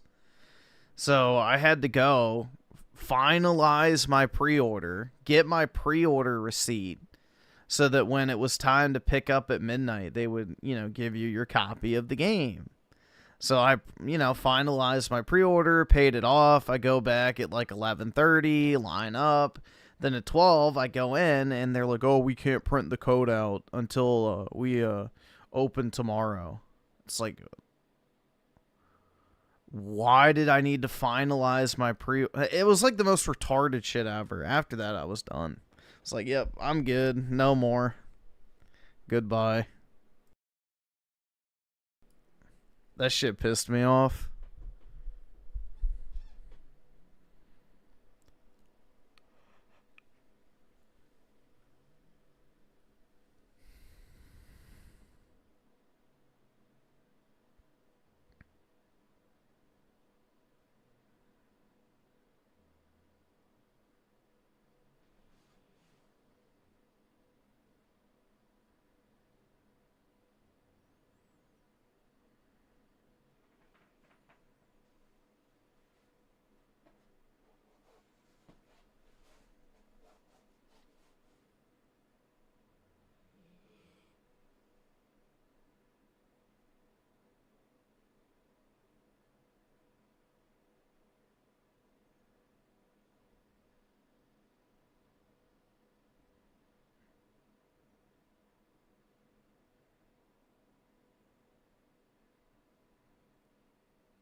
Man robs bank minutes after jail release. Just execute him. Oh my god.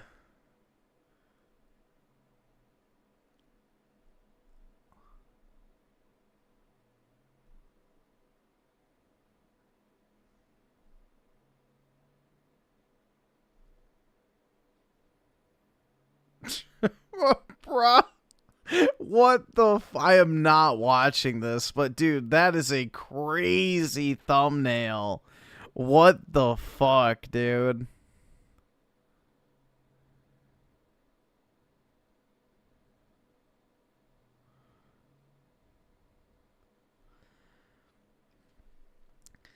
No, so what happened when I went to go sell my Xbox, or no, which time are you talking about?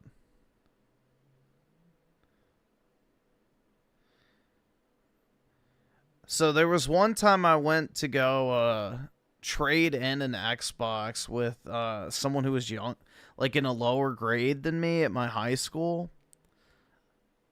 Because I was 18 at the time, so I was like taking him to go trade in his 360 to buy an Xbox One. And they were like, you have to be 18 to trade in. I'm like, yeah, I am. It's like, you didn't put it on the counter. It's like, what the fuck, bro? That was that fucking retarded ass Shaggy motherfucker. Piece of shit. Then he tried to tell me you have to be 18 to pre-order a video game.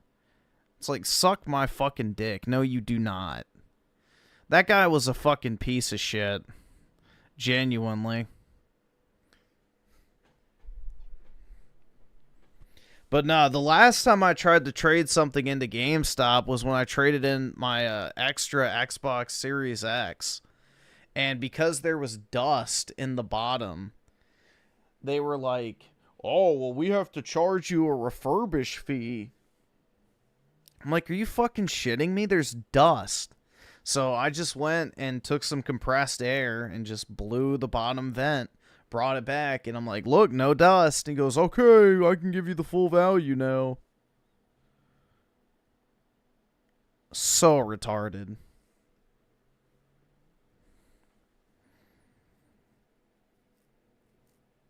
But yeah, they threatened to call the cops on me because I wasn't the one who put the 360 on the counter.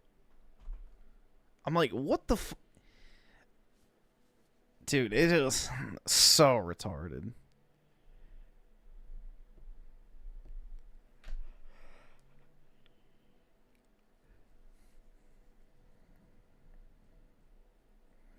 I hope whoever that fucking guy, I don't know his actual name, but yeah, I hope he's just fucking miserable in life. I hope he's fucking miserable.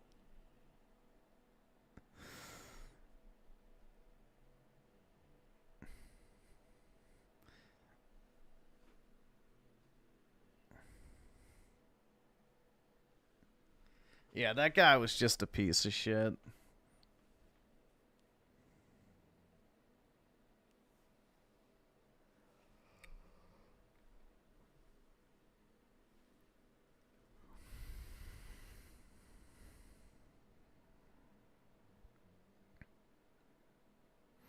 Yeah, indeed, man. They're not sending their best.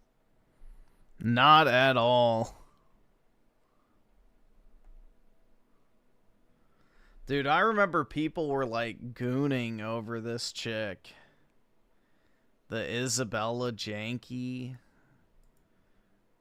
Like, because she had massive tits. I remember that. Where's the image of her massive fucking honkers, dude?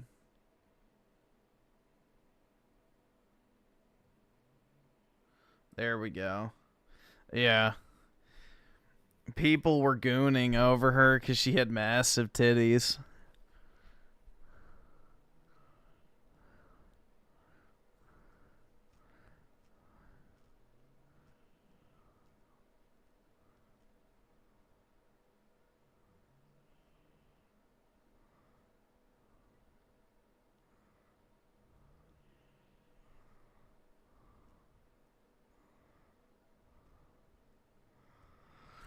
Yeah, I think, didn't she, like, boil a hamster alive? Or, like, she was really fucking weird and, like, very fucking weird.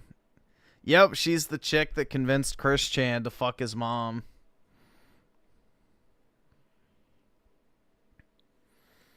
Yup.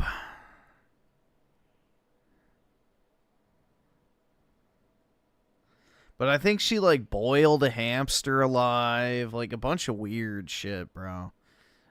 She also was, like, one of those like, you know, the Crustanon, who would just, like, go months without showering and stuff. Like, nasty shit.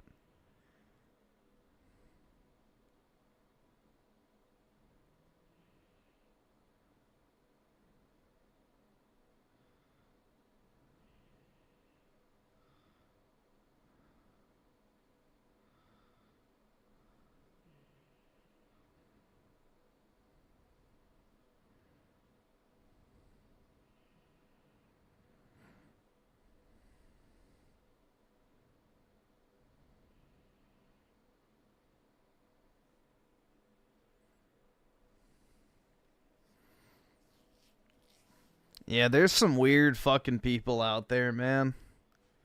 Very fucking weird.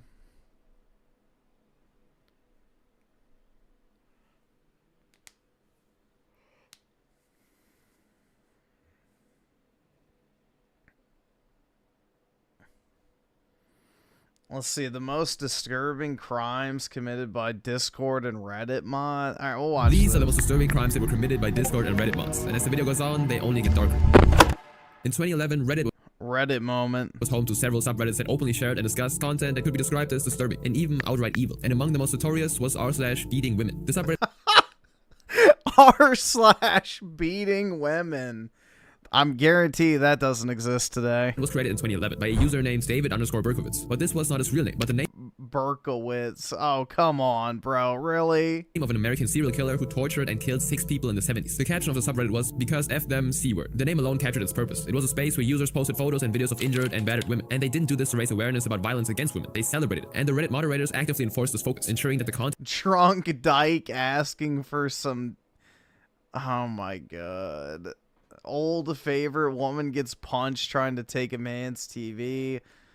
Some nice color, beaten and dragged through the streets. A nice solid punch. It being shared explicitly depicted women being harmed, so that the members could take pleasure in viewing it. And before long, this subreddit had regular posters who searched for videos of women getting beaten and enjoyed sharing them. And just a glimpse of the surviving snapshot of the subreddit showed that it wasn't just about beating women, but also included racism and inappropriate obsessions. But it would really get attention when a user named Wait, what? Of the subreddit showed that it wasn't just about beating women, but also included racism and— Inwa woman gets punched in the face. My new torture chamber for the bitch by a filthy Jew. Inappropriate obsessions. And who wishes to have the honor of slapping this bitch who fought in a men's army? Men don't listen to women. Ever. By Tay Village Idiot. Oh my goodness. But it would really get attention when a user named Elvin tried to get the general public's attention as to how horrific the subreddit was. Elvin was talking about a post that featured a woman being severely beaten by a man, and this video was posted by a notorious Reddit troll called Violent Acres, who I'll talk about later in this video. The post by Elvin was titled, "These are real women, these are real crimes, make this stop, Reddit." And this was made during the phase of Reddit where Redditors were bent on encouraging free speech. So naturally, this post by Elvin calling out r/beating women would have been expected to be criticized by many, who thought that he was curbing the right to free speech of other members. But surprisingly, the reaction was quite positive. Even Violent Acres understood that it was different. I was not surprised by the outrage of the people who made the post, because I see it all the time. What was surprising was the community support. Most posts that complain about these things never do very well, and are quickly buried or deleted. I think it's interesting how many people defend my Redditors defending free speech? That, I don't believe, is actually like a possibility. What the fuck? right to act the way I do, while decrying my posts themselves. Even after that, the subreddit couldn't be banned, because it was not strictly against the rules of the platform, so it continued being active. But despite the Dude, what the fuck was that? Posts themselves. Even after that, the subreddit couldn't be banned, because it was not What the hell is this? Strictly against the rules of the platform, so it continued being active. But despite the leniency of Reddit, the subreddit would still be banned eventually, all because of one moderator who revealed a user's personal information by posting it online. While Reddit supported a wide range of free speech, it was this act that crossed the line, since doxing people was strictly against the Reddit is quite open and pro-free speech. No, they're fucking not.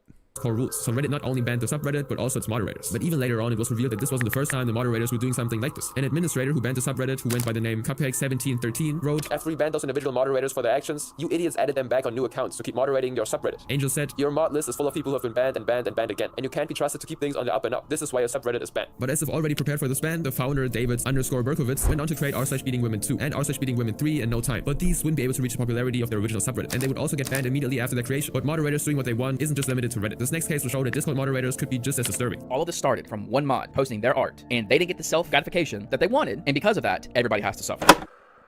Helldivers is a popular shooting game that was created by a company called Arrowhead. In the game, you're part of a troop of soldiers whose duty it is to protect your planet against invading aliens. And since it was very successful, gamers enthusiastic about Helldivers began cultivating a dedicated online community on platforms such as Discord. But in some instances, this community that was supposed to be friendly and wholesome morphed into something very disturbing. On June 10th, yeah, it turned into a fucking cringe leftist LARP. Dude, honestly, the community is the singular thing that prevented me from ever playing Helldivers. I own the game physically, but, bro, that community has got to be the gayest group of people I've ever fucking seen. Like, honestly. The amount of gay LARPing that takes place in the Helldivers community is genuinely disgusting. 24, a moderator who was known as Tamburger of the Helldivers 2 Discord server posted an artwork in the channel, but it wasn't just any artwork, but that of their furry persona wearing a Helldiver armor. And to this very post, people reacted in multiple ways. While most reactions were positive, some people expressed their disapproval by reacting to the post with a vomit emoji. But little did they know that using this emoji would have some weird and very extravagant consequences. After a while, Tamburger announced to everyone that members were being rude by reacting with a vomit emoji, and that anyone doing this would get a 24-hour timeout, which naturally surprised and offended a bunch of people at this attempt to curb quote-unquote free speech. And of course, knowing the internet, they went on and added more vomit emojis. Of course, this infuriated Tamburger even further, and they put up a final warning which only seemed to heighten the silliness of the situation. "This is your reminder that if you want to vomit react furry art or be a jerk about furry art, that you are lining up for a 24-hour timeout by me. This is also a reminder that if you try to reply to me in here, you can't because there's no typing in here. Everyone reacting to my post with a clown emoji is also lining up for a timeout. Keep going. You're making my life easy. The way Tam mentioned furry art in the message made it sound like the entire server was generally unsupportive of furry images or drawings, but that wasn't actually the case. In reality, it was only Tam's own drawing that received such a wave of negative reactions. Other furry art was well received without issue. Other furry posts did not receive any negative reactions. It was just them. And it would escalate even further, since as soon as people started confronting them for banning people, Tam started giving out excuses about how a timeout was different from actually banning people. But this is not a single isolated incident of a moderator misusing their position on the Helldivers Discord server. A much more serious allegation came out on March 3rd, 2025, through a post by a server member named Singularities Marauder on the Steam community forum. The post went like this. Based on secondhand and first-hand information, I gather that there has been a major incident on Helldivers 2 Discord, in which a veteran of the server has engaged in inappropriate activity with a small human. The relationship turned sour, and the small human has said some mean things to the abuser, which later was used as evidence to ban them. The victim was permanently banned with no chance of appeal, and the situation was silenced by moderator staff's standard approach of drop it and please change topic. During this period of time, I was contacted by an individual who represented themselves as a third side. This person explained to me that the victim... All the people I hung out with in the Helldivers community were a bunch of crazy, racist, divorced dads. Dude, if that was the actual impression that I got from the community, I probably would have played it. But the only shit I ever saw was like the people like Mischief on Twitter who were like doing the fucking democracy LARP. And it was just like unfucking bearable. Like they actually were LARPing. Like they were somehow in the fucking game. It's just like, ugh. I couldn't do it. It was way too Reddit-y.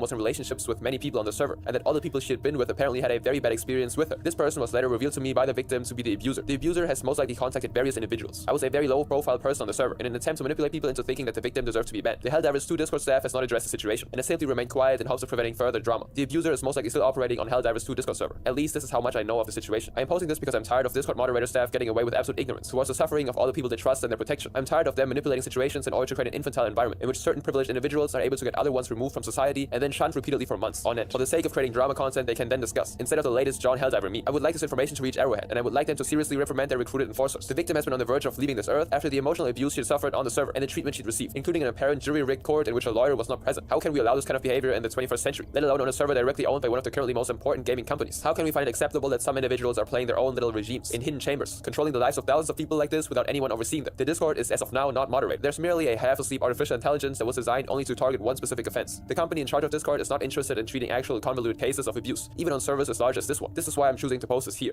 And when one commentator replied that the victim could have just left the server, their original poster went into even more detail. You are a small human, a teenager on a server made by a company of a video game you like. People on the server are generally nice, but also a bit cultish, because they're all being controlled closely by a high moderator who watches their every move, and occasionally gives them gift permissions as a reward for nice behavior and snitching on their friends. Then you meet a person. I assume this person reaches out to you a bit, because, of course, and you develop a relationship with them. Whatever happened in that relationship, I'm not certain, but it ends badly. And then this person takes the screenshots of this relationship and publicly posts them all over the Discord. These screenshots are then interpreted by a bunch of unpaid interns who decide to play a government for a split second, because the higher directive says so. They go about and do some sort of a horribly disorganized, half-assed procedure, in which they blame the victim for the whole situation, and then they kick them out. Then after you, the person, gets banned, you hear constant rumors of the person who abused you in the situation spreading misinformation to your previous colleagues, who apparently couldn't care less about what happened to you and are all against you now. You can see also the fact that this person is acting in horrible, bad, manipulative faith, and no one cares. But while all these cases were limited to the internet, let's move to the cases where things cross the screen into the real world. I saw one guy with his legs gone at the knees, some ankles and feet missing, shrapnel wounds on people on the sides of the head.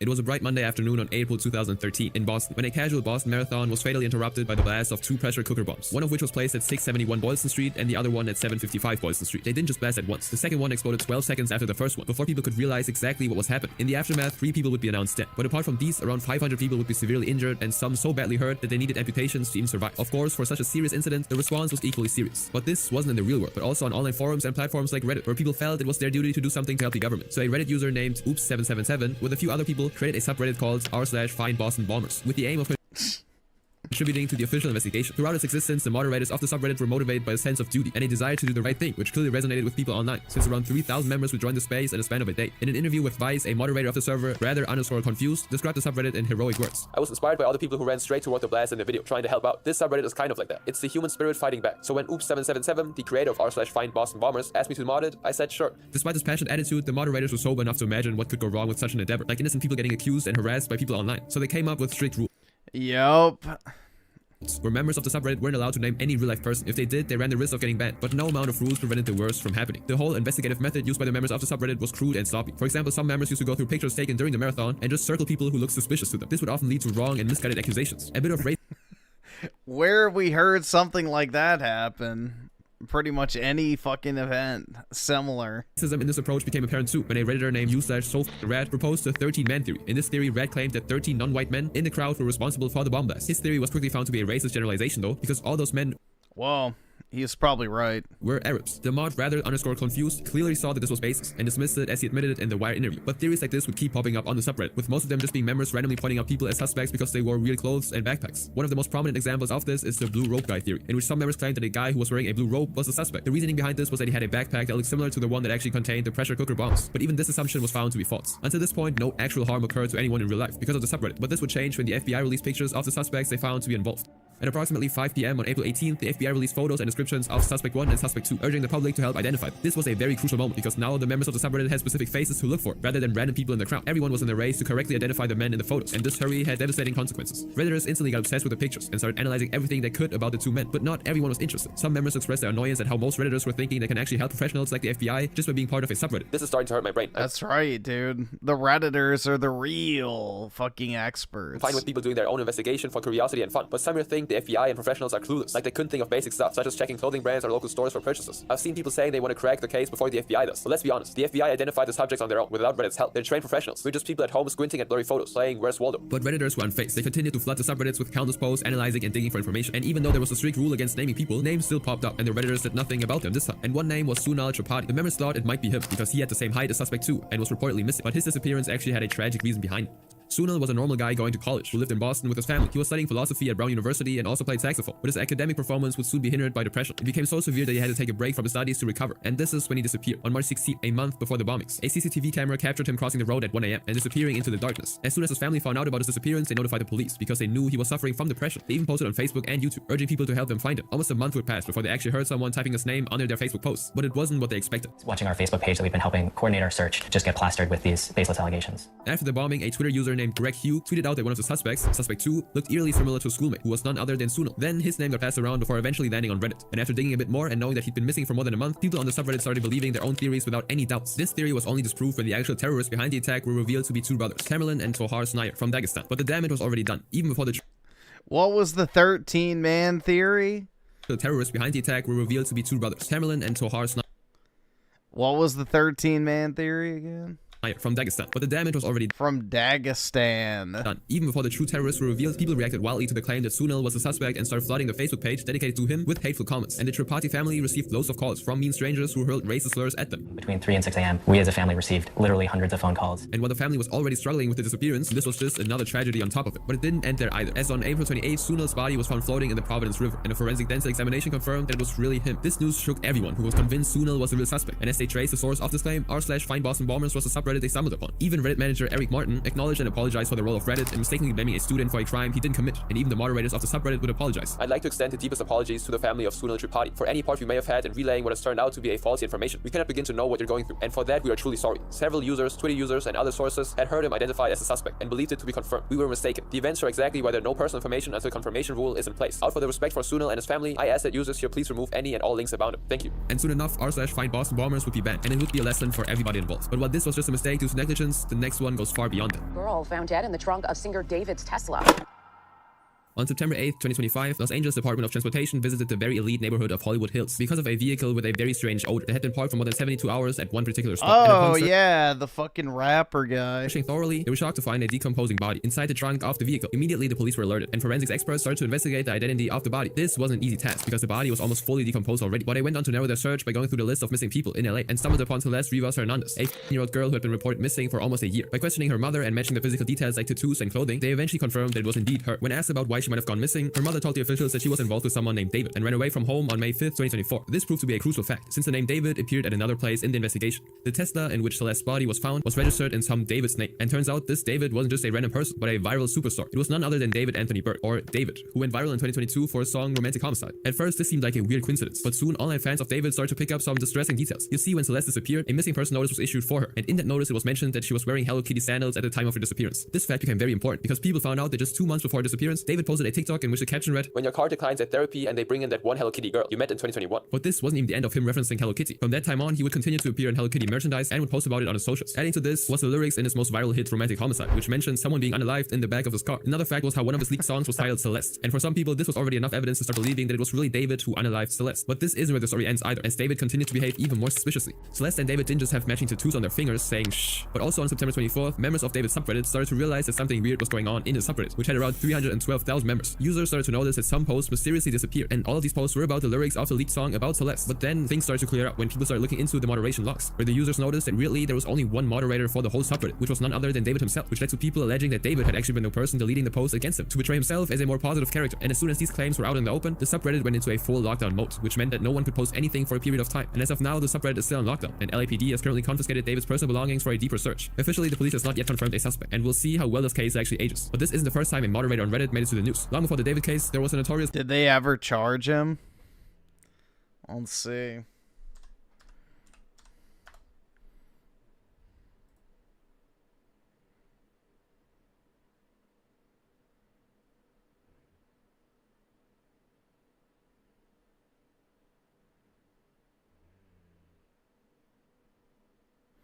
Okay, so they're still waiting for the grand jury. Okay.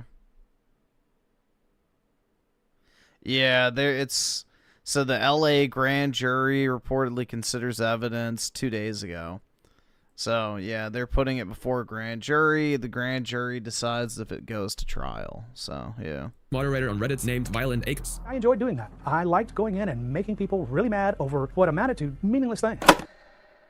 Michael Bruch was a 49-year-old man who was working as a computer programmer for a Texas-based financial service company called First Cash. He resided with his wife, who was disabled, and his social life was similar to the millions of people he was surrounded by. But the same cannot be said about his online life. It was there that Michael became someone else. He became the user Violent Acres, one of Reddit's most infamous moderators. While the number of subreddits Michael moderated went into the hundreds, the ones he was frequently associated with were the most disturbing pages on the whole website. One such subreddit was r/jailbait, an almost illegal r/jailbait. Oh my god, dude. Yeah. Whoever said earlier that Reddit has more pedophiles than 4chan, you were spot on.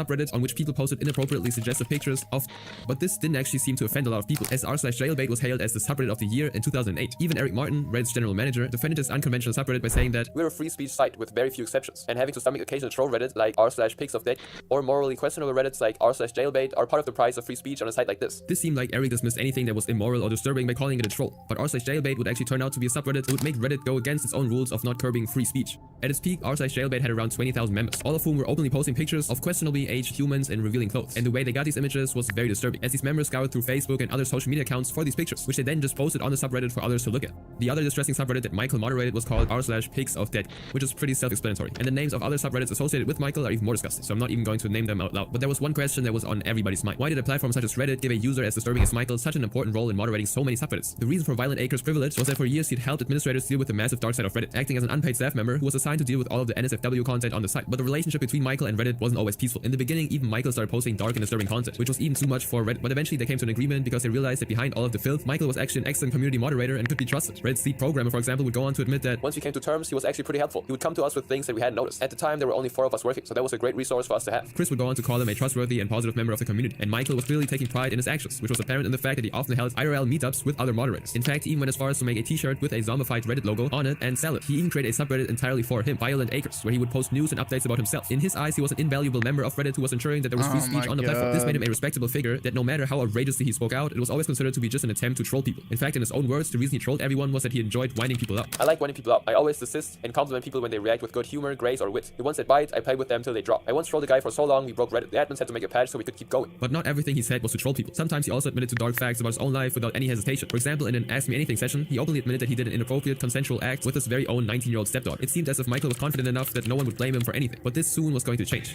On October 9th, a What user the named the Contortionist fuck? posted a picture of his girlfriend on the subreddit. In it, the person was wearing only underwear, and this seemed to have excited a lot of members, who then started flooding the comment section with requests for more pictures. The Contortionist replied that this was the only no-clothes photo he had of her, and that he can't post any other pics. But still not satisfied, a lot of members personally messaged him and flooded his inbox with requests to send those no-clothes pictures of his girlfriend to them privately. And guess what? He almost did it. He immediately put up a post in which he took such a photo of his girlfriend and edited it in a way that it wasn't exactly unclothed, but it still showed what was happening in the photo. It was a picture where the girl was committing inappropriate acts to the original poster. He captioned the post with, I had to edit the photo for obvious reasons. Enjoy your time. but the request still didn't end. People kept asking for more. For the love of God, PM. It is your duty to hook us all up. So he's actually PMing us? If so, PM. PM me with the others, please.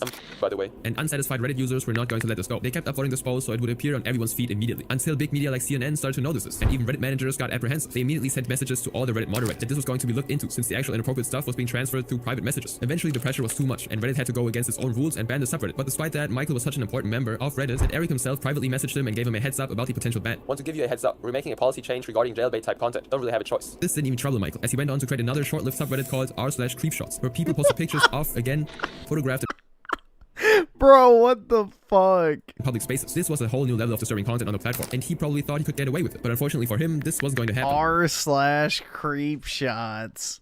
All because of Adrian Chen, Is it fucking mirror selfies? journalist at Gawker, who would finally put an end to Michael's reign. It didn't take much effort to figure out who Michael really was. Again, all thanks to Michael himself. He constantly boasted about his exploits and exposed his identity to people close to him, which meant that he was always at the risk of being ratted out. And that's exactly what happened. A close friend who'd started to disagree with him decided to tip off Adrian that it was Michael Bruch behind the Violent Acres account, and his call to Michael was answered. And somehow Adrian was able to match the voice in the call to the voice that appeared on the podcast Geeks of Doom, which was created by Violent Acres and his fellow moderators. In that phone call, Adrian talked to Michael for about an hour and revealed his intention to show the world that it was Michael Bruch behind Violent Acres. And faced with the prospect of being exposed, Michael would try to gain Adrian's sympathy by saying, My wife is disabled. I got a home and a mortgage. And if this hits the fan, I believe this will negatively affect my employment. I do my job, go home, watch TV, and go on the internet. I just like riling people up in my spare time. And when Adrian asked if he regretted posting all of this stuff online, Michael simply replied with, I would stand by exactly what I've done. And what was most shocking to Adrian was how Michael was least bothered about his family finding out about his online persona. This was because they already knew. Michael's wife, who went by the username Not So Violent Acres, posted very different content from that of her husband. She posted wholesome animal videos and ran a subreddit for people with fibromyalgia, a disorder that causes frequent muscle pain. Coming to his son, whose username was Spawn of VA, he was revealed to be his dad's fan. In an AMA session conducted a year before the expose, he would admit some weird things about his own father, like the fact that he owned a suitcase full of inappropriately shaped objects. Armed with all these facts, Adrian decided to release a detailed article where he revealed that the man behind the Violent Acres account was Michael Bruch. And since Michael was prized by Reddit, almost all of the staff stood for him. And within hours of the article's release, Reddit would ban Gawker's links on the platform. But it was already too late. The expose spread like wildfire, and Michael was fired from his day job. Then, for the first time, Michael appeared on national television when CNN interviewed him. But the fact that he was on national television didn't stop him from admitting some very crazy facts. While he wasn't charged with any crimes, Michael was still questioned by the police regarding his confession of performing inappropriate acts with his Literally every single Redditor ever. I know, man. It's just degenerate as shit. daughter, which he was quick to deny. On Reddit, it was Michael who seemed to have taken it to the limit, but on Discord, one server was destroying all limits. Police say she may not be the only he's targeted. Despite Discord's countless policies and rules, it was always a haven for people looking to exploit younger people emotionally and physically. But while all these cases were limited to one or two individuals, one particular case revealed a whole network operating in the dark corners of the platform. It all started with Rohan Sandeep Rain, who, because he was the son of a wealthy Indian CEO, was able to afford business education in France. And he was doing very good academically when COVID struck, and the isolation left him bored and constantly in front of his computer. And this is when he got a very disturbing idea. The idea was to create a Discord server where he would plan to share his worst ideas with other people like him. At best, Cult could be defined as a nihilistic online organization where people who held wild and disturbing beliefs met on the server to discuss them. For Rohan, the community was a place where he came to proclaim his hate for certain groups such as Jews or Muslims. But Rohan wasn't operating alone. He was assisted by other moderators, most notably Caleb Christopher Merritt, also known as the Chariot, Clint Jordan Lapoka, Nahoy Kaika Borch, also known as Whoops, and John Thomas Walker, aka Wrath, who all helped manage the server and also served his purpose of expanding it to something more dangerous, which was a server that had obscene material of young people in it, and I mean very, very young people, and this is where things take an even darker turn. These obscene materials that the server had were obtained in a very gruesome manner, which was by emotionally manipulating and blackmailing young users into sending that kind of stuff. First, Rohan and his friends would meet some young people on sites like Roblox. Then they would slowly gain their trust by getting them to talk about their personal issues, and then offering advice on how to deal with those. When enough trust was established, Rohan would quickly change his tone and talk about degrading and offensive stuff, which would shock the young people into conversations. Finally, Rohan would then ask them for an inappropriate— Is that really all Roblox is actually used for? Is making easy money and grooming kids? picture or video of themselves, which he would actually receive in most cases due to his manipulative behavior. Once he had those pictures, he would then continue to blackmail them to either send more or do as he said. And this was just one of the methods that Rohan and his team used to get content for the server. Sometimes they would even force the young people to use sharp and big objects in inappropriate ways and record it to send it on the Discord server. But it wasn't for the pleasure of seeing these videos that Rohan did what he did. Most of the time it was pure sadism and being able to manipulate someone. He apparently got a thrill out of it. A Discord chat between him and another user read, I don't care what they do. Rohan, you know I'll do anything for you, but the server is too much for me. You make me myself, and I did it. You make me unclothed for your friends. I did. What else do you want me to do? I'm just a human, Rohan. Like I said, I don't give a F. I'm busy. Sorry. story. Video call, in 5 minutes, I will show you my recent scar I got from a fight on my eyebrow. Yes, keep a blade ready, baby. He not only urged them to attack themselves, but also to record these acts, which were then circulated on Discord. But by 2022, the activities of this organization weren't just limited to this platform, but expanded to apps like Telegram, where members created groups with obvious titles and continued telling obscene materials of these younger people. In one private chat room, the conversation showed how young the victims were. $50 and I'll send 10 videos, 10 pictures. I'm 19. Sorry bro, I said younger. My little sister, nah, request for a much younger age group. You got Cash App? I use my brother's because he made a new one. I'll pay you $15 right now if you do. I do. Now, eventually, these members would start to participate in real-life crimes, and one such crime was committed by one of the most important members of the community, Caleb Merritt. In 2021, Caleb interacted with a young member of the Discord server and convinced her to run away from her family to commit inappropriate acts with him in the forest. But fortunately, police found and arrested him in the woods before he could actually do anything to the girl. But the proper indictment of all these people would only occur later, due to an investigation spanning 4 years, all thanks to an Iowa student whom we will be calling Clara, who decided to expose the criminals after she was forced and blackmailed by an anonymous friend on Discord. In 2018, when Clara was still very young, the friend manipulated her into sending him obscene material of herself, which she did. Then 2 years later, he resurfaced, this time to blackmail her into sending more such material. But this time she didn't surrender and went on to report it to an Iowa State University police officer, Tommy Felt. What followed was a deep dive into the dark corners of the internet to find the sender. At first, this seemed fruitless, as it was very difficult to find the true address of the man. But then Kami realized that she could simply track the man through the banking details he used in paying Clara for the obscene materials. And this banking information would prove to be crucial, as after years of searching, Kami would finally find the sender, who was a Hawaiian resident called Clint Borge, one of the main pillars of the cold Discord server. From there, it wasn't difficult to find and arrest another man, John Walker. When this was happening in the US, Rohan was being held in France for his crimes. And this was the result of an FBI report where they stumbled upon online videos of girls carving stuff onto their bodies. Some even wrote his actual name down. And when they were questioned, all they could say was that they were being forced to do this by someone who called himself Rohan. And this would eventually lead to his arrest and detention in France. He eventually admitted to the investigators that he was indeed a psychopath and has been in custody since 2022, while his partners in the US are serving their sentences. But this certainly wouldn't be the end, since Cold's influence was so far-reaching that multiple other groups sprouted that followed the original server ideology and activities. And one such server was... At the young age of Bradley Chan's Caden had already had a long history of psychological breakdowns and disruptive behavior. Ever since he was a kid, Bradley was heavily bullied in school, which led him to isolate himself in his room many times, where he would start to watch gruesome and disturbing videos of people being killed and tortured. They think they're the characters they play in video game. It's just like, I don't fucking get it, man. Now, watching these videos would desensitize his mind to a lot of violent things, and it would eventually urge him to express this twisted mind of his. Like this one time where he drew pictures of school attacks on the school computer, which were then found by the assistant principal of his school. The assistant principal immediately notified the police, which led to Bradley dropping out of school entirely. Another time he would injure his own mother and drink a whole bottle of cough syrup, and no amount of counseling changed, and he only grew more violent and isolated. And it was while he was mindlessly in front of his computer that he stumbled upon the cold Discord server, which immediately grabbed his attention, and he quickly joined it. And as he spent more time on it, behind the username Felix, he started to learn different methods to exploit and torture young people for his pleasure. And soon he would meet another user on Minecraft whose identity is unknown to establish a new server similar to Cold's. He named the server 764, which was the zip code of his hometown, Stephenville. In 764, Bradley would do what Rohan and the others did on Cold, but there would be a very significant difference. While Cold limited itself to self-attacks and inappropriate manipulation of its members, 764 would take it a step further. Bradley would actually blackmail young users into committing heinous acts, such as torturing animals and committing obscene acts with family members and pets. For example, Bradley would once manipulate a user in Oklahoma into injuring her pet hamster with a razor blade on camera. And self-attacks were just limited to objects like knives, but also included burning and choking. Members who were mentally unstable would be urged to commit crimes like hurting their pets while they live streamed it on the server. And the members even kept victims' information in the Jesus Christ, man. form of lore books, which they threatened to release to friends and family. But it wasn't only individuals they actually traumatized. Sometimes members of the server would prank call 911 about committing dangerous crimes. Other times people would post themselves committing crimes onto the Discord server straight up. But the most notable instance of a member committing a crime was on January 22nd, 2025, when 10-year-old Solomon Henderson opened fire inside the cafeteria, leading to the death of 2 students. And later he would leave this earth. When police investigated the motive behind his actions, they found out that he was part of various violent organizations online, and one of these was 764. The members of the server thought of themselves as above the law and crime, and this very attitude was very apparent in Bradley's actions, as he replied in this way when someone tried to warn him of his arrest. I've already been reported to the FBI 15 times, and they haven't done. But justice wasn't far. Just days after this very warning, Stevensville police would be informed about a user in their locality who downloaded tons of obscene material involving younger people. And this user was Bradley himself, whose house would then be searched by police, who would confiscate his laptop. And the stuff they would go on to find in there horrified them. They found pictures of anonymous young users with Bradley's names on their body, and they didn't write it with ink. For the police and the courts, after seeing these heinous pictures, it was clear that Bradley had to be tried as an adult rather than a juvenile, and he would actually be sentenced to life in prison at such a young age in 2024. But Bradley's arrest didn't guarantee the end of 764, as his place was quickly occupied by other members. The most prominent criminals who were revealed to be connected with 764 were Prasan Nepal and Leonidas Veragianis, and those two would actually be the one who would get arrested first by authorities for passing around obscene material of young people after Bradley got arrested. Another ringleader who would later be arrested too was Richard Densmore, who used to make young users write his username on their body too, and again, not with ink. Once in 2022, he tried to convince a girl to write rabbit on her chest, but when she refused, he managed to get her obscene pictures by luring another user who had her pictures with Discord Nitro, and after he obtained those snapshots, he went on to blackmail her to follow his orders. I have little themselves sworn and do weird. To this day, 764 is up and running and still poses a danger to countless young people online. The most recent arrest connected to this awful server happened in August 2025, when 27-year-old Dong Hwan Kim, a member of 764, was reported by the police by young users who Dong Hwan Kim accused him of tricking them into sending him inappropriate videos. Jesus Christ, bro.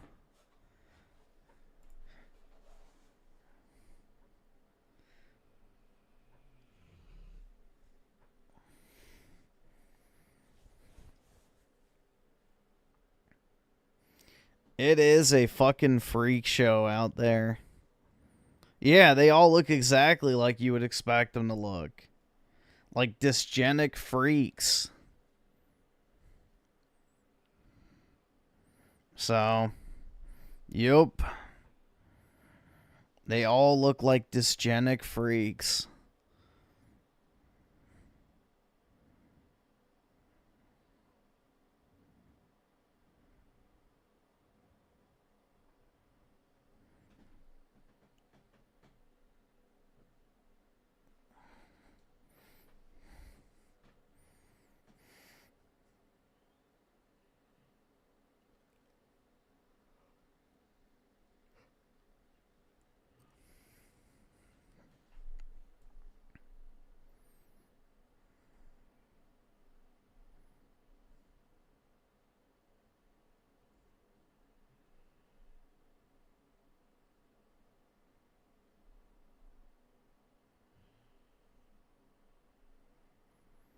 Crusty4Chan, is this PK?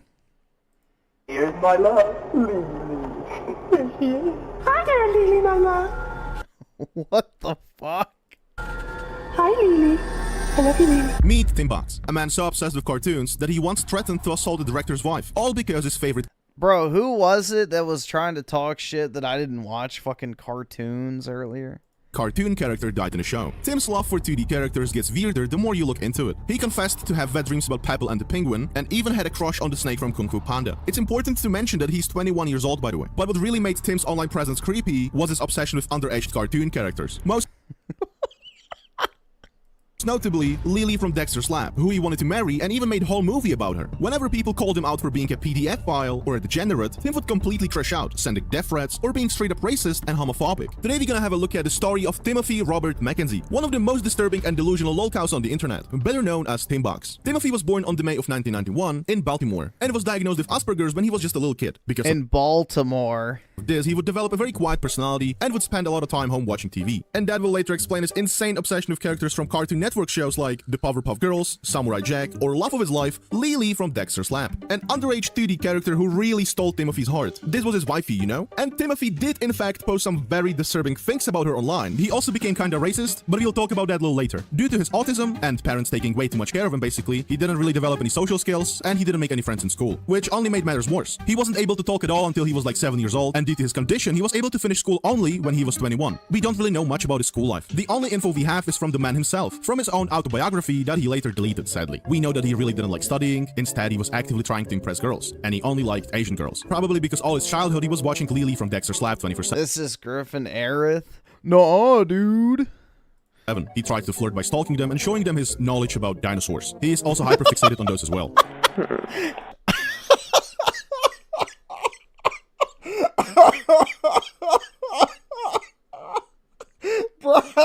Bro, no way. Oh my god, he stalked women and tried to win them over with his knowledge on dinosaurs. Holy shit. Ready, you guys? No. 1, 2, and 1, 2, 3. Okay. Well, Susan, I've been watching Dexter's Laboratory and the Powerpuff Girls and Cartoon Network and everywhere for 10 years, and I've been. Oh my god. Ah, shit! It double clicked. I've been hitting it with my family for 18. You know what I'm saying, Susan? I love Dexter's Laboratory and the Powerpuff Girls, alright? 21 years old Timbox liked dinosaurs, cartoons, and Asian girls. Might be a little weird, but we gotta understand that due to his autism, he really had a rough time growing up, so those obsessions are kinda understandable. I don't know why exactly that happened, but Timbox thought he's a god or something. He thought if Albert Einstein or Nikola Tesla had autism and were super successful, then how come he cannot date Stacy that we saw in the video? So some awkward flirting soon transitioned to low-key sexual harassment, and that ended up in everyone avoiding Tim in school at all costs, which only made it harder for him to learn how to act around people. And his ego made him think that for whatever reason, he's a genius writer and a movie producer. Timbox would be very interested in films, but no teachers or his classmates really cared, and they didn't take him seriously. That made him really want to become a movie producer, as he wanted to prove that even though he's autistic, he can achieve big things regardless. Which is a great message, of course. I would be really glad if that was the case for Tim. However, it really wasn't. He created what he described as a cinematic. Use my Aerith knowledge to pick up girls? Well, first you'd have to find a girl that actually likes Aerith. Otherwise, I don't know if they'd be super excited about that. Masterpiece. And this is the script for the movie he wrote. The movie is about everything he likes. Dinosaurs, Dexter's Lab, Lily, and Asian girls. Tim Box was under impression that he wrote the next Interstellar, but it was a slop pretty much. In the movie, Dexter and Lily are on some weird Lord of the Rings quest. They have to go to Mordor or something. And on the way they fight Samurai Jack, Powerpuff Girls, and Avatar for whatever reason. They steal Lily from Dexter, and then Tim Box travels from Timboxia, yeah, that's the real thing apparently, to save Lily. And Dark Lord Mondark, who's the main villain, then becomes transgender. And at the end, to celebrate, I guess, Tim Box has intercourse with some Amy Jane. I tried to Google her, but I got no results, so I have no clue who this Amy Jane is. And this whole thing goes on for 8 hours. Now, to be able to make this movie, Tim Box needed someone to fund it, and he requested a humble sum of almost $1 billion to make his fantastic ideas come true. I wish someone did fund this, because now I really want to know who this Amy Jane is. Just so you understand how absurd this sum is, Lord of the Rings trilogy costed 300 million USD to make, and Timothy over here is asking for almost 1 billion. We can find similarities here with Crus4Chan. Both Tim Box and Chris have big ideas of making a project, but it's just a little bit delusional and nobody takes them seriously. However, Tim Box trusted the idea so much that he spammed movie directors almost daily, asking them to help him with the movie. He also spammed Dan Goldwasser and Hans Zimmer, who are both pretty insane movie music producers. Hans Zimmer, in my opinion, best producer ever. He did bangers such as Lion King, Gladiator, Dune, and Interstellar. And Tim Box insisted on them working together, so they would bring Dexter's Odyssey to life. He also thought Dexter's Odyssey trilogy would likely even be better than Lord of the Rings. Dan then posted a letter he got from Tim Box on his social media, and in this letter we can see that Timothy doesn't even consider a possibility that his movie, Dexter's Odyssey, maybe isn't the greatest movie ever. Timothy truly believes he was giving Dan Goldwasser a chance of his life, but Dan wasn't the only one who blocked Timothy. Essentially everyone who worked on Dexter's Lab did so, including Chris Battle, who stands behind all of the Timothy's favorite cartoons. Tim Box basically spammed everyone, telling them that Dexter's Odyssey is something they have to work on. But the reason why everyone blocked Timothy wasn't just him being annoying and delusional. The real reason was Tim Box's online behavior. Remember that character I talked about earlier, Lily? Well, Timothy liked Lily a little too much. I love you. Oh my god. I love you, Lily. How cute! Lily is the love of Tim Box's life. She was a character in Dexter's Lab who appeared in only a few episodes. But despite that, Lily means world to Timothy. It's a girl of his dreams. Here we can see Timothy and Lily hanging out in a dinosaur museum. And yeah, he photoshopped it himself. Here Lily is having a heartburn. This is also Tim's work, by the way. And here is Lily, well, yeah, I think you get it. Timothy sees Lily as a girl of the highest rank. She's pure, she's very feminine, and according to Timothy, she also has perfect body shape. Timothy even dreamed of having kids with her to create a perfect race, with a little girl from a cartoon. Tim Box is attracted to little girls with Asian features, and maybe not just the pixelated ones, as we saw in the recording where he was spying on Susan. He repeatedly talked about his ideas of adopting, playing, and hugging girl cartoon characters. Tim even made a whole tier list of kids he would adopt, and you might think he's joking or something. Well, okay, what's this then? Yeah, this is his drawing, where Lily is twerking or something, I guess. Besides that, Tim is also attracted to penguins and Snake from Kung Fu Panda, which he admitted online multiple times. Maybe Tim doesn't fully understand that being attracted to kids isn't really okay. From what I've read online, some people with autism may show signs of PDF behavior because they themselves haven't fully developed yet, and so they may feel more like kids. And that could also explain why they might be attracted to kids. Now, I'm not a doctor nor a psychologist, so I might be wrong, but I think this should be taken into accountability. However, that doesn't make Tim Box's behavior online okay. It maybe explains why he does it, but it doesn't give him a free pass to proudly talk about creating a perfect race with an underaged girl from a cartoon. After some A perfect race. What, an Asian white mutt race? I don't think so, buddy. I don't think so.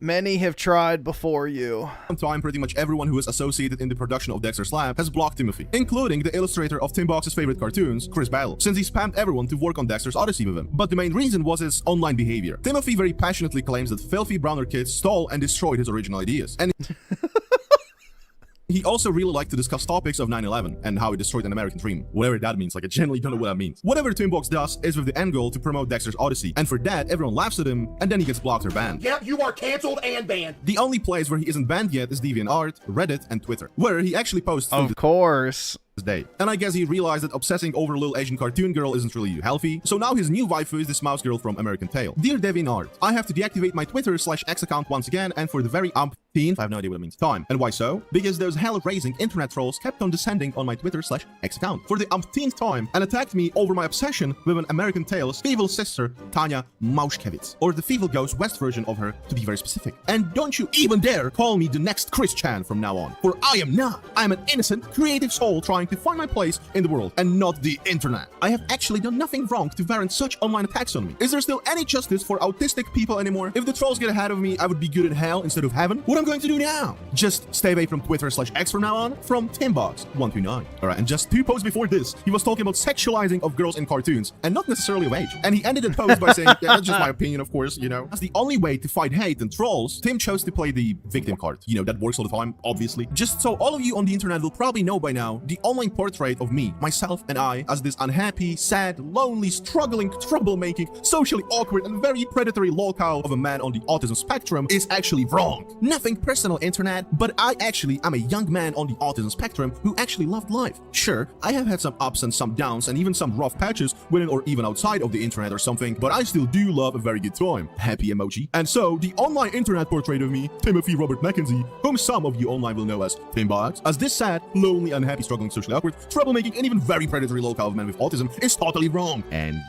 end of line. Literally every second or third post, Timbox cries about how internet isn't treating him fair. It feels like he truly doesn't understand the concept of trolling. When he found out that he's being talked about on 4chan, he started threatening them for whatever reason, thinking he's gonna stop them. However, that only added fuel to the fire and they trolled him even more. They especially like to address his racist crash outs, where he would openly say that he hates black people. But, you know, he just said the N-word. Which is exactly how he would call all the trolls on the 4chan too, by the way. I guess he must be a PewDiePie fan. What a fucking based. And just like Chris4Chan, Timbox cannot deal with any form of criticism. For example, when he was told that Powerpuff Girls aren't as cool as he says, he sent death threats with zero hesitation. He often talked about destroying all the trolls, and even when people are yeah, it is basically another Chris4Chan. Genuinely trying to help. I mean, he's not doing musicals and shit, but him out, he still talks to them like they're subhumans or something. I think by looking at his screenshot, you can see exactly what I mean. And of course, as you might guess, he got trolled even more because of the posts like this. Even people who genuinely support his creative ideas at first got some heat from Timbox as well. Man, you really gotta stop fantasizing over made-up characters like Lily. If you're going to continue this path, one day your imagination won't be enough, and at the end, you are going to do something that you will regret. Alright, that's a valid take. Let's see how Timbox reacts. Shut the f up and leave me alone, you d***head. Otherwise, I will destroy you. After some time, Timbox would have his own page on Adramatica, which is a little Wikipedia for lolcows basically. Here you can read about his weird attraction to kids, perversion, and any of his internet activity basically. It was all there. Soon after his family found out about his site, they tried to take it down, but you know, what is once uploaded on the internet stays on there forever. And as time passed by, Timothy found new waifu, and this time she's of age. Thank God, Jesus Christ. This is her. It's Ashi from cartoon.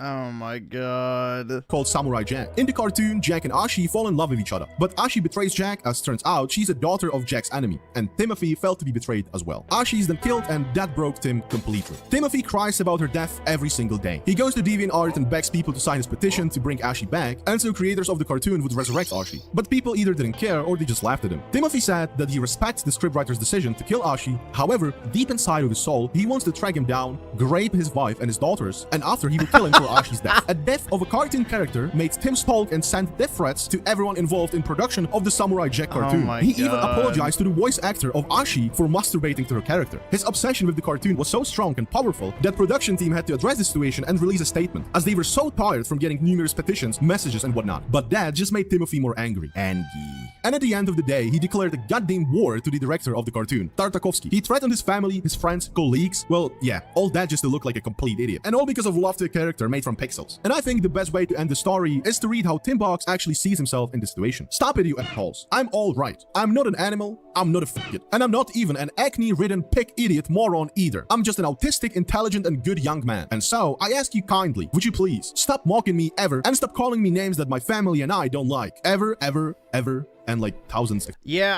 I'm kind of the mindset too that cartoons, maybe they don't cause autism, but they amplify its effects.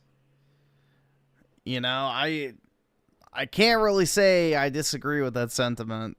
Expression marks. So somewhere in this video I asked you guys if you think it's okay to let some behavior slide when you're autistic. I think writing fan fictions about your favorite cartoon characters is fine to an extent. However, I feel like threatening to grape someone's wife and kids, sending death threats and stalking people because your pixel wife who died in the show, you know, isn't really cool. It's not okay. Also, publicly stating that you would go down on some 12-year-old girl from a cartoon, you know, that's some insane PDF behavior. And you can argue that it's just a cartoon, it's harmless. I feel like if a person has these thoughts at all, it doesn't really matter if it's cartoon or not. It's very disturbing. And I think that barrier between cartoon and reality is not big actually. It's rather pretty small. So I would put Tim on a watch list or something. Sure, we can laugh at Timbox, but I think a lot of stuff he posts online is very disturbing. Autism or not, I don't think this should be tolerated. Anyway, if you made it this far, thank you for watching this video, and I want to thank a lot to all my Patreons. It's the reason why I'm able to make these videos at all, as it takes time, money, and you know, my mom is kind of homeless. So if you want to help me out, you know, link down in the description. It helps super a lot.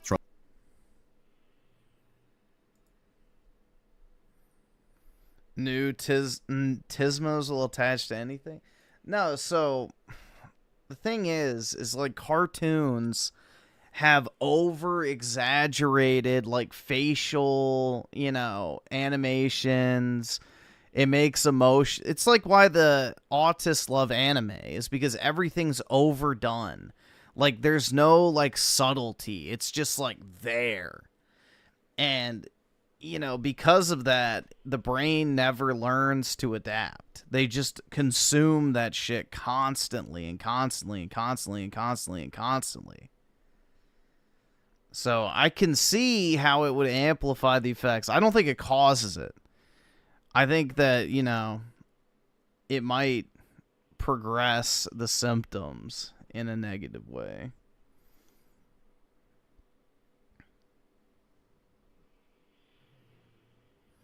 At least Griffin didn't send death threats to Square Enix for killing Aerith. I know. Exactly. Or did I?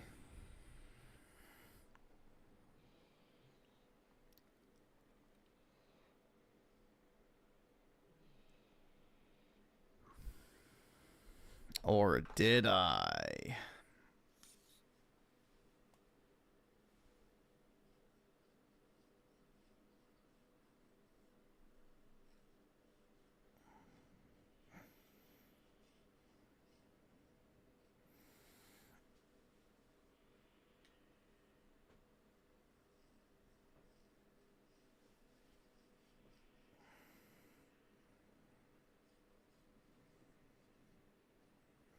But Griffin does want to create the perfect race with Aerith? Yeah, that's because she's white.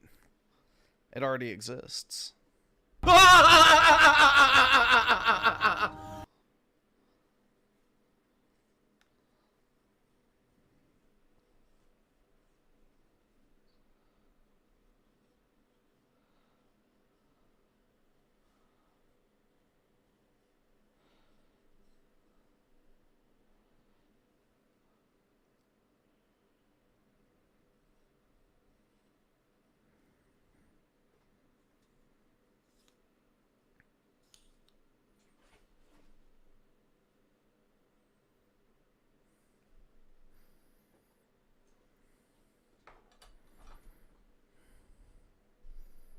See, is there anything else that's like clickbaity?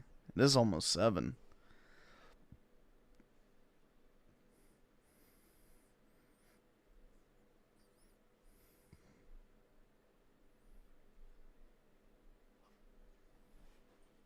My little pedo. That's accurate. That's very accurate.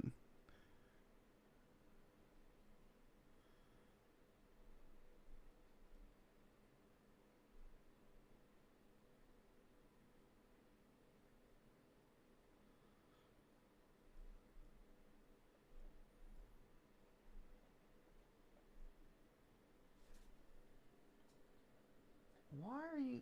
Dude, what is wrong with that paw? Jeez, man. Quit licking the paw. I'm gonna have to see what's wrong with that shit. I don't know why he keeps licking it. Let me see.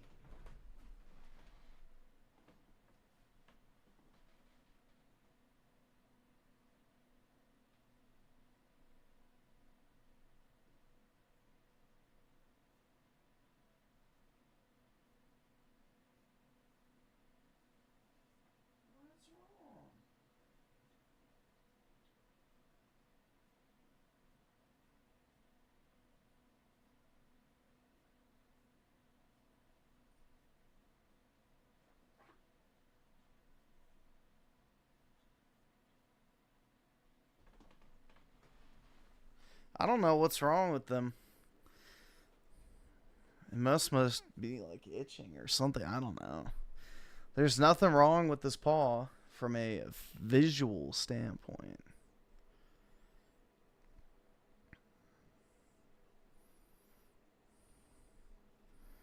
He got a poop? Nah, he just keeps licking his paw. He's been doing it, you know, all day yesterday, and now he's doing it now, so I don't know. I'm thinking it's probably just allergies or something that's bugging him. So, but yeah, I just don't want him licking his paw raw, because that's what happens, is they lick their paws so much that it, like, you know, basically sands down their skin, and then they get like a wound. So you don't want them to just sit there and lick their paw all day, because it ends up hurting them. So...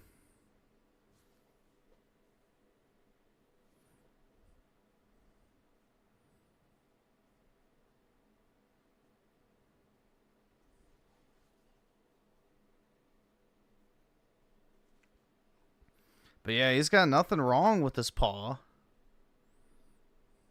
How inbred do you think Cyrex? I have no fucking idea, bro. I don't watch Cyrex. That dude's just genuinely, like, depressing. Like, I have a, I guess, level to lolcows that I want to consume. When it's just, like, a horror cow, then it's kind of just like, I don't know.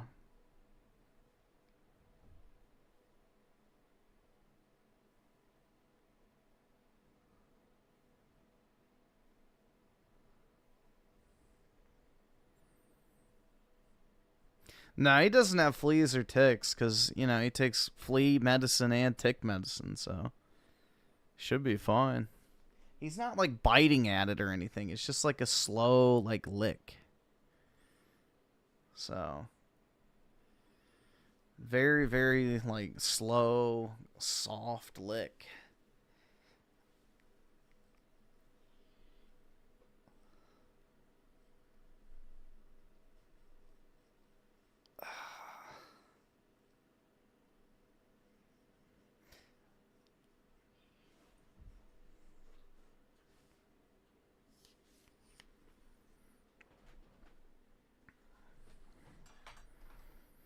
I don't know what he would have anxiety over.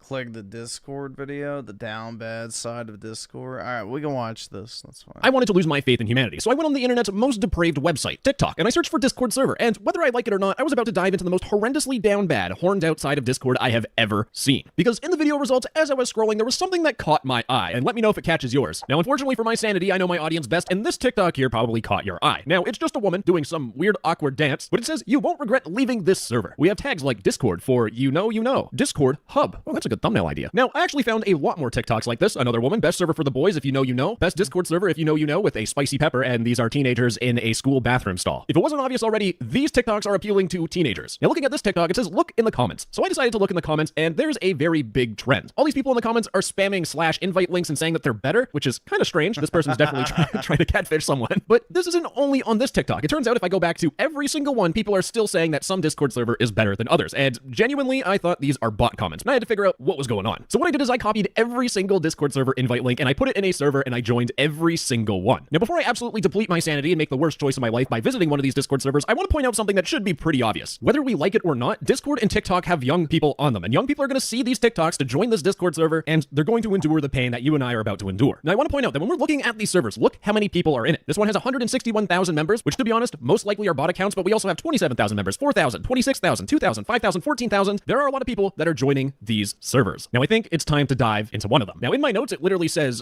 but inside of this first Discord server, we can see that there are daily leaks. There's another Discord server that we can join, which we'll look at a little bit later, but we have a whole bunch of channels. The first thing I want to point out is that look how many people are joining this server. It is completely absurd. If you sit in these for 10 minutes, there will probably be 100 people that join. But just like every single Discord server, we have chat, we have memes, we have command, we have face reveal, pictures, cars, art, and then we have free NSFW. And we have a lot of it. We also have NSFW Premium with free access proof and a lot more words. And if we look at the other servers that I look at, it is basically the same thing. This is another server and exactly the same template. It's almost as if these servers are kind of related with each other. And this server here is so egregious. I mean, yeah, there's going to be porn Discords. That's really bad that when I set my age to under 18, I still have access to free NSFW because there is no such thing as any regulations being followed. Now, unfortunately for me, I think I need to give you a little bit of a confession. Personally, when I was under 18, I accessed this NSFW content, and I'm pretty sure a lot of people that aren't 18 do access adult content. And as someone that's a lot older now, I do want to point out that this stuff is actually really bad for you, whether you like it or not. When you search up teens developing addictions to this content, most of the studies have found that it has been a direct result of people being exposed to this content when they were very young. And this study... Yup.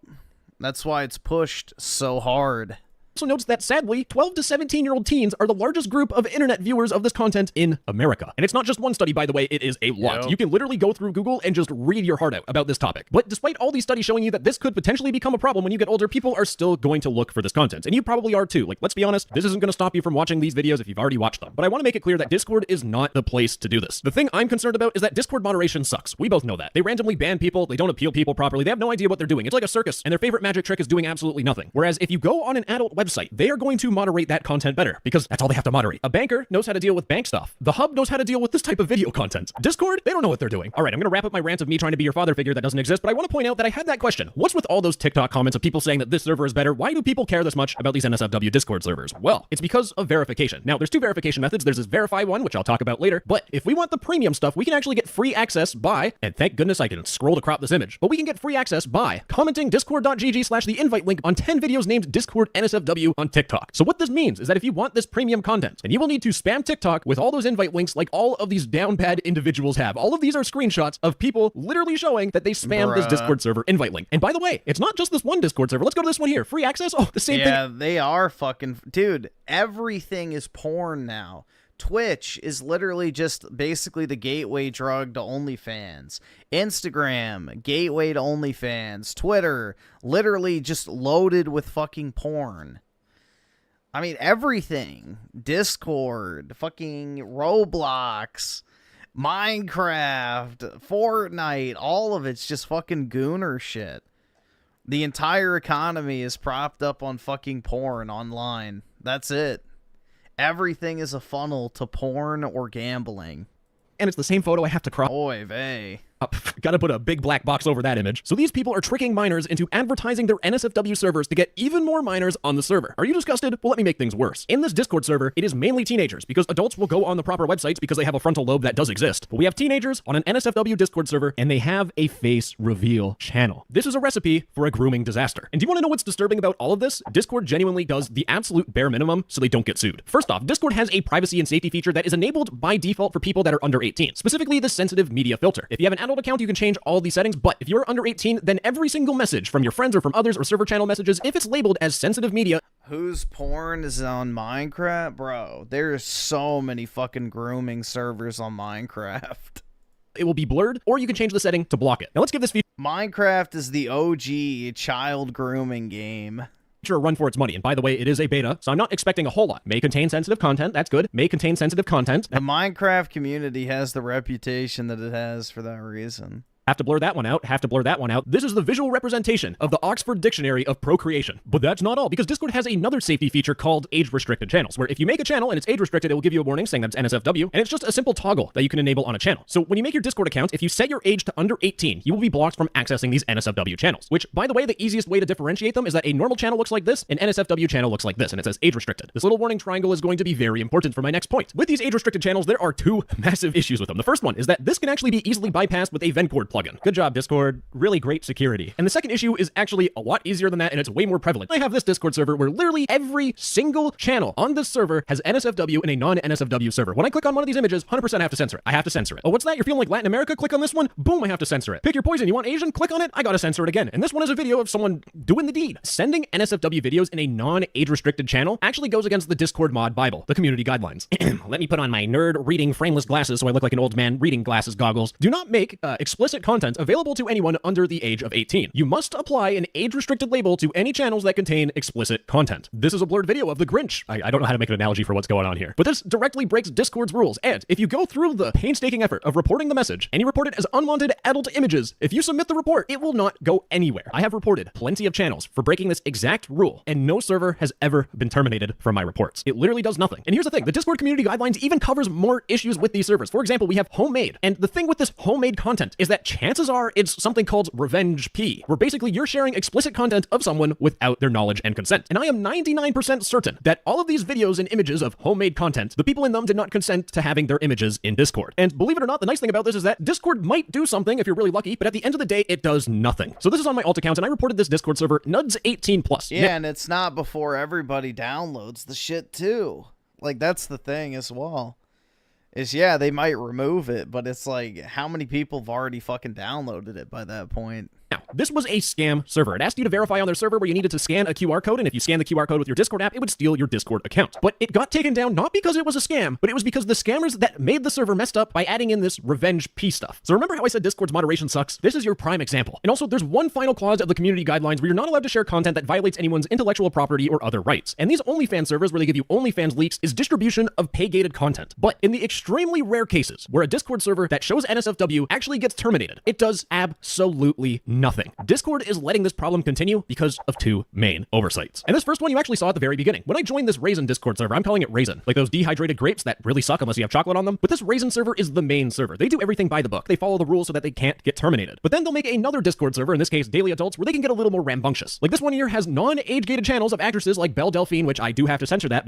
There's no hope for humanity in this day and age. But again, NSFW content in a non-age-gated channel, and it's also distributing paywalled content, which breaks the rules. So if I reported this and Discord banned it, it would only ban this server, not the actual main server. But that's not my ultimate target. My ultimate target has a really big impact on Discord. In every single one of these servers, they have an NSFW verified channel, where it's a bot telling you to click the verify button. And again, it's not just one server, it's almost every single one has a verified channel. Now, when you click on verify to view this NSFW content, it pops up this little menu and asks you to authorize a Discord bot. The main thing that I hate about Discord that they refuse to change and let a whole bunch of bad servers stay is they keep this permission in bots called join servers for you. And this feature is rarely used for anything beneficial. It keeps every single evil Discord server alive, whether it be scamming, whether it be these NSFW servers, whether it be people who creep on kids. Those servers stay alive because of this join servers for you permission. Because the way that it works is that when you authorize this Discord bot, it's going to say that you're verified. But if this Discord server gets terminated, what they can do is they can make a new Discord server and automatically add you back because of this join servers for you permission. And once they do that, it is literally as if they never got banned in the first place. And this is a Discord feature. And I've been ranting about this thing for a whole entire year, and Discord has done absolutely nothing. You remove this feature and things get so much better. So it's time to take a deep breath, take a step back, and just answer the question that you probably have right now. Why do these groups of people spam TikTok comments about their Discord server that has adult content? Because it's not like that's the point of Discord. When you go on the Discord website, it doesn't say imagine a place where you can belong to a school club, a gaming group, or an NSFW catalog server. Discord doesn't want this NSFW stuff. But why do these people do it? To get paid. So we know what this Raisin server...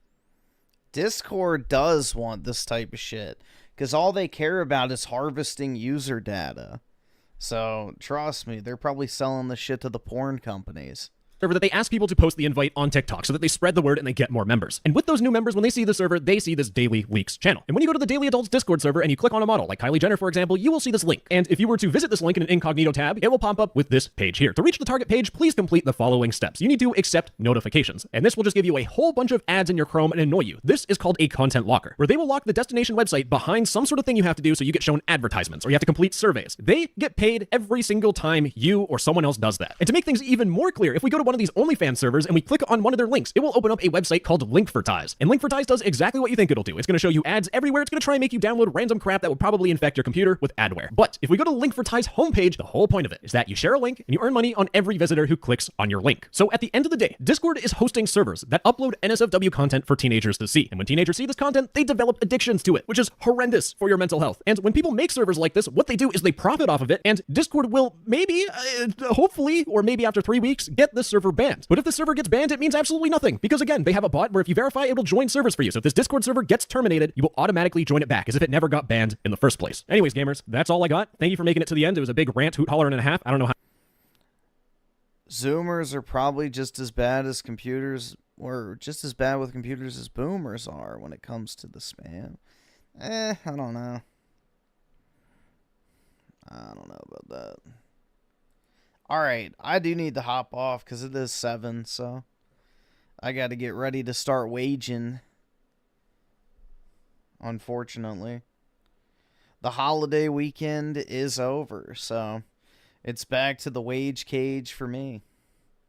Have a wonderful Monday, everybody. And I will talk to everyone later tonight. Peace out, guys.